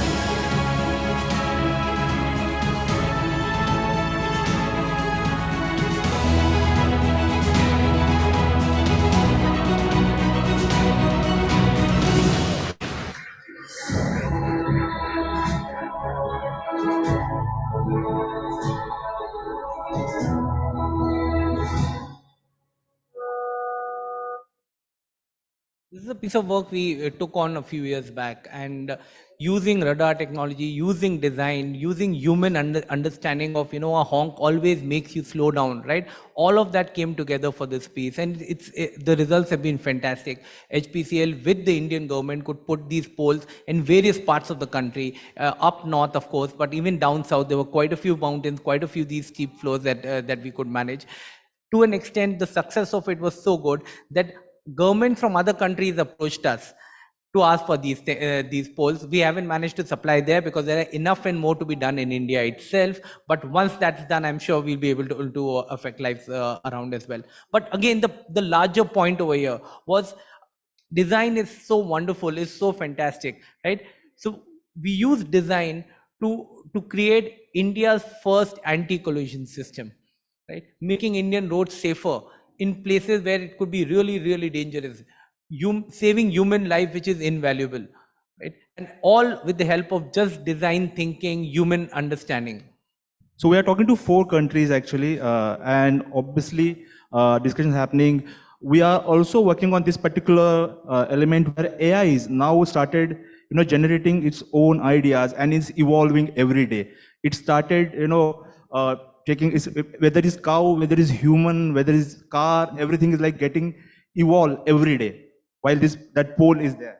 The next story which I want to share is Whisper. Okay, so for Whisper, We are working with Businessworld for last 5 years. We are working on a project called KGIS, Keep Girls in School.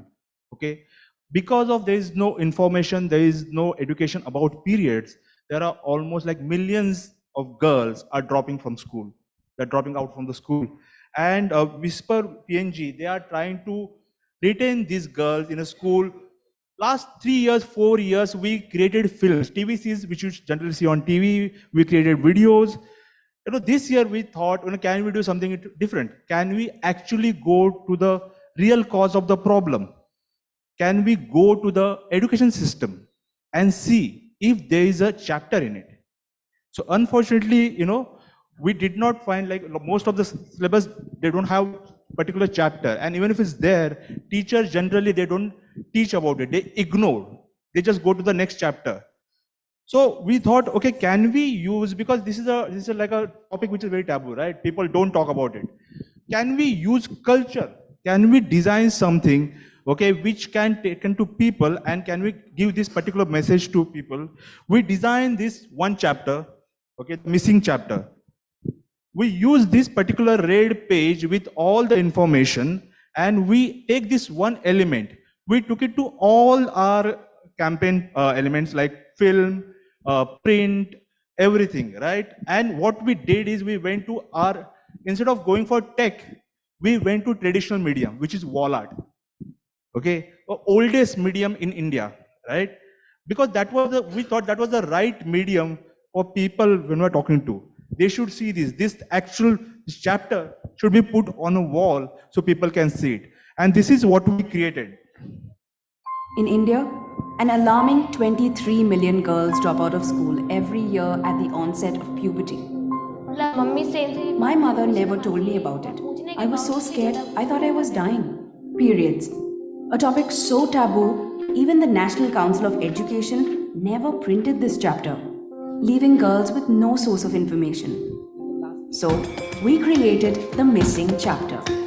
One red piece of paper that explained the simple biology behind periods. But how do you make sure this chapter reaches media dark corners of India with no internet and multiple languages?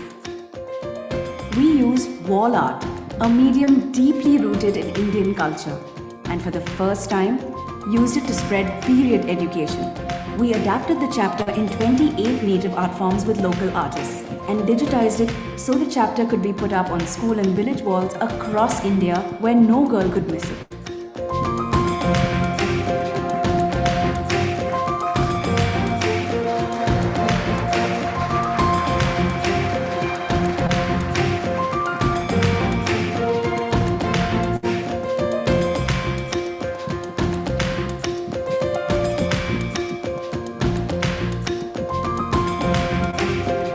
Wall art included 3 critical pieces of information: what are periods, how to use a pad, and the importance of staying in school. And that's how we broke a cultural taboo with culture itself.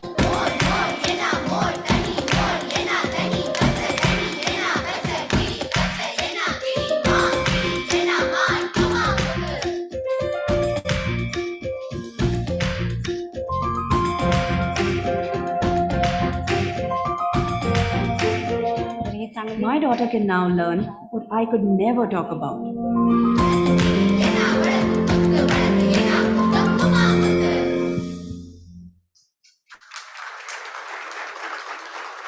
So we created to be 27 able to put pieces. this chapter on the walls, Yeah, right? Itself was such a taboo breaking conversation, and then using art to make it feel like it's their own.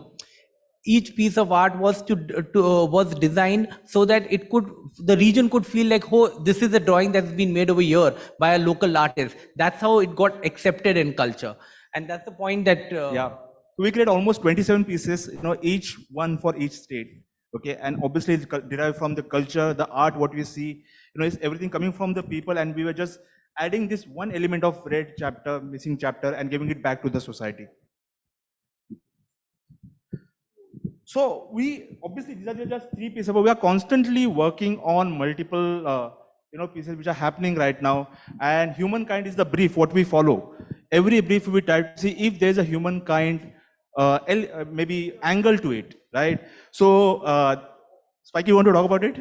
175. So these are the few more pieces that we are doing, right? There's something else that we have done with Airtel using holographic technology, using face mapping called 175. We got couple back and we did something really interesting. We made the Indian team jersey for Byju's, a jersey which had all Indian cheers been printed onto it, right? You could scan the jersey and you could hear India cheering. This was during the time of pandemic where people could not go to the stadium. This is how their cheers actually got into the stadium. We're doing Street Eye, which is a really cool radar technology being mounted on bikes to avoid potholes during rains. During rains, when you can't see potholes, this radar technology is going to tell you that, hey, there's a pothole here, you could avoid it, right? So that's where most of our work is. We feel technology, data, and design coming together can give you human solutions, right? The point that we were making earlier, which is if it is going to be good for people, it's going to be good for business, right? That's how we approach our work.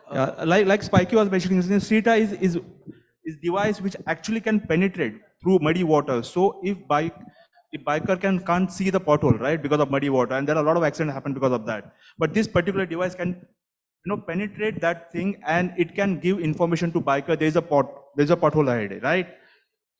This one jersey, what you see is here, all these are like sound waves, which are like created from all the chant what you hear in stadiums, Sachin, India, India. All those chants are here in those sound waves. We also created 175. This is unfortunately, okay, the same time 83 movie got launched. But we had this idea, we worked on this idea almost for 8 months, where we wanted to create, couples missed that 175. No one knows that what happened in that. Everyone knows that there was like a massive inning played by Kapil, but no one had data. So if we can go on YouTube, we can see it. Actually, we created that inning again. We we spoke to Kapil Paji, we scanned his face. Scanned his face, we de-aged him, and if you go and see it, you can see Kapil play that inning, right? And it was quite an achievement on tech and filmmaking. So we try to do every time, we try to put something in work where humankind angle will be there, and obviously design something for the society. Brand and वो तो होता ही रहेगा, वो तो होता ही है. Thank you guys. Thank you. Thank you so much for joining us. So, National Creative Directors for Leo Burnett sharing their intelligence, wisdom with us. Thank you so much. Really two cool, fun guys here. Ladies and gentlemen, a big hand. Very interesting ideas. I love the red chart that you were calling out. Beautiful, brilliant idea. May I invite Ms. Jyotsna Sharma, who is the curator of today's event, BW Future of Design Summit and Awards, to kindly join us and felicitate our speakers, our guests, with a token of appreciation. This is sponsored by Blossom Culture Aurora Magic.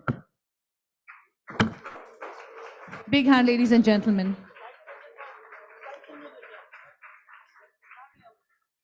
Next, we would like to invite our guest speaker on stage. Ladies and gentlemen, she's someone who believes in inclusive design principles. She believes that all good design should be accessible. She joined Godrej Interior Division in 2006, where she was a catalyst in introducing design thinking. And since then, she has led multiple transformative movements across the globe and across the portfolios. And we are very, very pleased to have you here with us at today's event. Ladies and gentlemen, please put your hands together for Darshan Gandhi, Head Global Design for Godrej.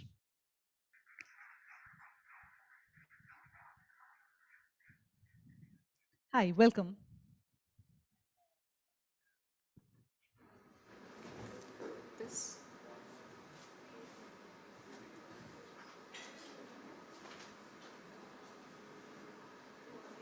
Sorry, just some technical checks before I start.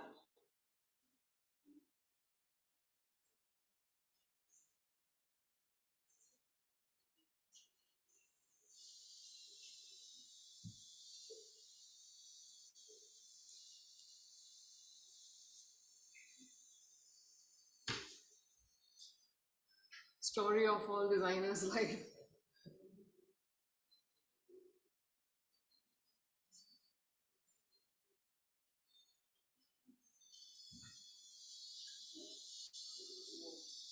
Yeah. Yeah. It went back.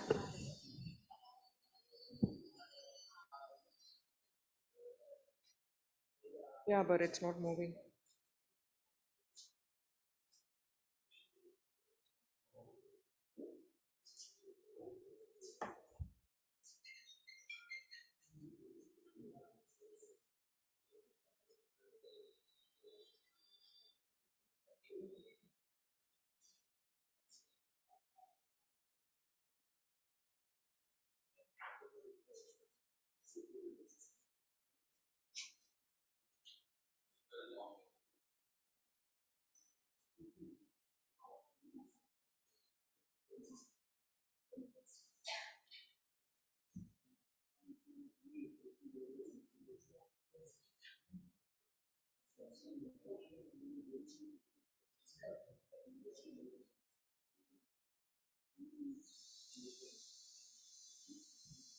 We are facing a small technical challenge, so we'll just take 10 seconds to fix that. We're very sorry, Darshan, No problem. that this is happening at this moment.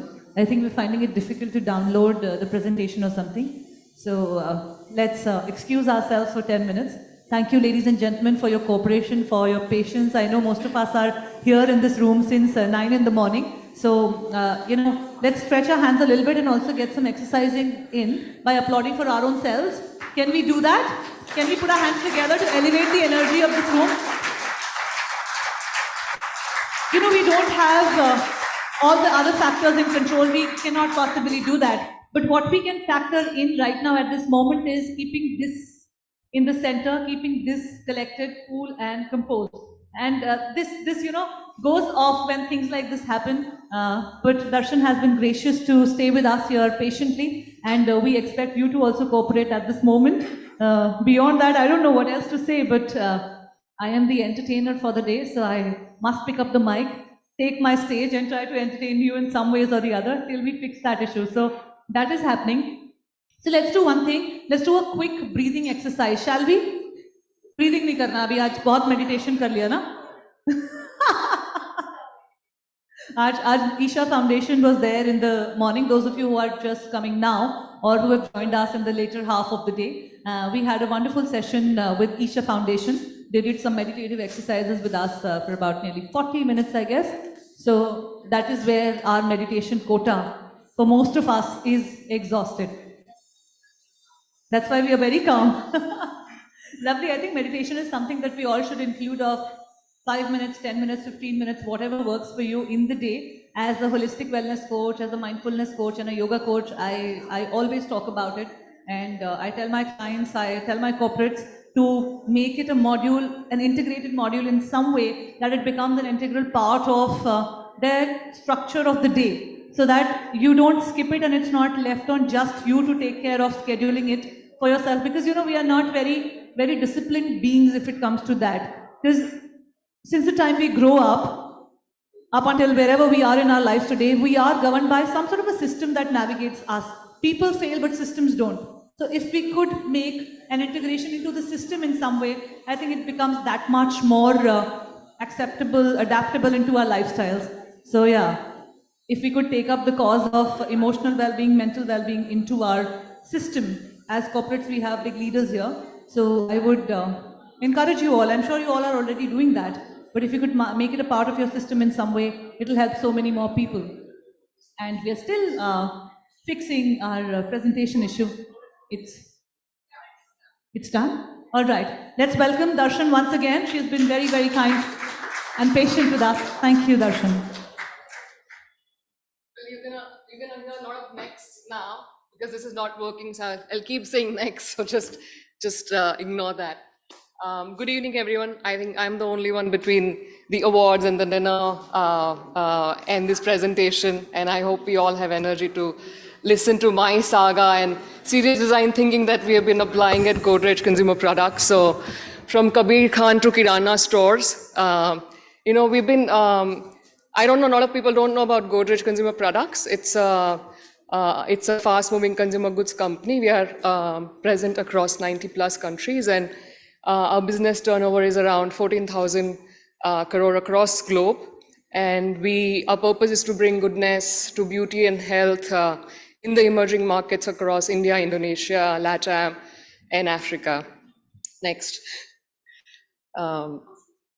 GCPL Design Lab is a small design function, and we call it a design function. It's an in-house design function for many reasons that I'll be talking to you about, and you'll know why it is a function and not it's a department or a studio. We are a bunch of small design team. Some of my team members are here today, and what I want to focus today is basically talk through the role of design, the power of design in empowering a lot of things within organization, between beauty and creating impact and everything that goes in between, and what does it look like when design is institutionalized. So it's my journey in last 15 years of practicing design and doing design right after NID. And a lot of my colleagues and my seniors and my professors are here, so I'll probably be sharing this story with them for the first time. So I'm very thankful for Businessworld to, talk about design also in this platform and to create awareness about something like this and the need for institutionalizing design across all category and how category agnostic this discipline is. It begins with space. It begins with a space and an environment that you create around this design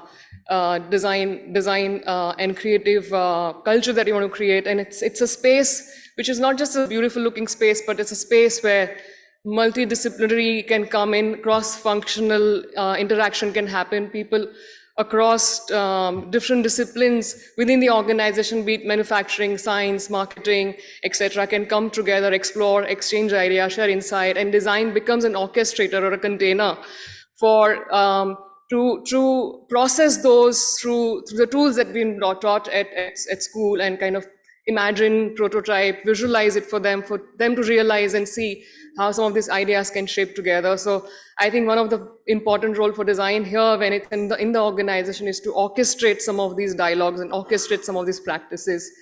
And it goes without saying now for me, and I'm very sure that it doesn't happen without a strong championship or a leadership from the top.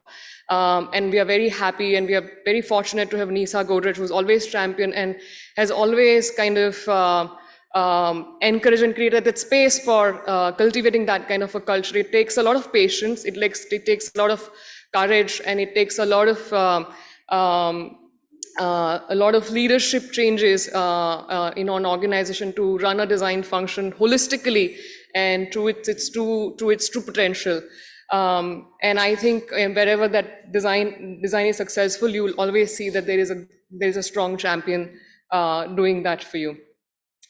Going back to the point now, here's where I'm going to talk about some of the stories that kind of made us today, made me very proud to say that no, design works, and it works. It really cut down your progress time from 10 to 2 years, and you can do things in 2 years that you otherwise would take 20 years, right? So back in 2008, where 60% of Indian population was below 25 years of age, this is how the portfolio looked like. I had a young family of my own, and there was nothing from this portfolio that I was using in my house, right? So it was definitely a sign that, the world has moved on and the people have moved on, but the companies have not, in a category like fast-moving consumer goods, where we were lagging behind and we were not relevant anymore. And the young leadership was seeing that gap. We could see that in market share. We could see a losing business and connect with consumer, right? And what our current consumer needs and aspiration that a company like Godrej, which is 125 years young at that time, and what they had in store in terms of their R&D and science and how design can actually uplift the whole thing was clearly a challenge for us. And from there to 2014, this is how we transformed the brand. And when you look at these products, they're not just beautiful looking packaging, right? I think a lot of the work that has gone into it, which is beyond just making the product design or a brand design, but it actually changed the way we operated in the company itself, the way we were structured in the company, the way we sourced material, the way we did the insighting on consumer, the way we tested our products, the way we up our game on science, the way we did everything possible, differently. It took us 6 years, but that was possible, and this was done completely in-house. And I'm very proud to say that today that this was done with all Indian designer, in-house, in a company like Godrej, working day in, day and night out, and trying, experimenting, and not everything was a success overnight, and a lot of things that failed, we didn't know a lot of things, and this is where we reached. I'm going to talk about some of the stories from here that kind of probably opens our minds towards different aspects of design that could be applied and what those could be. Of course, in 2014, my young family had a basket of goodies that I could go back and can use it at home. I'm going to talk about this story of Air. Air was one such brand where, something that smells so good looks so bad. Like, you look at the market at that time, it was tacky, plastic, cheap products, and nobody has kind of thought about that in an ambitious country like us, where homes, real estate, cars were becoming, very popular. We didn't have anything that was. And how do we make air freshener almost look like beauty products of your homes and cars? This was the fastest growing brand till date in India, which became 100 crore in 1 year's time, and it's still growing, and now it's 800 crore brands. It changed the complete landscape, competition. We had MB Pure, we had a lot of other brands, and they looked at our products. We know how this was possible. Not our manufacturers were ready for something like this quality of work, and we struggled to get that quality. I think getting a quality right was always a challenge, but I think a lot of that also changed, and our partners learned to do their things better with good sensibilities of design and our rigor in making things look beautiful. This is another success story. India is probably the largest consumer of hair color. 50% of men use hair color, which is very unlike any other nation. Godrej has always been a leader in hair color, and we were losing share. And I think the principle here that we use design to democratize. We disrupted the product. We actually stripped down all the packaging that we had, and we wanted to just give sheer value to the consumer, and not packaging and plastic and cartons and tubes, but actually invest that money on packaging, on the product and the whole experience of the product and the perfume and the conditioning, and to be able to give I am worth it kind of a 500 product into 30 rupees for every Indian who would want to enjoy good experience and a good format, which is no more a powder hair dye.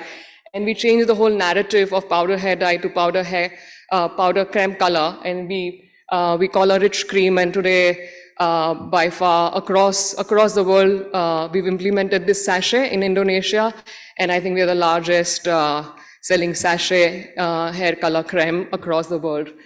We did the same thing with Air Pocket. I'm sure you've seen this in all the cars. It was supposed to be a bathroom freshener, but people loved it so much that they started using everywhere.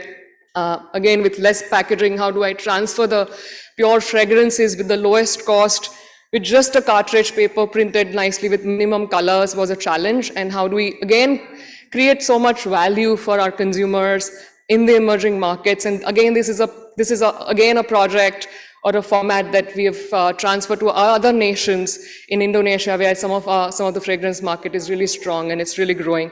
With that, I think Air is on its journey to become a 1,000 crore brand. Next. We also applied design thinking in redefining meaning. I think there are a lot of definitions of design, but the one definition that I truly believe is making sense of things. Sometimes we lose relevance, sometimes we lose meaning. And I think when you look at Synthol, a legacy brand like this, which was a premium soap, meant different things in different part of the geography and country, within our country. It was losing its essence in a country where younger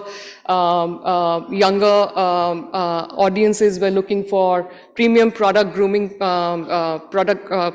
personal grooming products. We didn't have. In a company like us, to build brand from scratch would mean investment, and I think we chose a path to reinvigorate something rather than creating something new, because we knew there was already something existing in our history, and we wanted to leverage that and be futuristic. And it was probably the boldest move that we made here. A lot of people who came to Godrej as new joinees were actually coming because they saw the work that we did here. And it broke all category codes. You look at the soaps in the market and this was just plain color. So design doesn't mean that you have to over decorate it, but I think how meaningfully you design and what you're trying to say and stick true to it is what was presented here. There's a small video. We can skip the video, I think, or if you want to play. Yeah. Go ahead, play it. There is no sound from.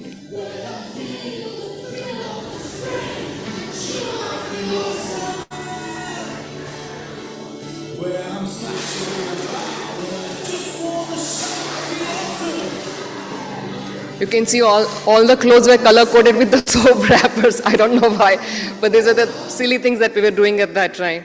Go ahead.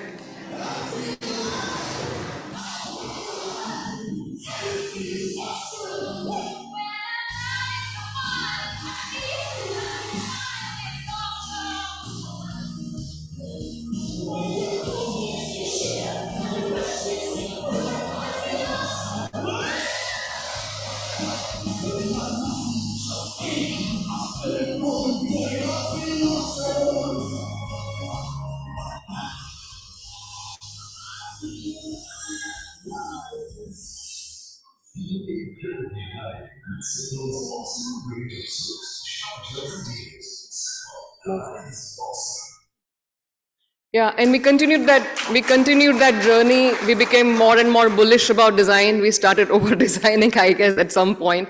But I think we really got the grip of, how to get things done. Next. Yeah. And this was one more brand that was created for empowering aspirations of young India and trying to bring quality and international feel from India to our Indians and to the globe. And I think that's something that I really feel very excited about that we could do here. And from there to going to another culture, another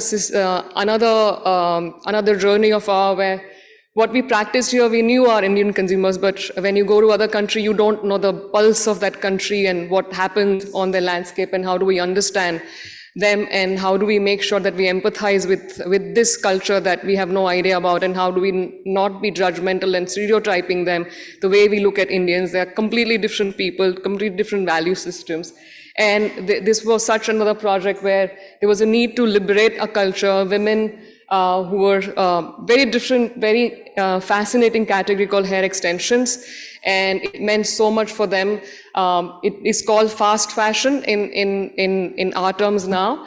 And women change their hair every 1 month and then transform into something. And there are so many underlying social, economical, historical aspects and that needed to be discovered. And through our researches on the ground, we wanted to solve this problem and to understand why somebody would sit in a salon for 12 hours to look beautiful and do hair extension and what's going below this and why the 1 month's chunk of 1 month's salary is actually being utilized in looking beautiful. And what do we do in this culture where there's a struggle and there's a need for women to stand out and liberate and empower them with really good quality product to go deeper into understanding this a completely different culture that goes into taking care of yourself, especially hair, and where you see a clutter of products where people are actually selling very unsafe products or relaxers. It's called relaxer. It's basically a truna. It strips down your scalp, and there are a lot of documentaries that you'll find. And how as Godrej we serve this 100 million darling users with great quality product and give them the pride and cut the clutter that is created by Chinese markets and cheap products, cheap quality products. And what as Godrej can we do in some of these emerging markets? And we came up with this whole brand narrative for these unstoppable women. And I think it's been another successful story. By far, this is the largest category in Africa, and we're the largest brand that reaches, and it's called dry hair, we call it dry hair. Go next. Yeah.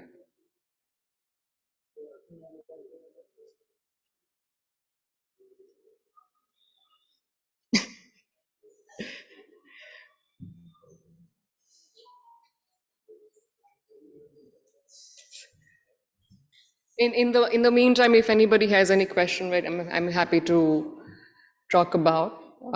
Yeah. It doesn't. Is it moving, Abhay? Yeah.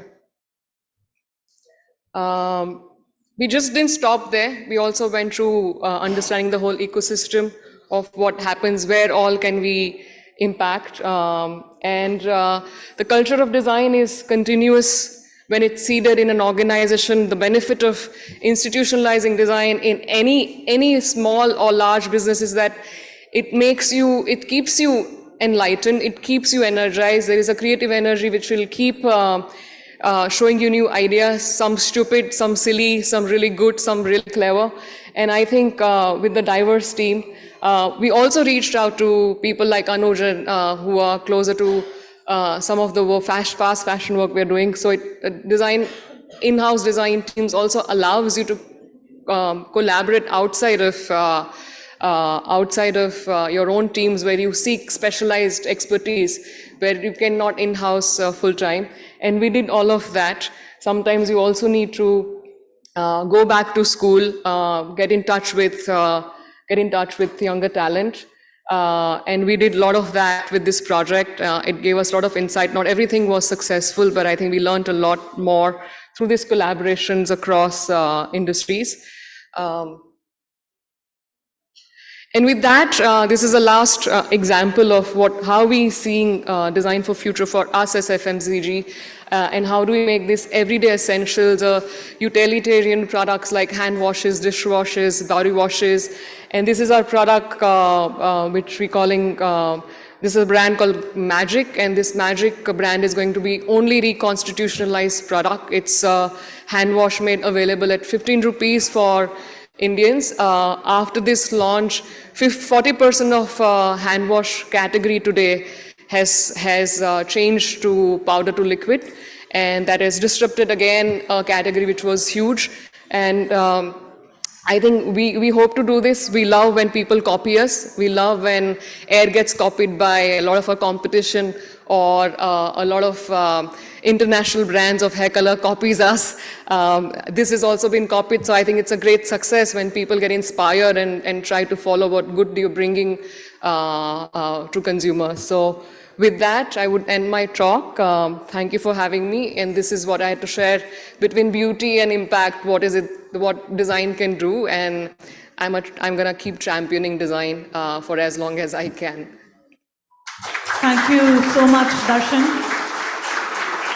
Thank you for that inspiring address, And design is truly the first step from where all the innovation and all the conceptualization, the experience, the product emerges out much later. But it's in the mind that comes out through the design, yes. And the creative thinking that you do. So kudos to doing the amazing work that you do. Thank you. And we would like to felicitate you with a token of appreciation. Thank you. And I would request Dr. Anurag Batra to join us on stage and felicitate our speaker, Ms. Darshan Gandhi. Anurag, I'm the only speaker who has seen 2 popes. He's made multiple movie recommendations today. Those who have not got it, just watch the video of this event on our YouTube and other platforms. It's webcast all across. Big hand for Darshan Gandhi, Head Global Design, Godrej Consumer Products. Want to give a compliment? Jyotsna, you should have a Best Dressed Design Person Award. You can guess who it goes to. Right, Dr. Padmanabhan? Second that sentiment, totally. Thank you so much. Now we are moving on to one of the last sessions before we dive into the awards. And for the same, I would like to invite, do we have, yeah. We have Swapnila Puchera here with us, who is the co-founder who's the founder for Swaps Couture. Sorry, I don't have your introduction here with me. Ladies and gentlemen, but I know Swaplina's story. She designs for aviation companies. She designs for uniforms basically, and she makes them more appealing, more interesting. And her process is something that she'll take us through. She's going to be in a conversation with Ruhel Amin, who is the senior editor for BW Businessworld. So please welcome them with a loud round of applause. Swapnila Puchera, founder, Swaps Couture.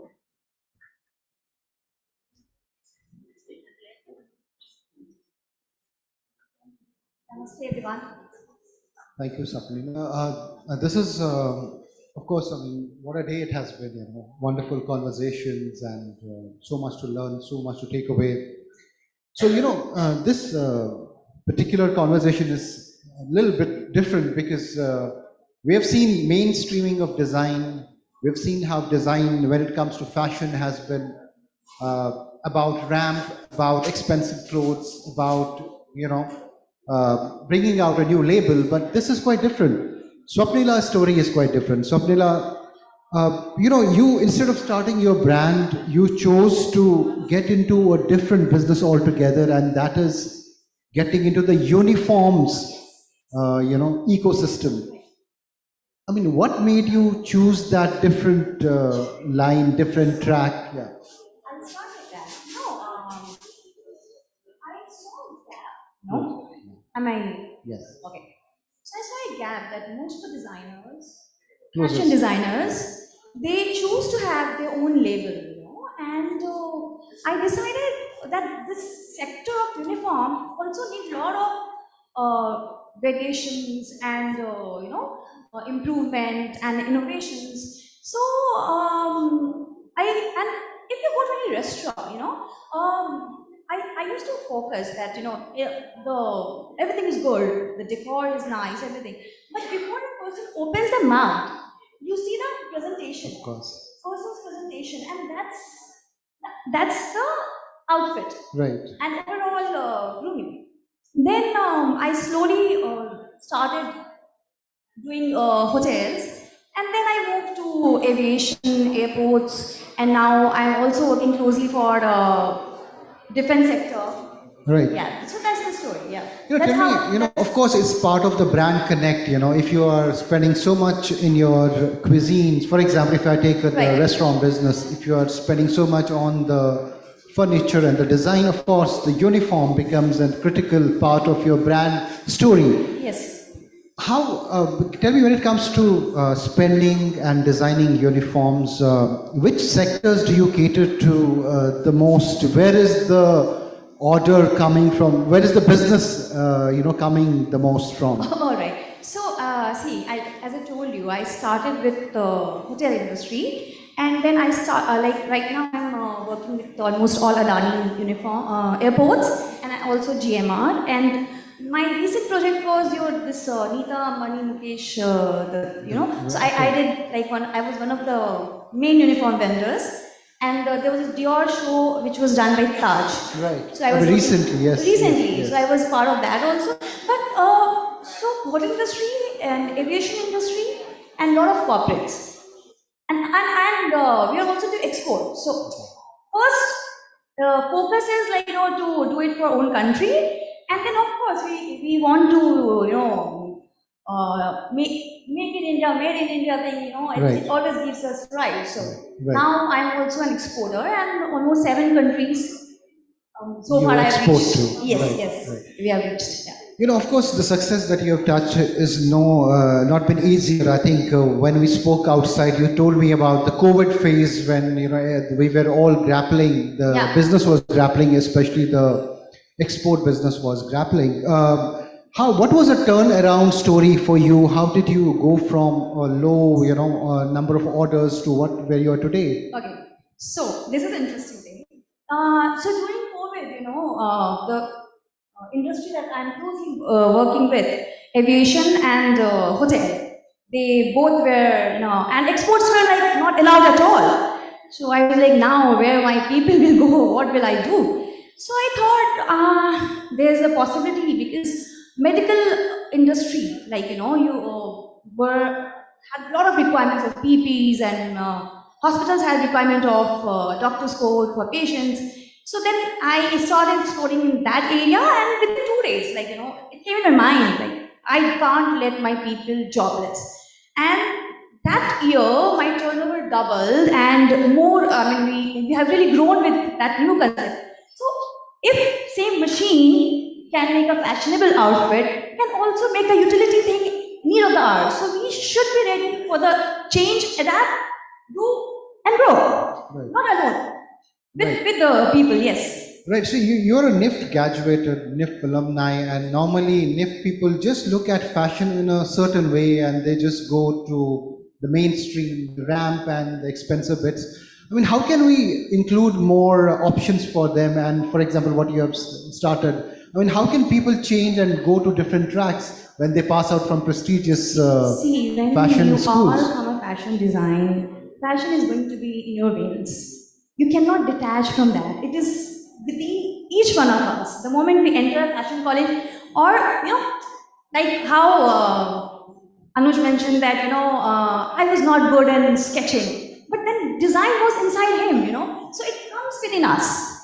Like, he is also innovated something. So we all can think out of the box, innovate something which can eventually help more people grow. So I always wanted to, I belong to a place, a very small city in Bihar, Madhubani, and in our, in Bihar, there's a scarcity of employment is still a very big challenge. So if you see your auto rickshaw and a lot of people, they come from the city and then they look for the job. So from childhood, it was in my mind. I do fashion, but I want to do something which can help grow more employment, So I wanted to be in manufacturing first and foremost, and uniform helped me that.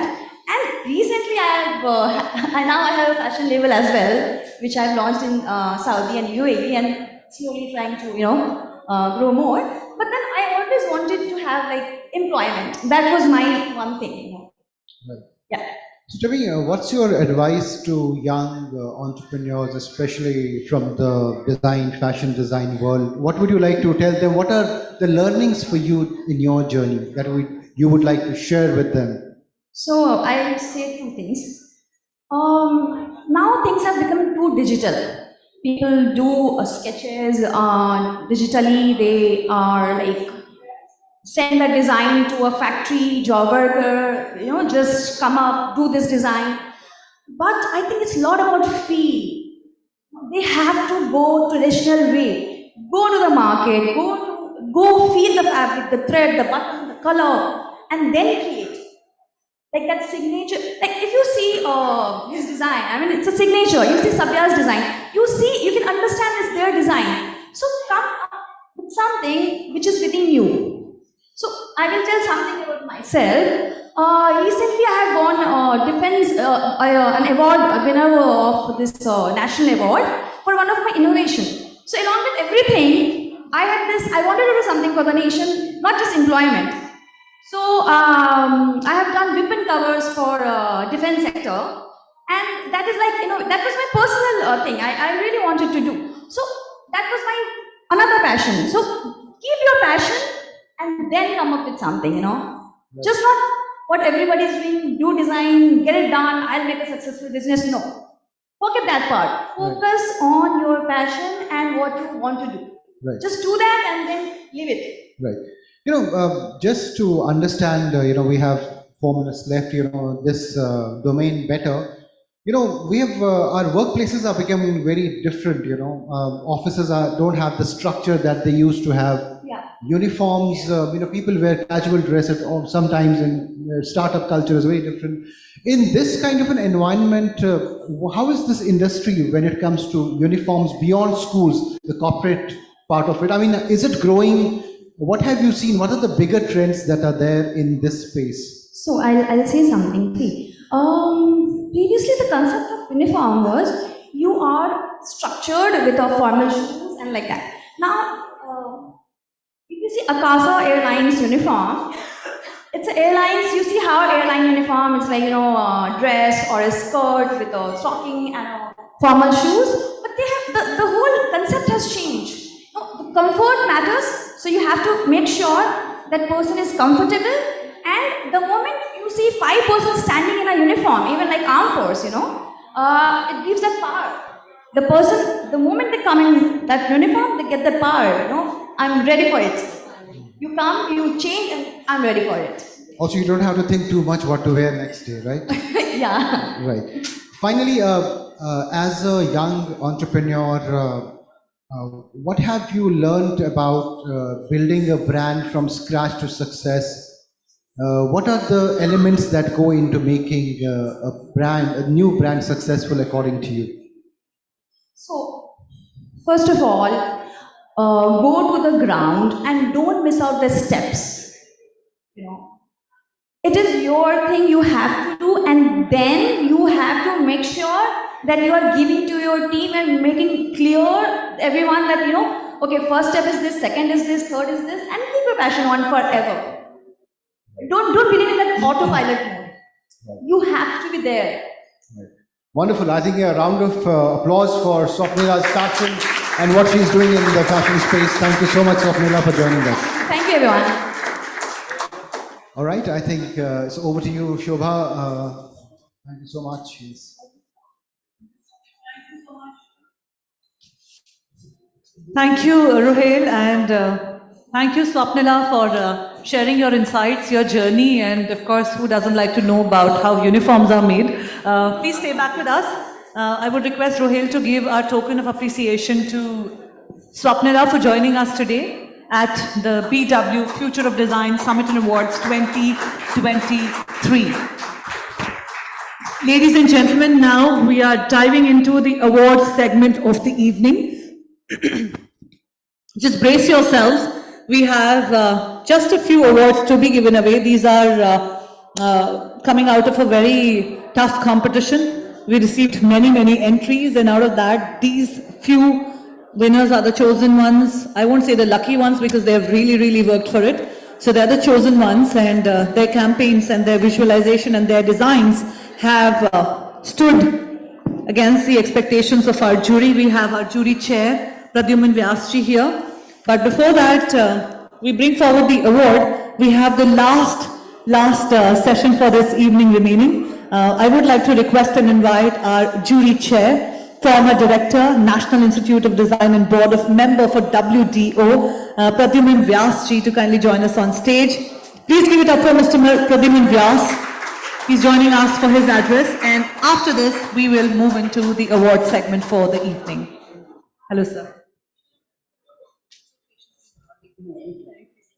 He has been absolutely patient since morning, since 9 in the morning. So ladies and gentlemen, he does deserve a big round of applause. Let's elevate the energy of this room now that we are anyway moving on to the exciting part of the evening. Thank you. Very good evening. First of all, on behalf of the jury, I would like to put on record my sincere thanks to Dr. Batra, Businessworld, and Jyotsna. Jyotsna, listening? Usually business magazine talking about business strategies, and business strategies are depending on management, technology, and finances. I think the Businessworld magazine has really brought design on the strategic business profits, or whatever you can say, and then I think the Businessworld magazine has got good design is good business. So I think design community of this country certainly is grateful for Businessworld magazine, and we're just talking about that Businessworld magazine has started this design initiative almost like 20 years back, and the designer was featuring on the cover page of that. But talking about future of design is something is very relevant, because design which has happened started in the second industrial revolution in 1919 when the Bauhaus school of design was made, and form follows function. The linear economy, take, make, use and throw. More you consume, better business it is. And the whole automation and assembly line, the way it has come up, I think the whole designing profession was working on more consumption. And today this discussion had happened that egocentric, that it is I-centric, you design, try to possess, have some kind of personality in the product. And now it is shifting to eco-centric. So from ego to eco, and that is the future which we are talking about, from I to we. And future of design, the initiative which Businessworld has taken into, is many aspects which have been discussed, and I think it was a very catching aspect which was going on in the discussion today. And everybody talks about the human solution. Technology which is going to benefit to the society and sustainable environment. And that's why the theme was sustainability and regenerative. The aspect is that how technology, because technology is going so fast that we are not able to cope up with that. And sometimes we designers and the manufacturers get carried away with what technology can provide solution, and we are just bringing out another and another and another product into the planet. And the way this material consumption is happening, and energy consumption is happening as if we have 4 planet Earth, but we have only 1 planet Earth. So jury really has looked into, and I must say that the design standards in this country are going very high. And now this is time that I personally feel that we have to showcase our design example to the world, because India is so big country. Most of the time we showcase our products and services which are happening here to our audience, but when you see some of these examples which were presented today, they're much higher on the global standard. So our design capability, I think, on the quality and the content, and that the human aspect which is there, we need to take it out. So I'm on the board of World Design Organization, and I thought I must talk to you about future of design, where we are taking and how we are also taking lead to it. That design beyond, that one is really talking about humanity and design, that how design can impact onto the human beings and whatever aspects, the inclusive society, how we can make it and how design can have impact. Planet and design, which is sustainability, any aspect which is coming out on the planet and how we can integrate design with it. Technology and design, we are in the 4th industrial revolution. We are in the area of AI and chat GPT, and everybody is struggling. Are we going to be replaced by these technologies?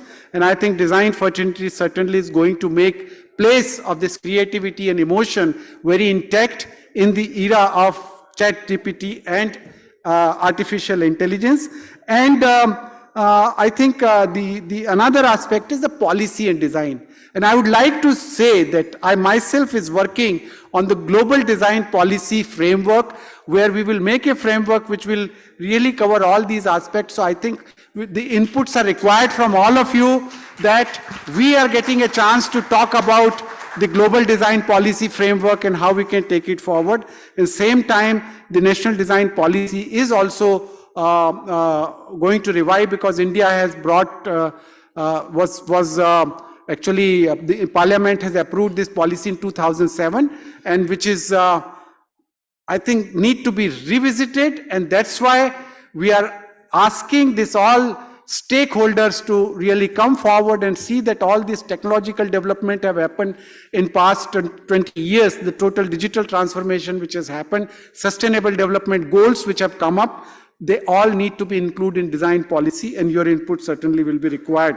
So I would not take more time, but because the winners are waiting to listen who is going to be winner, but I would like to just congratulate whoever is a winner.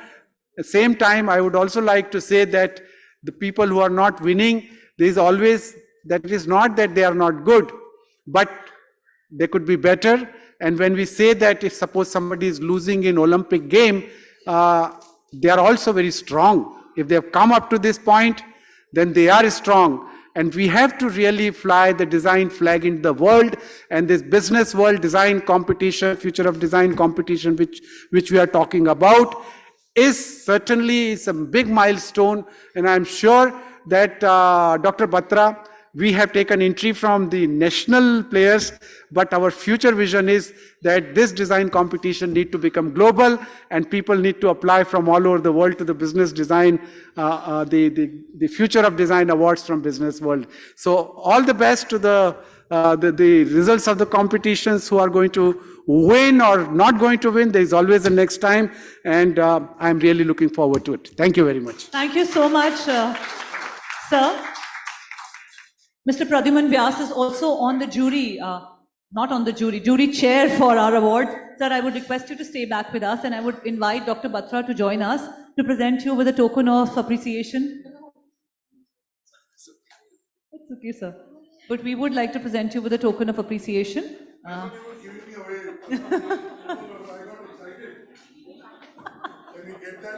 Could we please quickly bring it? We are happy to give you.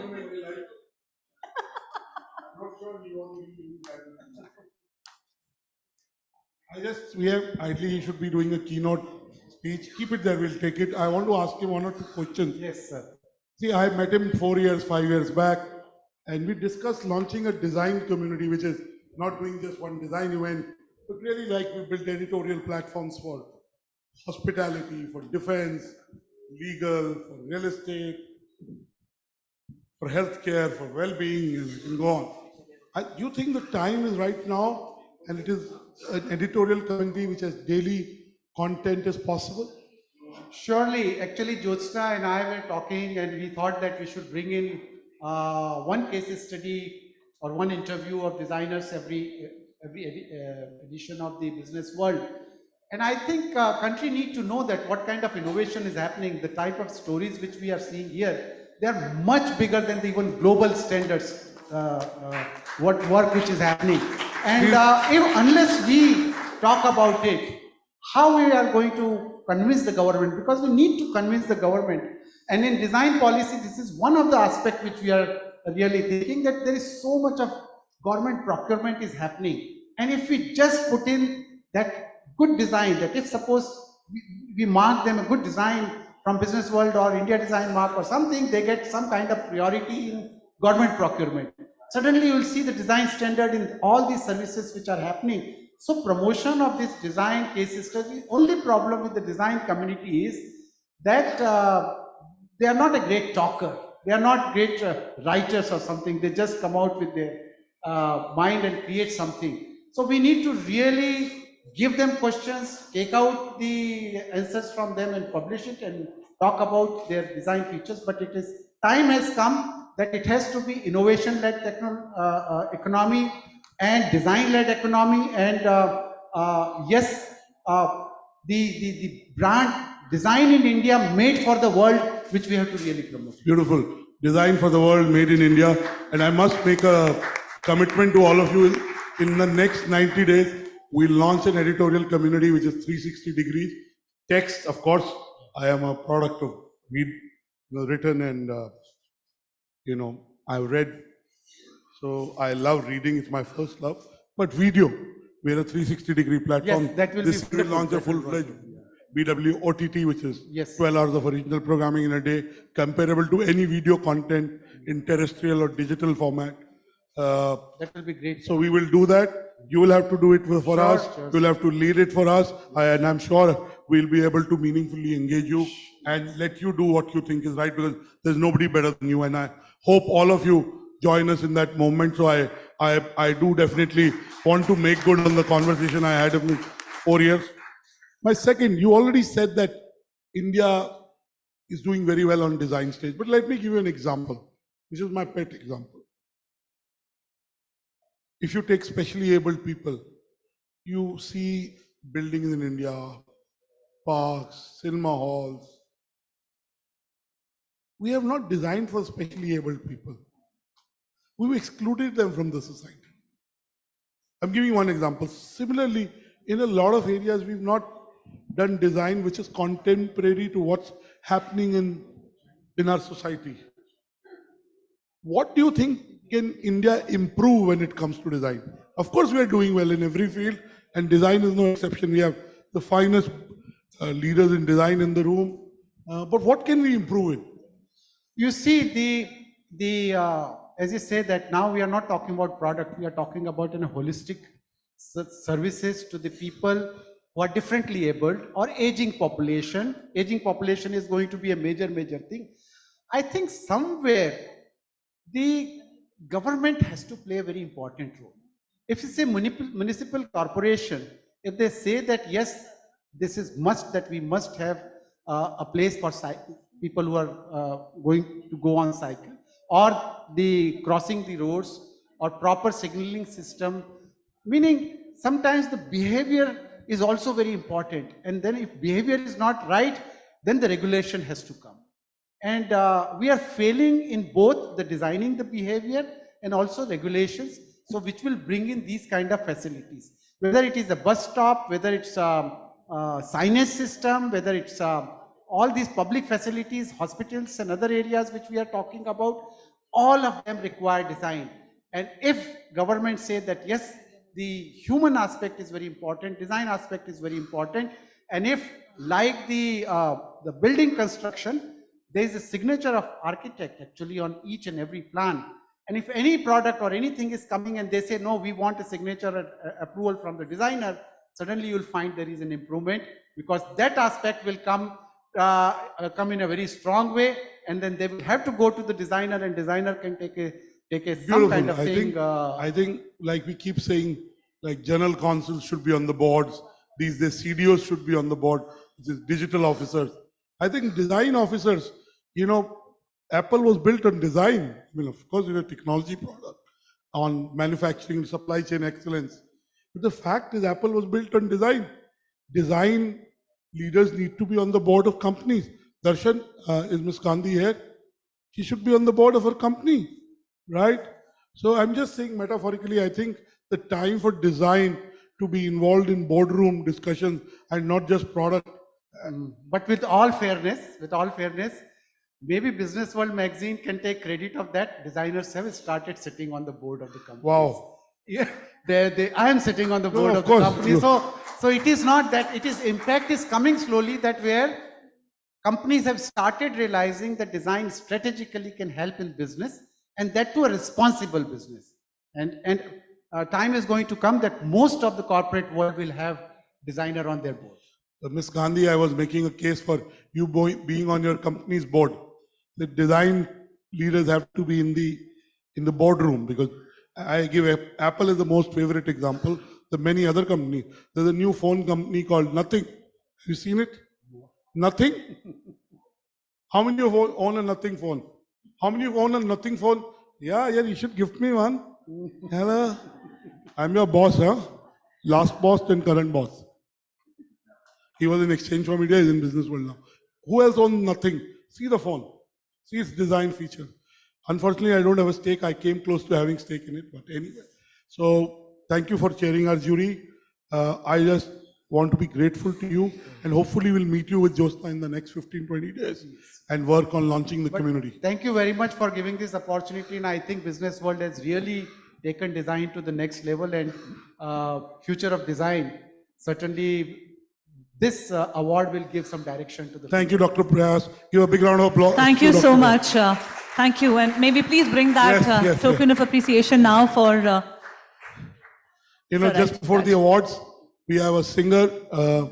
She's a very acclaimed singer. She'll sing some songs as an ode to the winners before the awards, to achievers, and then the awards. And Darshan, I hope your son is there. Your son? He's not here. Oh, you went to call her. I thought you gone to invite. Yes. Maybe please present the token of appreciation to Dr. Vyas. Thank you once again, sir. Really grateful to you for being a part of this very, very integral part of this event. Thank you so much, sir. And now, as Dr. Batra has already done my job, we have Shubhangi here in the house, who's a singer.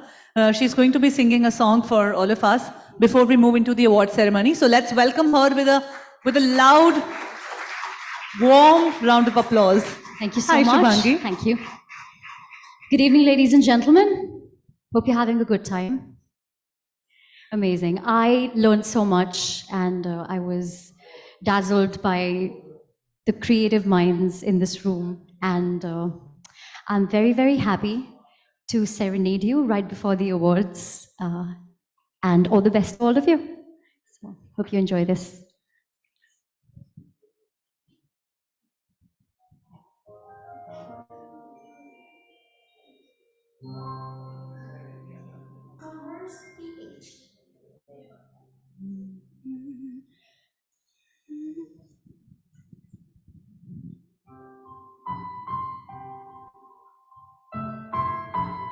This one's for Dr. Batra.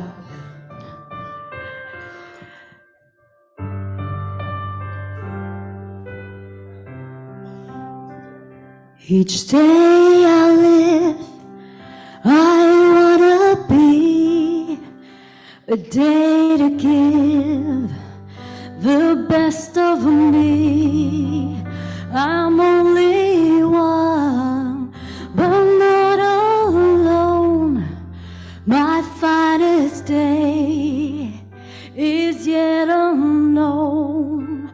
I broke my heart for every game to taste the sweet. I face the pain. I rise and fall, and through it all, this much remains. I want one moment in time when I'm more than I thought I could be, when all of my dreams are a heartbeat away, and the answers are all up to me. Give me one moment in time when I'm racing with destiny,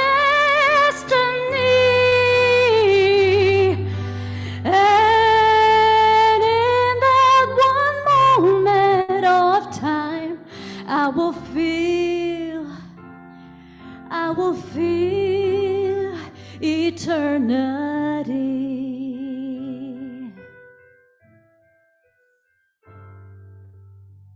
I've lived to be the very best. I want it all, no time for less. I've laid the plans, now lay the chance here in my hands. Give me one moment in time when I'm more than I thought I could be, when all of my dreams are a heartbeat away, and the answers are all up to me. Give me one moment in time when I'm racing with destiny, and in that one moment of time I will feel eternity. Oh, you're a winner for a lifetime if you reach that one moment in time. Make it shine. Give me one moment in time when I'm more than I thought I could be, when all of my dreams are a heartbeat away, and the answers are all up to me. Give me one moment in time when I'm racing with destiny. Then in that one moment of time I will feel I will be free. I will be free.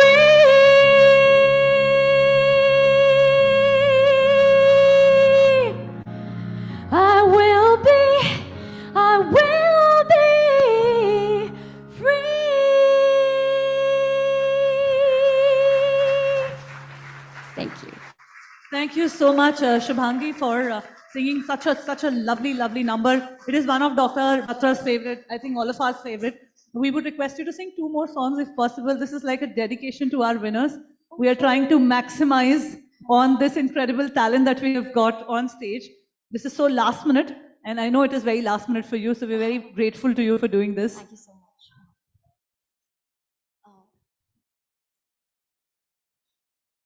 Second song.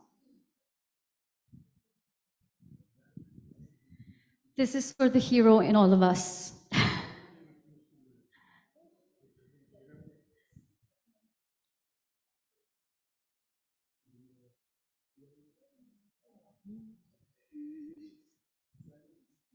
So are you all excited about the awards? Yes? Are you nervous? But I think you guys are pretty awesome as it is. And from what I saw, you all are winners, so.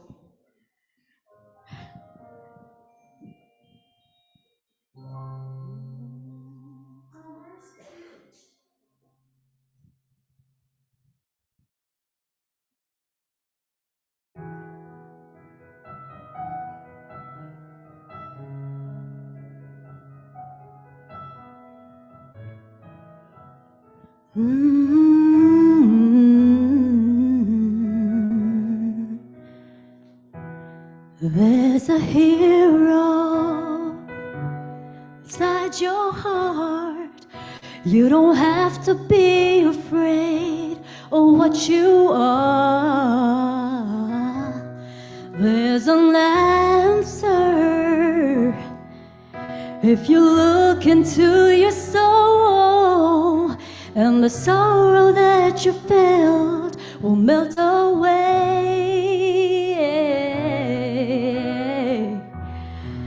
And then a hero comes along with the strength to carry on, and you cast your fears aside, and you know you will survive. So when you feel like hope is gone, look inside you and be strong, and you'll finally see the truth that a hero lies in you.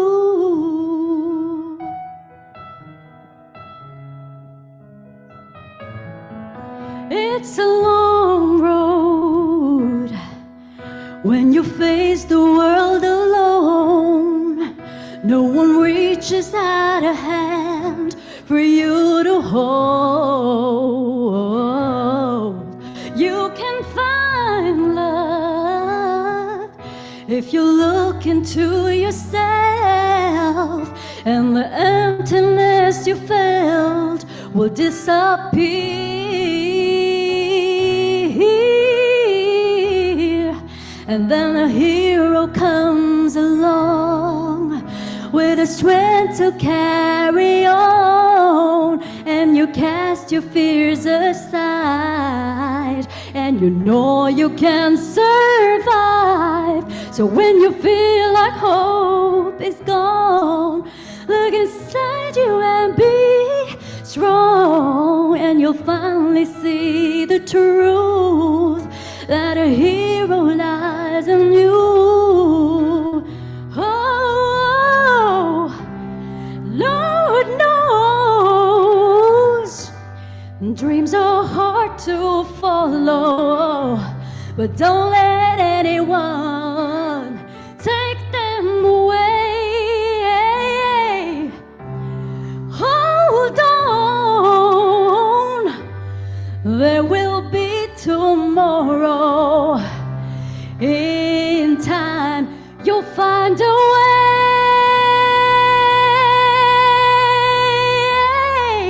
Then a hero comes along with the strength to carry on, and you cast your fears aside, and you know you can survive. So when you feel like hope is gone, look inside you and be strong, and you'll finally see the truth that a hero lies in you.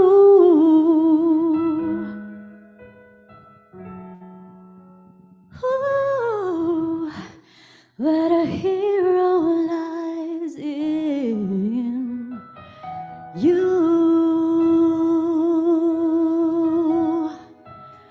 Ooh, that a hero lies in you.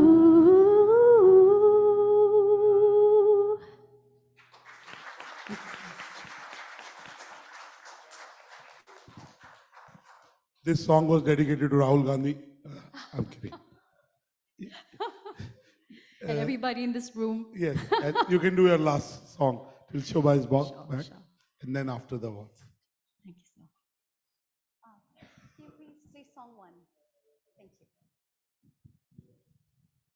This is one of my favorites. So this is for all of you, but also for me. Somewhere Over the Rainbow.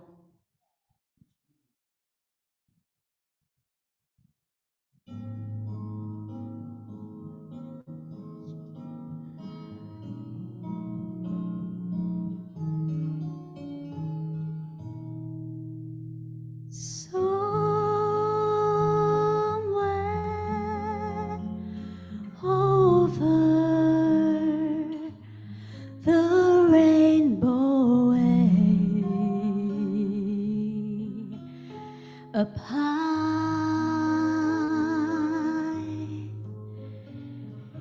in the land that I heard of once in a lullaby.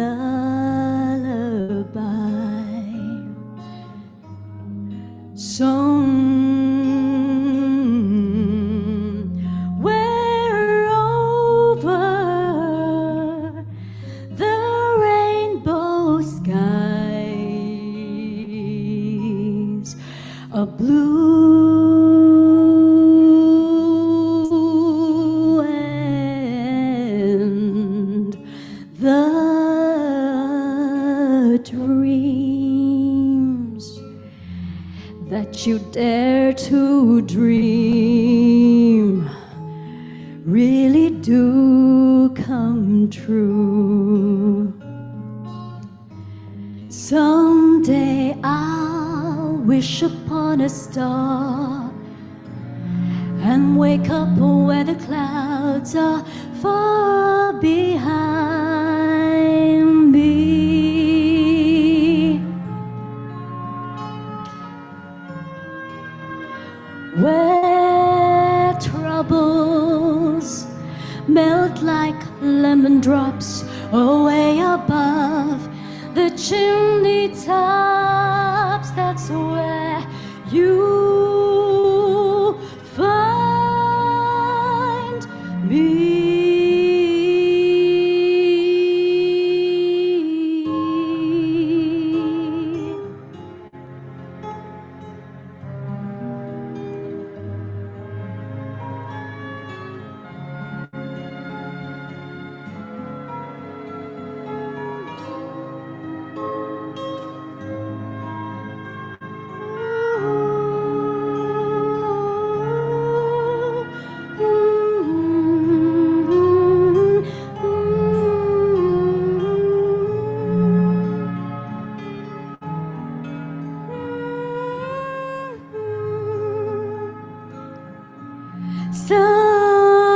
Someday I'll wish upon a star and wake up where the clouds are far behind me,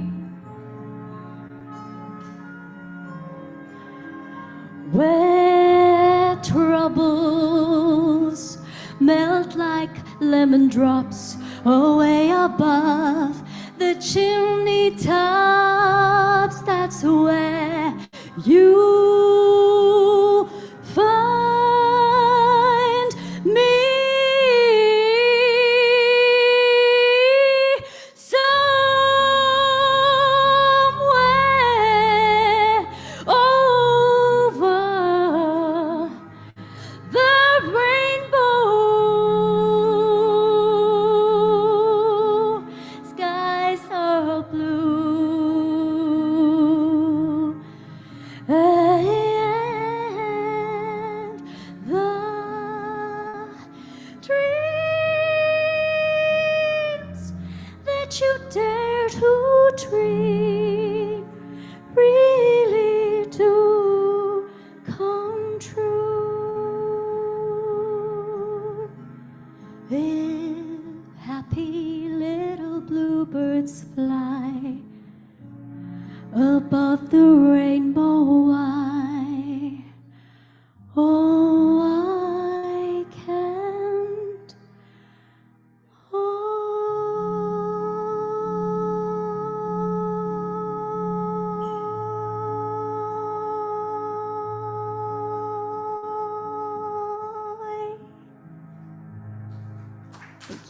Thank you so much. Have a great evening, everyone. Thank you so much for having me, Dr. Batra. Thank you. Thank you very much, Shubhangi, for adding so much flavor to our evening and singing these beautiful numbers, dedicating them to the winners here tonight. Before we meet the winners, we would like to once again thank all our partners who've joined hands with us to make this event possible, and already such a great success. We would like to play our partner AV for all of you. Ladies and gentlemen, our title sponsor partners are Bhutani Infra. We would like to play our partner AV on the screen for all of you. So could we please do that? Thank you.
Hello, ladies and gentlemen. My name is Shobha Rana. Welcome to BMW India Supplier Partner Dialogue 2019. The buzzword today is the new normal. Everybody's been talking about the new normal, but I think it's the old normal that needs to be brought back.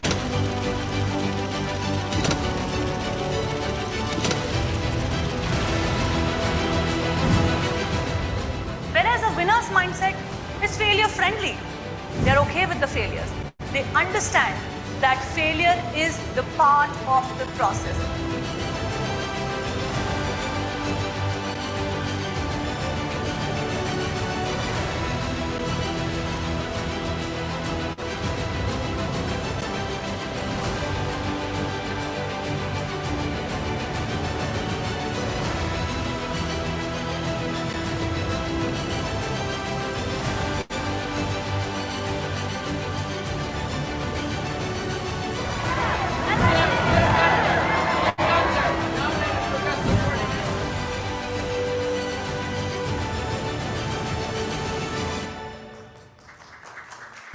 Thank you so much. Those of you who couldn't recognize me with the hair and the weird pictures, These are all COVID pictures and the work that I've done in the last 2-3 years. I have been into the hosting space for about 15 years, and everything else that I do professionally, I am a co-founder on one company as well, and I am a coach. I do a bunch of things. That is all last 7-8 years of my portfolio. But thank you so much, ladies and gentlemen, for being so kind and patient, for being with us since this morning. And now I would like to invite Dr. Anurag Batra, Chairman and Editor-in-Chief for BW Businessworld, founder Exchange for Media, to join us and share his thoughts on the Future of Design Awards. You know, let me say what Elizabeth Taylor said to many of her suitors. I won't keep you long. It's my honor and privilege to welcome you. And I only want to say one thing. Dr. Pradyumna Vyas is here. He won't attest his name to anything that did not have high integrity. It's the fact that he's there and all other jury members are there, it means high integrity. I also want to thank my friend Ashish Bhutani, who's the CEO and promoter of Bhutani Infrastructure. He couldn't be here today, but he was kind enough to be a partner on this journey. And he's himself very passionate about design. You go to his buildings and what he's doing. And he's very passionate about design. So I wanted to thank Ashish for doing what he did, partnering this initiative, and he's promised to partner it in any and every form and scale that we are doing. I want to say that yesterday, Devika put together our Wellbeing Awards, our Wellbeing 40 under 40. She put together our Wellbeing 30 under 30.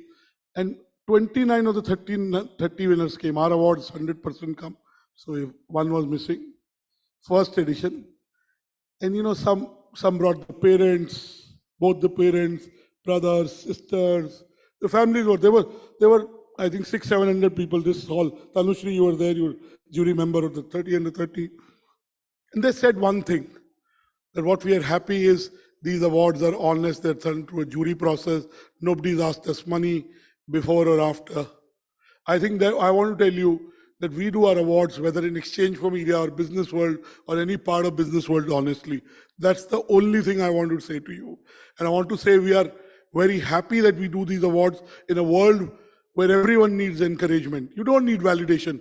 I know the 14 winners that are being awarded today, they're all rock stars, superstars. Their work is outstanding. So I don't think you need validation, but it's a way to create icons for other people to follow. So it's through a jury process, it's through an honest process, it's through a scientific process, and most importantly, it's been done by people who know design. So the design jury, कहने को तो मैं भी jury पे हूँ, लेकिन मैं था नहीं. ना मुझे award winners का 2 बजे तक पहले से पता था.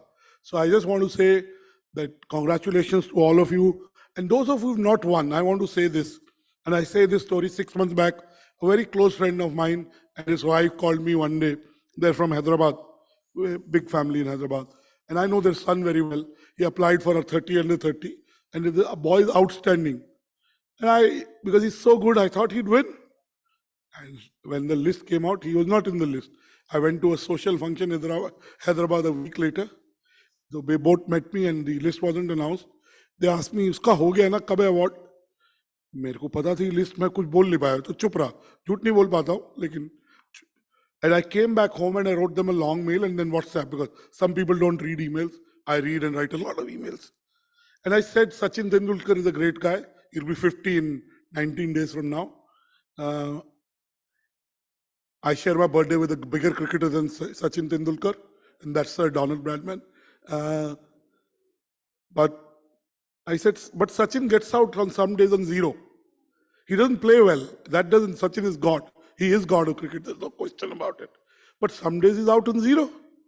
So your son didn't play well that day. And I'm sure I'll make sure he wins next time.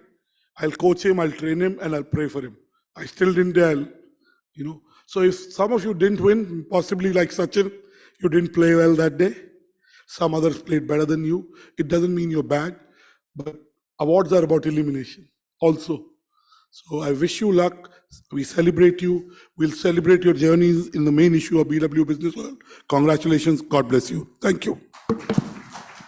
Thank you so much, Dr. Batra. And I would like to hold you back on stage as we are now straight diving into the award ceremony. Ladies and gentlemen, BW Businessworld Future of Design Awards 2023. There's nothing more that I need to add to what Dr. Batra has already said. It's time to meet these rock stars, these champions, these winners who played well and made it count. So without any further ado, I would like to request and invite our jury chair and Dr. Pradyuman Vyas to kindly join us on stage to present the awards. I would request Dr. Batra, Dr. Anurag Batra to also join us. And I would request Ms. Gandhi to also join us, Darshan Gandhi to join us on stage to present the awards. And I would also request Jyotsna Sharma, who is the curator of this event, to join us to present the awards. Ladies and gentlemen, a big hand. We have all had such a fantastic day. I don't know how many rooms you have been to that started at 9 in the morning and have still been on, and people have still managed to be on the chairs that they originally sat on since morning. So this is one of those rooms, and this is the power and energy of this room. So we really want to acknowledge you. Thank you. And now let's roll out the list. Are we ready? See, it's a guarantee that we have 14 winners here in the house. I heard only one person. How is that even possible? Are we excited? Are we ready? Absolutely. All right, so ladies and gentlemen, let's bring forward the BW Future of Design Awards 2023. And the first category is Concept, and the award goes to...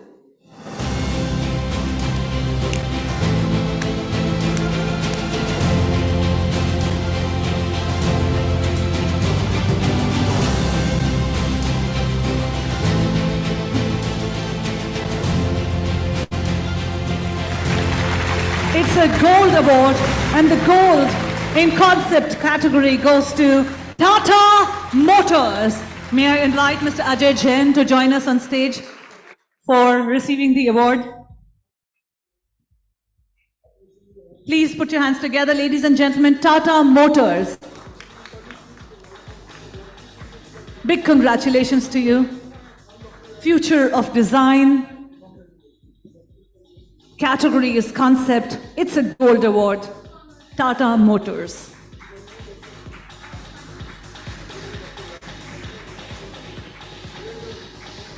Big congratulations.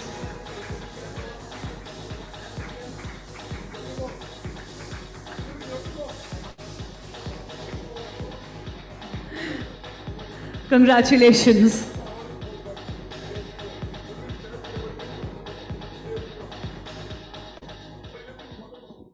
Thank you very much. It's a great honor for me to be picking up this award for an entire team.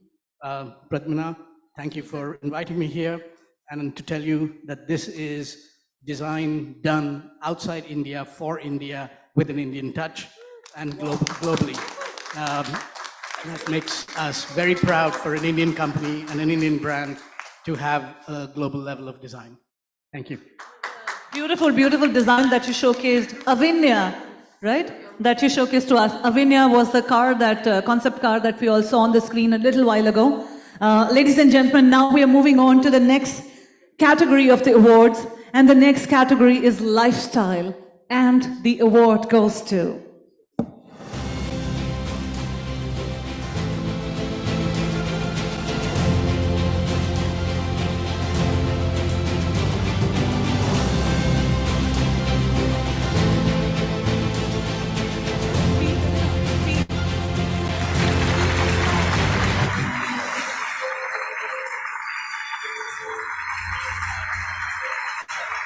Big congratulations. Please welcome our winners in the lifestyle category, Skechers, hands-free, easy slip-ins. They won a bronze at the BW Future of Design Awards 2023. Big congratulations. I'm a big fan of the brand, big consumer. Congratulations, Skechers. Please give a big hand to Team Skechers here. Congratulations.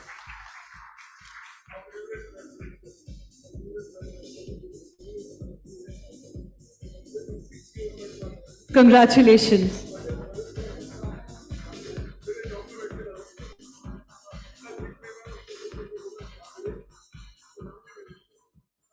The next category, ladies and gentlemen, is visual, and the award goes to.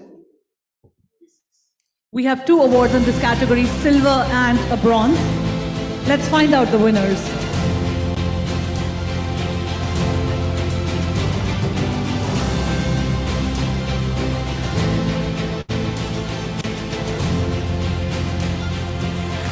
The silver goes to Elephant Design Wicked Gut.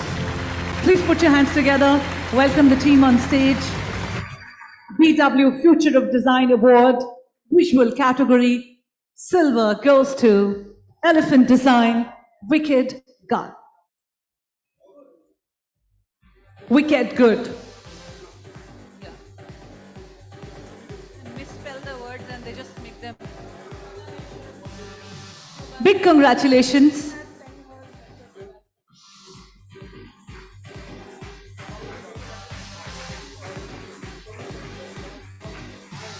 Congratulations.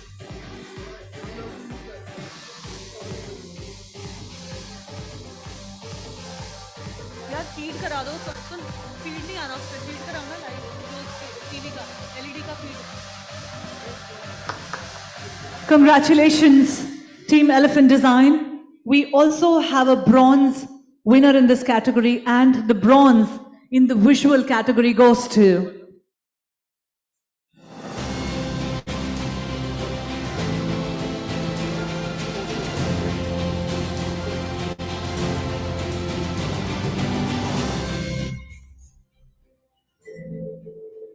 And the bronze, ladies and gentlemen, goes to Elephant Design again for Tata Tea. Please welcome them on stage. Once again,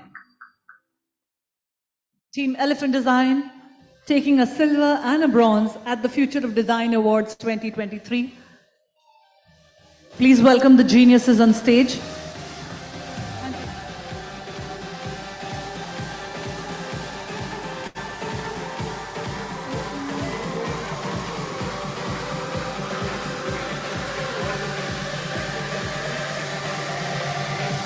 Congratulations.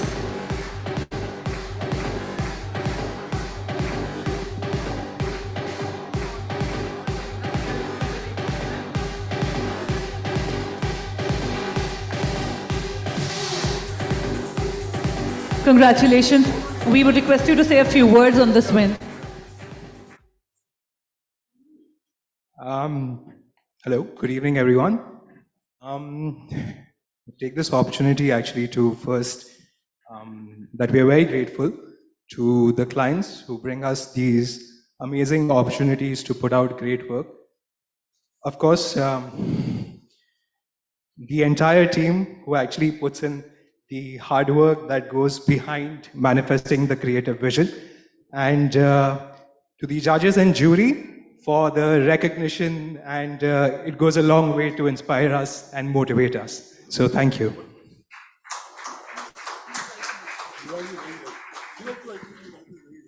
Achha. All right, ladies and gentlemen, now we are moving on to our next category, which is technology, and the award goes to, and we have 3 awards in this category: a silver, a gold, and a bronze.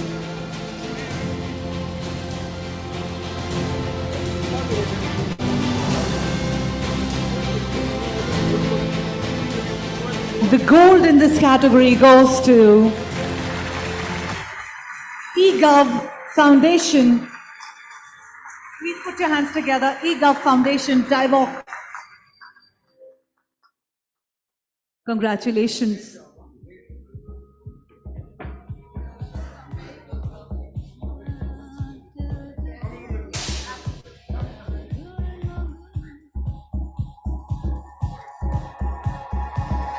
Please put your hands together for our winners here on stage. eGov. Big congratulations.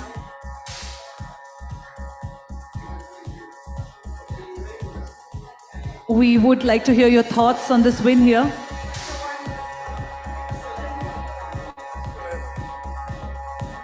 Thank you, Businessworld, for giving us this opportunity for me and Kshitij to be here.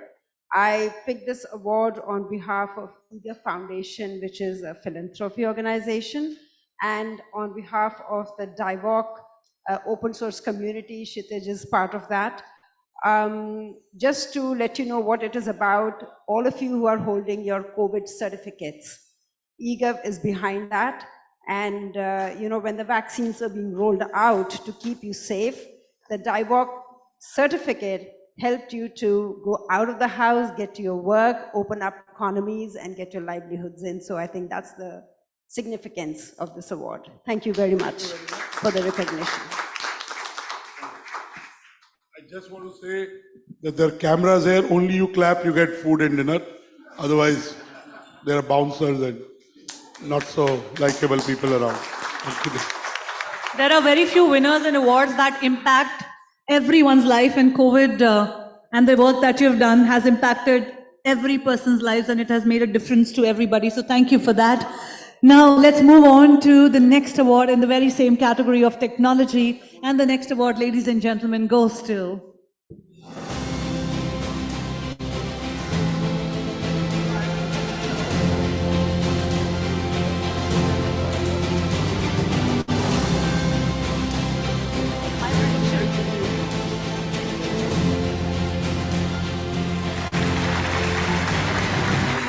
Please give it up for our Bronze Award winners, Gatha Design Studio. Congratulations. Very happy to meet our winners who are pioneering and championing the space of design. They are the future of design. And these are across categories, across verticals. So we are very happy to have a diverse portfolio of people in the room here. Big congratulations. And we would like to hear a few words from you. Good evening, everyone. First of all, I would like, as people say, every successful man has a lady behind. First, I would like to thank my wife. She has worked on this project, that's why. And the core team. And thank you, Future of Design and Businessworld, and especially the jury members for recognizing us for this award. Thank you all. Big congratulations. Let's move on to the next award. The category again remains the same. It's technology, and the winner is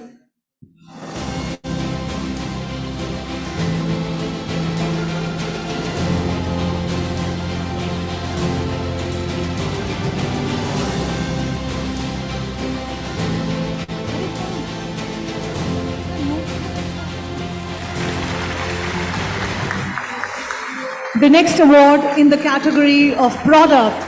Silver goes to Euler Motors, Euler Hillholt EV. Euler High Load EV. Please put your hands together and let's welcome them on stage.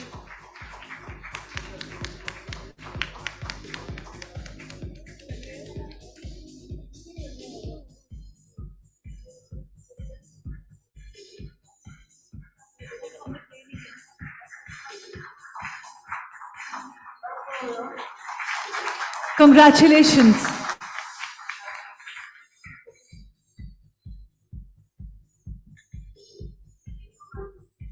Big congratulations, and we would like to hear your thoughts on this win. Thank you so much for the recognition, and it's recognitions like these that keep us motivated to perform better. Thank you so much. More power to you. The next award, ladies and gentlemen, is in the category of product, and it goes to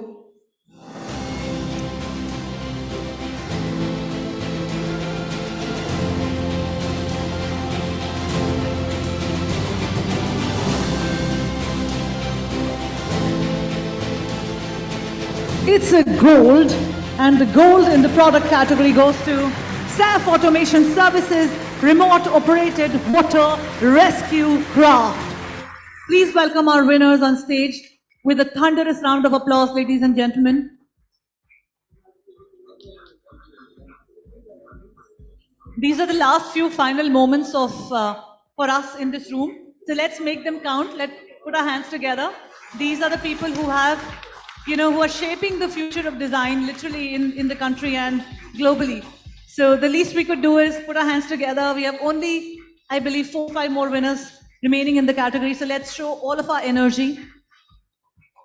Congratulations.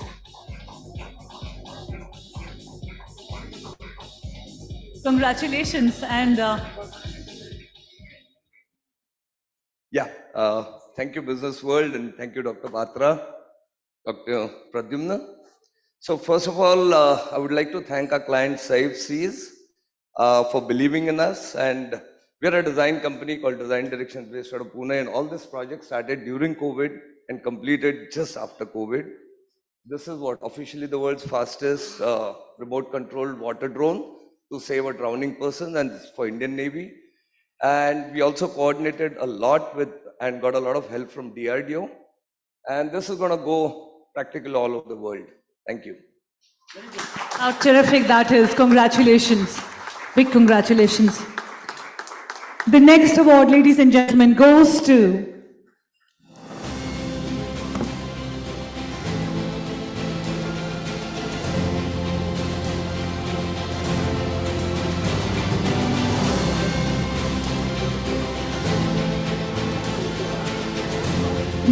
Silver Award in the product category goes to Synergy Environics for Enviro Chip.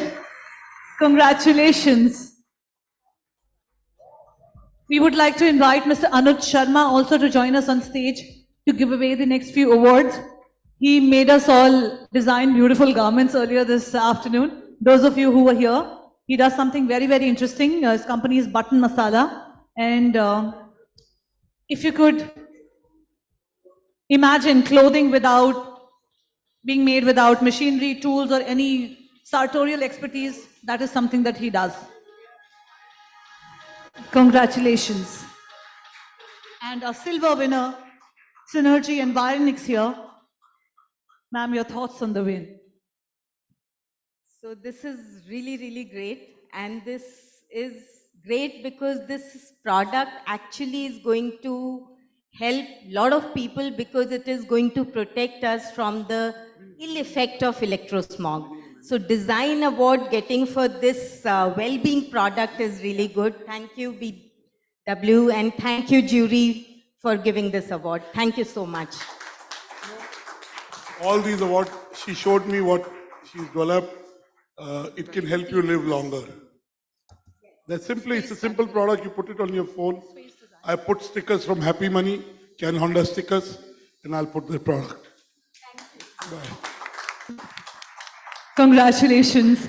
The last category for us here is space design, and the awards in this category goes to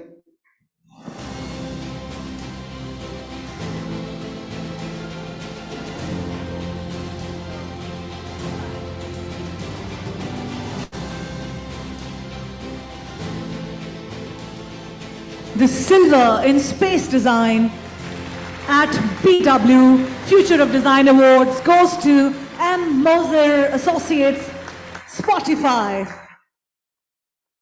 Congratulations. Please welcome them on stage. The award is for space design. Big congratulations.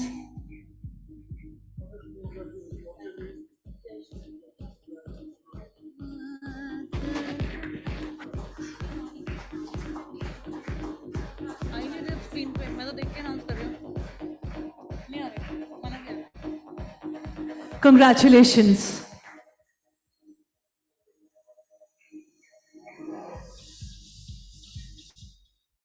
Firstly, I would like to thank Businessworld and the jury member for selecting us. It was really a challenging time when we designed this project. It was in COVID situation. And I mean, we are talking about sustainability, and it played a very important role. Being a global organization, doing a project for a global company, this is their first flagship India project.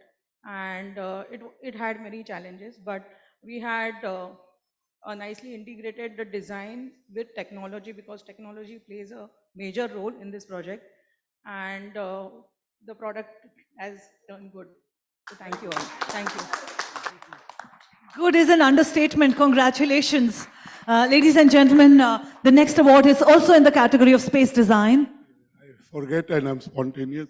I also want to call my friend, Mr. Amitabh Khona, who shares his birthday with my wife, not the year, but birthday, and spent almost 40 years in advertising, but he's a graduate of the JJ School, 50. I don't want to give away your age. I mean, I'm being nice to you. I know you're 77, now that you've told everyone, and he's studied design, so I'll call Amitabh.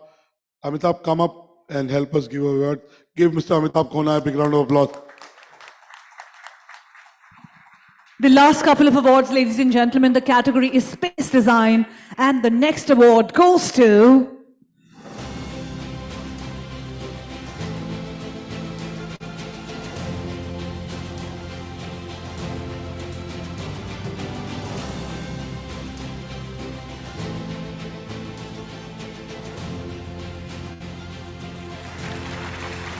Please welcome our Gold Award winners in the Space Design category. It is Morphogenesis Zydus. Congratulations.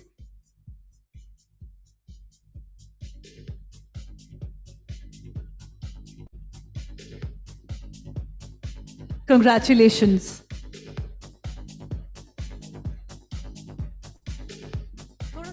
Just step a little forward.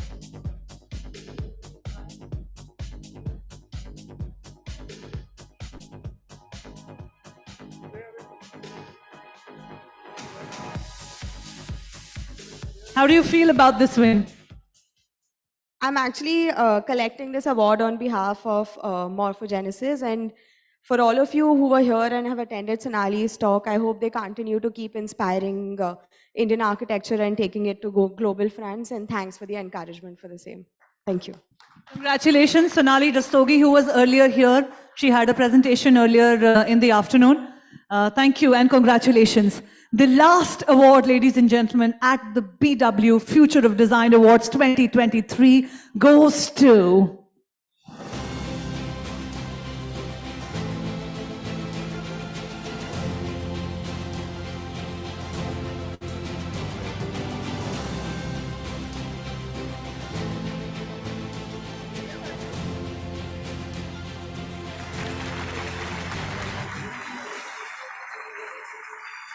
Please welcome our award winner, DSP Design, Yatin Patel Residence. It's an Editor's Choice Award. Ladies and gentlemen, all the awards are huge and massive, and Editor's Choice is the Editor's Choice Award. So please give it up, all that you've got, with your applauses.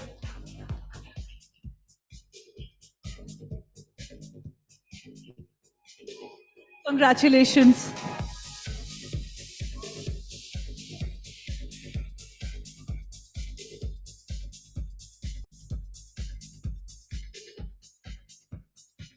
So how do you feel about this win here? You won the award, the Editor's Choice Award.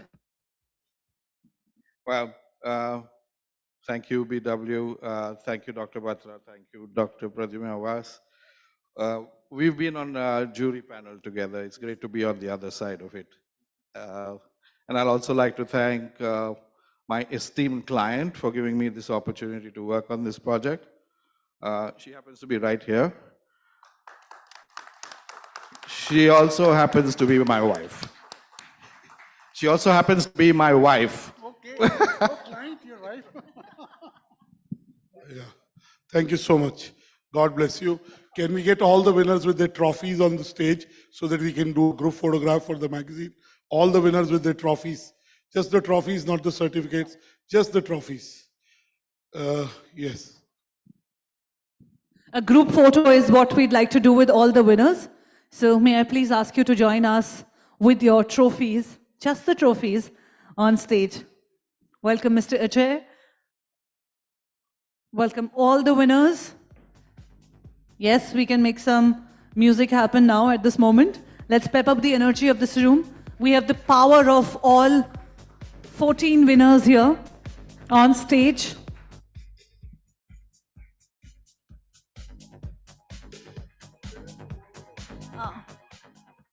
Can we step a little forward, everyone? And we can also sit down, some of us, so that we make this frame a little compact, so that all of us can then later make a use of this picture.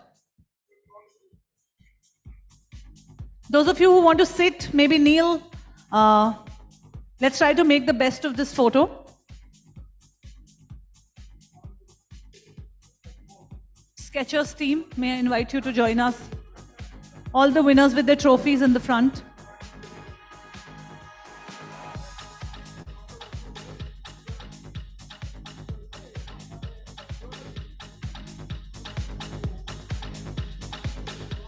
Jyotsna, do we have you on stage?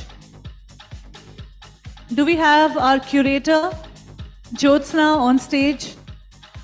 Do we have you? Okay, please come. You're nowhere to be seen.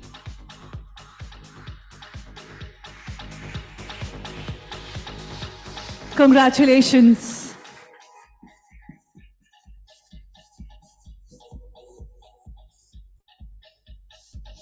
The winners at the BW Future of Design Awards 2023. It's our 4th edition. We are growing, we are becoming better with each passing edition, and we are so happy to have our winners here with us, our jury chair, Dr. Pradyuman Vyas. Thank you so much for making this selection process, this judgment process, so wonderfully sound that only the best of the best could make it to the list. Only 14 winners here at the Future of Design Awards. Ladies and gentlemen, a big hand.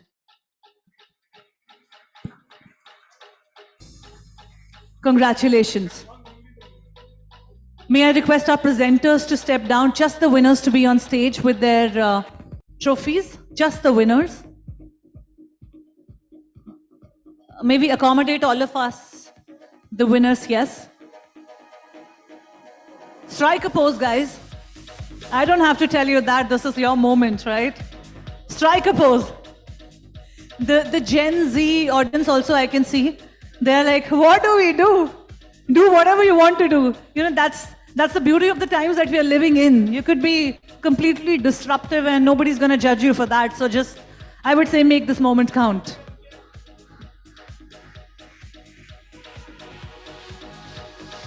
Congratulations. Thank you so much, ladies and gentlemen, for joining us at the BW Future of Design Summit and Awards 2023. We had such a great time bringing forward the proceedings of this wonderful, wonderful day before all of you. This was a tremendous, tremendous day for all of us. Such great learnings, such wonderful sessions, such amazing speakers, innovation in the design, the future of the design, all of that happened from the stage here. You can catch the happenings of this event if you have happened to miss some parts of it on our webcast, on our YouTube, on our LinkedIn, and across all social media. You'll find the videos for this event. This is your host signing off. Thank you very much, everybody. And I would also like to make a small plug-in for my podcast here.